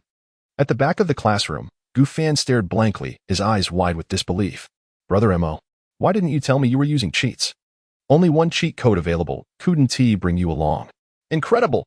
Unlike Lin Mo's calm demeanor, Gu Fan's face flushed with excitement, as if he were the one who had scored 694. On the podium, Yin Shiming did not silence the students' discussions. His gaze remained fixed on the top of the score sheet, his hands trembling subtly. Silence. The murmurs ceased instantly. Observant students had already guessed what was coming, after all. And Yoyu's stunning performance in the previous unified exam had drawn considerable attention, given Yin Shiming's habit of announcing top scores last, her name being saved for the in-spoke volumes. Yet, these students still struggled to believe it, not out of unwillingness, but sheer inability to process it. In Yoyu, 750 points. Ranked first in the school, first in the city. As In Yoyu's results were announced, the classroom fell into absolute silence. In that moment, every expression varied: astonishment, awe, bewilderment, numbness, each emotion flickering across faces. First in the school, first in the city. These two distinctions struck the students like twin bolts of lightning, leaving them dazed and speechless.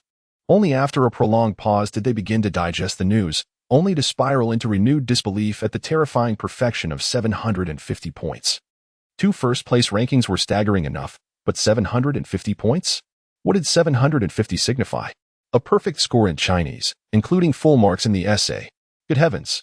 In over 5 centuries of Xia's history, there had never been a perfect scoring essay, though this was merely a mock exam and not the actual National College entrance test. Such an achievement remained earth-shattering. At this moment, no one's emotions were more complex than Zhao Tian's. staring blankly at Inyoyu. She recalled her earlier remarks on the playground about Inyoyu's supposedly poor grades and couldn't help but laugh at herself. She wasn't foolish. If there had been any possibility of cheating in the unified exam, the mock test left no room for doubt, which meant Inyoyu's previous poor performances had been deliberate. Most likely. Yin Shiming exhaled deeply before announcing loudly, Inyoyu's mock exam essay on the era was submitted by the grading committee to Literary Annual. Last night, we received confirmation it has won the Gold Award.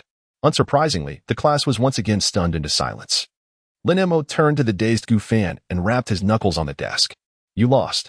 You're responsible for the iced cola until the national exams. Good lord. Gu Fan's jaw dropped, taking a long moment to regain his composure before grabbing Lin Mo's arm with utmost seriousness. Brother Emo, can I discuss something with you? Trying to weasel out of your debt? Of course not. It's just a bottle of iced cola. I can handle losing. Then what is it? Can you promise me first? Get lost. Seeing this, Gu Fan took a deep breath. You said it yourself before. You and Yuru are just ordinary classmates, right? At these words, Lin Emo turned his head slightly. Go on. Well, can I? Gu Fan, let me ask you something first. What? Are you resistant to beatings? Hearing this familiar phrase, Gu Fan pouted in grievance. Brother Emo, you're being unreasonable. Unreasonable? Lin Emo flexed his fist casually, his tone indifferent. Bigger fists make the rules. Gu Fan clicked his tongue and reluctantly shut his mouth. As for the thought that had just crossed his mind, it was completely extinguished. Lin Mo's gaze settled on Yuru, his eyes filled with astonishment. Scoring full marks once was already astonishing, let alone twice in a row. For her, perfection seemed effortless. Moreover, Literary Annual was the pinnacle of first-tier publications in Xia country, with only one gold award granted each year. In previous years, the recipients were mostly renowned writers and literary figures. Even within the Federation of Literary Circle selections, the Literary Annual Gold Award was among the most prestigious honors. Yet this year, it had been claimed by a high school junior, a feat so unbelievable that one would struggle to accept it without witnessing it firsthand. Under the weight of so many stares, Inyuru's cheeks burned, her entire body tensing up. Yin Shiming took a deep breath. Inyuru, congratulations on winning the Literary Annual Gold Award. You've also secured a spot in the Olympiad competition. Come to the teacher's office during lunch so we can discuss the details. At the same time, as Yin Shiming finished speaking, the system's notification chimed in Lin Mo's mind. Congratulations, host, on completing the mission. Reward, 200 cultivation points. Lin Mo's emotions remained undisturbed by the system's prompt. His mind was wholly occupied with one question. How can I surpass a prodigy like Inyuru? After much deliberation, only one possibility emerged, relying on the system. There was simply no other way. Talent was innate, and envy was futile. Morning passed swiftly. At lunchtime, as usual, Inyuru waited until most classmates had left before retrieving her lunchbox from her desk. But before she could take a bite, Lin Mo's voice reached her ears. Little fish. Come here. Inyuru stiffened, quickly scanning the classroom. Only when she confirmed they were alone did she relax. Head bowed. She made her way to the back of the room, her voice soft. Lin Emo, can I ask you something? What is it? At school. Could you call me by my name? Not. Little fish. People might misunderstand. Who would misunderstand? Lin Emo retrieved 2 lunchboxes from his backpack, handing one to Inyoyu. Innocence speaks for itself, while guilt betrays itself. Let those who wish to misunderstand do so. Come, let's eat. But Inyoyu began to protest, only to find a lunchbox placed before her. Her eyes widened slightly in surprise. Huh, isn't this your lunch? It's not just mine, it's ours. Lin Emo raised the other box with a faint smile. My mother prepared this with care, enough for both of us. You can refuse, of course, but I'll be sure to report back truthfully this afternoon. Checkmate. The words of refusal Inyoyu had prepared lodged in her throat. Her gaze flickered with hesitation before she reluctantly accepted the box. Is there anything else? If not, I'll return to my seat. Wait. Amusement danced in Lin Mo's eyes. There is one more thing you should know. What? Meeting her puzzled expression, his grin deepened. Now that you've accepted this lunch, you should know, it's part of a set. There is another meal after school. You must eat that one too. Of course, you can refuse now if you wish. No pressure. And Yoyu, a set? What kind of nonsense is this? This isn't no pressure, you're just bullying me. Her lips pursed slightly. No matter what, I can't possibly eat 3 meals a day prepared by your mother. That is simply not acceptable. Is that so? Then you may leave the box. Lin Mo opened his own and began eating casually. But if you don't eat, I'll have to inform my mother. And when she is upset, she'll likely take it out on me. One skipped meal for you means a beating for me. We've never had any grudges between us before refusing. At least consider my feelings. 1 TU, Professorin? Checkmate again. And Yo-Yu's face fell as she stared at the box in her hands, torn between refusal and acceptance. Didn't Teacher Yin ask you to visit the office after lunch? Lin Mo swallowed a bite, his tone urging. Hurry back and eat. I'll accompany you afterward. But go. Fine. Under his firm insistence, and Yo-Yu's naturally yielding nature prevailed once more. Silently, she carried the box back to her seat. Inside lay a generous portion of braised pork, for boiled river shrimp, a serving of greens, steamed rice, and a heart-shaped fried egg, the latter, of course, Lin Mo's own handiwork. As she gazed at the meal, a faint mist welled in her eyes. Thank you, Andy. Knock knock. Come in. Lin Mo and Yo-Yu stepped into the office. In the office, both Yin Shiming and Wei Qingguo were having their meal. Upon seeing the two, they promptly set down their chopsticks and stood up. Wei Qingguo waved at Yo-Yu and asked, Have you eaten yet? And Yo-Yu stepped forward and nodded obediently. Teacher, I've already eaten. It's fine even if you have, Wei Qingguo said, pulling a stool to the outer side of the office. The cafeteria happened to serve chicken legs today, and my teeth haven't been in the best condition lately. Why don't you help me with this, Teacher, I really am full. I can't eat anymore. And Yo-Yu was well aware of Wei Qingguo's intentions. While deeply moved, she also felt overwhelmed. Why is everyone so kind to me? Teacher, how many chicken legs are there? Just as Yo-Yu hesitated between refusal and acceptance, Lin Mo suddenly spoke up, shamelessly stepping forward. How about I help share the burden too? Ahem, Wei Qingguo rolled his eyes, utterly exasperated. This brat is clearly here to stir trouble. Lin Mo, come help me instead. Yin Shiming interjected coldly from the side, producing a jar of stinky tofu. I bought this some time ago but forgot about it. It's nearing its expiration date. And I can't finish it alone. Let us split it, half for each.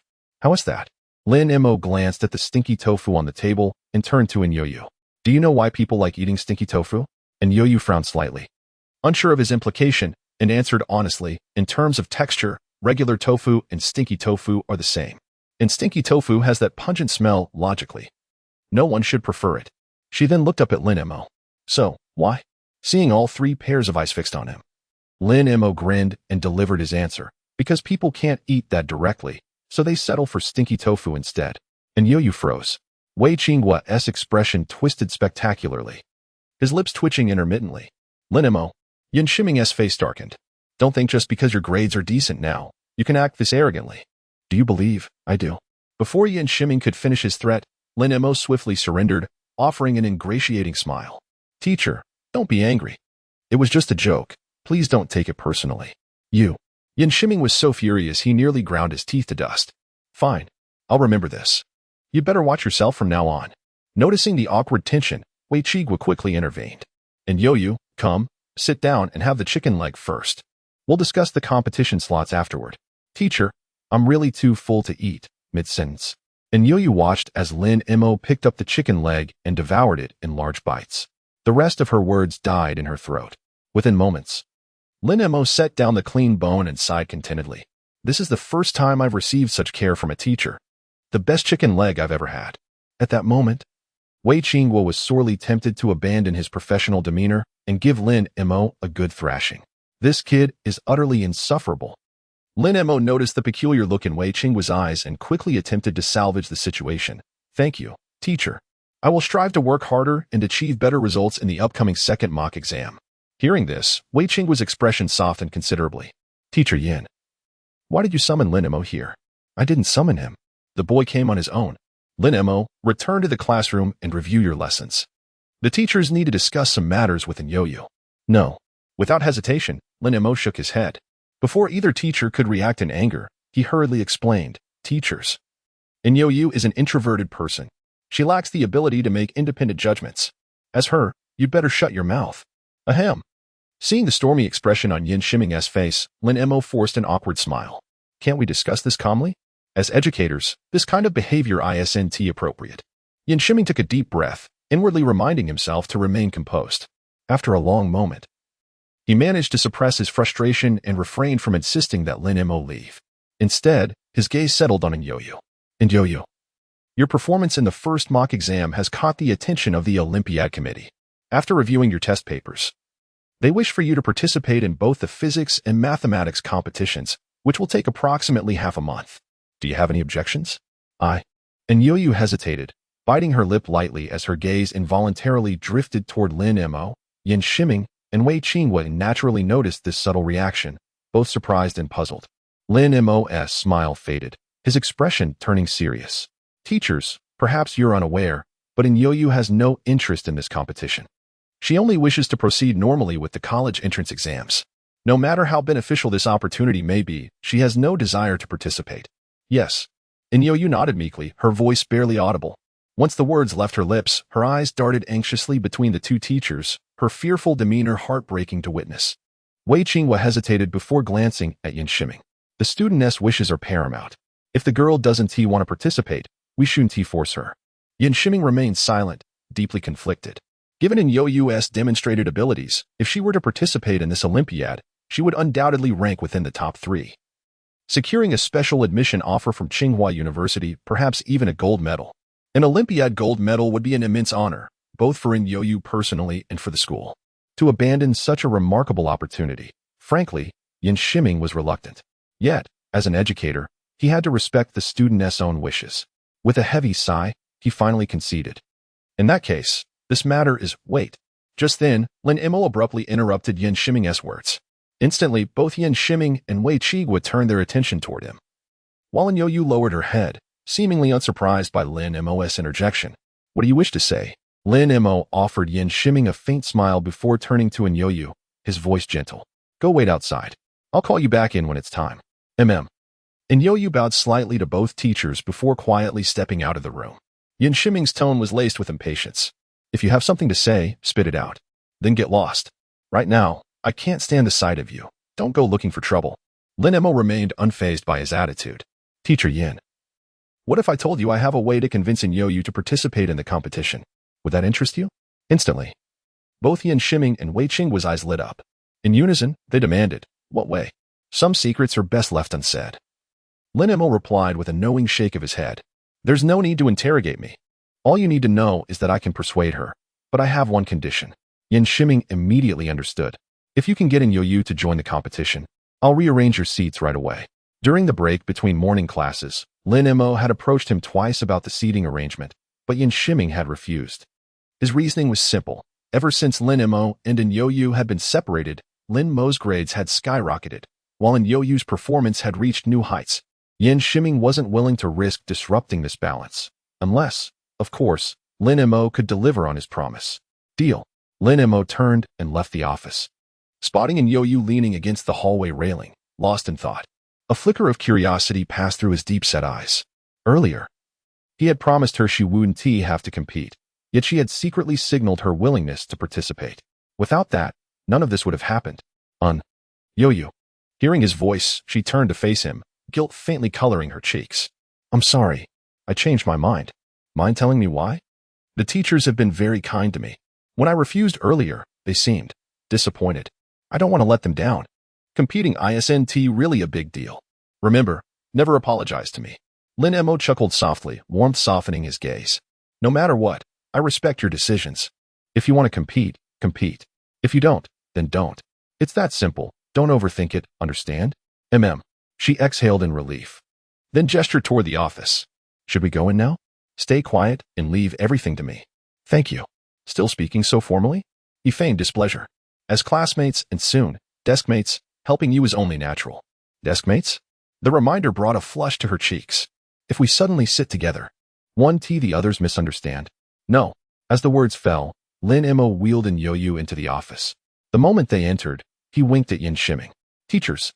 And has agreed to participate in this Olympiad competition, though she wishes to compete in only one subject. One subject is fine. Yan Shiming was overjoyed. But before his delight could settle, he noticed Lin Mo's hands resting on Yo-Yo's shoulders. His smile froze instantly. The corner of his mouth twitched as he silently cursed. Yet he maintained composure and stepped forward. Move over here. Yes, that's enough. As Yo-Yo stepped aside, Lin Mo's hands naturally dropped to his sides. He was momentarily puzzled by Yan Shiming's action until realization struck. Yan Shiming fixed Lin Mo with a stern glare and shrugged. Here, hold my shoulders. Lin Mo. Deaf? Yan Shiming observed the shift in Lin Mo's expression, his face brimming with mockery. You seem fond of resting your hands on other shoulders. Well, I'll indulge you. Lin Mo's lips twitched. Teacher, I was merely persuading him to join the competition. If you're dissatisfied with the outcome, perhaps we should reconsider her participation. Reconsider? Yan Shiming's expression darkened instantly. What do you mean, reconsider? And Yoyu has already agreed to compete. Who do you think you are, dictating terms? Lin Mo turned to Yoyu, who stood with her head bowed, and asked calmly, And, do you still wish to participate? Slowly, Yoyu lifted her chin. Her fair cheeks tinged with pink. I'll listen to you. The rebuke had arrived with startling swiftness. Yan Shiming, incensed, snapped. If you keep this up, don't expect that seat adjustment. Even Wei Qingguo was taken aback, his gaze lingering on Lin Mo with newfound contemplation. However, considering the significance of the competition, he intervened diplomatically. Teacher Yin, the matter is settled. You agreed to the seating arrangement, no take-backs. Let it rest. Yan Shiming opened his mouth but ultimately nodded in resignation, shooting Lin Mo a glare. Fine. I'll adjust your seats during the first class this afternoon. At this, Lin Mo grinned. Thank you, teacher. His eyes lingered on Yoyu for a moment before he added, Teacher, let him compete in the Mathematics Olympiad this time. It's her strongest subject. Yan Shiming hesitated, then glanced at Wei Qingguo for guidance. Though he was the homeroom teacher of Class 2, Wei Qingguo had served at the school for nearly 3 decades. Even the principal addressed him respectfully as Teacher Wei. Given the competition's importance, Yan Shiming deferred to his judgment. Wei Qingguo smiled benignly. Teacher Yin, you're the homeroom teacher. This decision is yours to make. The words were a subtle reminder that his opinion held no weight here. Yan Shiming exhaled in relief and nodded. In that case, the girl will participate in the Mathematics Olympiad. His gaze skipped over Lin Mo and landed on the girl. In the coming period, immerse yourself in mathematical literature, channel your focus entirely into mathematics, and strive to secure a commendable ranking in this competition. Having said this, he couldn't suppress a chuckle. Over these years, our number 2 high school has seen fewer and fewer promising candidates for the Olympiad, consistently failing to clinch any notable positions. Given your current problem-solving prowess, maintaining steady performance could very well place you within the top 3. Keep pushing forward. Wei Qingguo interjected with a smile. Don't mistake Teacher Yan's earnestness for nagging. This opportunity is genuinely rare for our school. And Yurue nodded emphatically. Rest assured, teacher, Yurue will give it her all. At this juncture, the conversation should have concluded. Yet Lin Mo abruptly spoke up. Teacher Yan, my performance was also quite commendable this time. Have I not earned a spot in the Olympiad? You? Yan Shiming rolled his eyes, drumming his fingers sharply against the desk. Only 2 students from the entire school have secured competition slots, and Yurue and Zhuang Qian. Where does this confidence of yours stem from? Lin Mo let out an awkward cough. Unfazed by the mild rebuke. Truth be told, he had anticipated this response before posing the question. Nevertheless, a pang of reluctance lingered. In recent weeks, he had thrown himself into relentless revision, clinging to the adage that even last-minute polishing could yield some brilliance. His aim was to leverage his performance in the mock exams to secure an Olympiad slot. Though Yurue had previously expressed disinterest in participating, circumstances were ever-changing. Securing a spot would have afforded him flexibility, regardless of her final decision. The current scenario, however, was precisely what he had dreaded, and Yurue's departure for the competition meant at least a week without her presence. Teacher Yin, let us not dampen a student's morale. Wei Qingguo interjected, rising slowly. Lin Mo's progress has been remarkable. Persist with this momentum, you're merely a hair's breadth away from the top echelons.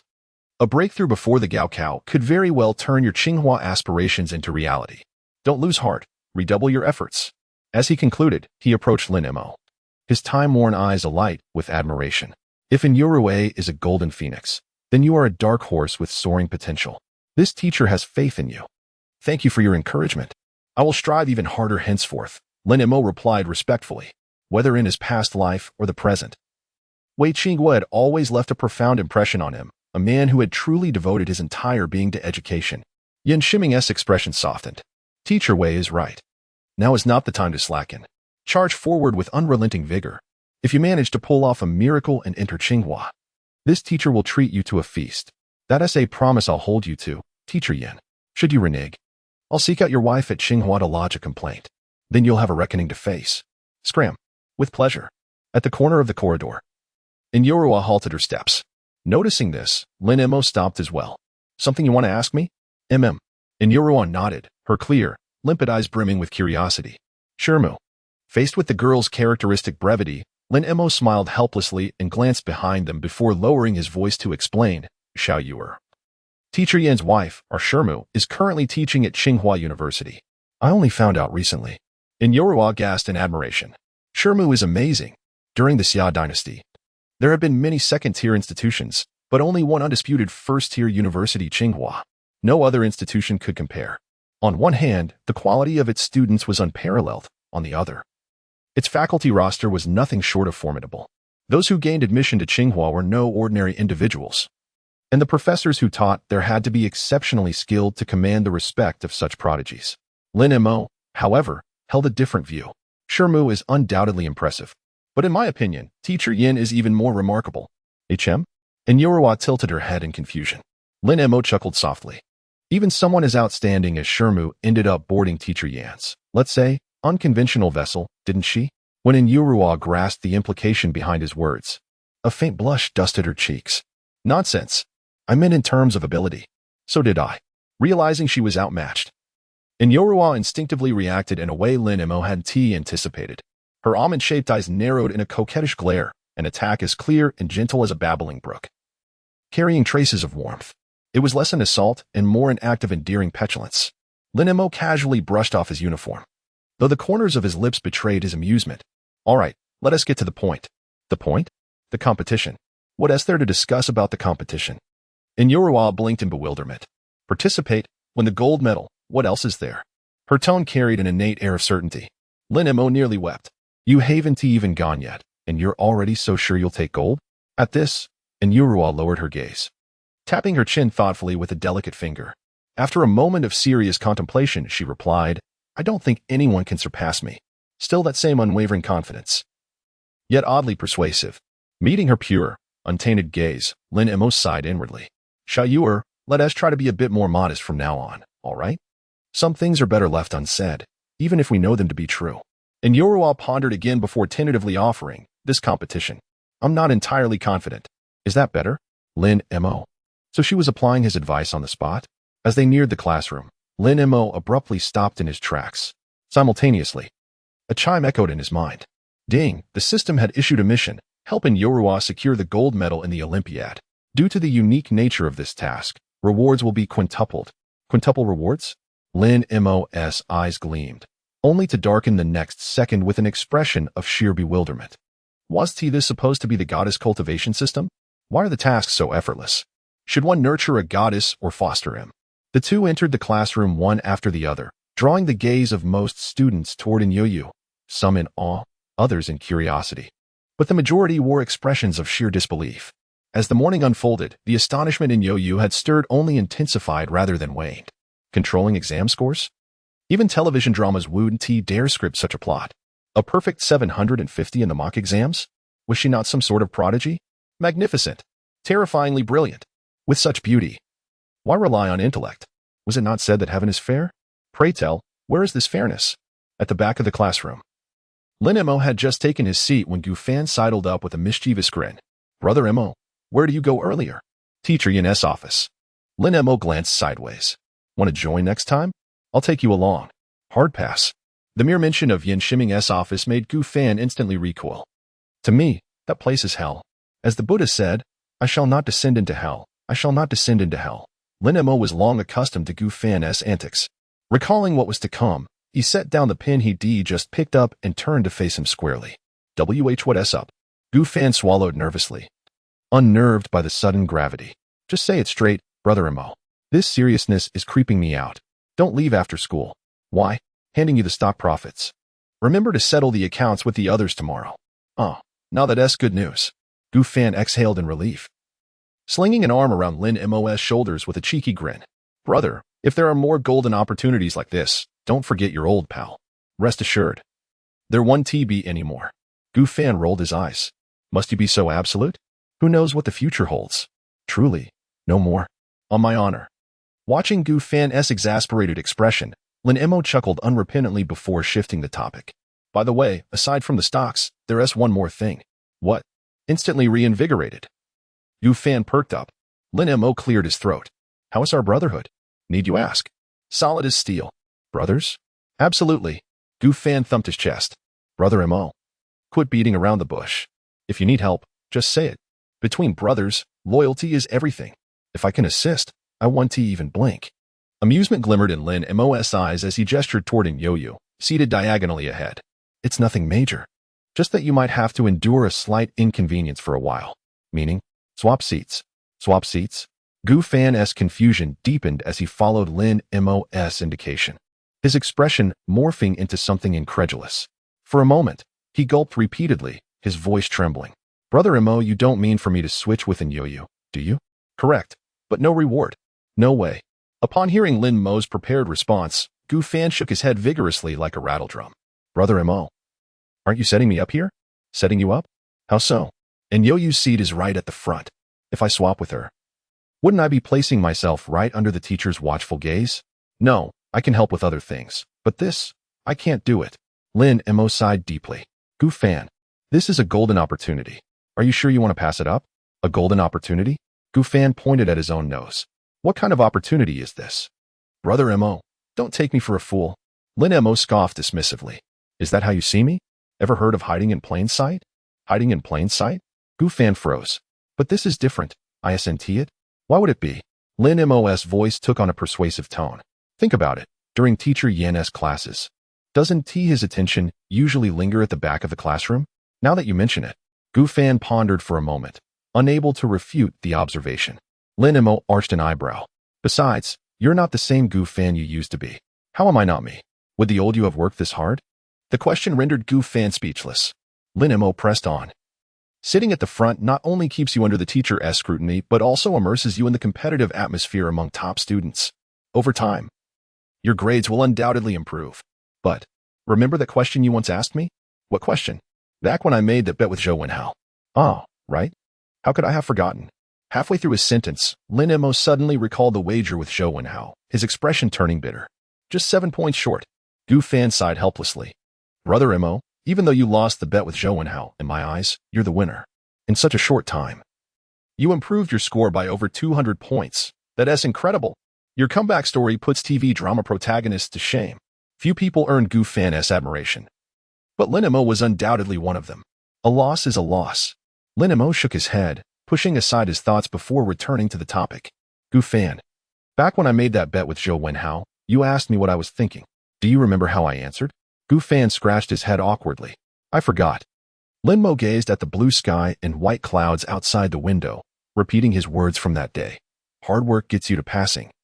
But only pushing your limits leads to excellence.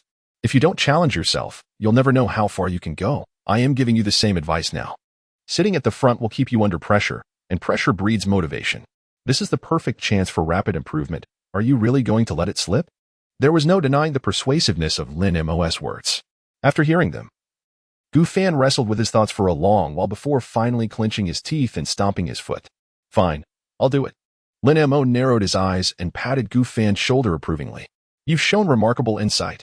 I look forward to witnessing your continued progress. Incidentally, I'd suggest your parents engage a top-tier private tutor. Weekends shouldn't be exempt from diligent study.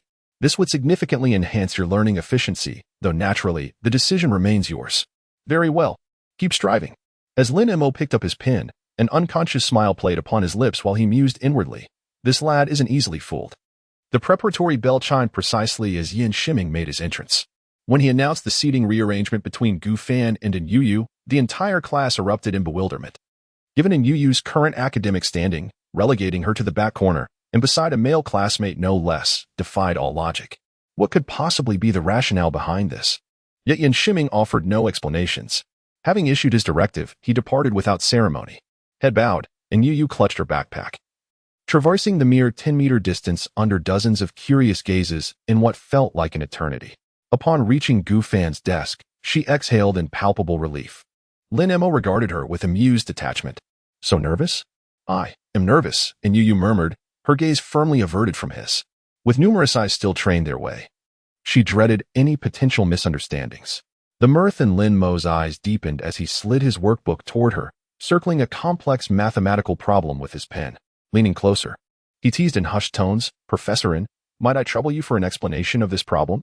Don't call me that, came her barely audible reply, so faint that only Lin Mo's acute hearing could discern it. Abandoning further jest, he conceded, "Compose yourself first. We'll revisit the problem later." Meanwhile, two distinct gazes from the front rows remained fixed upon their corner. Zhao Tiantian gnawed her lip absently, her pen scribbling chaotic patterns across the paper as turbulent emotions played across her features. The other observer, Zhou Wenhao, watched with bitter resignation. Since Lin Mo had obtained leverage over him, he'd known any advantage was lost. Witnessing Yu Yu's proximity to Lin Mo now filled him with nothing but helpless acceptance. Time flowed imperceptibly onward.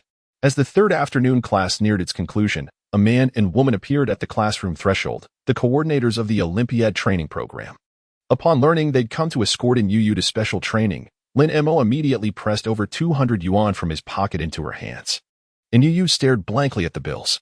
"Why are you giving me money?" "Take this," Lin Mo instructed. "After leaving campus, have them accompany you home to pack additional clothing. Should the meals there prove unpalatable, endure it temporarily. Upon your return from the competition, I'll treat you to a proper feast."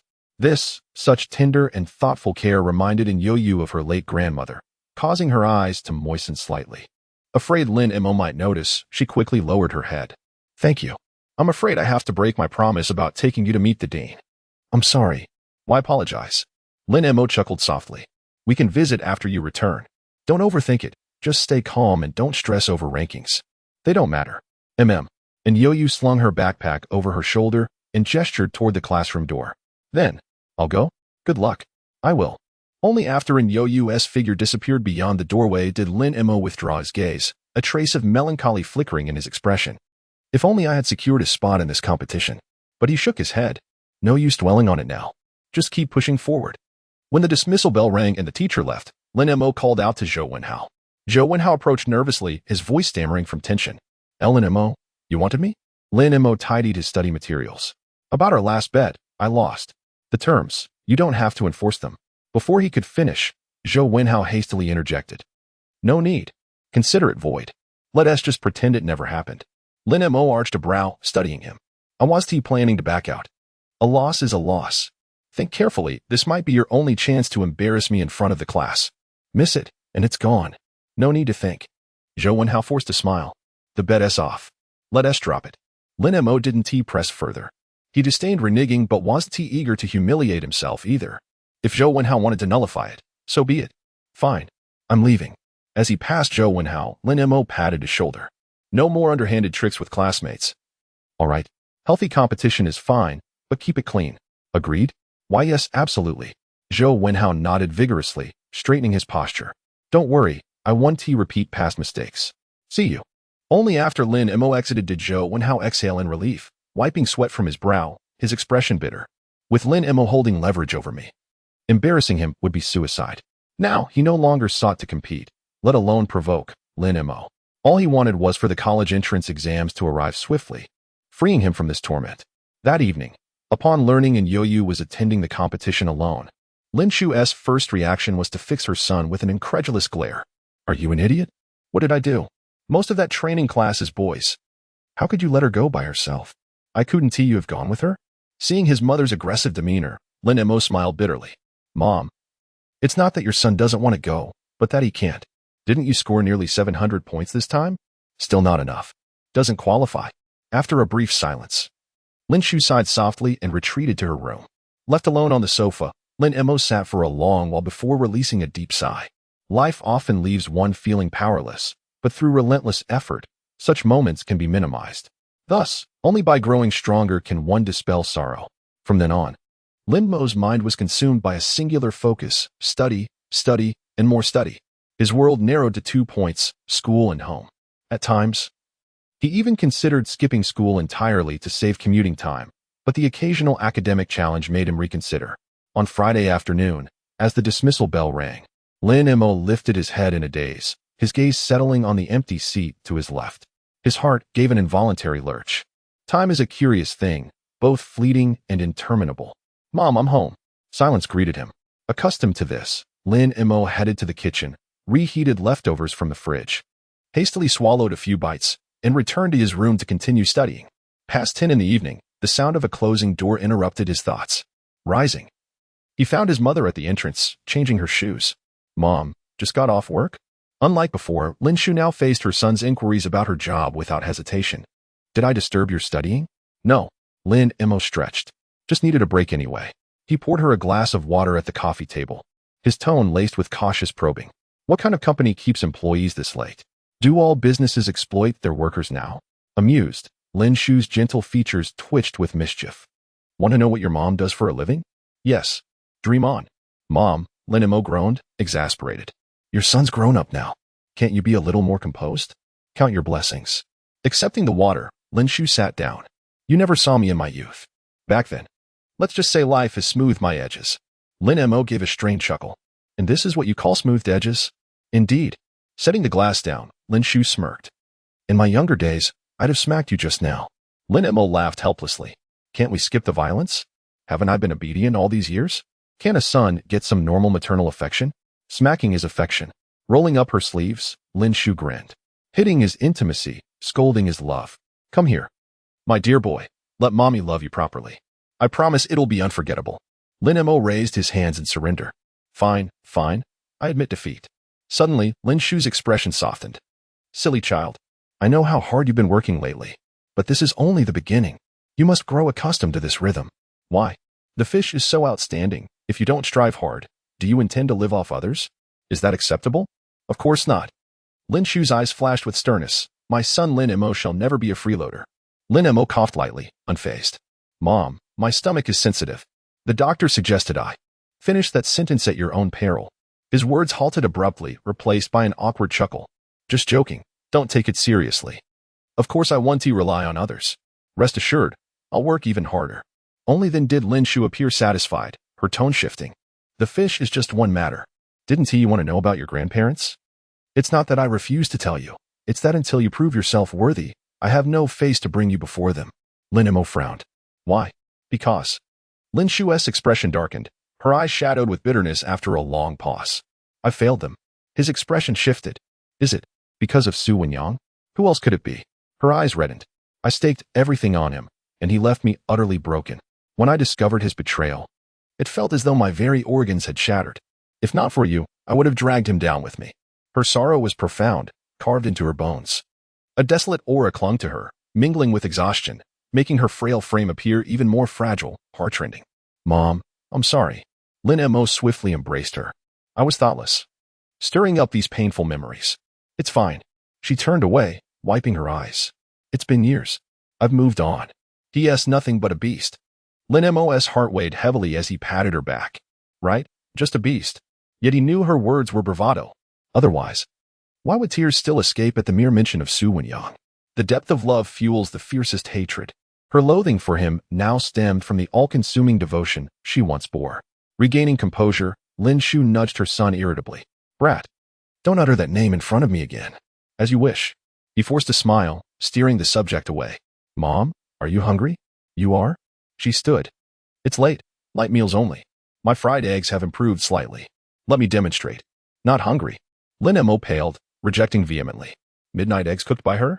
One experience had sufficed, an unmitigated disaster ending in the emergency room. Amused by his reaction, Lin Shu teased, Really, Xiao Mo? Must you be so dramatic? I prefer avoiding hospitals. How about breakfast instead? Deal. Her swift agreement made Lin Mo tilt his head skyward in despair. Fantastic. Outmaneuvered again. After his mother returned to her room, Lin Mo also retreated to his own chamber to continue studying, persisting until well past 3 in the morning before finally resting.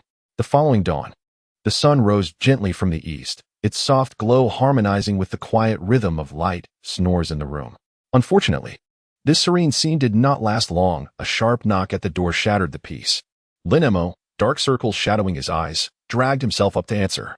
Lin Shu covered her mouth in mock surprise. Wow, a panda. Lin Mo. Having such a mother was both amusing and exasperating. Lin Shu smoothed her son's disheveled hair. Go wash your face, then go for a run. When you come back, I'll fry you an egg, all right? Lin Mo's face twitched as he glanced at the clock on the wall. It was barely past 7 in the morning. He had slept for less than 4 hours in total. The threat of a fried egg only made him want to collapse back into unconsciousness. Mom, can I refuse? You can. Lin Shu's smile was unnervingly sweet. But I have one condition. What condition? Let me beat you up first. In an instant, Lin Mo's drowsiness evaporated. He promptly went to wash his face.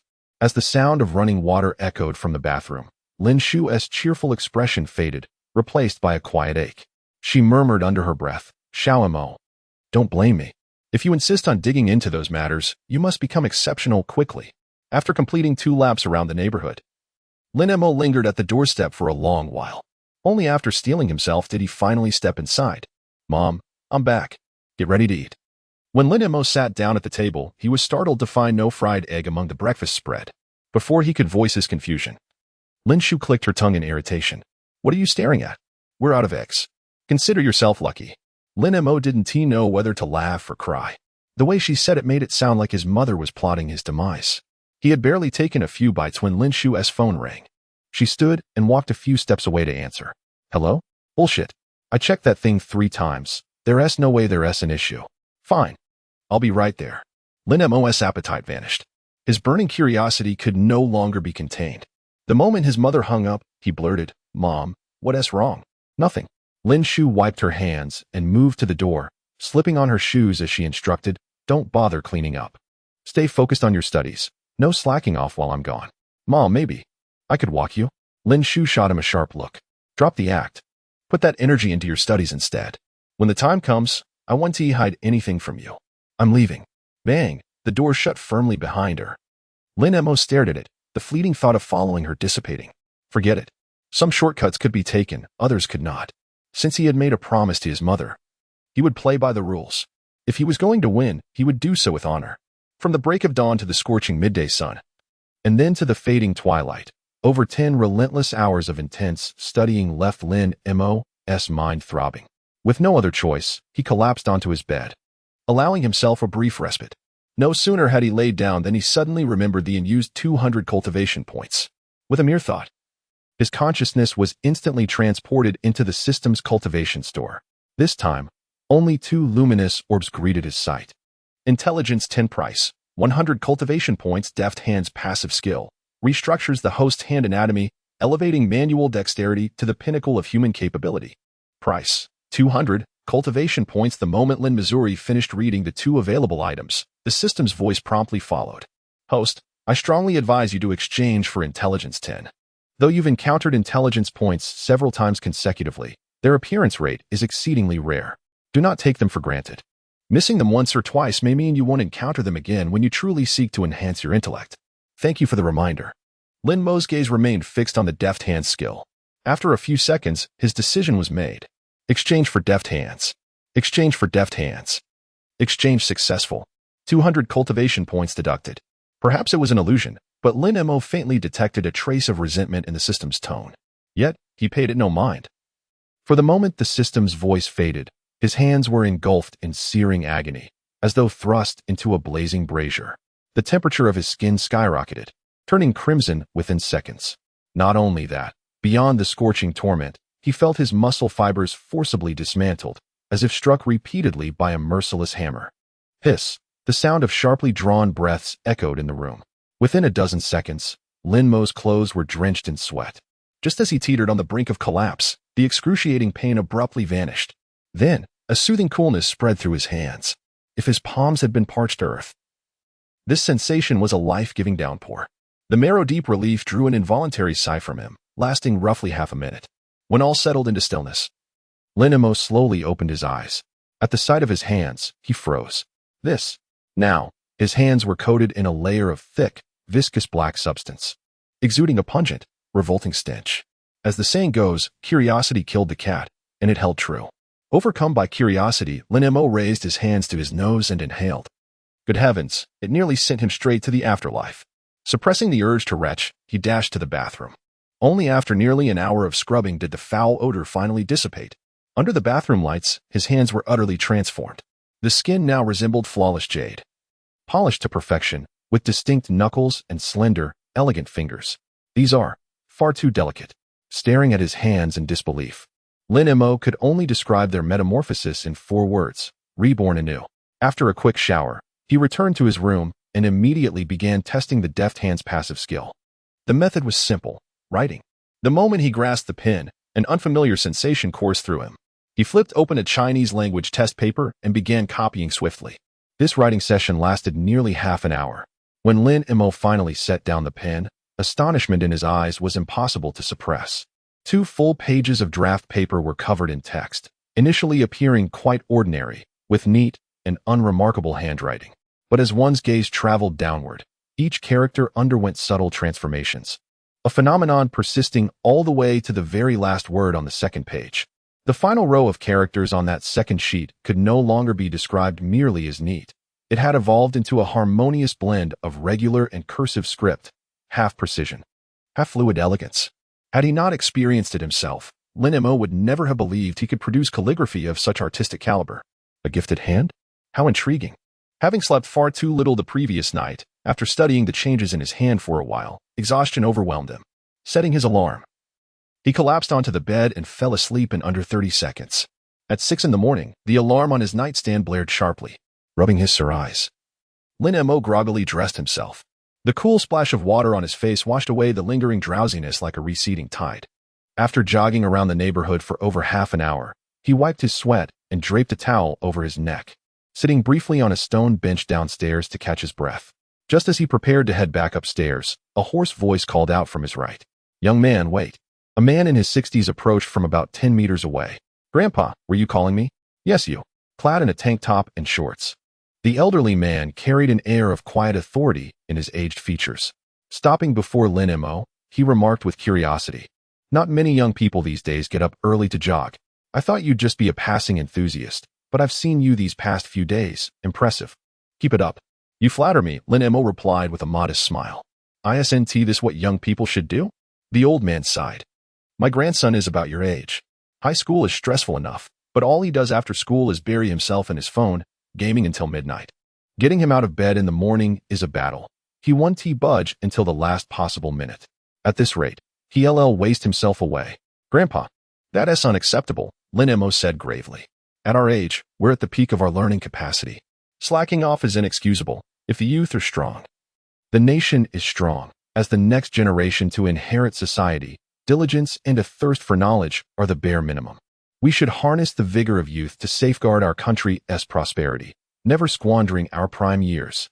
The old man absorbed these words, his clouded eyes gradually brightening with admiration. "Well said. Truly well said." Lin Mo continued earnestly, "Grandpa, to be honest, I wake at 5:30 every morning. I review my studies for half an hour, jog for another 30 minutes, then return home to make breakfast for my mother. Chores like laundry and mopping, I handle them myself. I rarely let my mother lift a finger. Indulgence is not necessarily a virtue. One must temper the mind with hardship, toil the body with labor, endure hunger to refine the flesh, empty oneself of comforts, and disrupt complacency. Only then can resilience be forged and weaknesses transformed into strengths. The rat race in this neighborhood begins with him." Wise words. The elderly man seemed to solidify a resolution within himself, patting Lin Mo's shoulder. "Young friend, your insight has enlightened me. Starting today, I will hold my grandson to your standards, no objections accepted." A faint smile flickered in Lin Mo's eyes. "I believe under your guidance, your grandson will undergo a remarkable transformation." "Very well, I won't keep you." The old man hurried off but turned back after a few steps. "Young man, I see you're wearing the second high school uniform. My grandson attends there as well. His name is Sun Joyu. May I ask yours?" "I'd like that rascal to thank you in person." Lin Mo nearly stumbled, his expression turning peculiar. What a coincidence. He had merely intended to stir the pot, never expecting the old man's grandson to be a fellow student. In that case, "Young friend? Young friend?" "Grandfather, my name is Gu Fan. No thanks necessary. First cast nets no fish, second cast nets none. But the third." Lin Shu emerged from the kitchen with breakfast just as her son bent to change shoes, humming cheerfully. Amused, she remarked, "Xiao Mo, you seem in high spirits. Care to share the good news?" "Nothing much." "Then why so cheerful?" "During my morning jog, I accidentally did a good deed." "What deed?" "Curious?" "Very." "Dream on." Lin Shu's smile froze momentarily before swiftly recovering. "Xiao Mo, come sit and eat. I'll fry you an egg." Lin Mo dashed to his mother like a sprinter, promptly wrapping his arms around her legs. "I'll behave. Apologize properly." "I'm sorry." Louder. "Did you eat yet?" "Mom, I really haven't eaten." "I'm sorry." Such playful banter was routine between them. After breakfast, Lin Mo returned to his studies. The morning sun marks the day as promise. Compared to yesterday, today's workload was lighter, one mock exam each for morning, afternoon, and evening. Time slips swiftly when focus is absolute. Only when his stomach growled in protest did he realize it was nearly 1 in the afternoon. In the living room, he found his mother's note. Meal S in the fridge, heat it up. I'll be working late, home by evening. Study hard, and keep going. Sunlight traced his profile through the window, resolve glinting in his dark eyes. Mom, I'll become someone worthy and bring you home. Learning is bitter, monotonous, yet conquered by perseverance. Heaven does not favor those who seek unearned gains, nor does it forsake those who strive with diligence. Only by achieving what others cannot can one accomplish what others fail to attain. Though Lin Mo had acquired a nurturing system, his progress was inseparable from his own relentless efforts. In just over 20 days, the stack of completed test papers on the right side of his desk had grown into a small mountain. With such dedication, even without the system, his grades would have improved, though perhaps not to the extraordinary heights he now reached. As dusk settled and the wind whispered through the treetops, Lin Mo found himself momentarily distracted by the soft golden light cast upon his papers. His gaze drifted toward the window where the distant horizon blazed with fiery clouds, stretched by the wind into crimson ribbons. Opening the window, a gentle breeze caressed his face. In that serene moment, bathed in the glow of twilight and the tender embrace of the wind, Lin Mo's eyes traced the shifting hues of the sky, where the deepening orange gradually formed the delicate, blushing visage of a young maiden. You are, click, just as he lost himself in thought. The faint sound of a door opening reached his ears. Turning his head, he saw a girl standing at the threshold, clad in a pristine white dress that accentuated her flawless beauty. Beneath the hem of her skirt, a glimpse of her slender legs, pale as jade, caught his eye. Rubbing his eyes in disbelief, Lin Mo murmured, Xiao Yuo? Leaning against the doorframe, Lin Shu teased softly into Yuer's ear. Yuer, wasn't he right? If you suddenly return, this boy will surely be stunned. Blushing faintly, Yuer timidly raised her hand in greeting. Lin Mo, I'm back. At the sound of her familiar voice, Lin Mo snapped out of his daze and strode to the door. You returned even sooner than I expected. Mom, could you prepare something for Yuo to eat? No need, Yuo quickly interjected, shaking her head. Annie already took me out for a meal earlier. She also bought me these clothes. I didn't want to accept them, but she insisted. The girl's hesitant demeanor softened Lin Shu's playful mood. Yuo, when I give you something, just accept it. Being overly polite can sometimes create distance. I see you as family. You can think of me the same way. Andy, I did accept them. Yuo replied in a voice as soft as silk, laced with a touch of helplessness and an almost imperceptible hint of coquetry. Lin Shu, thoroughly charmed, gazed at her with undisguised affection. It's not that I'm being domineering, it's just that you're too precious. From now on, I'll be responsible for your meals. Yuo's delicate face clouded with hesitation. Auntie, that's really not niece. No refusals allowed. She really is quite overbearing, true to her compliant nature. Yuo hesitated for a few seconds before finally relenting with a resigned nod. Thank you, Auntie. Good girl. With a triumphant smile, Lin Shu led Yuo to the living room and settled her onto the sofa. Lin Mo followed and took a seat opposite them, his deep voice tinged with concern. How have you been these past few days? Did the food there suit your taste? Were the living conditions comfortable? Overwhelmed by his barrage of questions, Yuo faltered, her words dissolving into a flustered silence. Seeing this, Lin Shu shot an annoyed glance. Xiaomo, must you bombard us with so many questions at once? Can't you ask one at a time? Ahem. Lin Mo chuckled awkwardly, shifting his tone.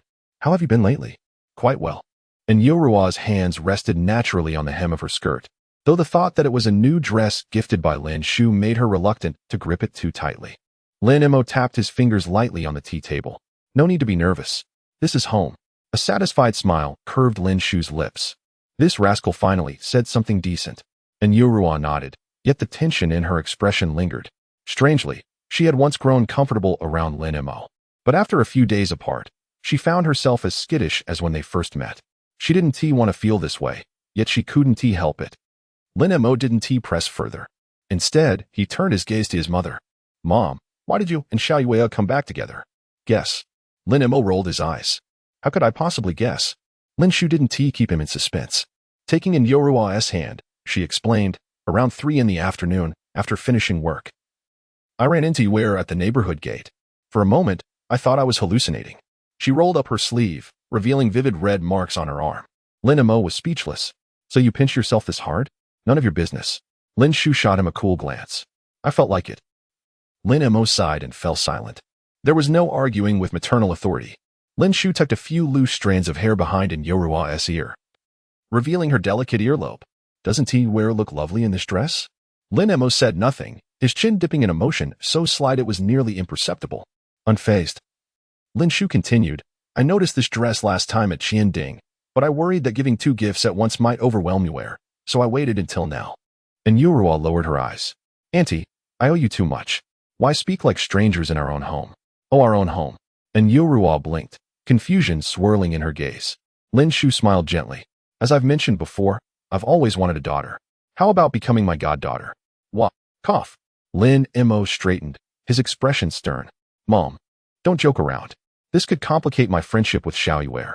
Ignoring him, Lin Shu noted in Yorua's flustered reaction, though a flicker of disappointment surfaced. Her expression remained warm. Just teasing. Let us talk about the competition. How do you think you performed? And Yorua exhaled subtly. It was, all right. Such an understated reply dissatisfied not only Lin Shu, but also Lin Mo, who couldn't resist interjecting, Xiao Yue, what does all right mean? Care to elaborate?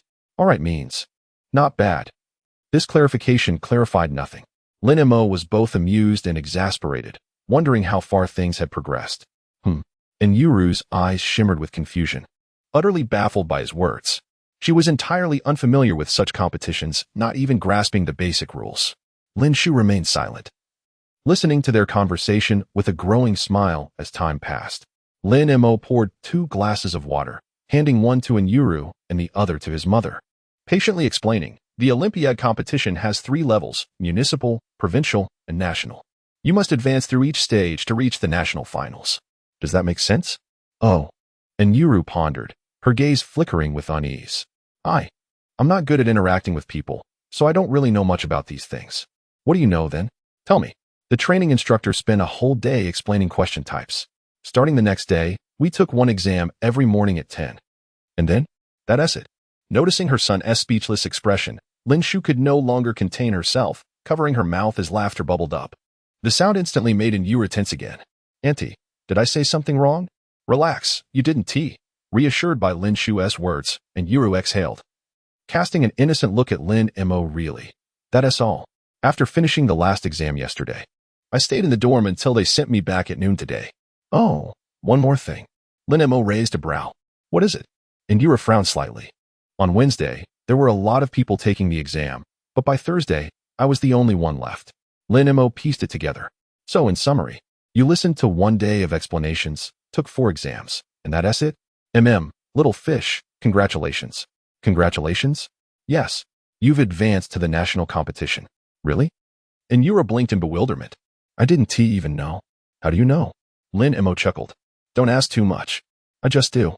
As for how you'll perform nationally, I can't say for sure, but with your skills, you'll likely rank in the top 3. Top 3? And Yuru shook her head. My goal is 1st place. I want the gold medal. Lin Mo short-circuited.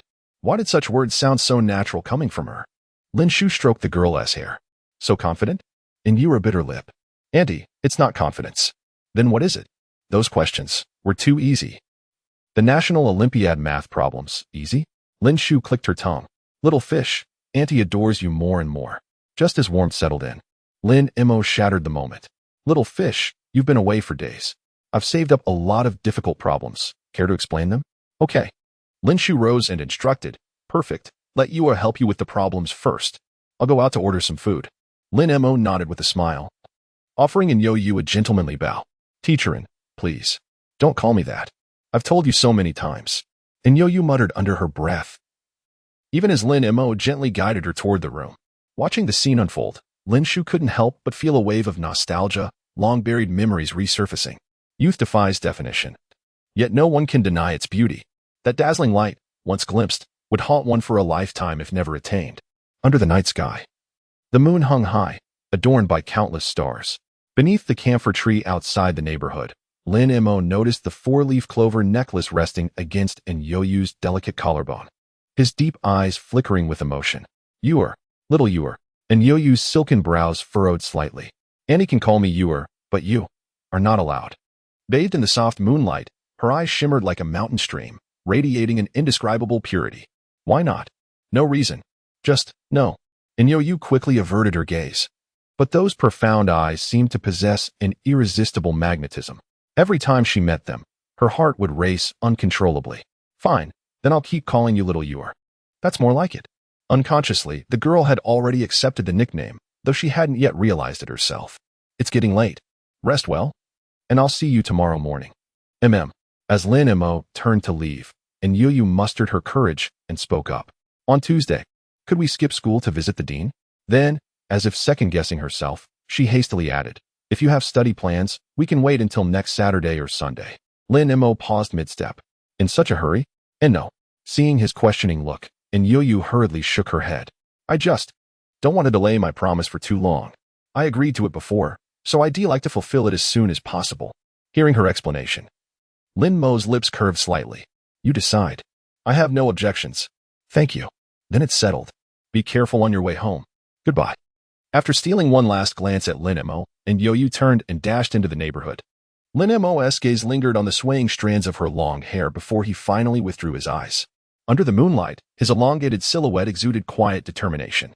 On Monday morning, the moment Yo-Yu stepped into the classroom, curiosity flickered in everyone's eyes. Several girls even approached the back of the room to ask her about the competition. Xiaoyu, seated at the front, caught sight of the scene and sneered. TCH, it's just a competition. Why is everyone making such a fuss? Zhao Tiantian, who had been solving problems, set down her pen and smiled. But it's the Olympiad. Just qualifying is an achievement beyond most people's reach. Besides, Yo-Yu's grades are outstanding. She'll likely advance to the national level. Maybe even win an award. What does winning an award even mean? Xiaoyu retorted spitefully, no matter what, she's still an orphan, born but never raised. The venomous words cut sharply through the air. The classroom fell into an abrupt silence, many turning to stare at Xiaoyu in disbelief. Even if they weren't on good terms, such cruel words were uncalled for among classmates. And Yo-Yu, who had been conversing with others, froze for a few seconds before her gaze settled on Xiaoyu. She offered an apologetic smile to the girls beside her. Excuse me, I need to handle something. With that, she stood. Lin Mo's voice cut in. Need help? No, I can manage. And Yo-Yu replied softly before walking toward Xiaoyu's seat. The scene drew everyone's attention. Xiaoyu, would you mind repeating what you just said? Though frail in stature, Yo-Yu's voice carried quiet steel, her eyes burning with rare anger. Zhao Tiantian quickly intervened. And Yo-Yu, Xiaoyu didn't mean it like that. I meant every word, Xiaoyu snapped, her tone dripping with disdain. Did I say anything wrong? You are an orphan, born but never raised. For all we know, you might even be illegitimate. Your mother probably a slap. The sharp sound of the blow echoed through the room, and Yo-Yu stared at her stinging palm, her first time striking someone. Yet she felt no regret. Even without being taught, she said softly, I'm still better than you. Xiaoyu clutched her reddening cheek, momentarily stunned before her face twisted in fury. You dare hit me? She swung her hand toward Yo-Yu's face, and Yo-Yu didn't flinch, meeting the strike with calm defiance. Just before the blow landed, a larger hand intercepted it midair. Lin Mo's. Let go, you lapdog. Xiaoyu spat. Lin Mo remained unfazed. Why does our school have someone like you? And Yo-Yu has never provoked you, yet you hound her with one vile remark after another. Have some decency. You. A sharp pain shot through her wrist, and Xiaoyu grimaced. It hurts. Let me go? Lin Mo released her, flicking his hand as if brushing off filth.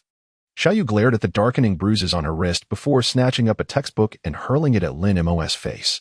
He deflected it effortlessly, sending the book flying back, straight into her nose.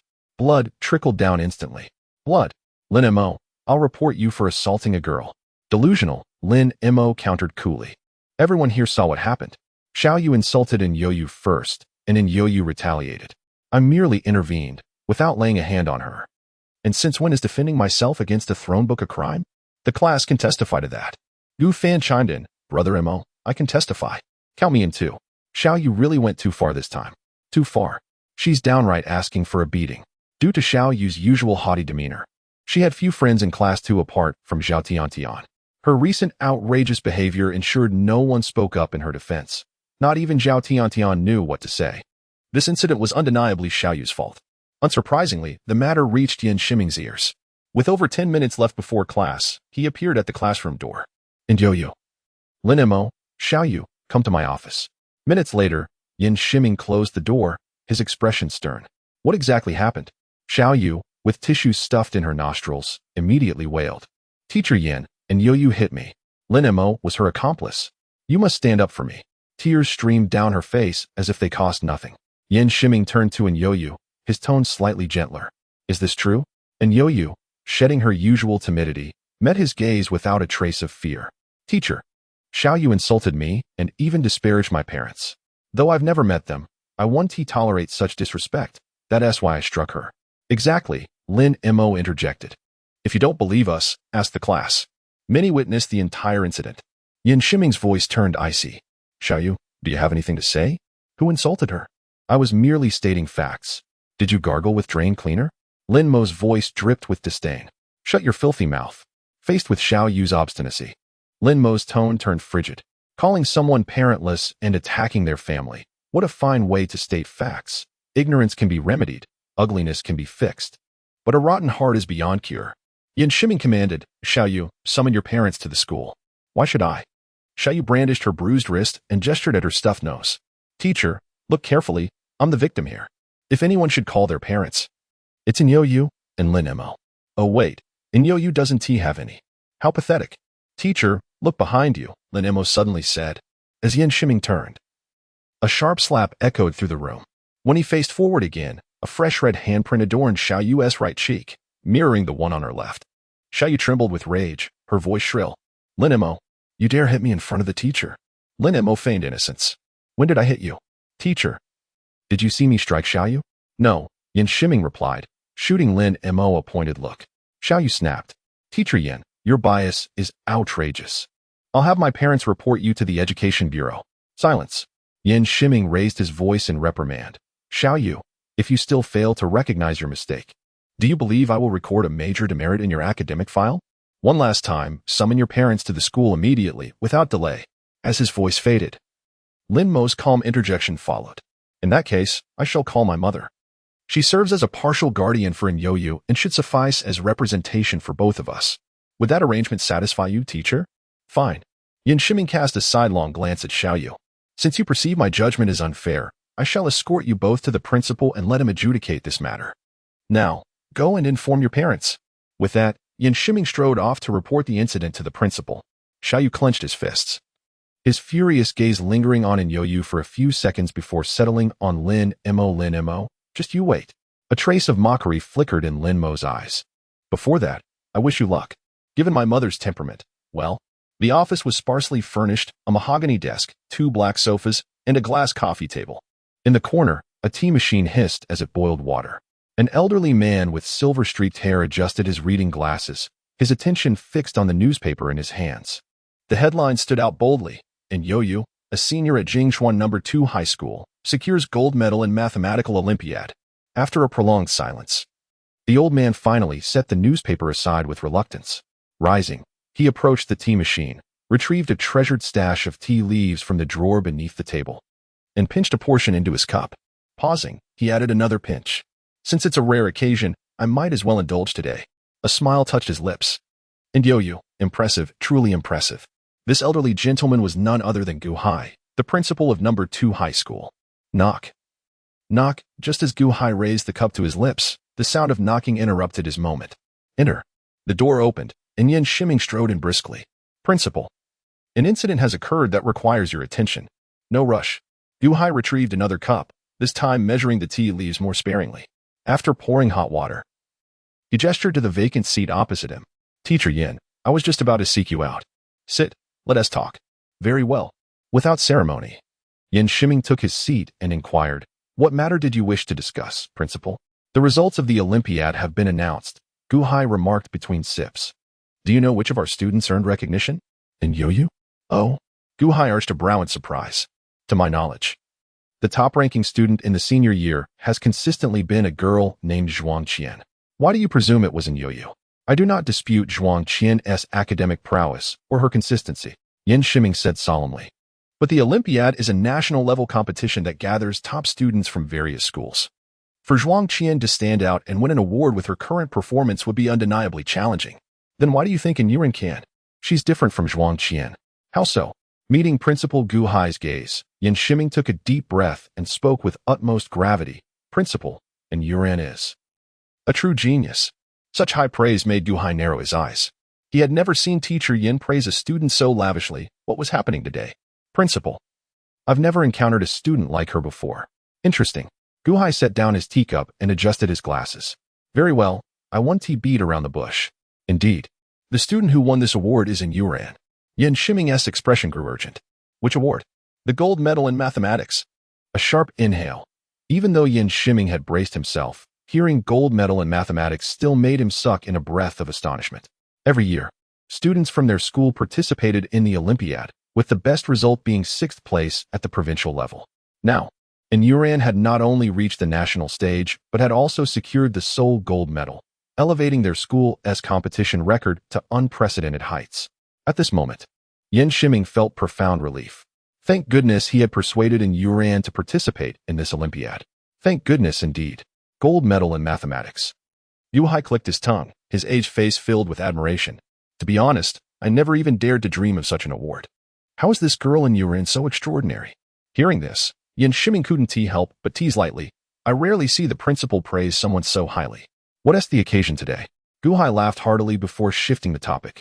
Teacher Yin mentioned earlier that you had something to discuss with me. What is it? A cough. Yin Shiming's smile faded swiftly.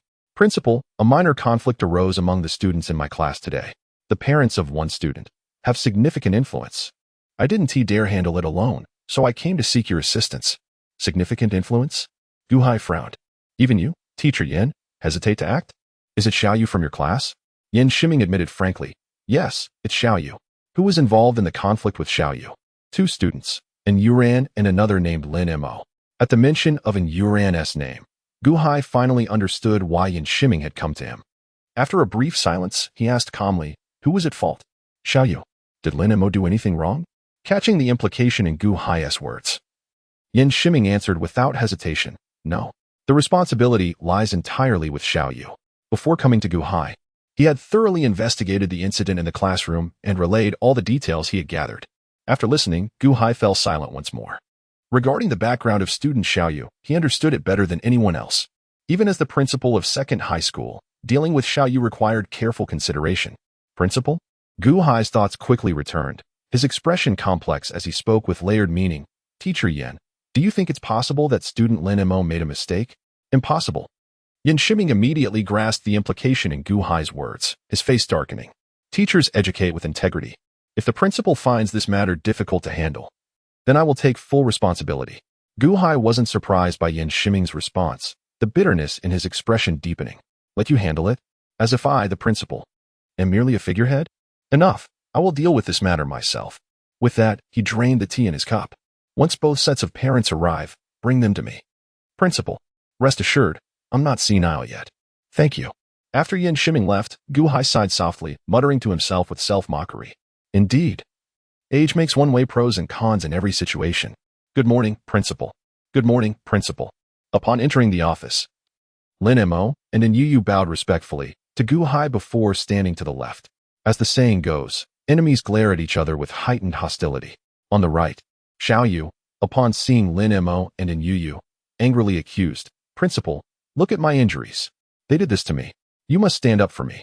Gu Hai, who had been resting his eyes, remained silent, showing no reaction. Yin Shiming interjected, Xiaoyu, the principal already knows the full story. At this point, do you still refuse to acknowledge your mistakes? Why should I acknowledge any mistakes? Xiaoyu glared at Lin Mo and Yu, his voice icy. I did nothing wrong. This is entirely their fault. Seeing Xiaoyu's obstinacy, Yin Shiming's expression darkened. He flicked his sleeve in displeasure and fell silent. The atmosphere in the office grew heavy. A flicker of regret passed through Yu's eyes as she nudged Lin Mo's arm. When he turned to look at her, her lips moved hesitantly. I'm sorry. She didn't regret acting, but she regretted dragging Lin Mo into it. Had she known, she would never have involved him. But now, it was too late. Noticing the fleeting guilt in the girl's eyes, Lin Mo softened his gaze and whispered, don't overthink it. Leave everything to me. Yu bit her lip. But I once heard from my deskmate that Xiaoyu's parents have powerful connections. We can't afford to provoke them. Maybe later, you can shift all the blame onto me? Lin Mo remained silent, his expression unchanging, though his deep eyes grew even more inscrutable. Knock knock. Before Gu Hai could respond, the door swung open. Who dares bully my sister? The newcomer was a young man in his mid-20s with delicate, almost feminine features. His narrow, serpentine eyes beneath jet-black hair sent chills down one's spine, while the white lab coat he wore confirmed his identity. Xiao Yu's second brother, Xiao Shuren. Second brother. It was these two who bullied me. Seeing her brother arrive, Xiao Yu immediately perked up, clinging to his arm and whining. Look at me. I was almost disfigured. Xiao Shuren's gaze swept over the red marks on his sister's face, the dried blood beneath her nose, and finally settled on the bruising around her wrist. His aura turned glacial as he lifted his head, following her accusatory finger. Who gave you the audacity? Lin Emo stepped forward, shielding Yin Yuren behind him, his expression unshaken. Your sister brought this upon herself. She reaps what she sows. Xiao Shuren let out a cold laugh. Oh, reaps what she sows? Do you think I'll tolerate such insolence? You? Lin Emo smirked, his tone laced with disdain. Like breeds like. The apple doesn't fall far from the tree. Truly, a nest of vipers. The mockery in his words was unmistakable. Offending slightly or offending gravely, both were offenses nonetheless. Since the line had already been crossed, there was no need for courtesy. His confidence stemmed from his mother, or more precisely, from his maternal grandparents. Last time, he and his mother had nearly crippled Su Wenyang in Qianing Mall.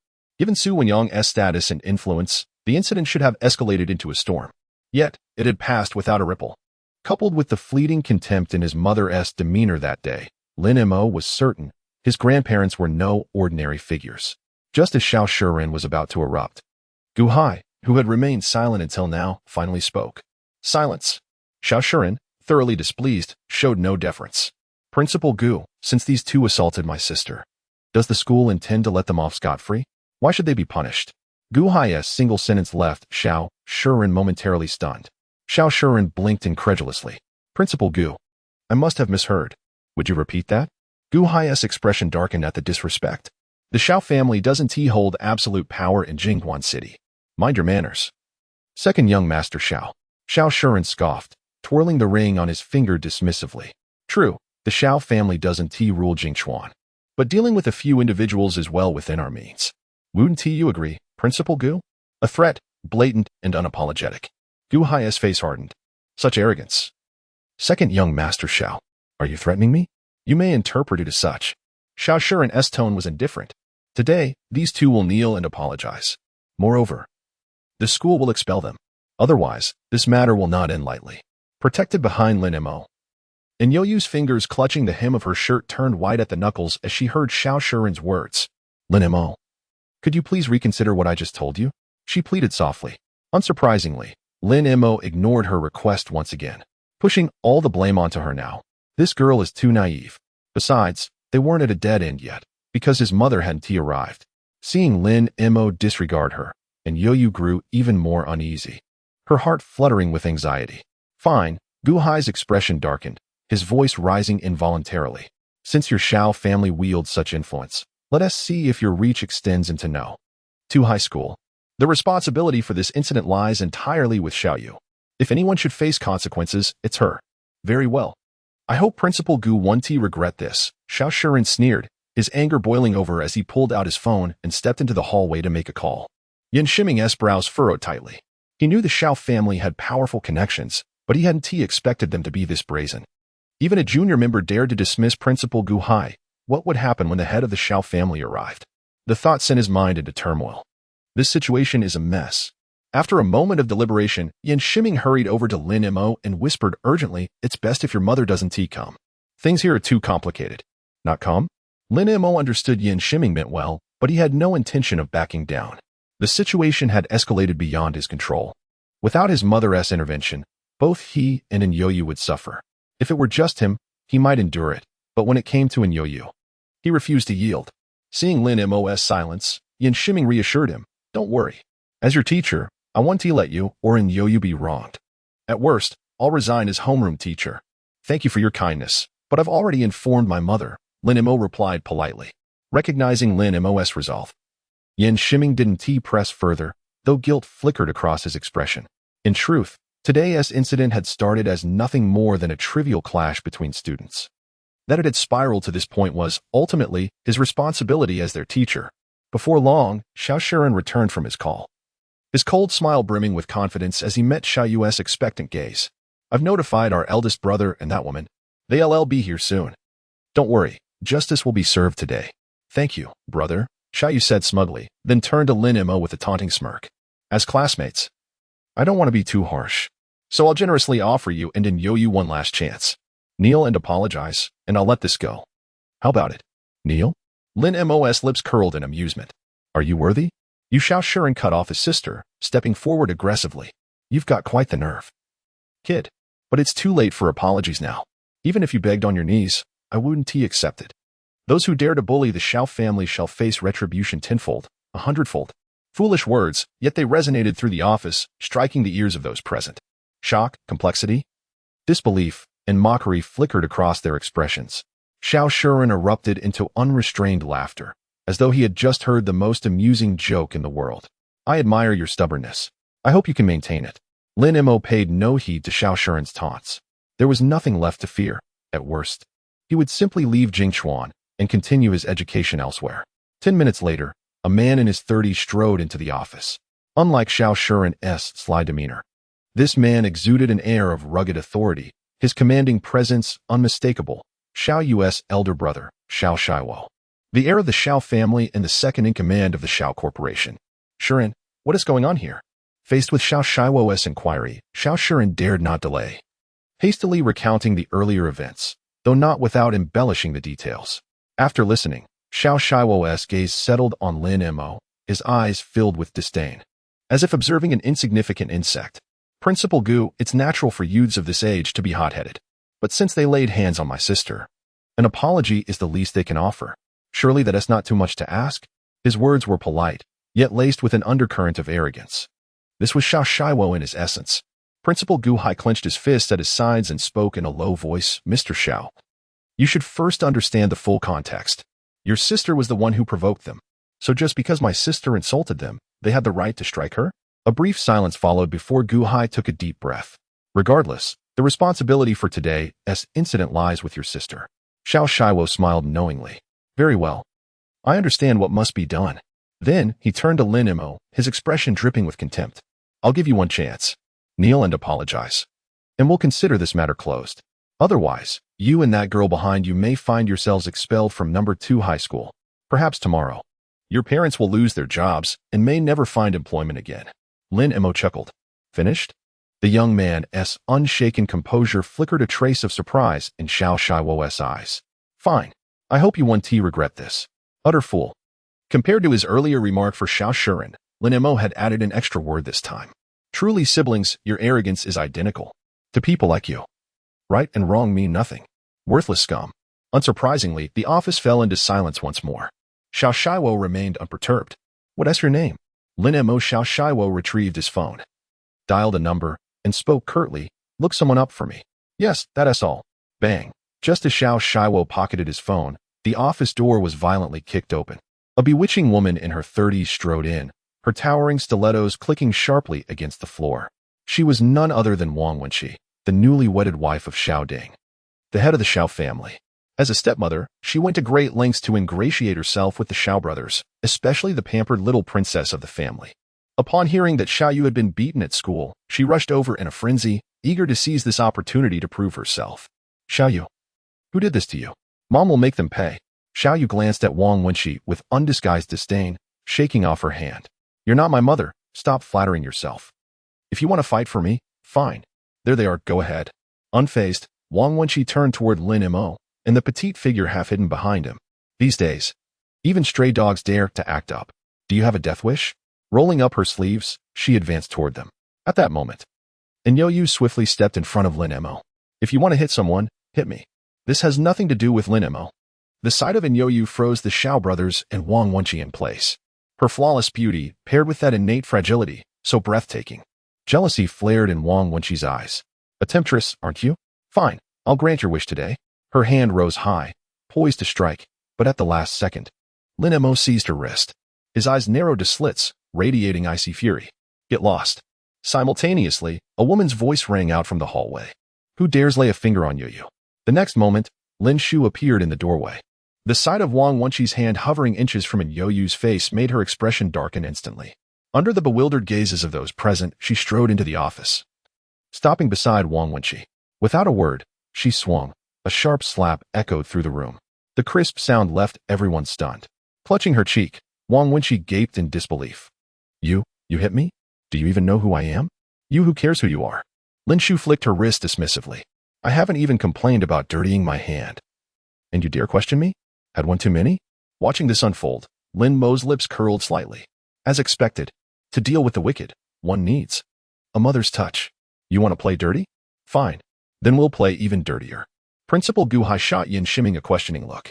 The latter wore a pained expression as he hurried over to explain in a hushed tone.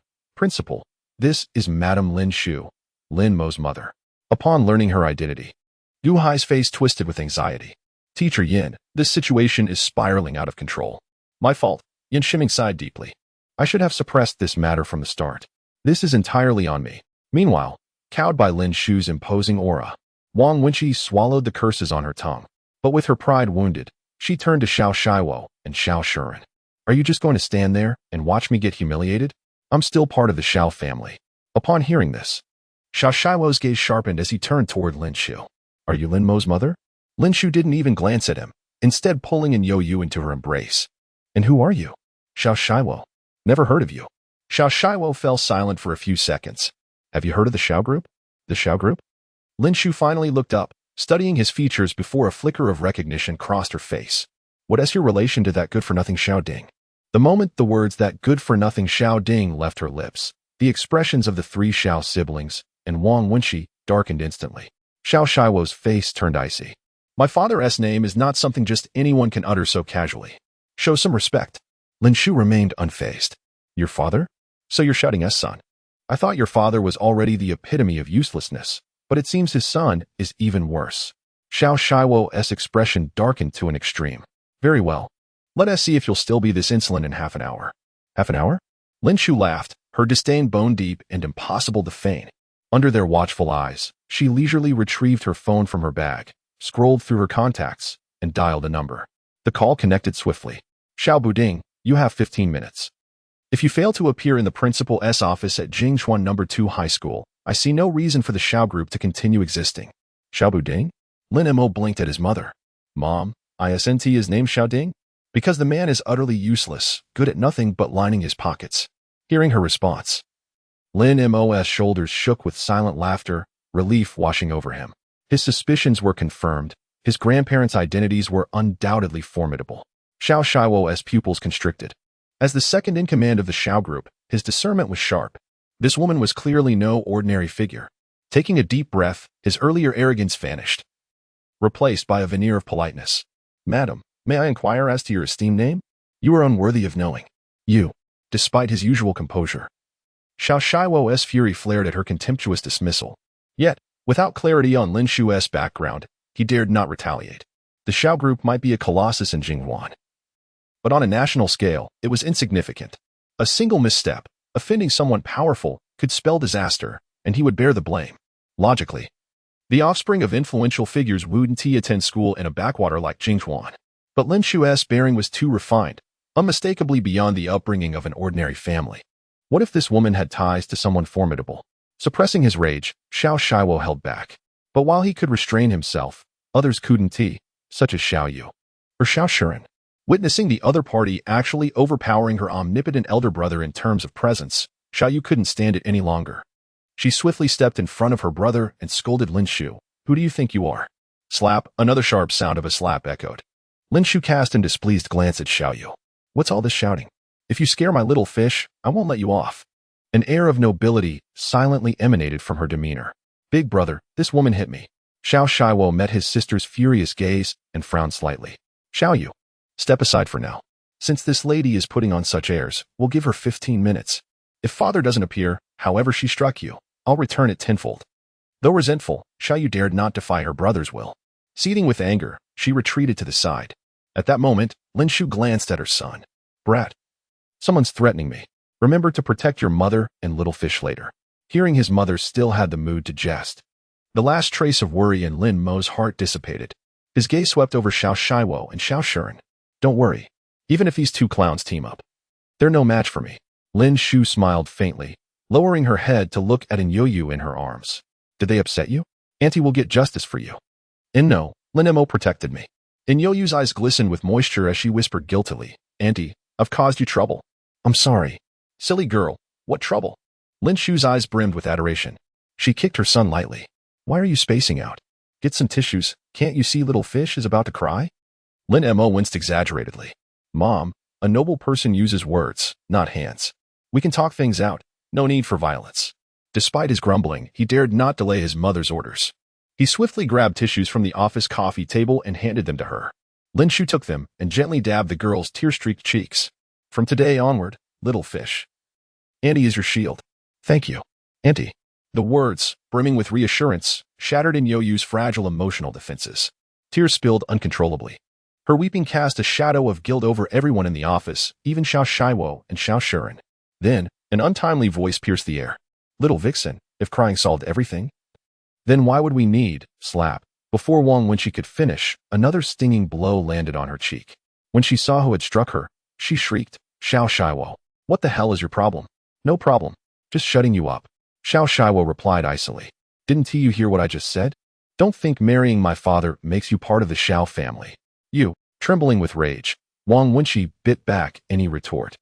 Everyone knew Xiao Shiwo held decisive authority within the Xiao Corporation. With the second young master showing no interest in succession, Xiao Shiwo was undoubtedly the future heir. To offend him was to offend the entire Xiao Corporation. Xiao Shuren frowned deeply and spoke in a low voice. Elder brother, isn't this approach a bit too? Second brother, in this matter, you will listen to me. Xiao Shuren hesitated for a moment but said nothing more. The atmosphere on the Xiao family's side was heavy and tense, while the other side brimmed with warmth. Lin Shu tenderly cupped the girl's delicate face, her heart aching. Little fish, you mustn't cry anymore. If you keep crying, Annie's heart will shatter. And Yo-Yu wiped the corners of her eyes. Auntie, Yo-Yu isn't crying. Good girl. Once Annie finishes handling matters here, I'll take you out for a feast. Auntie, no refusals. All right. And Yo-Yu, well aware of Lin Shu's temperament, did not protest further. Thank you, Auntie. What is there to thank me for? You're just a child. If you've been wronged, tell Annie everything.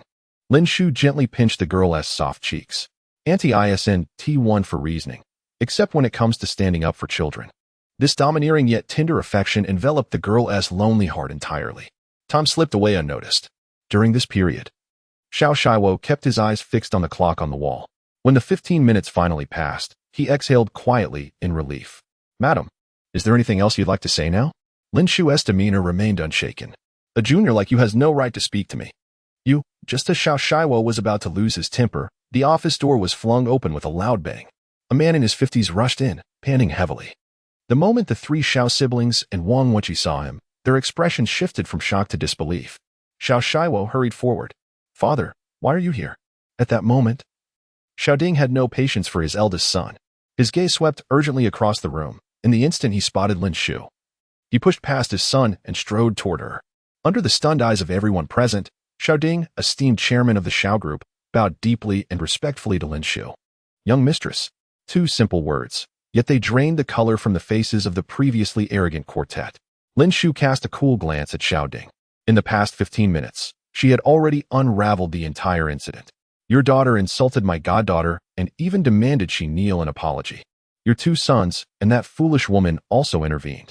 Without hesitation, Xiao Ding turned and delivered a resounding slap to his eldest son. Then came the second son, Xiao Shuren, followed by his daughter, Xiao Yu, and finally Wang Wenqi. Slap, slap, slap, slap, the sharp cracks of each strike echoed through the room, leaving both Gu Hai and Yin Shiming utterly dumbfounded. The reversal had come with shocking swiftness, and Yo-Yu's lips parted slightly, her wide eyes blinking in bewilderment. As for Lin Mo, he observed the scene with quiet amusement. From the looks of it, his grandparent's status seemed far more formidable than he had imagined. But the matter did not end there. After administering the punishment, Xiao Ding roared, all 4 of you, kneel and apologize. Xiao Yu covered her face and walked over, staring at this unfamiliar father before her. Dad, you slap. Xiao Ding struck her again with the back of his hand. Didn't you hear me? Apologize. As he spoke, his gaze swept over his 2 sons and wife, a silent warning in his eyes. The same goes for the rest of you. Don't make me repeat myself a 3rd time. Kneel. Apologize. Xiao Shiwo took a deep breath and dropped to his knees with a thud. I'm sorry. The fault today lies with my sister. Xiao Yu, apologize. The scene unfolding before her was too much for the prideful Xiao Yu to bear. Overwhelmed by fury, her vision darkened, and she collapsed in a faint. Xiao Shuren quickly caught his sister, his eyes flickering toward their father. Shouting's expression remained unchanged. Shiwo. Shuren, help your sister kneel and apologize. Fainted? She'll still kneel. Upon hearing such an outrageous demand, an uncontrollable flicker of fear passed through the depths of the Xiao brothers' eyes. For their father to act this way, the woman before them must wield terrifying influence. Xiao Shiwo exhaled sharply and moved to his sister's other side, his voice low. Shuren, kneel with me and apologize. Though seething with resentment, Xiao Shuren was foolish enough to defy reason. Gritting his teeth, he knelt alongside his brother, supporting their unconscious sister between them. We apologize. Noticing Xiao Ding's gaze shift toward her, Wang Wenqi wasted no time. She dropped to her knees with startling speed, slapping her own face with force. I'm sorry. I was blind and foolish to offend you and your goddaughter. Xiao Ding fawned over Lin Shu, his tone ingratiating. Miss, does this resolution satisfy you?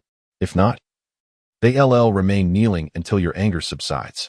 Lin Shu glanced at the figures on the floor before fixing her gaze on Xiao Ding. Her voice was devoid of emotion. Why are you still standing? Do I need to teach you how to kneel and apologize? Her words, though softly spoken, struck like thunder in the ears of those present. Such presence could never be feigned. In that moment, apart from Xiao Ding, who already knew Lin Shu's identity, the Xiao brothers, Gu Hai, and Yin Shiming were struck with awe. Their minds racing to guess who she truly was. Reputation precedes a person, just as a tree's shadow precedes its form. Xiao Ding, chairman of the Xiao Group, wielded formidable power in Jingchuan City. As the saying goes, a mighty dragon cannot suppress a local serpent. Yet here was someone who could force a man like Xiao Ding to kneel and apologize.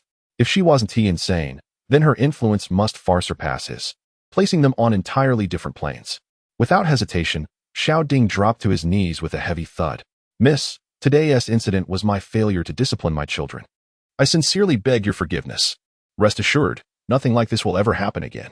With that, he disregarded all dignity, pressing his forehead to the floor and repeated, forceful kowtows. The dull thuds echoed through the room. Lin Shu watched coldly, silent, as Xiao Ding continued his desperate display. Only when his forehead was smeared with blood did she finally speak, her voice measured. Enough. Let this matter end here. Should it happen again, there will be no leniency. Thank you. Mississippi. Xiao Ding exhaled in profound relief, carefully wiping his hands on his clothes before retrieving a business card from his pocket. With trembling gratitude, he extended it forward. Miss, if you ever need anything in Jingchuan City, please call this number. I shall spare no effort to assist you. Lin Shu cast a fleeting glance at the card but made no move to take it. Xiao Ding, if necessary, I'll contact your private number. Now, take these wretched individuals and vanish from my sight. And since your daughter has had friction with my goddaughter, understood. Before she could finish, Xiao Ding hastily interjected. Rest assured, Mississippi. My daughter will never cross paths with your goddaughter again. Leave. Thank you for your boundless mercy. Seeing that Lin Shu harbored no further grievances, Xiao Ding knelt once more, knocking his forehead against the floor in a resounding kowtow, before ushering his family out in fearful retreat. Gu Hai and Yin Shiming exchanged silent glances, their minds roiling with shock. Once the office settled back into quietude, Lin Shu turned her gaze to Gu Hai. The principal stiffened instantly, rising to his feet. Ah, Madam Lin, how may I be of service? Principal Gu, is it? The regal air about her dissipated as she extended her hand courteously. I've long heard of your reputation, though I regret never having the chance to visit. Gu Hai waved his hands in flustered modesty. You honor me too much, Madam Lin. Such formalities are unnecessary. If you permit, I'd be delighted to host you for a modest meal later. Dinner won't be necessary. Lin Shu declined with effortless grace. However, I do hope you'll extend your care to Yuer and Xiao Mo in the future. Should any difficulties arise beyond your handling, you may seek me out. Here's my card. Thank you. Gu Hai accepted the delicate silver card, bearing only a name and phone number. With matters settled, Lin Shu nodded at Yin Shiming. Yuer has had quite the fright. I'll take her out to unwind today. She won't be attending classes. Of course, absolutely. Having just witnessed Lin Shu reduce Xiao Ding to abject submission, Yin Shiming dared not voice the slightest objection. Besides, the request was hardly unreasonable. Noticing his mother's omission, Lin Mo blinked in bewilderment. Mom, what about me? You? Lin Shu shot him a withering glare. I've yet to settle accounts with you. I entrusted you with Yuo's safety, and this is how you fulfill that duty? How is this my fault? You never told me anything. How was I supposed to know how formidable our backing is? His complaint only stoked her ire. So lacking in courage just because you didn't know the extent of our influence? When others bully you or so blatantly, why hesitate? Why didn't you just throw hands with the Xiao family? At his helpless expression, her tone softened. Next time something like this happens, what will you do? Without hesitation, Lin Mo blurted, throw hands. Now that's more like it. Lin Shu nodded with satisfaction. Of course, we must stand on the side of reason. With righteousness, one can traverse the world unhindered. The conversation between mother and son left Principal Gu Hai and homeroom teacher Yin Shiming exchanging bewildered glances. Though they disagreed with Lin Shu's words inwardly, neither dared to voice their dissent. All right, I'll take you out to relax for a bit. Lin Shu wrapped an arm around Yuer's shoulders and led her toward the door. Before stepping out, she turned back and admonished, you, young man. Better not slack off while alone at school. Focus on your studies. Lin Mo responded half-heartedly. Since becoming deskmates with Yuer, the two had scarcely spent a full day seated together. As the sound of their footsteps faded into the distance, Gu Hai exhaled in relief. His gaze fell upon the newspaper on his desk, and he smacked his forehead. Look at my memory. I completely forgot to mention the competition results. Have the competition results been announced? Yes. Meeting Lin Mo's curious gaze, Gu Hai picked up the newspaper and handed it to him. When Lin Mo saw the front page headline, he couldn't help but inhale sharply. Though he had anticipated this outcome, witnessing the prediction materialize still left him awestruck. Gold medal in the Olympiad. Impressive. Ding, congratulations. Host, for completing the special mission. Reward, 1,000 cultivation points. Hearing the notification of the completed task, Lin Mo's lips curled into an involuntary smile. Honestly, he really did seem like someone living off his partner's success. But this was undeniably sweet. Lin Mo, according to Teacher Yin, your academic performance has improved significantly recently? Gu Hai's question pulled Lin Mo back to reality. Thank you for your concern, Principal. My grades are passable at the moment. What was your total score in the mock exam? 694. Gu Hai was momentarily speechless. Since when was 694 points merely passable? Noticing the principal's stunned expression, Lin Mo clarified, Principal, don't misunderstand. I'm not boasting. While 694 may seem high, it depends on who you compare it to. If measured against Xiao and Yua's performance, it's truly nothing to write home about. Why compare yourself to her?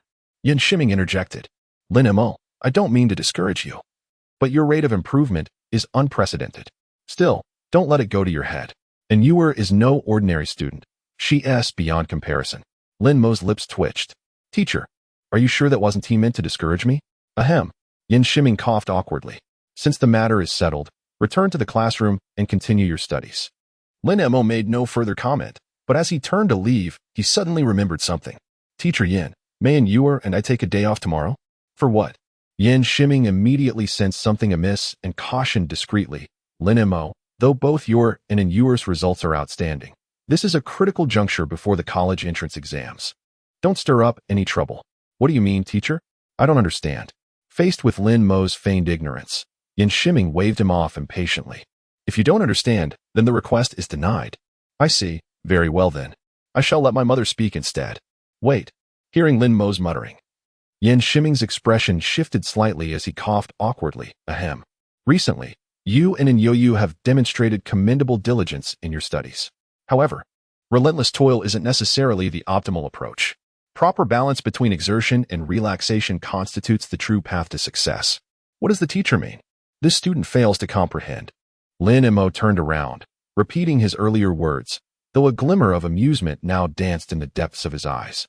Yin Shiming's weathered face flushed crimson. Didn't you request leave for tomorrow? It's approved, but do exercise caution.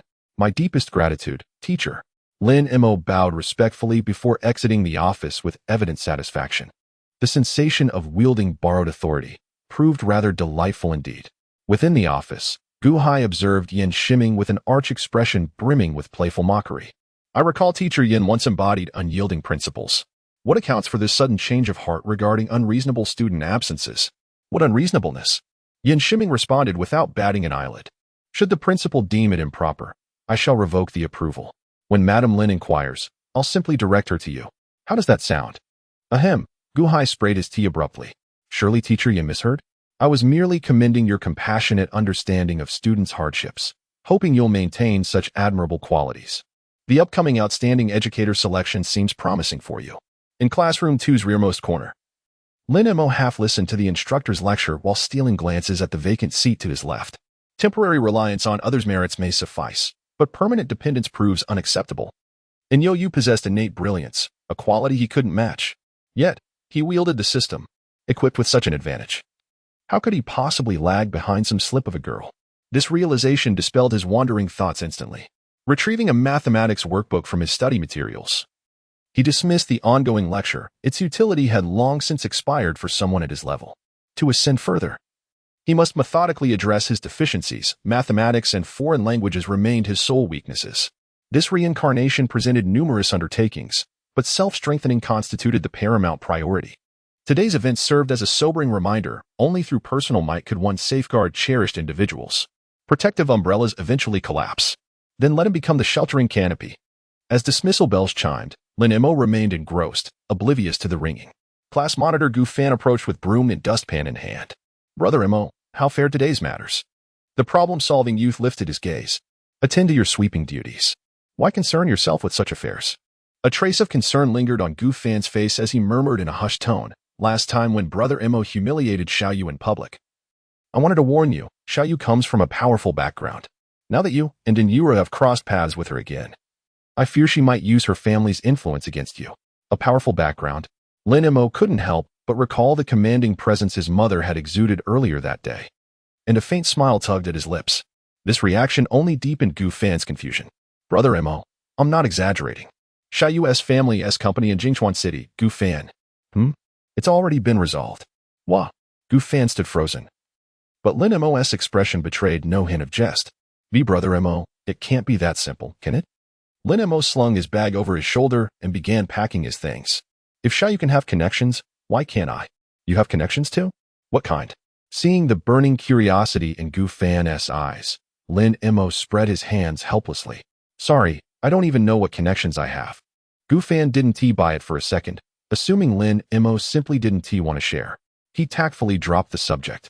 Glancing around the empty classroom, he furtively pulled out his phone from his pocket, tapped the screen a couple of times, and placed it on the desk before Lin Mo. Lin Mo's gaze flickered briefly over the words Olympiad gold medalist before he looked away. What is your point? This in Yuru is incredible, Gu Fan exclaimed in awe. Her grades were terrible before, and now she's skyrocketed. Even more impressive than you. Lin Mo corrected him. She was always better than me. Beautiful and brilliant? Damn. Gu Fan arched a brow, his signature sly grin spreading. Brother Mo, are you sure you're not interested in Yuru? Lin Mo's response was the same as before. Yuru and I are just classmates. Then can I? Are you resistant to beatings? Gu Fan grimaced in protest. Brother Mo, that is not fair. You've got to strike while the iron is hot. If you're not interested, let your bro take a shot. With my dashing looks, it won't take long before. Your dashing looks? Before Gu Fan could finish, Lin Mo reached out and patted his slightly protruding belly with merciless bluntness. Ah yes, the dashing little paunch. Gu Fan chuckled awkwardly, sucking in his stomach with effort. Every chubby guy is a diamond in the rough. Once I lose weight, I want to say I'll rival the legendary Panin. But I want to be far off. Pride comes before a fall. Lin Mo shot him a sidelong glance. Especially for those who force it. I just did the math. You're due for a bloody misfortune soon. Better watch your step. Gu Fan scoffed. You think I scare easy? Lin Mo shook his head. As he stood, bag in hand, he noticed a male student storming into the classroom, striding purposefully toward them. Gu Fan spotted him too and brandished his broom. Hey, which class are you from? The young man glared at Gu Fan with gritted teeth. So you're the one called Gu Fan, huh? Indeed, that's me, no name change. No alias. What do you want? Gu Fan barely finished speaking when the boy swung a fist straight at his face. The attack was too sudden, and the distance too close. Gu Fan had no time to react. Staggering backward, he gasped sharply from the searing pain in his nose. A swipe of his hand confirmed it. Blood. You bastard. Have you lost your mind? Do I even know you? You're the bastard. Your whole damn family. The boy dragged over a chair, planted a foot on it, and declared, I'm Sun Zhouyu. Who gave you the right to wag your tongue in front of my grandfather? Because of your nonsense, I can't even go home now. At the mention of Sun Zhouyu's name, Lin Mo's expression turned peculiar. Are you insane? Who's wagging their tongue?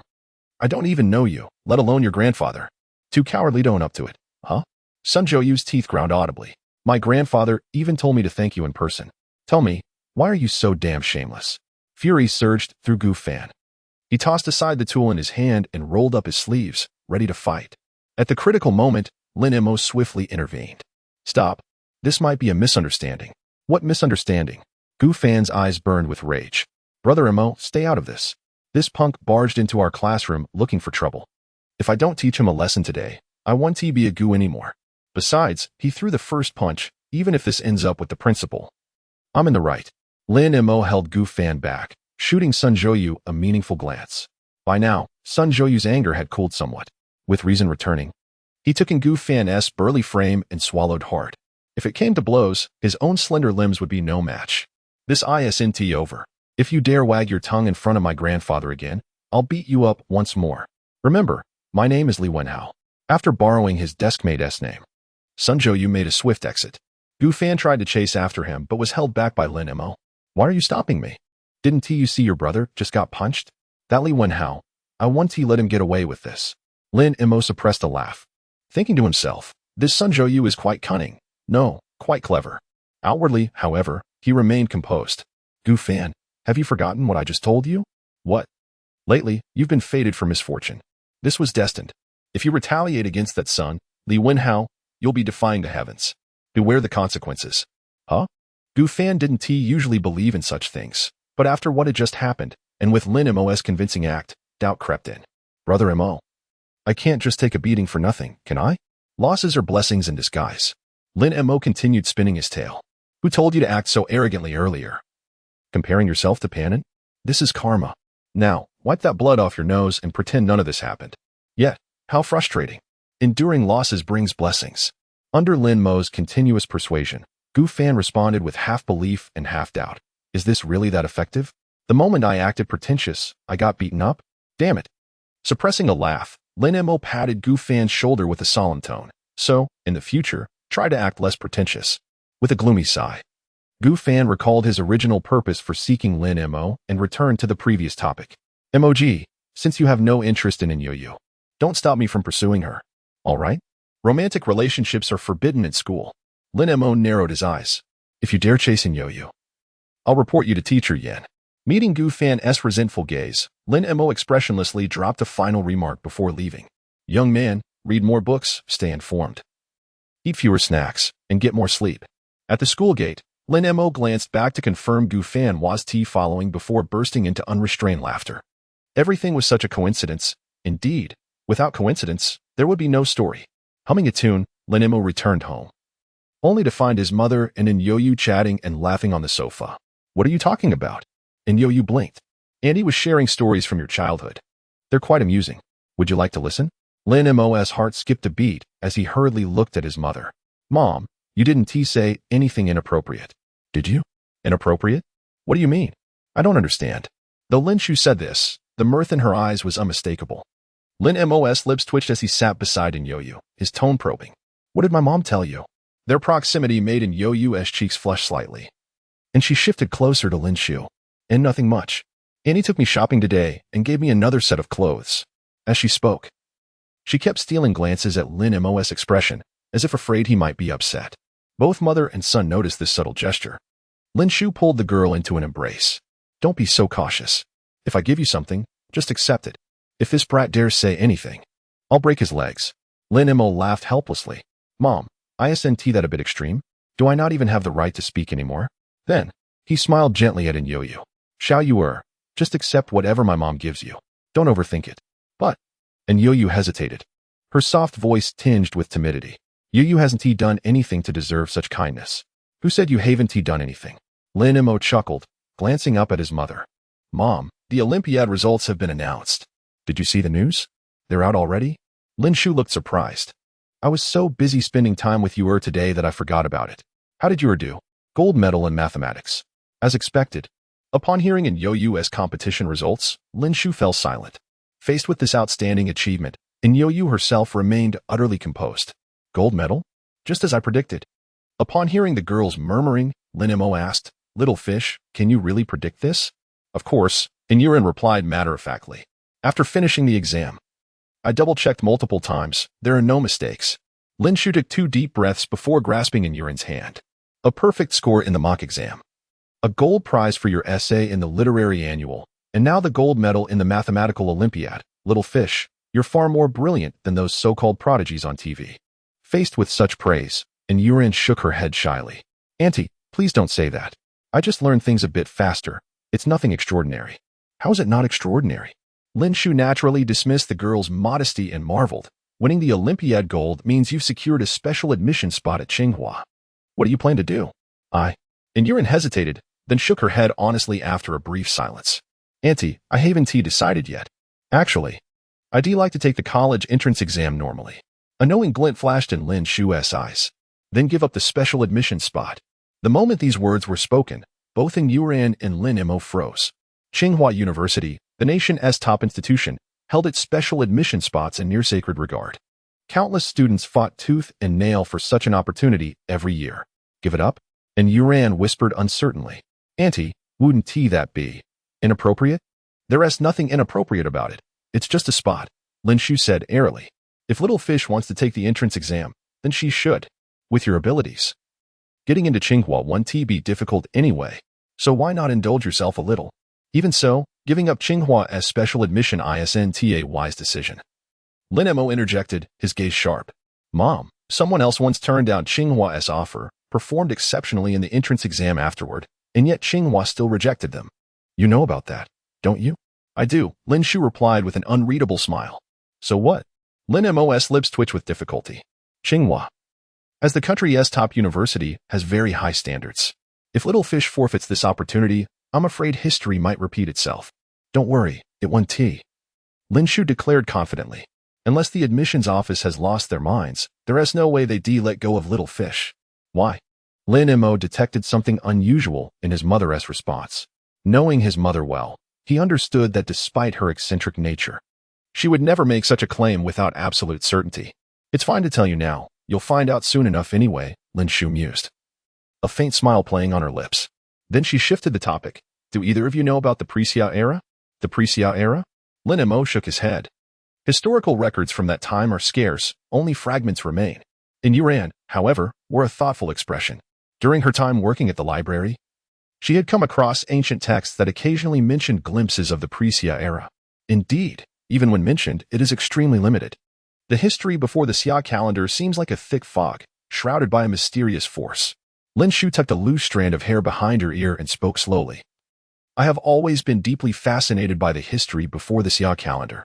Over the years, I've discovered many artifacts from that era and uncovered fragments of its secrets. Lin Mo's eyes sparkled with curiosity. What secrets? During that time, the Xia kingdom was immensely powerful, with technological and civilizational advancements far surpassing anything we know. As for the exact heights they reached, that remains unclear. Lin Shu's expression grew solemn. But one thing I can say with certainty. What? Humanity's technological prowess before the Xia calendar far exceeded what we possess today. What? Lin Mo and Yuru exchanged bewildered glances. Technology can regress? Lin Shu sighed.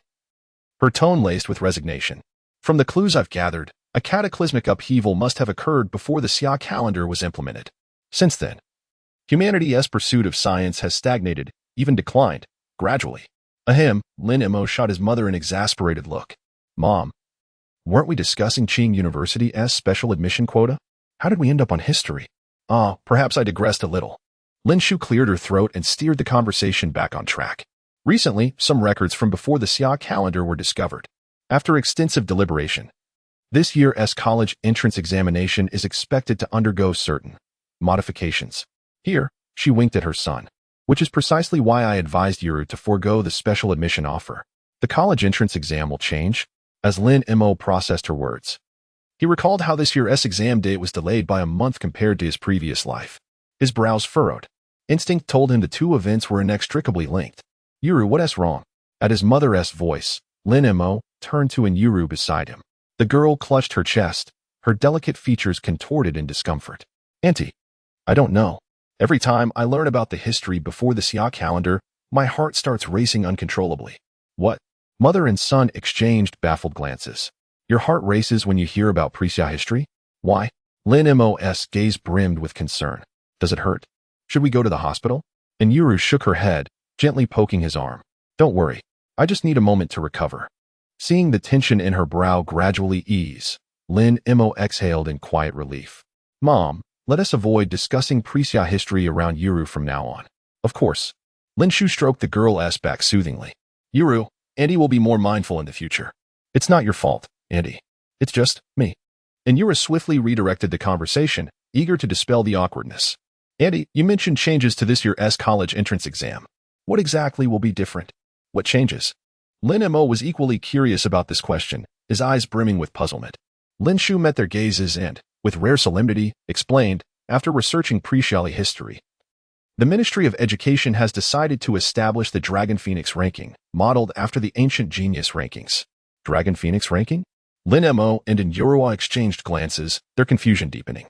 Lin Shu continued, the Dragon Phoenix ranking consists of two lists, the Dragon list for male students and the Phoenix list for female students. Each will include the top 20 highest scoring students in the national college entrance exams. The top 10 will be formal members, while the remaining 10 will serve as reserves. Later, through 3 rounds of screening, the top 10 students with the best overall performance will become the final members. Lin Mo frowned again. Mom, what are the benefits of being on the Dragon Phoenix ranking? I don't know. Lin Shu shook her head. But since the authorities have established it, there must be a purpose. Her tone then turned teasing. Xiao Mo, why are you so concerned? Though your grades are decent now, they're not enough to qualify for the ranking. This is mainly for Yorua's ears. Lin Mo, as heart-piercing as ever. And Yorua's eyes remained calm as still water. She had no interest in what Lin Shu was saying. Her nature was gentle and withdrawn. She simply wanted to study quietly and earn money to support the orphanage. Such complicated matters held no appeal for her. Lin Shu was unaware of this, but Lin Mo understood perfectly. His gaze lingered on Yorua's subtle expressions, and when her expression settled, the corner of his lips curled faintly. No matter what changes this life brought, this girl remained as serene and detached from worldly affairs as she had been in his past life. Growl, the protest from Lin Mo's stomach effectively ended the conversation. After dinner, Lin Mo walked in Yorua home. Under the starry sky, the two strolled side by side along the sidewalk. And Yorua remained silent the entire way, her head lowered as if lost in thought. Lin Mo didn't disturb the quiet, matching her pace as they walked. The evening breeze was cool, but carried no chill. At the entrance of the neighborhood, and Yorua stopped and looked up at Lin Mo, blinking. Lin Mo lowered his gaze to her gem-like eyes and, sensing she had something to say, leaned against the camphor tree behind him with folded arms. Go on. Huh. How did you know I? And Yorua was taken aback. Her dazed expression tinged with a hint of adorable bewilderment. Lin Mo teased softly, every thought you have is written all over your face. I'm not blind, of course I noticed. And Yorua touched her cheek. Really? I thought I hit it well. Lin Mo chuckled. Whatever you choose. I'll support you. Just follow your heart. The words in Yorua had been gathering the entire way stuck in her throat. After a long pause, she finally murmured. Thank you. Silly girl. Don't call me that. Yorua isn't silly. Faced with her protest, Lin Mo's smile widened. Raising his hands in surrender, he relented. Fine. Fine. I won't call you that anymore. All right? This is more like it. And Yoyu wrinkled her delicate nose, issuing a warning devoid of any real menace. Don't call me silly girl, or little fish, or teacher in either, and don't. Well, I haven't thought of the rest yet. I'll tell you when I do. Though meant as admonishment, her velvety voice spilled like overturned honey, suffusing the air with a delicate sweetness. As you command. Faced with Lin Mo's playful antics, and Yoyu's carefully maintained stern expression instantly crumbled, her eyes glimmering with a faint trace of vexation. Stop fooling around. Yoyu is being serious. So am I. Lin Mo gestured to his own face. But the law doesn't say you can't smile while being serious, does it? That makes sense, right? Well, I suppose. Halfway through her reply, and Yoyu caught herself. He was teasing her again. Just remember what I said. Don't do it again, or else I'll. Lin Mo took a step closer. Or else what? Bathed in the silver moonlight and the amber glow of street lamps, his deep eyes resembled twin abysses, irresistibly pulling at Yoyu's heart. Her cheeks warmed uncontrollably, her pulse quickening. And she averted her gaze. I'll be angry. Her soft, flustered voice drew an amused chuckle from Lin Mo. Little fish. Couldn't you at least sound a little more threatening? Where was I not threatening? The weakening protest made Yoyu inwardly scorn her own lack of conviction. What am I afraid of? So spineless. Lin Mo couldn't suppress his laughter. Little fish was very threatening. My mistake. Hearing the teasing lilt in his voice. And Yoyu huffed and raised a fist. Want me to hit you? Go ahead.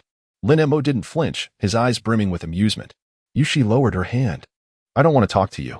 I'm leaving. Watching her retreating figure, Lin Mo called out, I've already taken leave. Tomorrow, we'll visit the dean. And Yo-Yu paused mid-step and turned. Really? Why would I lie? Lin Mo waved. Get some rest. I'll meet you here at 8 tomorrow. Be careful on your way back. See you tomorrow. See you tomorrow. The next morning, Lin Mo returned home drenched in sweat and headed straight for the shower. Freshly washed and carrying breakfast packed by his mother, he stepped out. Minutes later, he arrived at Yo-Yu's doorstep, hand raised to knock, when the door across the hall opened. The woman he met once before emerged, garbage bag in hand. Spotting Lin Mo, she smirked.